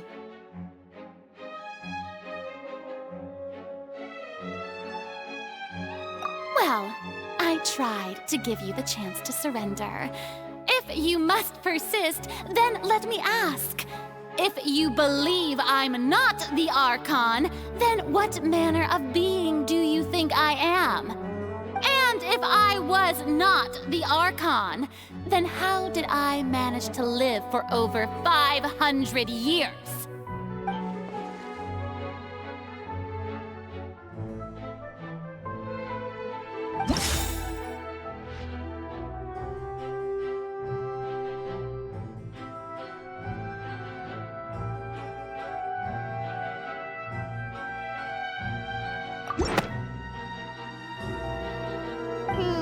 That doesn't sound right.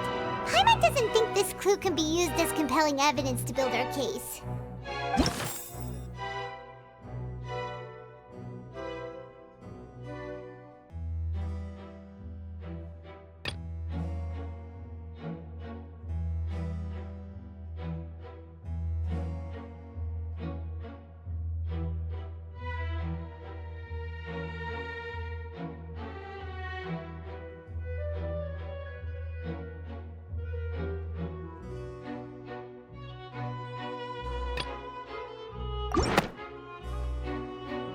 First of all, you may be a member of another long-lived race, which would allow you to naturally possess an extended lifespan. And second of all, even if that wasn't the case, there could be other ways to extend your life. Who gave you that idea? Was it the knave? You'd sink so low as to use a harbinger's words against me.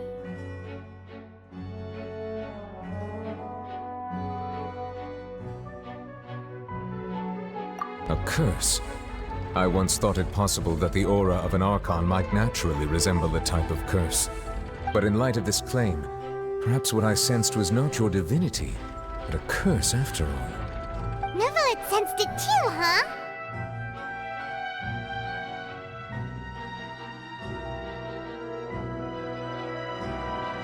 Lady Farina is actually a human?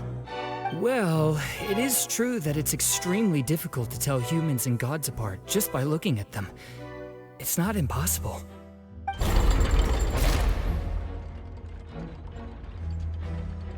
Well, don't start celebrating too early now. Even if I have been carrying a curse like you said, how does that prove that I am merely a human being? Besides, everyone knows that the main difference between a human and a god is the possession of authority. Gods can do what humans cannot. That's why they're worshipped as gods. For centuries, manifestations of my authority have served the nation of Fontaine. One need only to turn their eyes towards the Oratrice Mécanique d'Analyse Cardinal in this very opera house, or consider the indemnitium that is used in every aspect of life.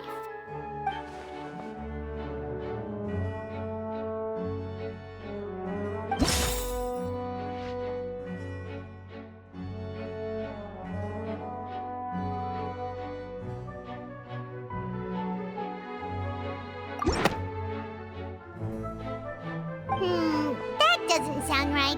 Paimon doesn't think this clue can be used as compelling evidence to build our case.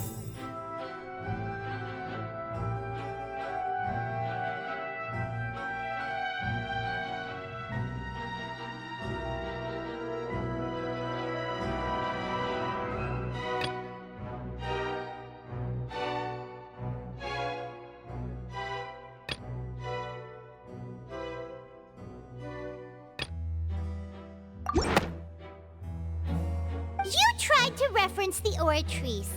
But weren't you as confused as all the rest of us when the Oratrice declared Child to be guilty without any proof? Otherwise, you should have come up with a good explanation for that by now. Didn't I make myself clear at the time? The decisions of the gods are naturally difficult for humans to comprehend. There is no need to provide an explanation. Lady Farina, I believe a reminder of your current circumstances is in order. While the court is in session, the principles of justice and the law must come before all else. While you are an Archon, you are also first and foremost the defendant in this trial. You will prove yourself unable to defend against the prosecution's charges if you continue to withhold vital information against the rules of the court. I never thought you'd use that kind of rhetoric against me. That was no trick of rhetoric, Lady Farina. I've merely reiterated the rules of the court. Rules that all should respect and follow. So, you neither knew why Child was declared guilty, nor did you understand the structure and operations of the Oratrice. Instead of having been created by you, the manifestations of authority you mentioned have been made by the real Hydro Archon, haven't they? The real Hydro Archon? Well, now you're really losing me. It is true that I did not know why the Oratrice gave out a guilty verdict that day. But the Oratrice handed out that verdict unilaterally, and it has been operating independently ever since it was first created.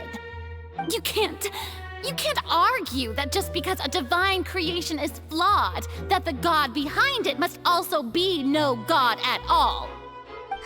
She's still throwing out all kinds of excuses. Seems like she's confident that we won't be able to produce proof that she has no power over the Oratrice.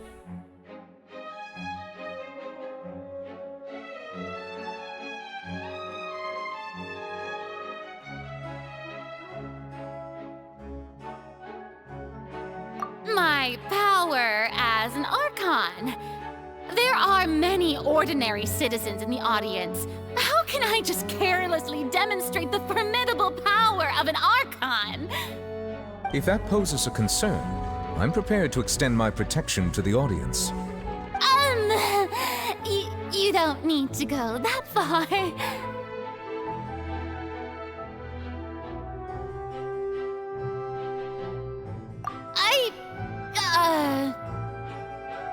Aren't you the Hydro Archon? Or is it that you can't even wield the power of Hydro, much less the authority of a god? Indemnitium! Yes! It's all because of Indemnitium!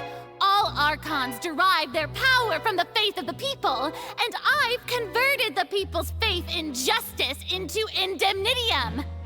Thus did I give up all of my divine power to provide everyone with energy for their daily lives. Have you ever seen a more magnanimous god? Isn't that a huge stretch? Yeah, no matter how generous an Archon can be, how could they give up all their power? Can a god with no power even still be called a god? It seems like nobody's buying Farina's excuse. Hey, come now, everyone. Please don't stare at me me as if I was a liar. I'm still the same Farina you knew, right? The one that you loved. Shouldn't you want to believe in me? Please? You've got to believe me. If what the prosecutor said is true, she really has committed a grave offense. Did she deceive all of us? And all of our parents and grandparents too? And then all of our ancestors? Ever since they were born? Enough! That's enough. Tell me then, if I'm not the real Hydro Archon, then who is? If you have no evidence of another Hydro Archon's existence, nor can you find anyone who can back up their claim to be such, then what grounds have you to say that I'm not actually the real deal? Wow, she came up with yet another argument. How can we refute her now? Seems like she really doesn't want to give up.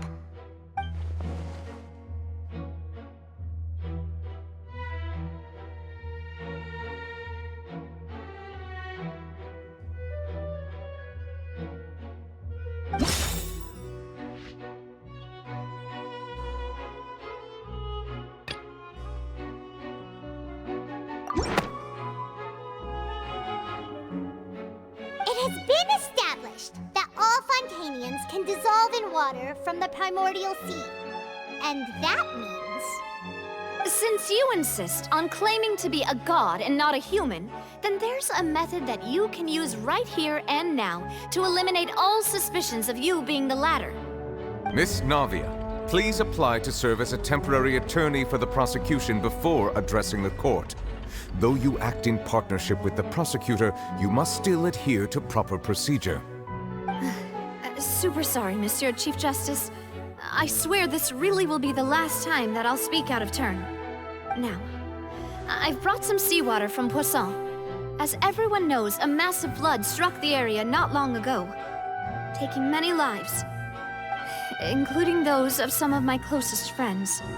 So, Miss Farina, would you dare to touch some of this seawater? If we are to believe that you are indeed the real Hydro Archon, touching this seawater would have no effect on you. All it should do is strengthen your case. But if you don't dare to touch it, then we would have basically proved the reverse.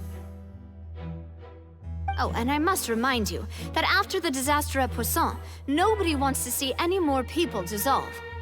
I do hope you'll act prudently and choose the simpler path of admitting guilt. Navia from the Spina di Rasula. The Spina has governed Poisson for many years. I guess her suggestion is valid.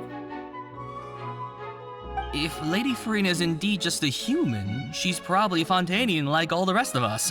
Would she really dare to try?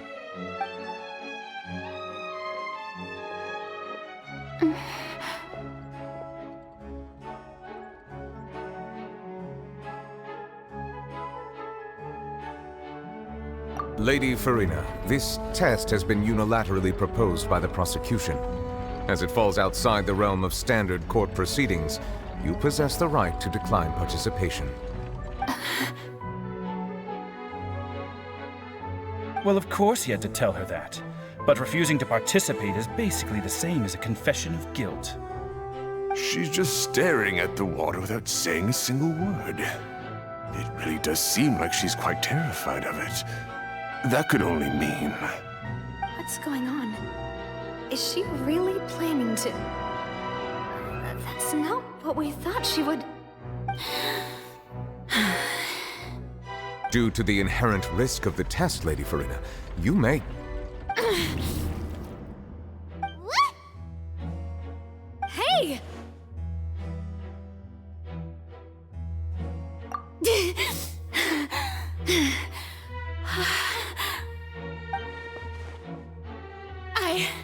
I'm fine!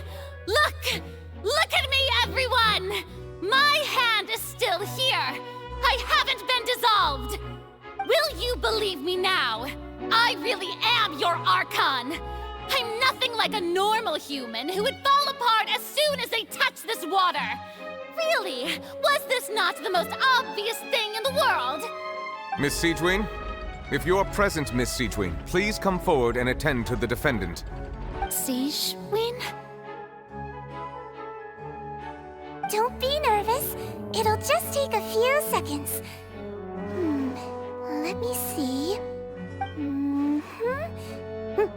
That should be enough. Please announce the results of your evaluation to the court, Miss Siegewien.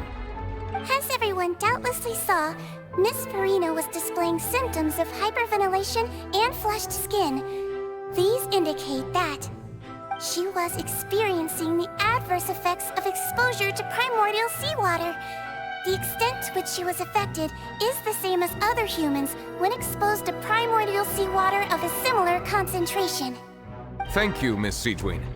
Lady Farina, you may return to the defendant's stand. Oh, wait. What did she just say? I didn't get dissolved. Shouldn't that be enough to prove my innocence? Well, considering your tendency to run from your problems, we did originally prepare a direct sample of the seawater around Poisson. However, after extensive discussion, we exchanged it for a sample that is not concentrated enough to dissolve an actual human. After all, on the off chance that something entirely unexpected might occur, we don't want anyone else to lose their life to the sea. Yeah, so out of regard for Farina's life, you secured a low-concentration sample and asked the head nurse to serve as an expert witness. It's a great thing that the direct sample wasn't actually used. Farina could have... I can't believe... you...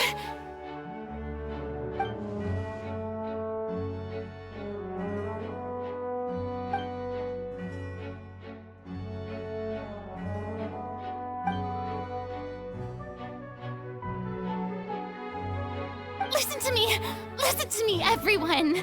Please don't give me such cold and disdainful looks. What happened just now didn't prove a single thing. Think about it. How can you conclusively prove that an Archon can't also be affected by the primordial seawater? Also, if I was really just a human, why would I dare to just put my hand in that kind of water?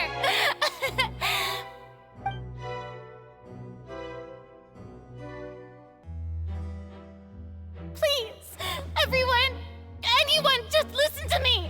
I swear, I really am your Archon!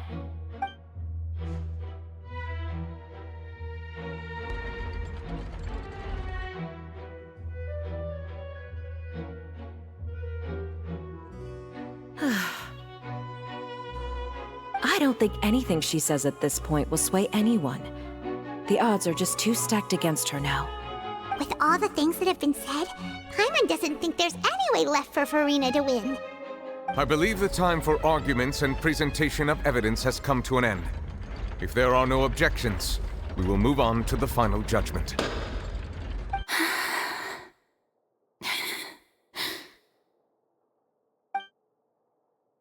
I don't think anything she says at this point will sway anyone. She's too stacked against her now.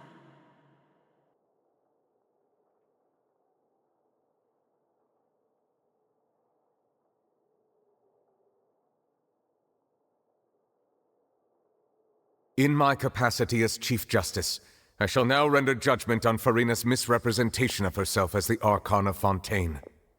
As a human who knowingly deceived her fellow citizens, Farina is... guilty.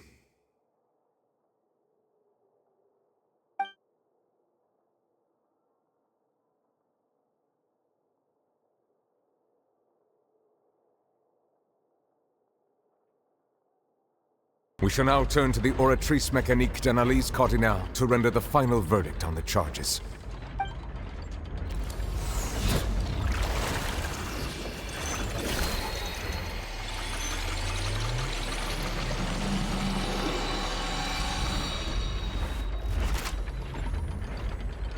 According to the judgment of the Oratrice Mécanique d'Analyse Cardinale, Farina is...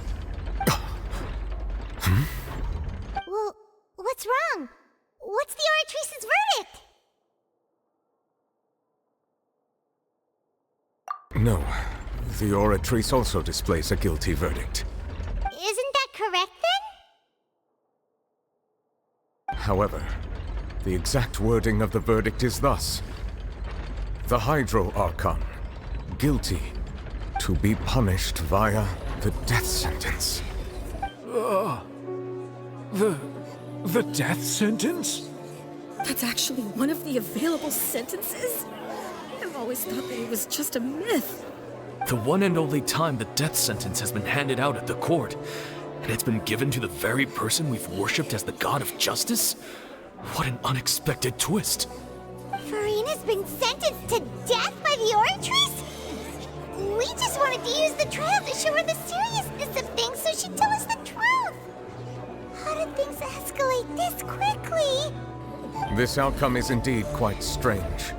According to Fontaine's current definitions of justice, as well as its recommendations for criminal sentences, is this sentence really appropriate for the crimes that have been committed? Yeah! Even Fauché wasn't sentenced to death by the Oratrice. You know, the real evil mastermind behind the serial disappearances case.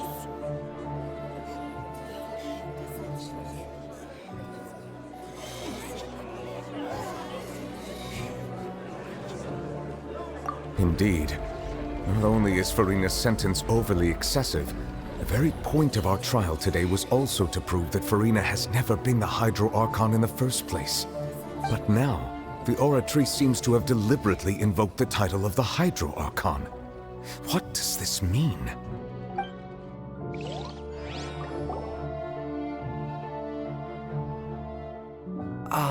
Excuse me, if I may interrupt. Is the trial still going? Fremine! You finally made it. I assume this means you've completed your mission? Mm-hmm. Any mission Father assigns to me will always be top priority.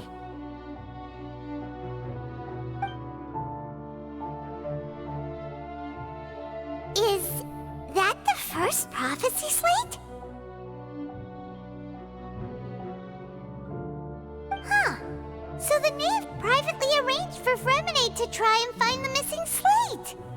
I looked everywhere and finally found it at the bottom of the sea. It took me a long time to get around some dangerous stretches of water. But has the trial already concluded? Then doesn't that mean I've come too late? Oh no. Father will be disappointed in me.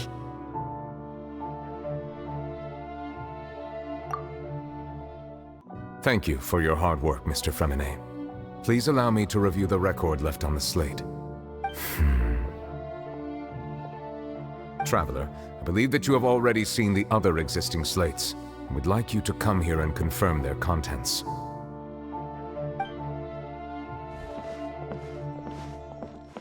Huh? So what do you see? What is it?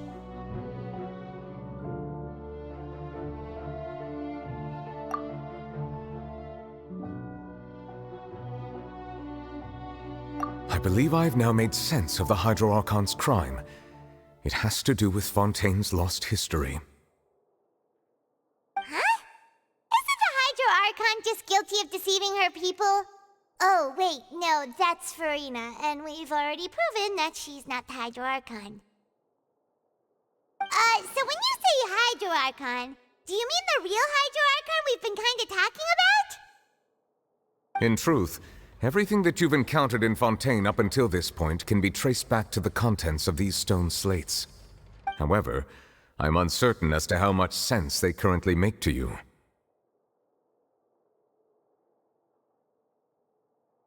Okay, let's try to recall the contents of the other 3 stone slates. Paimon will do her best to help you remember.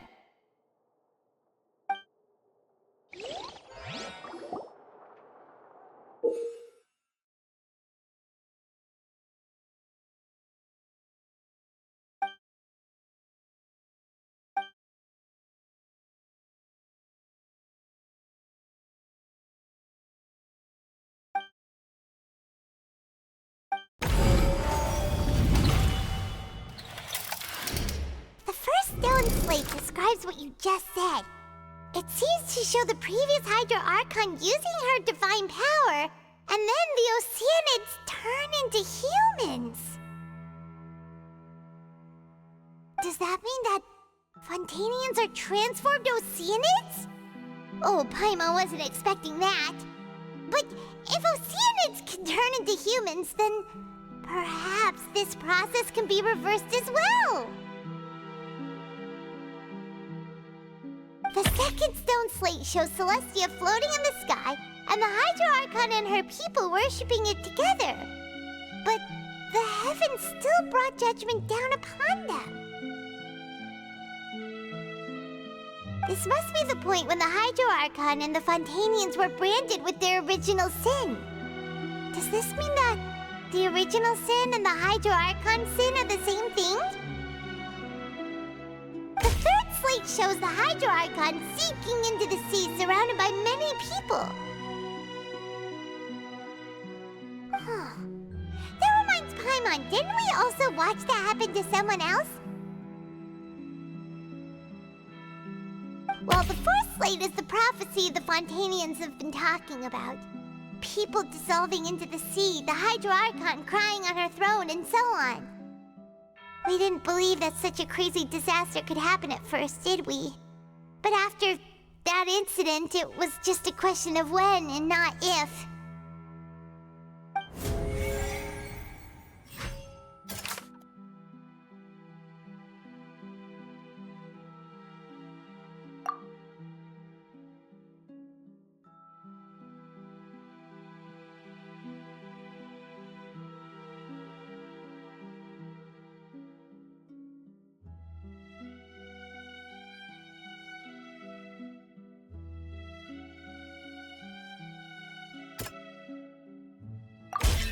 We know from the case of the serial disappearances of young women that Fontanians can be dissolved in primordial seawater, and the first stone slate tells us that long ago, the Hydro Archon used her power to turn Oceanids into humans. This might be the reason that Fontanians can dissolve.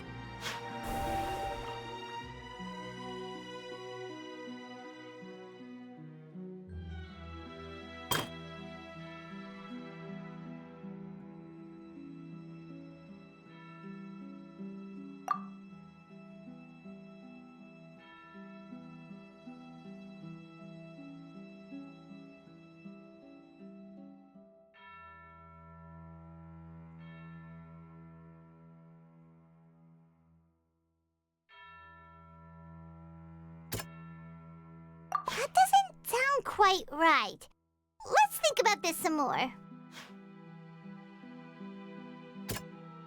That doesn't sound quite right.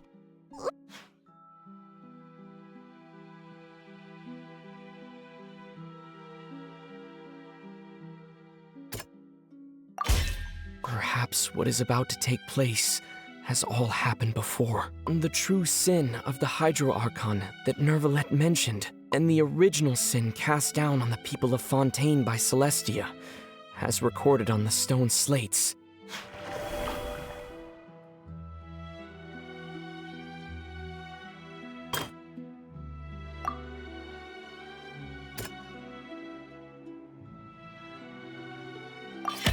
It's not as simple as falling into the sea. When Navia fell into the sea, her consciousness was subjected to judgment. The stone slates show the people gathered around the Hydro Archon in the sea. Could that be alluding to the same thing?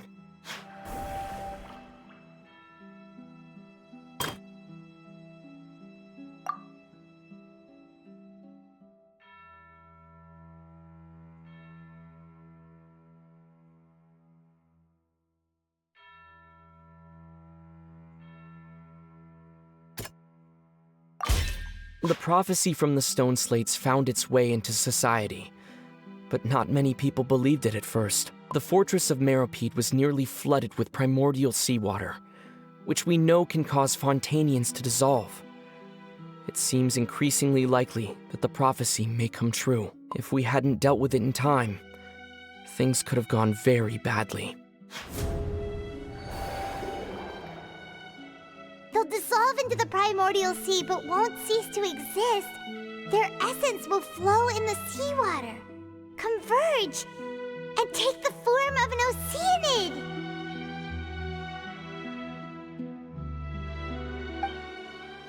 Hydro Archon was sentenced to death in court, shocking everyone present. Perhaps this means that her sin was actually Fontaine's original sin. Navia fell into the water inside those ruins, and she nearly dissolved. She was surrounded by the people of Poisson in a court within her consciousness, and was forced to take part in a trial meant to make her stay. The eruption of the primordial sea at the fortress of Meripede was the surest sign that the prophecy was about to come to pass no matter what. The stone slate's contents can all be verified by recent events. If we combine what we know together, loads of truths should come to light.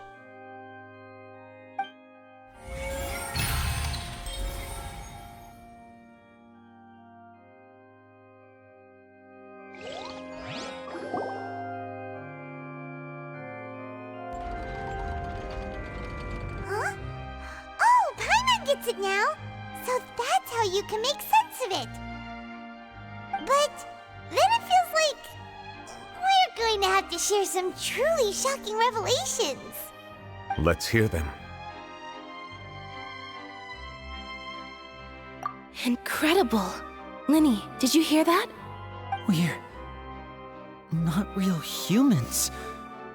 All Fontanians were originally created by the late previous Hydro Archon, with Oceanids as their basis. The evidence for that can be found in how only Fontanians could dissolve in primordial seawater, and how all the girls Vacher dissolved were also turned into Oceanids. Oh, and according to Navia, when she was about to get dissolved, she also saw everyone gathered around for a trial, all of them in the shape of Oceanids. Indeed.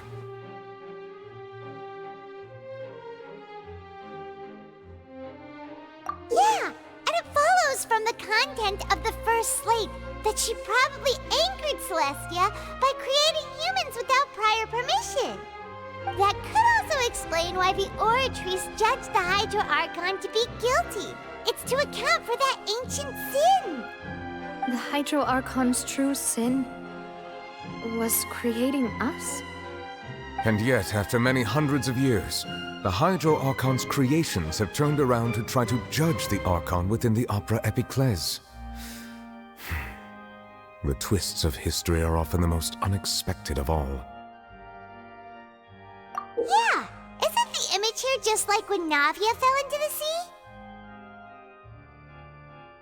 So wouldn't it be trying to show the image of the Hydro Archon also falling into the sea once the prophecy has been fulfilled in the fourth slate? In the end, the people will all be dissolved into the waters, and only the Hydro Archon will remain weeping on her throne. Only then will the sins of the people of Fontaine be washed away. Did Paimon get all that right? You've made some keen deductions. I must say, given how much you still don't know, it is impressive that you've already managed to connect so many pieces of the truth. However, while you were able to decode all the information on the slates, they've also been etched with an additional layer of hidden information using a different power source. When we were at the ruins, I tried to decipher the hidden information recorded in the slates. But since we only had 3 slates at the time, I was unable to come to a full conclusion. Now that the slate collection is complete, I shall make another attempt to decipher the narrative recorded within. If everything goes well, we should finally be informed of the unadulterated truth.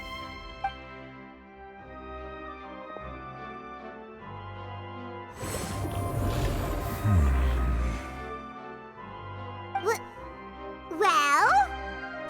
Did you get it? I believe I should share this truth not only with you, but with all the people of Fontaine as well. I will try to briefly summarize it for you.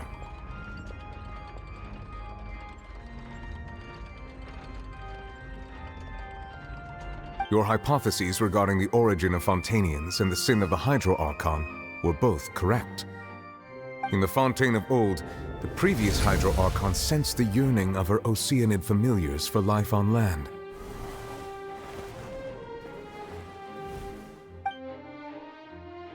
The Oceanids were enamored with the beauty and romanticism of human beings, and wishing to have those experiences for themselves, expressed to the Hydro Archon their desire to become of a similar kind.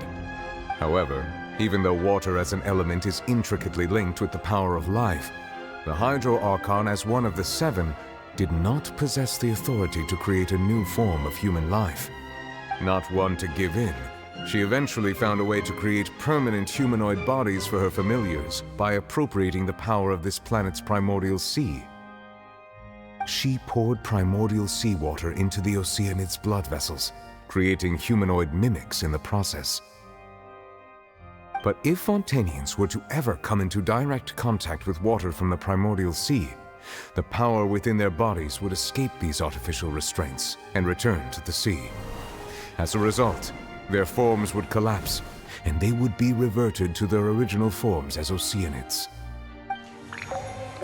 Of course, the Hydro Archon never received permission from the heavenly principles to create a new human race.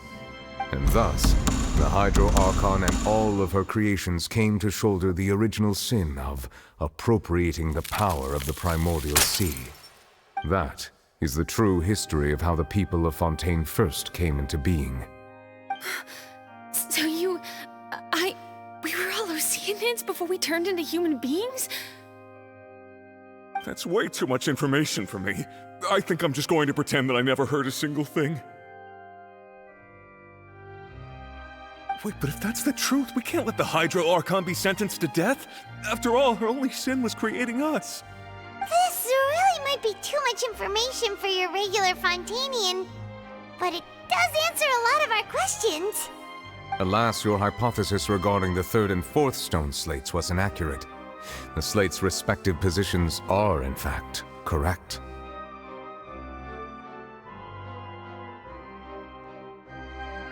A key point of the visual on the third slate is how all the individuals depicted in the water are humans rather than Oceanids.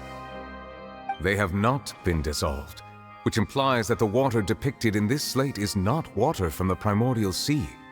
The nation of Fontaine is the nation of Hydro, as well as the nation of trials and justice. Instead of being the literal element, the water in the scene symbolizes judgment and justice. You may also recall Navia's experience. When she fell into the sea, her consciousness was surrounded by that of many others who intended to hold a trial to determine her fate. Therefore, the meaning of the third slate is that the people of Fontaine shall try the Hydro Archon at the court of justice.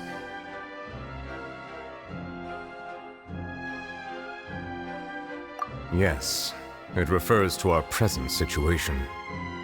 I think I'm following now. So, what you're saying is, even though we decided to put on this trial to avoid fulfilling the prophecy, in truth, everything we've done has happened exactly as the prophecy foretold. So now, it seems, we're the ones making sure it comes true. What should we do?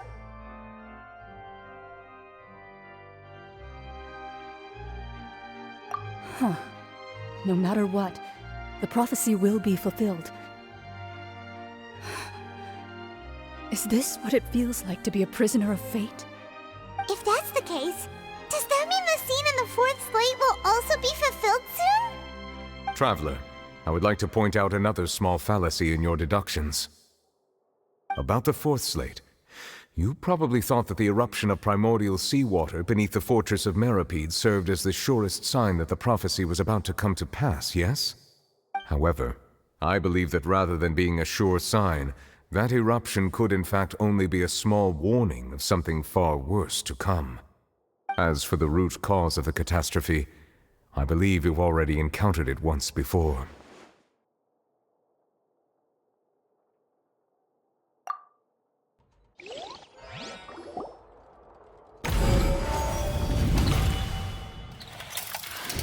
This eruption was just a small warning of the things to come. We must find the root cause of the disaster.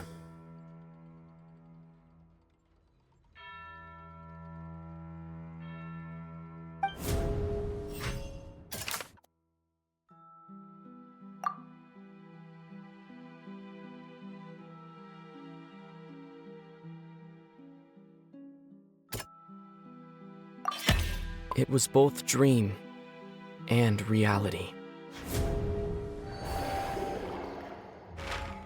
If we're talking about a true culprit, that could only be that thing inside the primordial sea, right?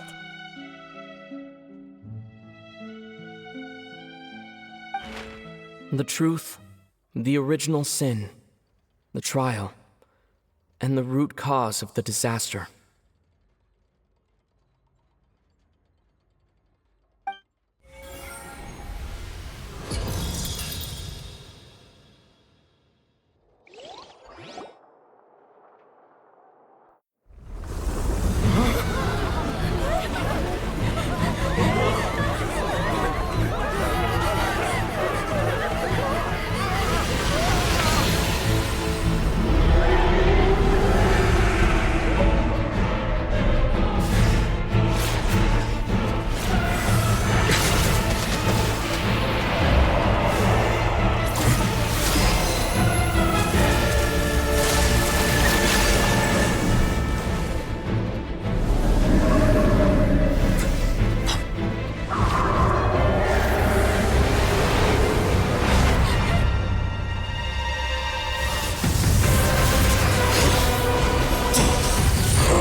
That was way too close!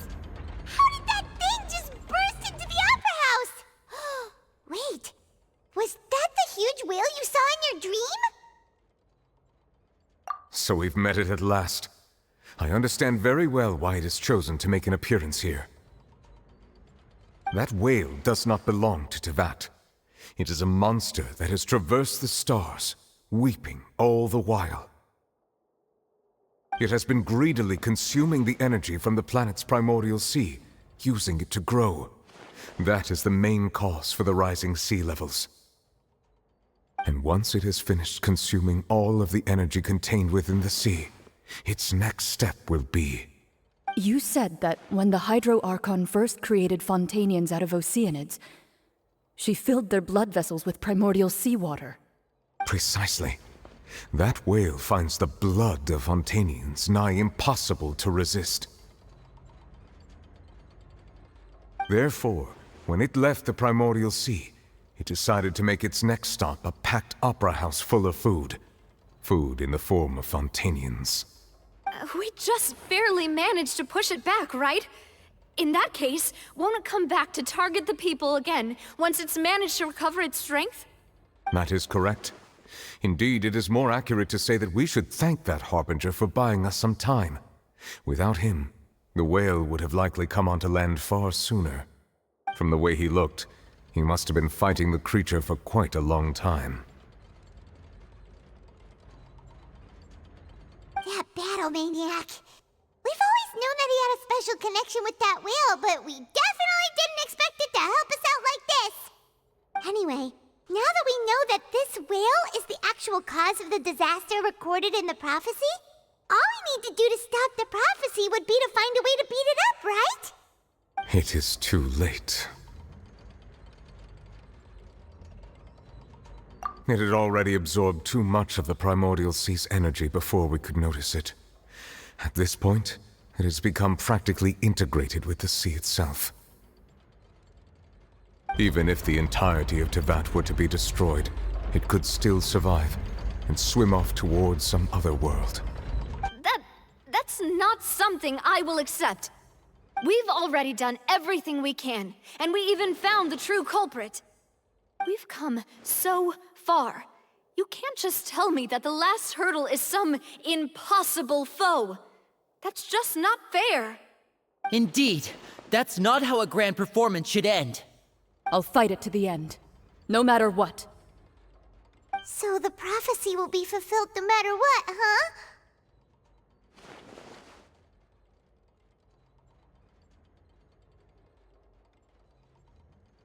The prophecy. Yes, what has been prophesied will be fulfilled. You may view such things as the history of the future.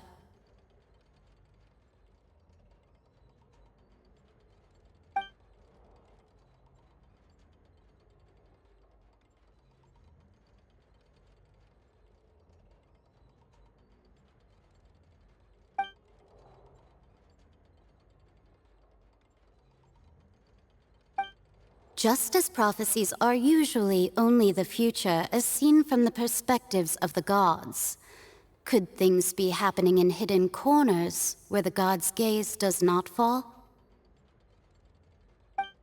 Ultimately, fate shall serve as your only guide, no matter what will happen in Tevat's future. All you need to do is to play your part.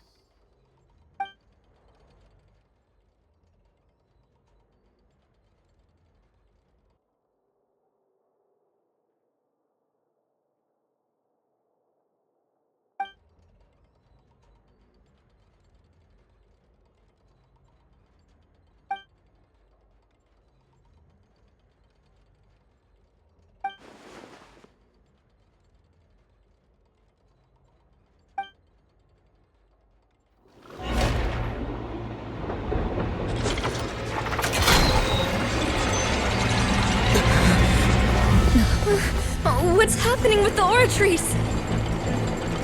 I believe it is preparing to carry out the death sentence.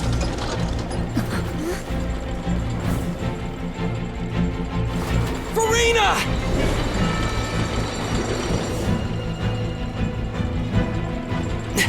No, I still need answers.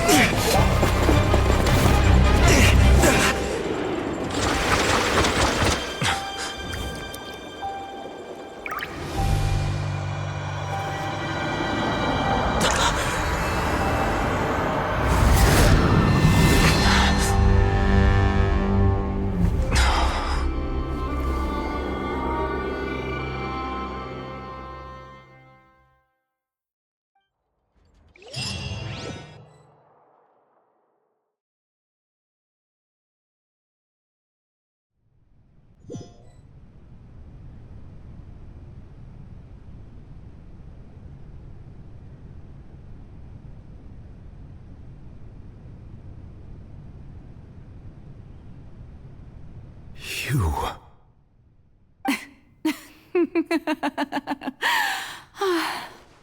Sorry. That shocked expression on your face is just too amusing. I couldn't help myself. You are not Farina. Who are you? The sweet sound of bewilderment. Marvelous. A sure sign that my attempt to deceive everyone was a resounding success. But to answer your question, I am Focalor. You know, the god. Focalor? Why did you deceive us? Oh, that wasn't my goal, of course. Goodness, no. But I had to fool everyone else too, if I was to stand any chance of deceiving the heavenly principles. Deceiving the heavenly principles? It's all because of that pernicious prophecy. Dreadful, wasn't it? Everyone doomed to dissolve. Fontaine condemned to be flooded. One was not amused. In fact, one was positively bemused when that problem was thrust upon me by my dearest predecessor. That's the former Hydro Archon Egeria for the uninitiated. It hardly gets more disastrous than a preordained national catastrophe, now does it? She knew full well that the prophecy would surely come to pass. And as one of the seven, she also knew full well that one defies the heavenly principles at one's peril. So yes, as you have no doubt surmised, it was a rather impossible situation that I found myself in.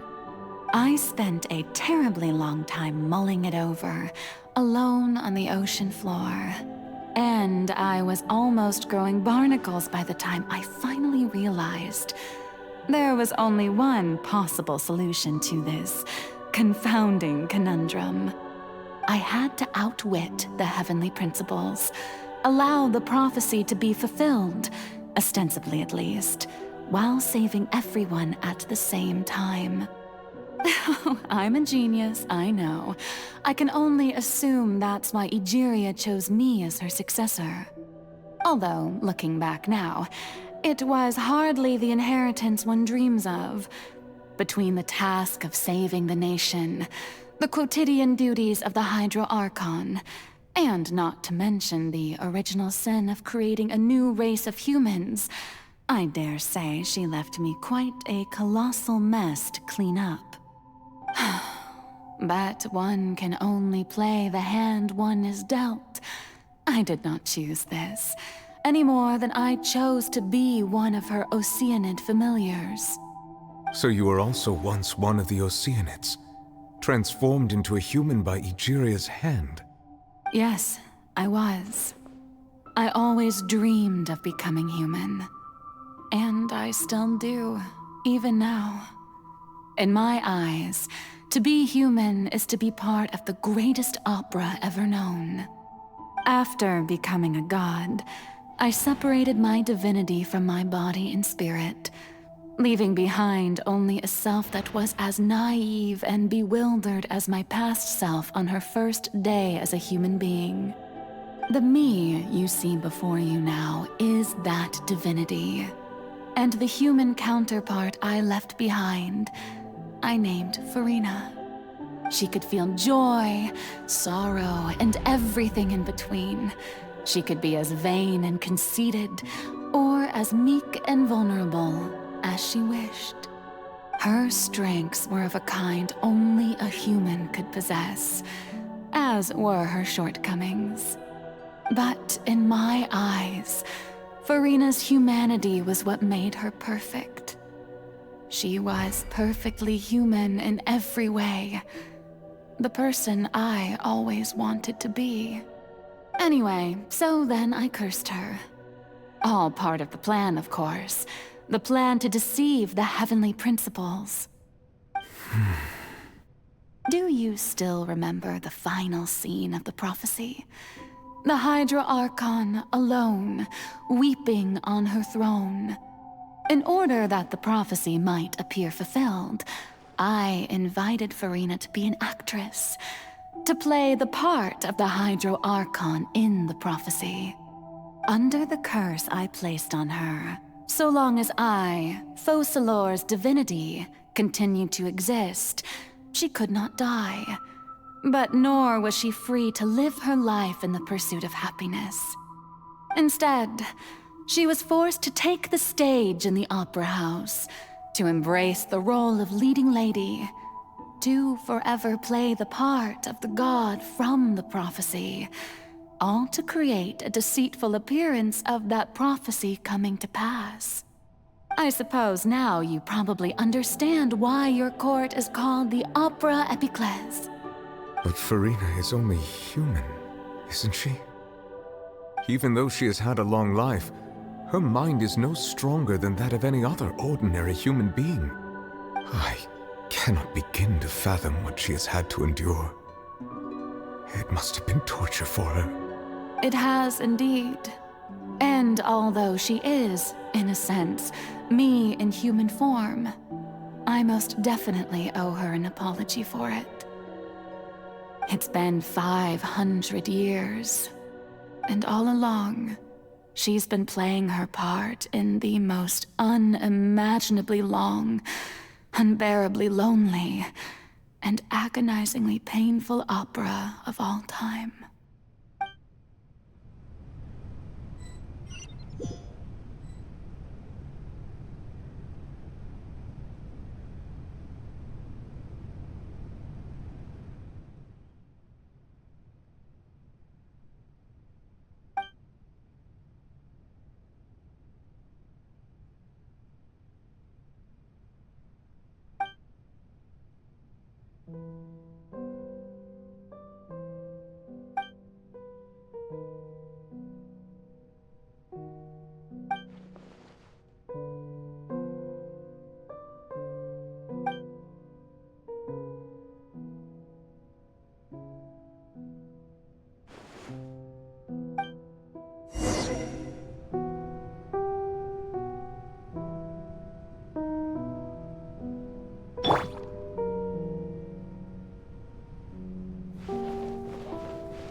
Oh, who permitted you to come onto the stage?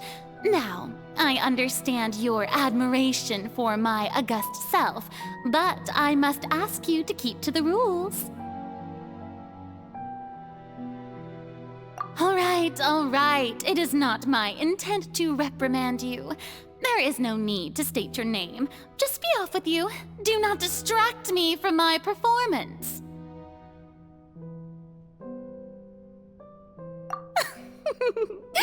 Oh, do not jest. Can you not feel it?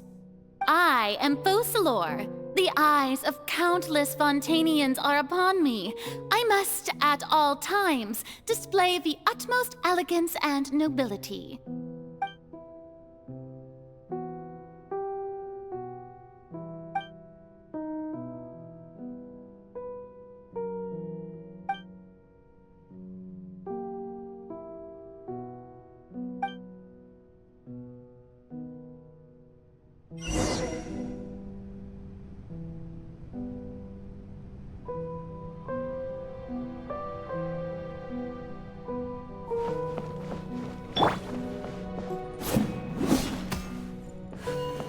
Dear audience, the performance is experiencing a technical difficulty, but worry not. The guards shall resolve it soon enough.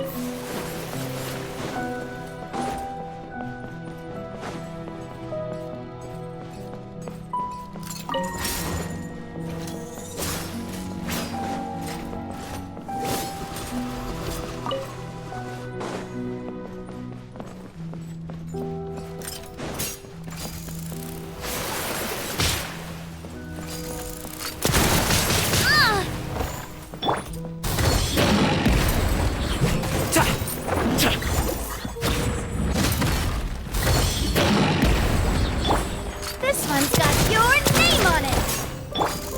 Go in your place! I'll uproot you! And shroud! Up to it, Manzai!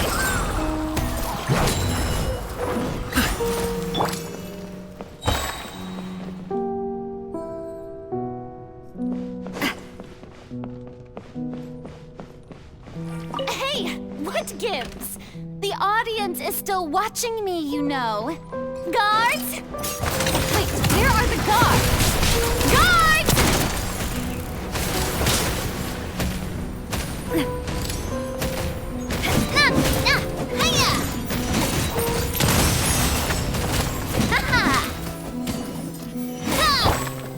May I present?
Farina. Farina. Huh? Who's that? Who's calling me? Where are you? Be not nervous. Be not afraid. I am before you. Wait a moment. You're near me? How can this be?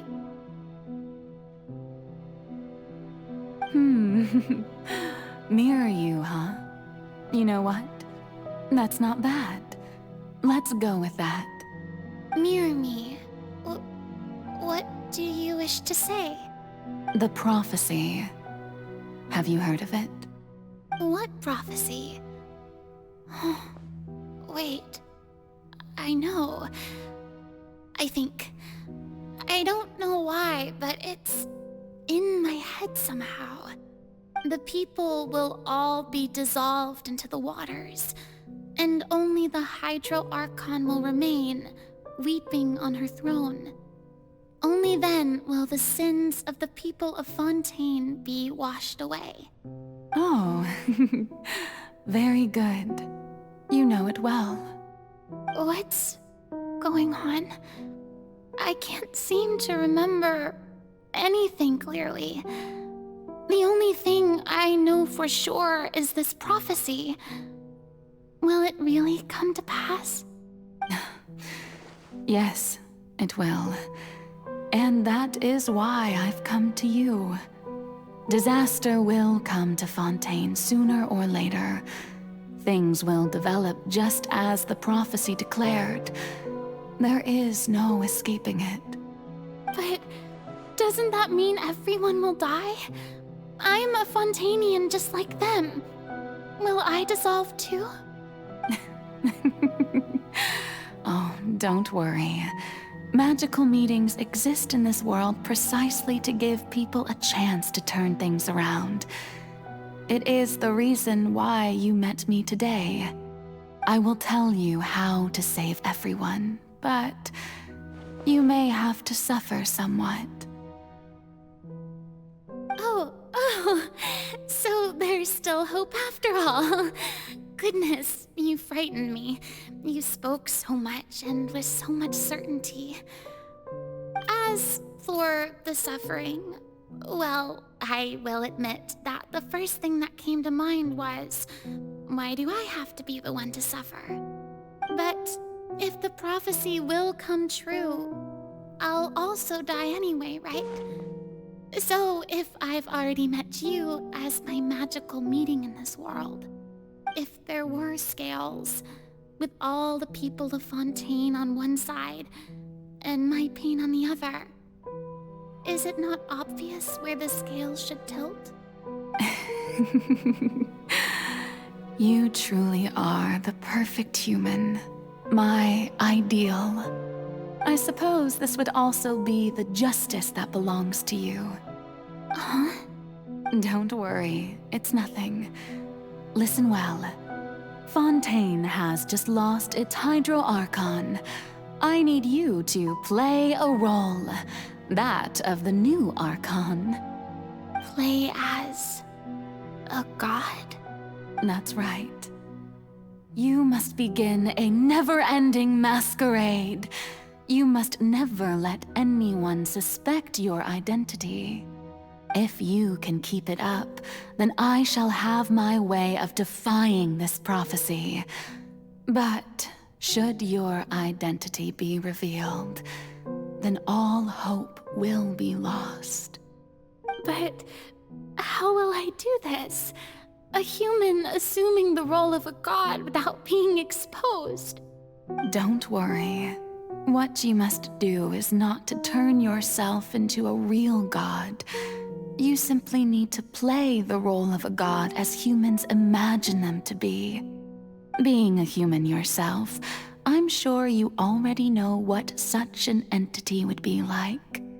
Remember, your true challenge will not be pursuing divinity, but contending against humanity. I'm still not sure I understand, but I'll try. I'll try to do this. So, how long am I going to have to play this role? To accomplish this mission, you will have to stay on the stage for many, many years. You will endure and not grow old until your task ends. But I promise you, all will eventually end in a magnificent and dramatic trial, and everyone will be saved. A trial, huh? How exciting. I'll be looking forward to it.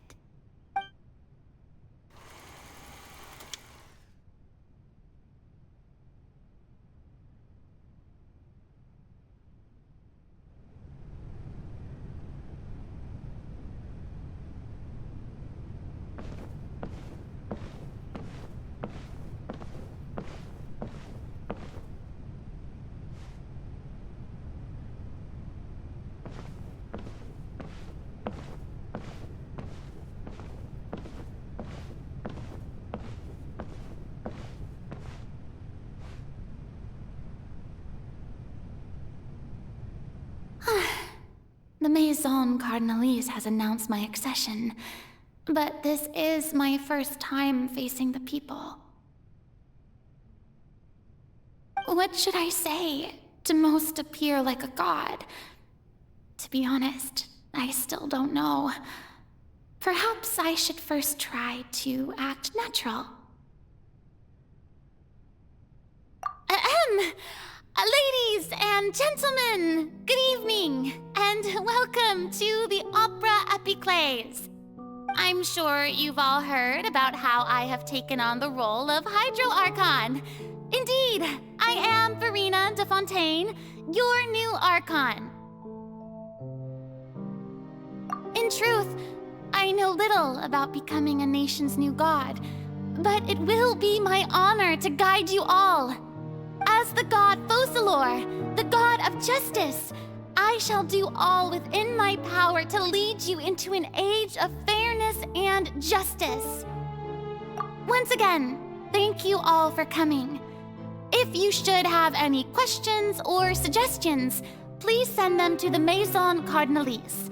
The future of Fontaine will require us to work together, after all. This should do it. I thought I might stammer, but thankfully, I was able to convey my thoughts just fine.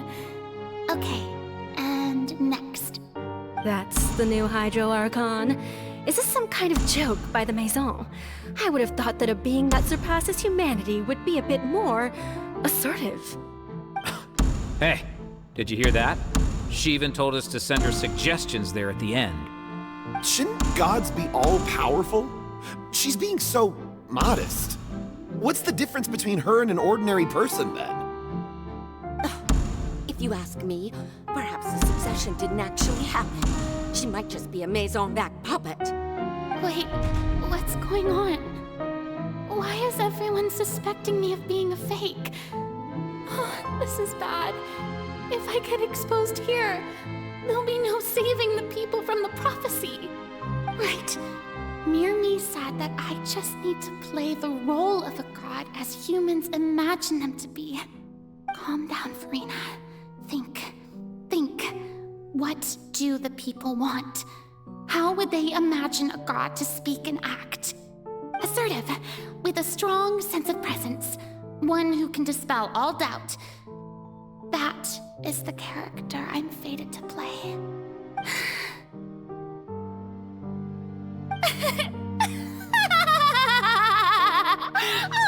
Oh, very good, my people. Only ones such as you are deserving of my rule. Now, I was wondering if some weak puppet were to one day come onto the stage and claim ownership of this opera house, would the children of Fontaine follow them? Well, it seems that you would all see right through them. Having passed my test, you are qualified to witness wondrous trials alongside my august self, here in this opera house. You may consider my previous act a door gift of sorts, I thought it was a debut that suited the atmosphere. Now then, let us be reintroduced. Ah, so that was just a performance. How could I have forgotten that we were inside an opera house? Her personality. It's quite shocking, to be honest, but I suppose it's a better look than before. Such a fascinating and bold deity. How wonderful!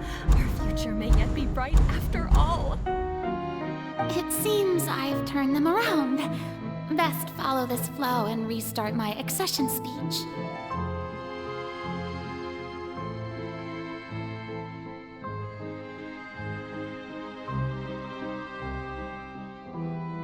My dear people, whether you acknowledge me or not, whether you trust me or nay, I say to you, keep faith in your ardor for justice. We have heard it said that this nation's sins can no longer be washed away. Well, I say that justice is most fragrant when it blooms amid sin. The scales of justice should not weigh heavy in the hands of its God. On one side, it must carry fairness and justice. And on the other, praise and applause. May law be the prayer on our lips. May judgment be our worship. Let us light the fires and drink to the future of Fontaine.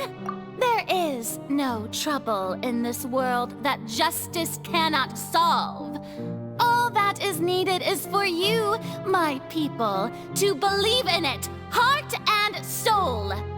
So long as I, the Archon Focalor, stand within the Opera Epiclese, so long as I stand before the Oratrice, I shall even judge the gods of this world!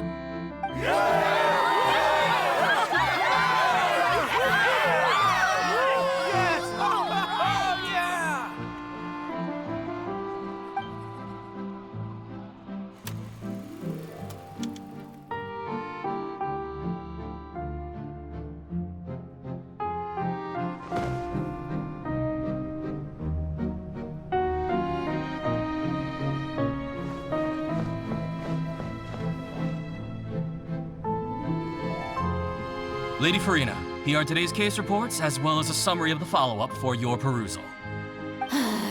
Come now, was I not just at the Opera House in person? Leave these kinds of things to Neuvillette. Besides, none of these trials were the one that I'm looking forward to the most. If I may be so impertinent, what kind of trial are you truly looking forward to? A magnificent, dramatic, and wondrous trial. A trial to end all things. How could you hope to understand? That's true. I fear I lack the ability to grasp your divine thought, Lady Archon. No need for fright, and do not take what I said before too seriously. Go now, do your duties. The trial I await. It will come one day.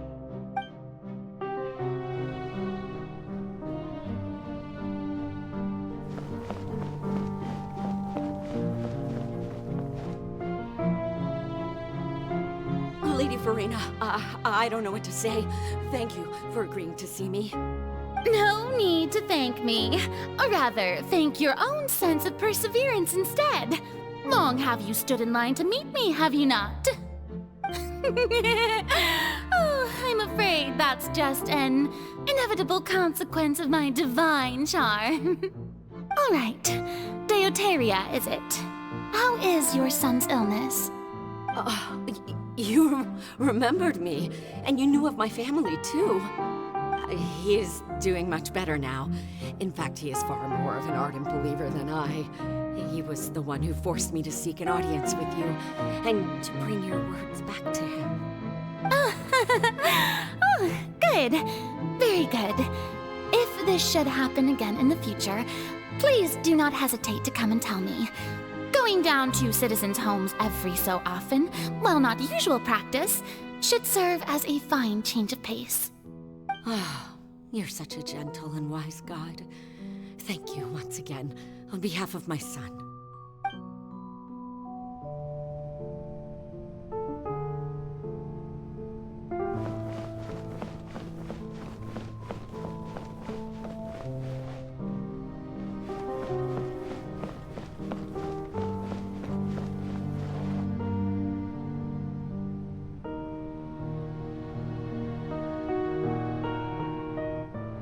Lady Farina, here are the latest hydrological reports. As for the specific parameters you asked to take note of, I'm afraid things still don't look good. I see. It's as I thought then. As your god, I did already expect this, but I wanted to see how far your human wisdom would allow you to analyze it. All manner of signs indicate that the prophecy will still come to pass. Forget it. That's not something you need to worry about right now. Well, as I understand it, the Fontaine Research Institute is also trying to find a way to counter the rising water levels. Really? Have they found anything? I'm afraid that they haven't found any effective solution thus far. Oh, is that so? Well, no wonder. This issue has reached the realm of the gods, after all. Still, their spirit is praiseworthy.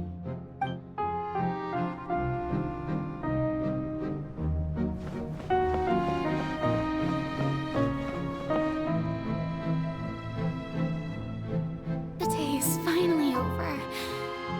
I haven't had a moment to breathe this whole time. But it's good to see that everything's getting on track. There are no longer any voices of suspicion. Maybe this is fine. I just need to keep going, and everyone will be saved. All right, Farina, don't think too hard about this. You need rest. Tomorrow's a new day.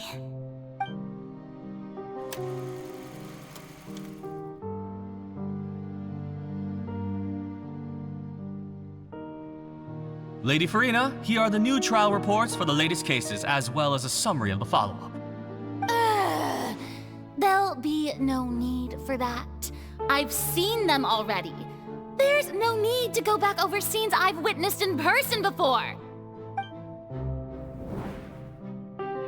Lady Farina, I've waited so long for this chance to see you in this manner.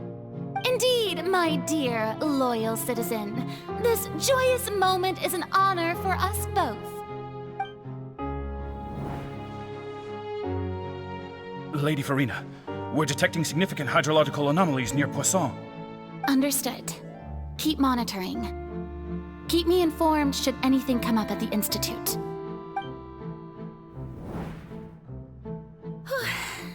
I don't think I let anything slip today. I must show the people that there is nothing to worry about. I just don't know when these days will end. I feel utterly exhausted. Best to rest early today, too.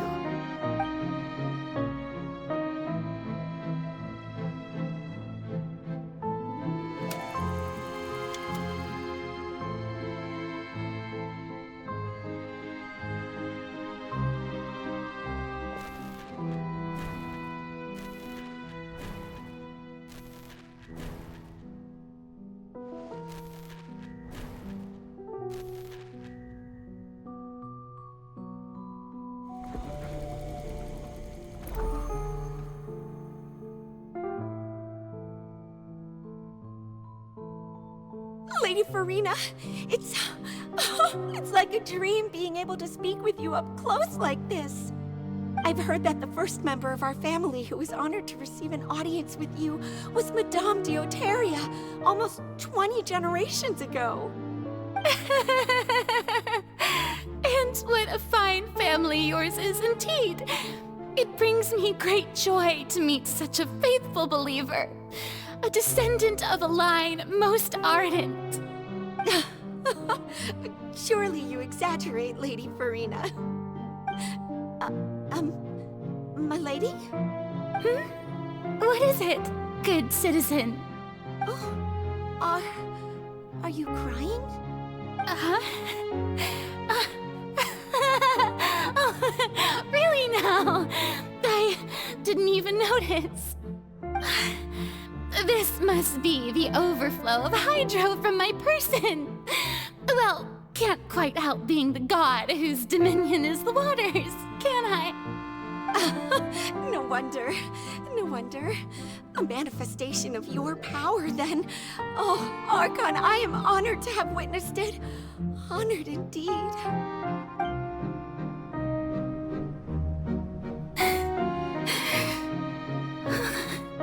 So interminable. So lonely. Just how much longer? Hundreds of years must have passed by now. Perhaps the show must go on for hundreds more. I never imagined that it would hurt so much. Have I reached my limit? No. Perhaps I reached it long ago. Today I didn't even notice my own tears. I want to tell someone, anyone, about this. But would that not destroy all I've done so far? I've conducted so many investigations across the centuries, but there's not even a sliver of hope that we might break the prophecy. All I can do is keep heart. I must maintain this act. It is the only way to save Fontaine. Please, mirror me. You have to succeed.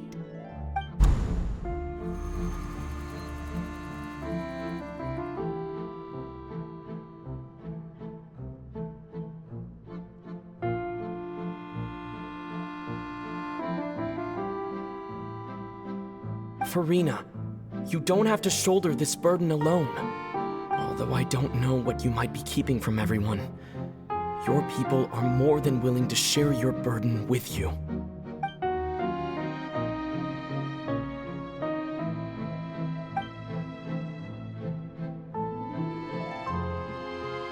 Share my burden. That's impossible. It was fated right from the start that this would be my duty alone. But even if your burden doesn't need to be shared, you can still choose to confide in someone. Just share it with me. I'm what you'd call a witness. A witness? Yes, I've heard that you came to Tevat from beyond the stars, yes. In other words, you never belonged here. And if Tevat is, in its entirety, a show on a stage, then you're just a spectator, aren't you? If that's the case... He's right. I could confide in him, couldn't I? But if things don't play out as expected, the people of Fontaine will be the ones to pay the price. No, Farina. You shouldn't be selfish.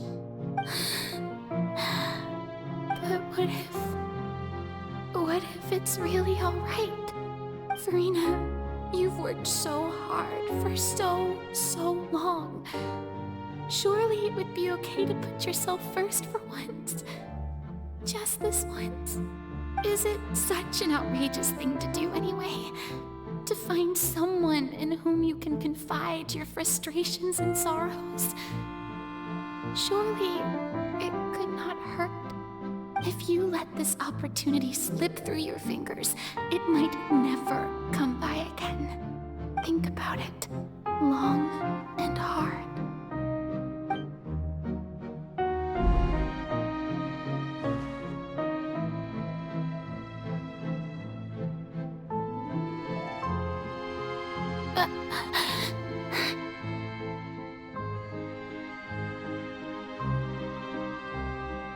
No, I have nothing to say. I am Farina, the Archon of Fontaine. Everything will surely get better. All you need to do, dear spectator, is to witness my performance until the curtains fall.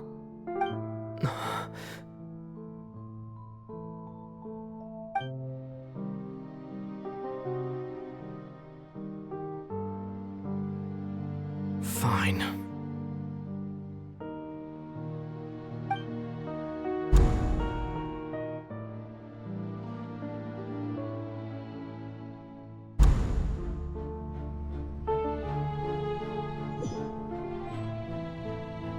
So even Farina doesn't know the truth? You've never once let her in on the full plan? Yes, it had to be done. To deceive the heavenly principles, you must first deceive yourself. She did very well. If she had let her resolve falter even once in these 5 centuries, Fontaine would have been doomed to the most tragic fate. It seems that trusting humanity was the right decision after all.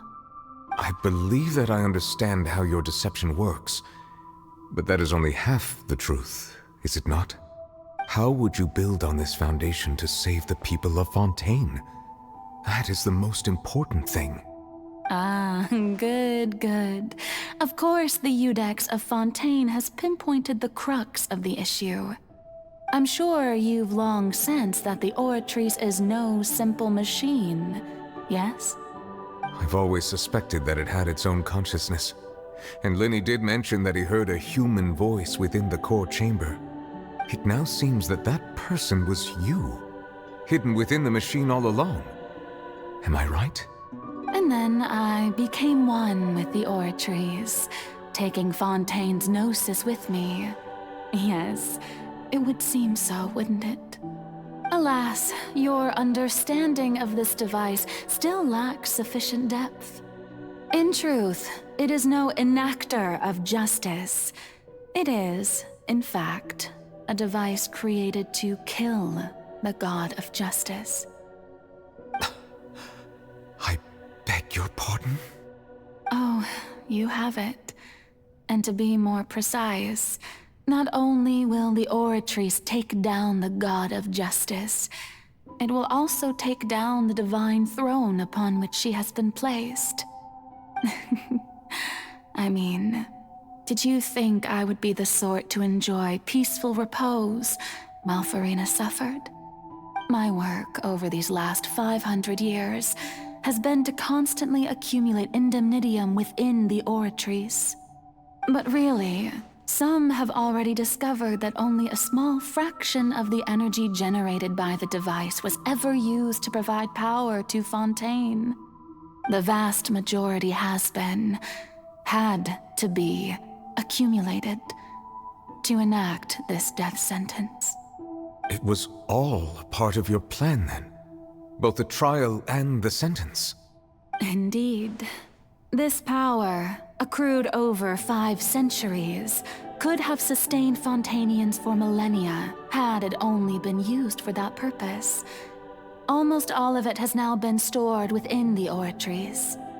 But only power of this magnitude could hope to destroy the Hydro Archon's divine throne, shaking the rules established by Celestia and breaking through the institution that is the Seven. So the Oratrice's call for death was for neither Farina nor Focalor, but for the Hydro Archon. The destruction of that divine throne. If I do not misunderstand your intent, you must be... Returning what's rightfully yours to you, of course. In other words, this was all done to return the authority of the Hydro Archon to the Hydro Dragon of this planet. But...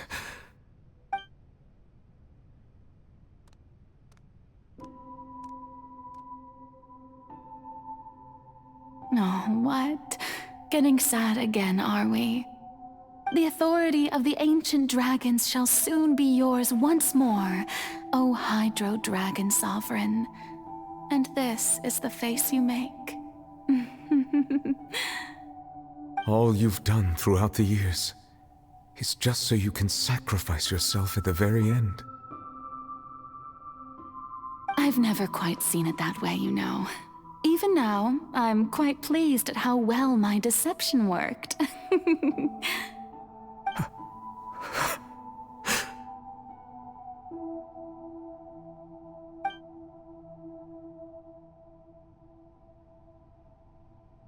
Hydro Dragon, don't cry. I must say, had it been within my rights, I would have loved to judge the heavenly principles themselves. Were they not guilty of essentially the same crime? Egeria stole the power of the primordial sea, and the heavenly principles stole the power you ancient dragons possessed. I, for my part, am the god of justice. And is it not just that your original powers should be returned to you? Speaking of justice, I have always believed that justice lies in the process of pursuing human existence itself. So, if the theft of the primordial sea's might was Fontaine's original sin, then, leaving matters of procedural right and wrong aside, the descent of the Fontainians as humans and their right to exist in this world would be Fontaine's original justice. In other words, existence was Egeria's justice, and to me, justice is the continuation of that existence. Defying the prophecy and ensuring that Fontaine's people shall live on, that should be the justice enthroned over all others. At this point, we, whether it be myself or all other Fontainians, have shouldered the burden of this sin for far too long. Iudex Nervillet, the highest judge in our land, when you regain your full power as an elemental sovereign, what verdict shall you pass upon us? So when I was invited to the court of Fontaine to serve as Iudex, I see now that that was your idea too. At last, I now understand the true purpose behind this position. In the beginning, I was uninterested in human existence. But these 5 centuries of living alongside them have gradually brought about mutual understanding between us. And I have even attempted to feel as they feel. You are a devious one, Focalors. Things being as they are, surely you know that I could never declare them to be guilty.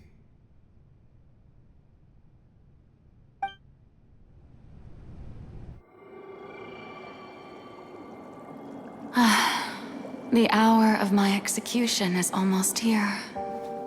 For the sinner, the curtain call has come. I know I may not sound it, but faced with death, I find myself a little afraid. Perhaps this is one thing both gods and humans have in common.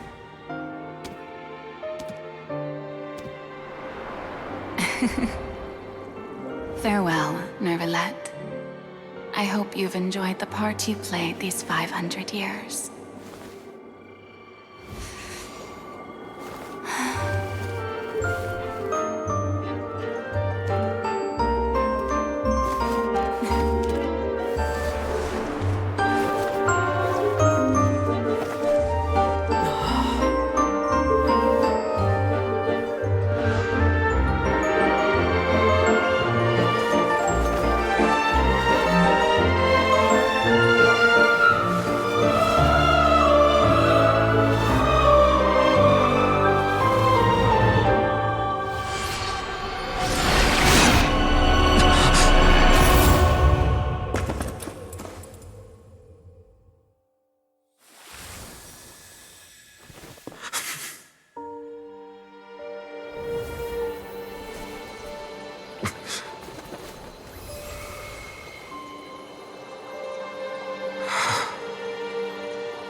Ex Nouvellette, hereby declare,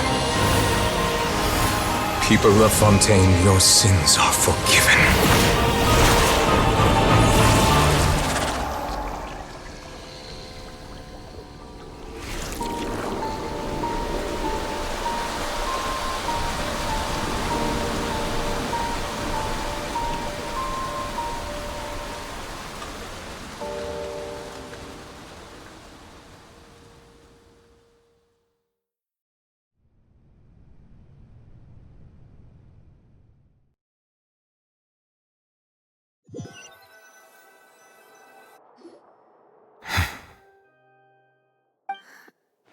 What just happened?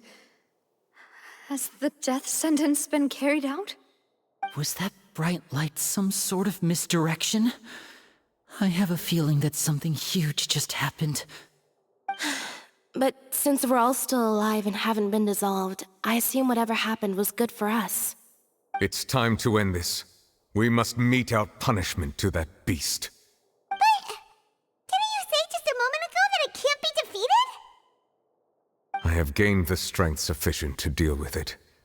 Through certain means, I now have the ability to separate the power of the Primordial Sea from that creature. We should seize the opportunity to pursue our quarry.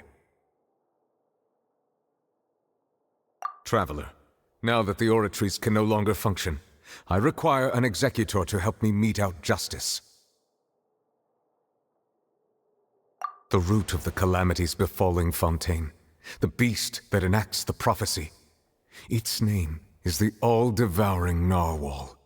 Come with me, traveler. The hour of execution has come.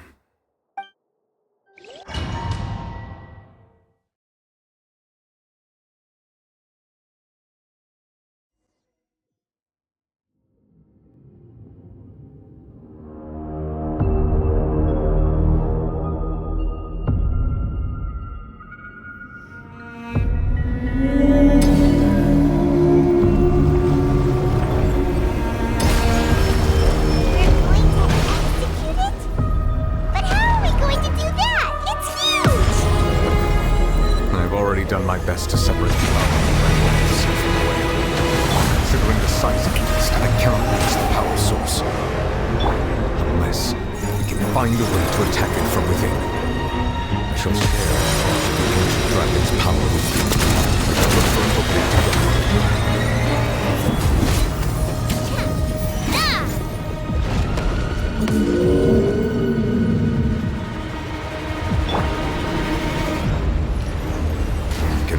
Sorrow turning into hostility. Let's nip that in the bud.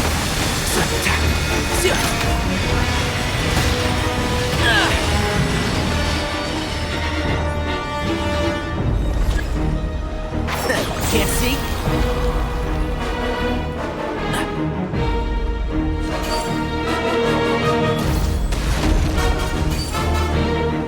All-devouring narwhal cannot resist its instinct. Continue to trigger its hostility. Chance will present itself.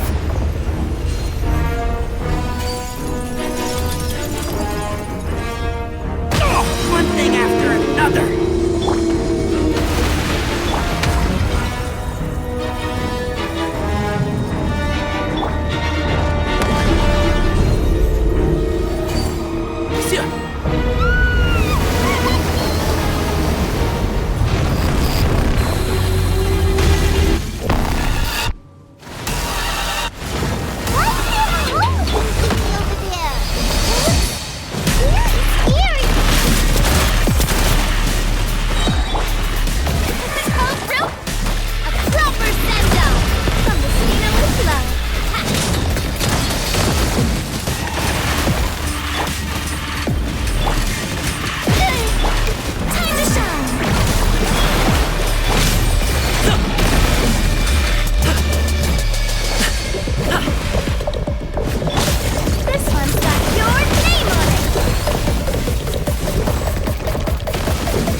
Granted you my protection.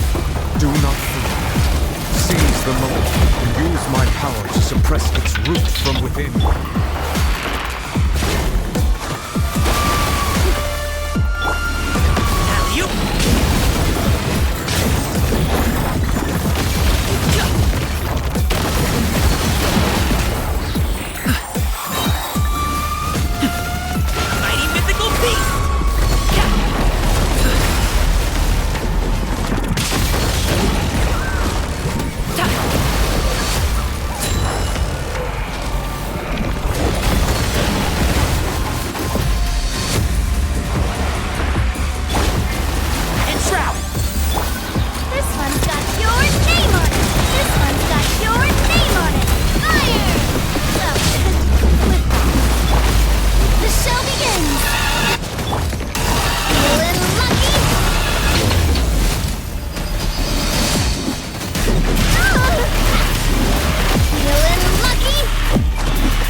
helping with the cleanup.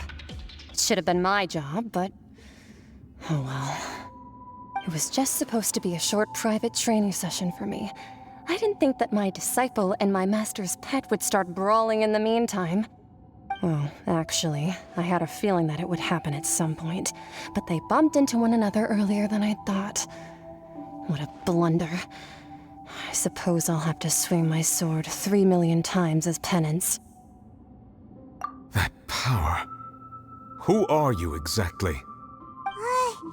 Paimon has an idea. From what she said earlier, she must be Child's master.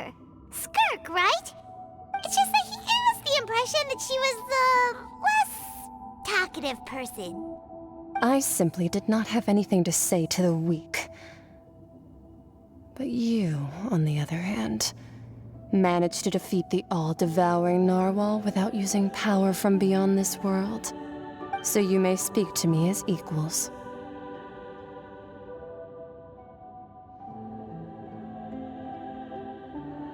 I have to agree. It's a strange use of a planet's primordial waters just to raise an all-devouring narwhal. That kind of power is wasted on it. It's not cooperative. It eats too much. And I have more important things to do with my time than pet sitting. The only thing that creature has going for it is its looks. All in all, it fails as a pet. Miss Skirk? I think you might have missed the point. The point being? Well, being that this pet almost destroyed an entire nation. So what sort of person is your master? Well, Child's master's master. Wait, is that right? Oh, right. So you don't know him. Sorry, I assumed you did. His name is Sertologi. Huh? I am unfamiliar with that name. Huh. So Master isn't sufficiently famous. How should I describe him then? Have you heard of the name The Fowl? The Fowl? Still nothing? Well, how about the Visionary? Vetterfulnir then? Or Gold Rhindaughter? Ooh, that one we've heard! Rhindaughter's part of the Hexen Circle. She's Albedo's mom, right? Oh, so you do know that name. To be honest, I also heard all of those names and titles from my master. I don't actually know them either. But I suppose you understand now, yes? My master is likely a similar sort to Rhindaughter. They are both pursuing some form of perfection. Wait, didn't you also mention a visionary person? Paimon didn't quite catch their name. Actually, never mind that. I believe it expedient to inform you that the all-devouring narwhal used up nearly all its strength fighting you. Such roiling hydro energies will prove difficult for the planet's deep seas to digest. As such, the Fontaine back on the surface has most likely been thrown into chaos. In other words, the prophecy that you've been fretting over should now be in full swing. What?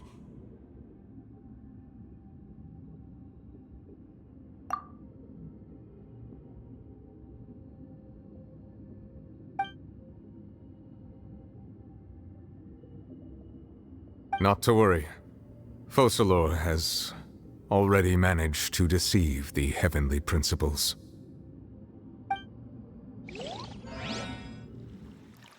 In the end, the people will all be dissolved into the waters, and only Farina will remain, weeping on her throne.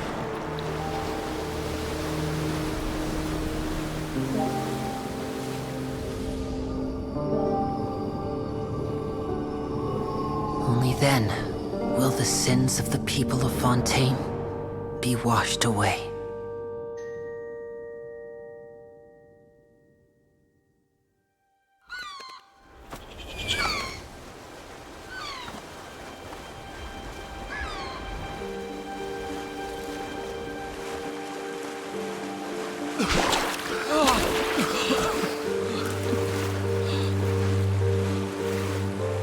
Hey! Help! Over here!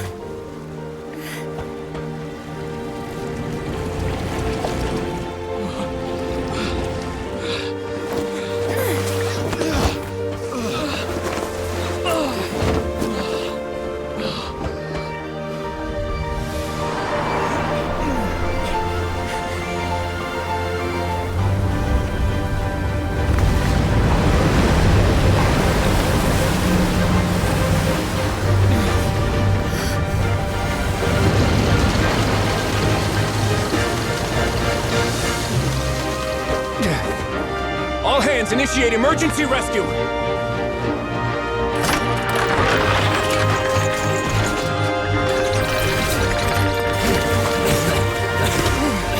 Hurry!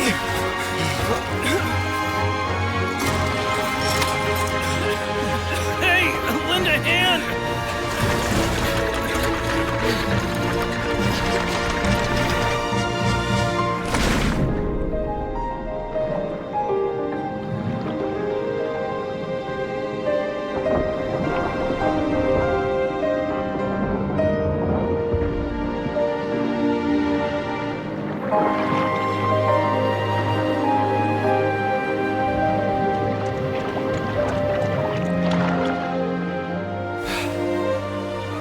Look! The water's receding!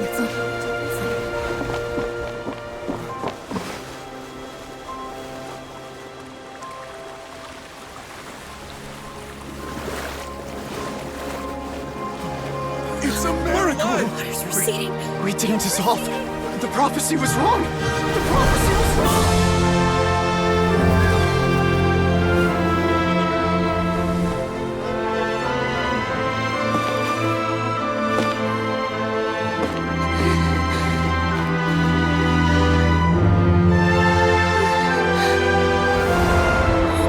Are you alright? We're safe.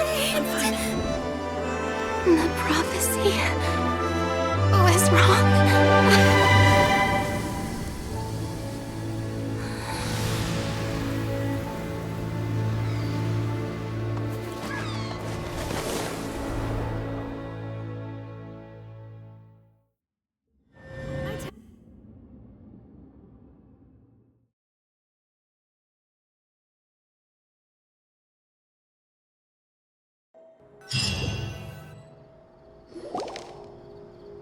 The soil renewed.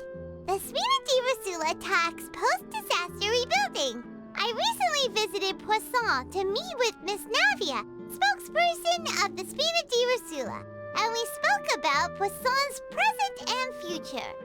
Old soil can still give birth to new bloom, Miss Navia stated. Hope is like seeing a small cookie when you're starving late at night.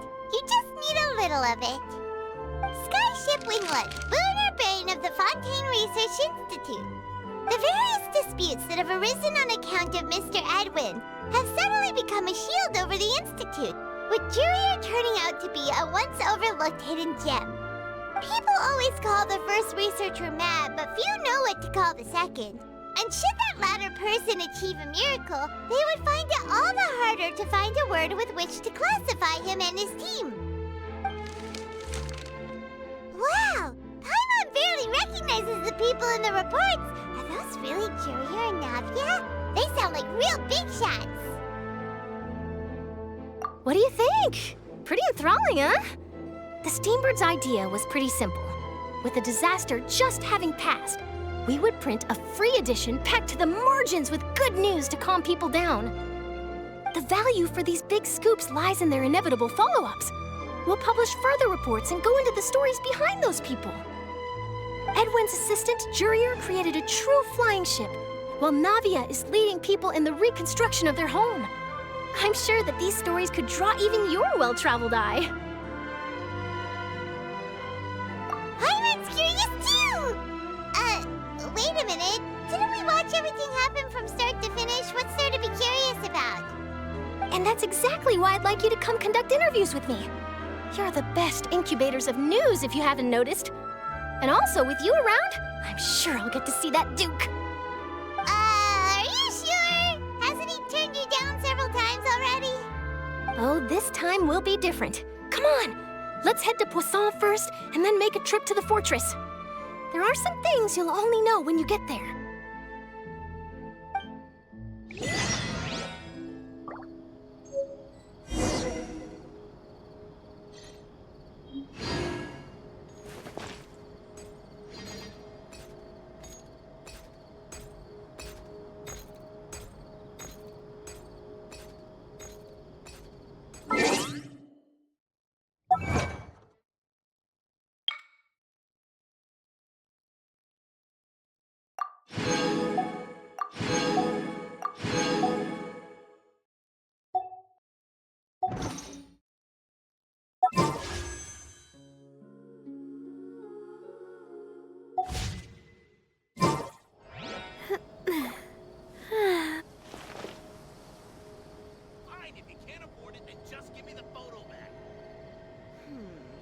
Do we have anyone doing maintenance on this, statue?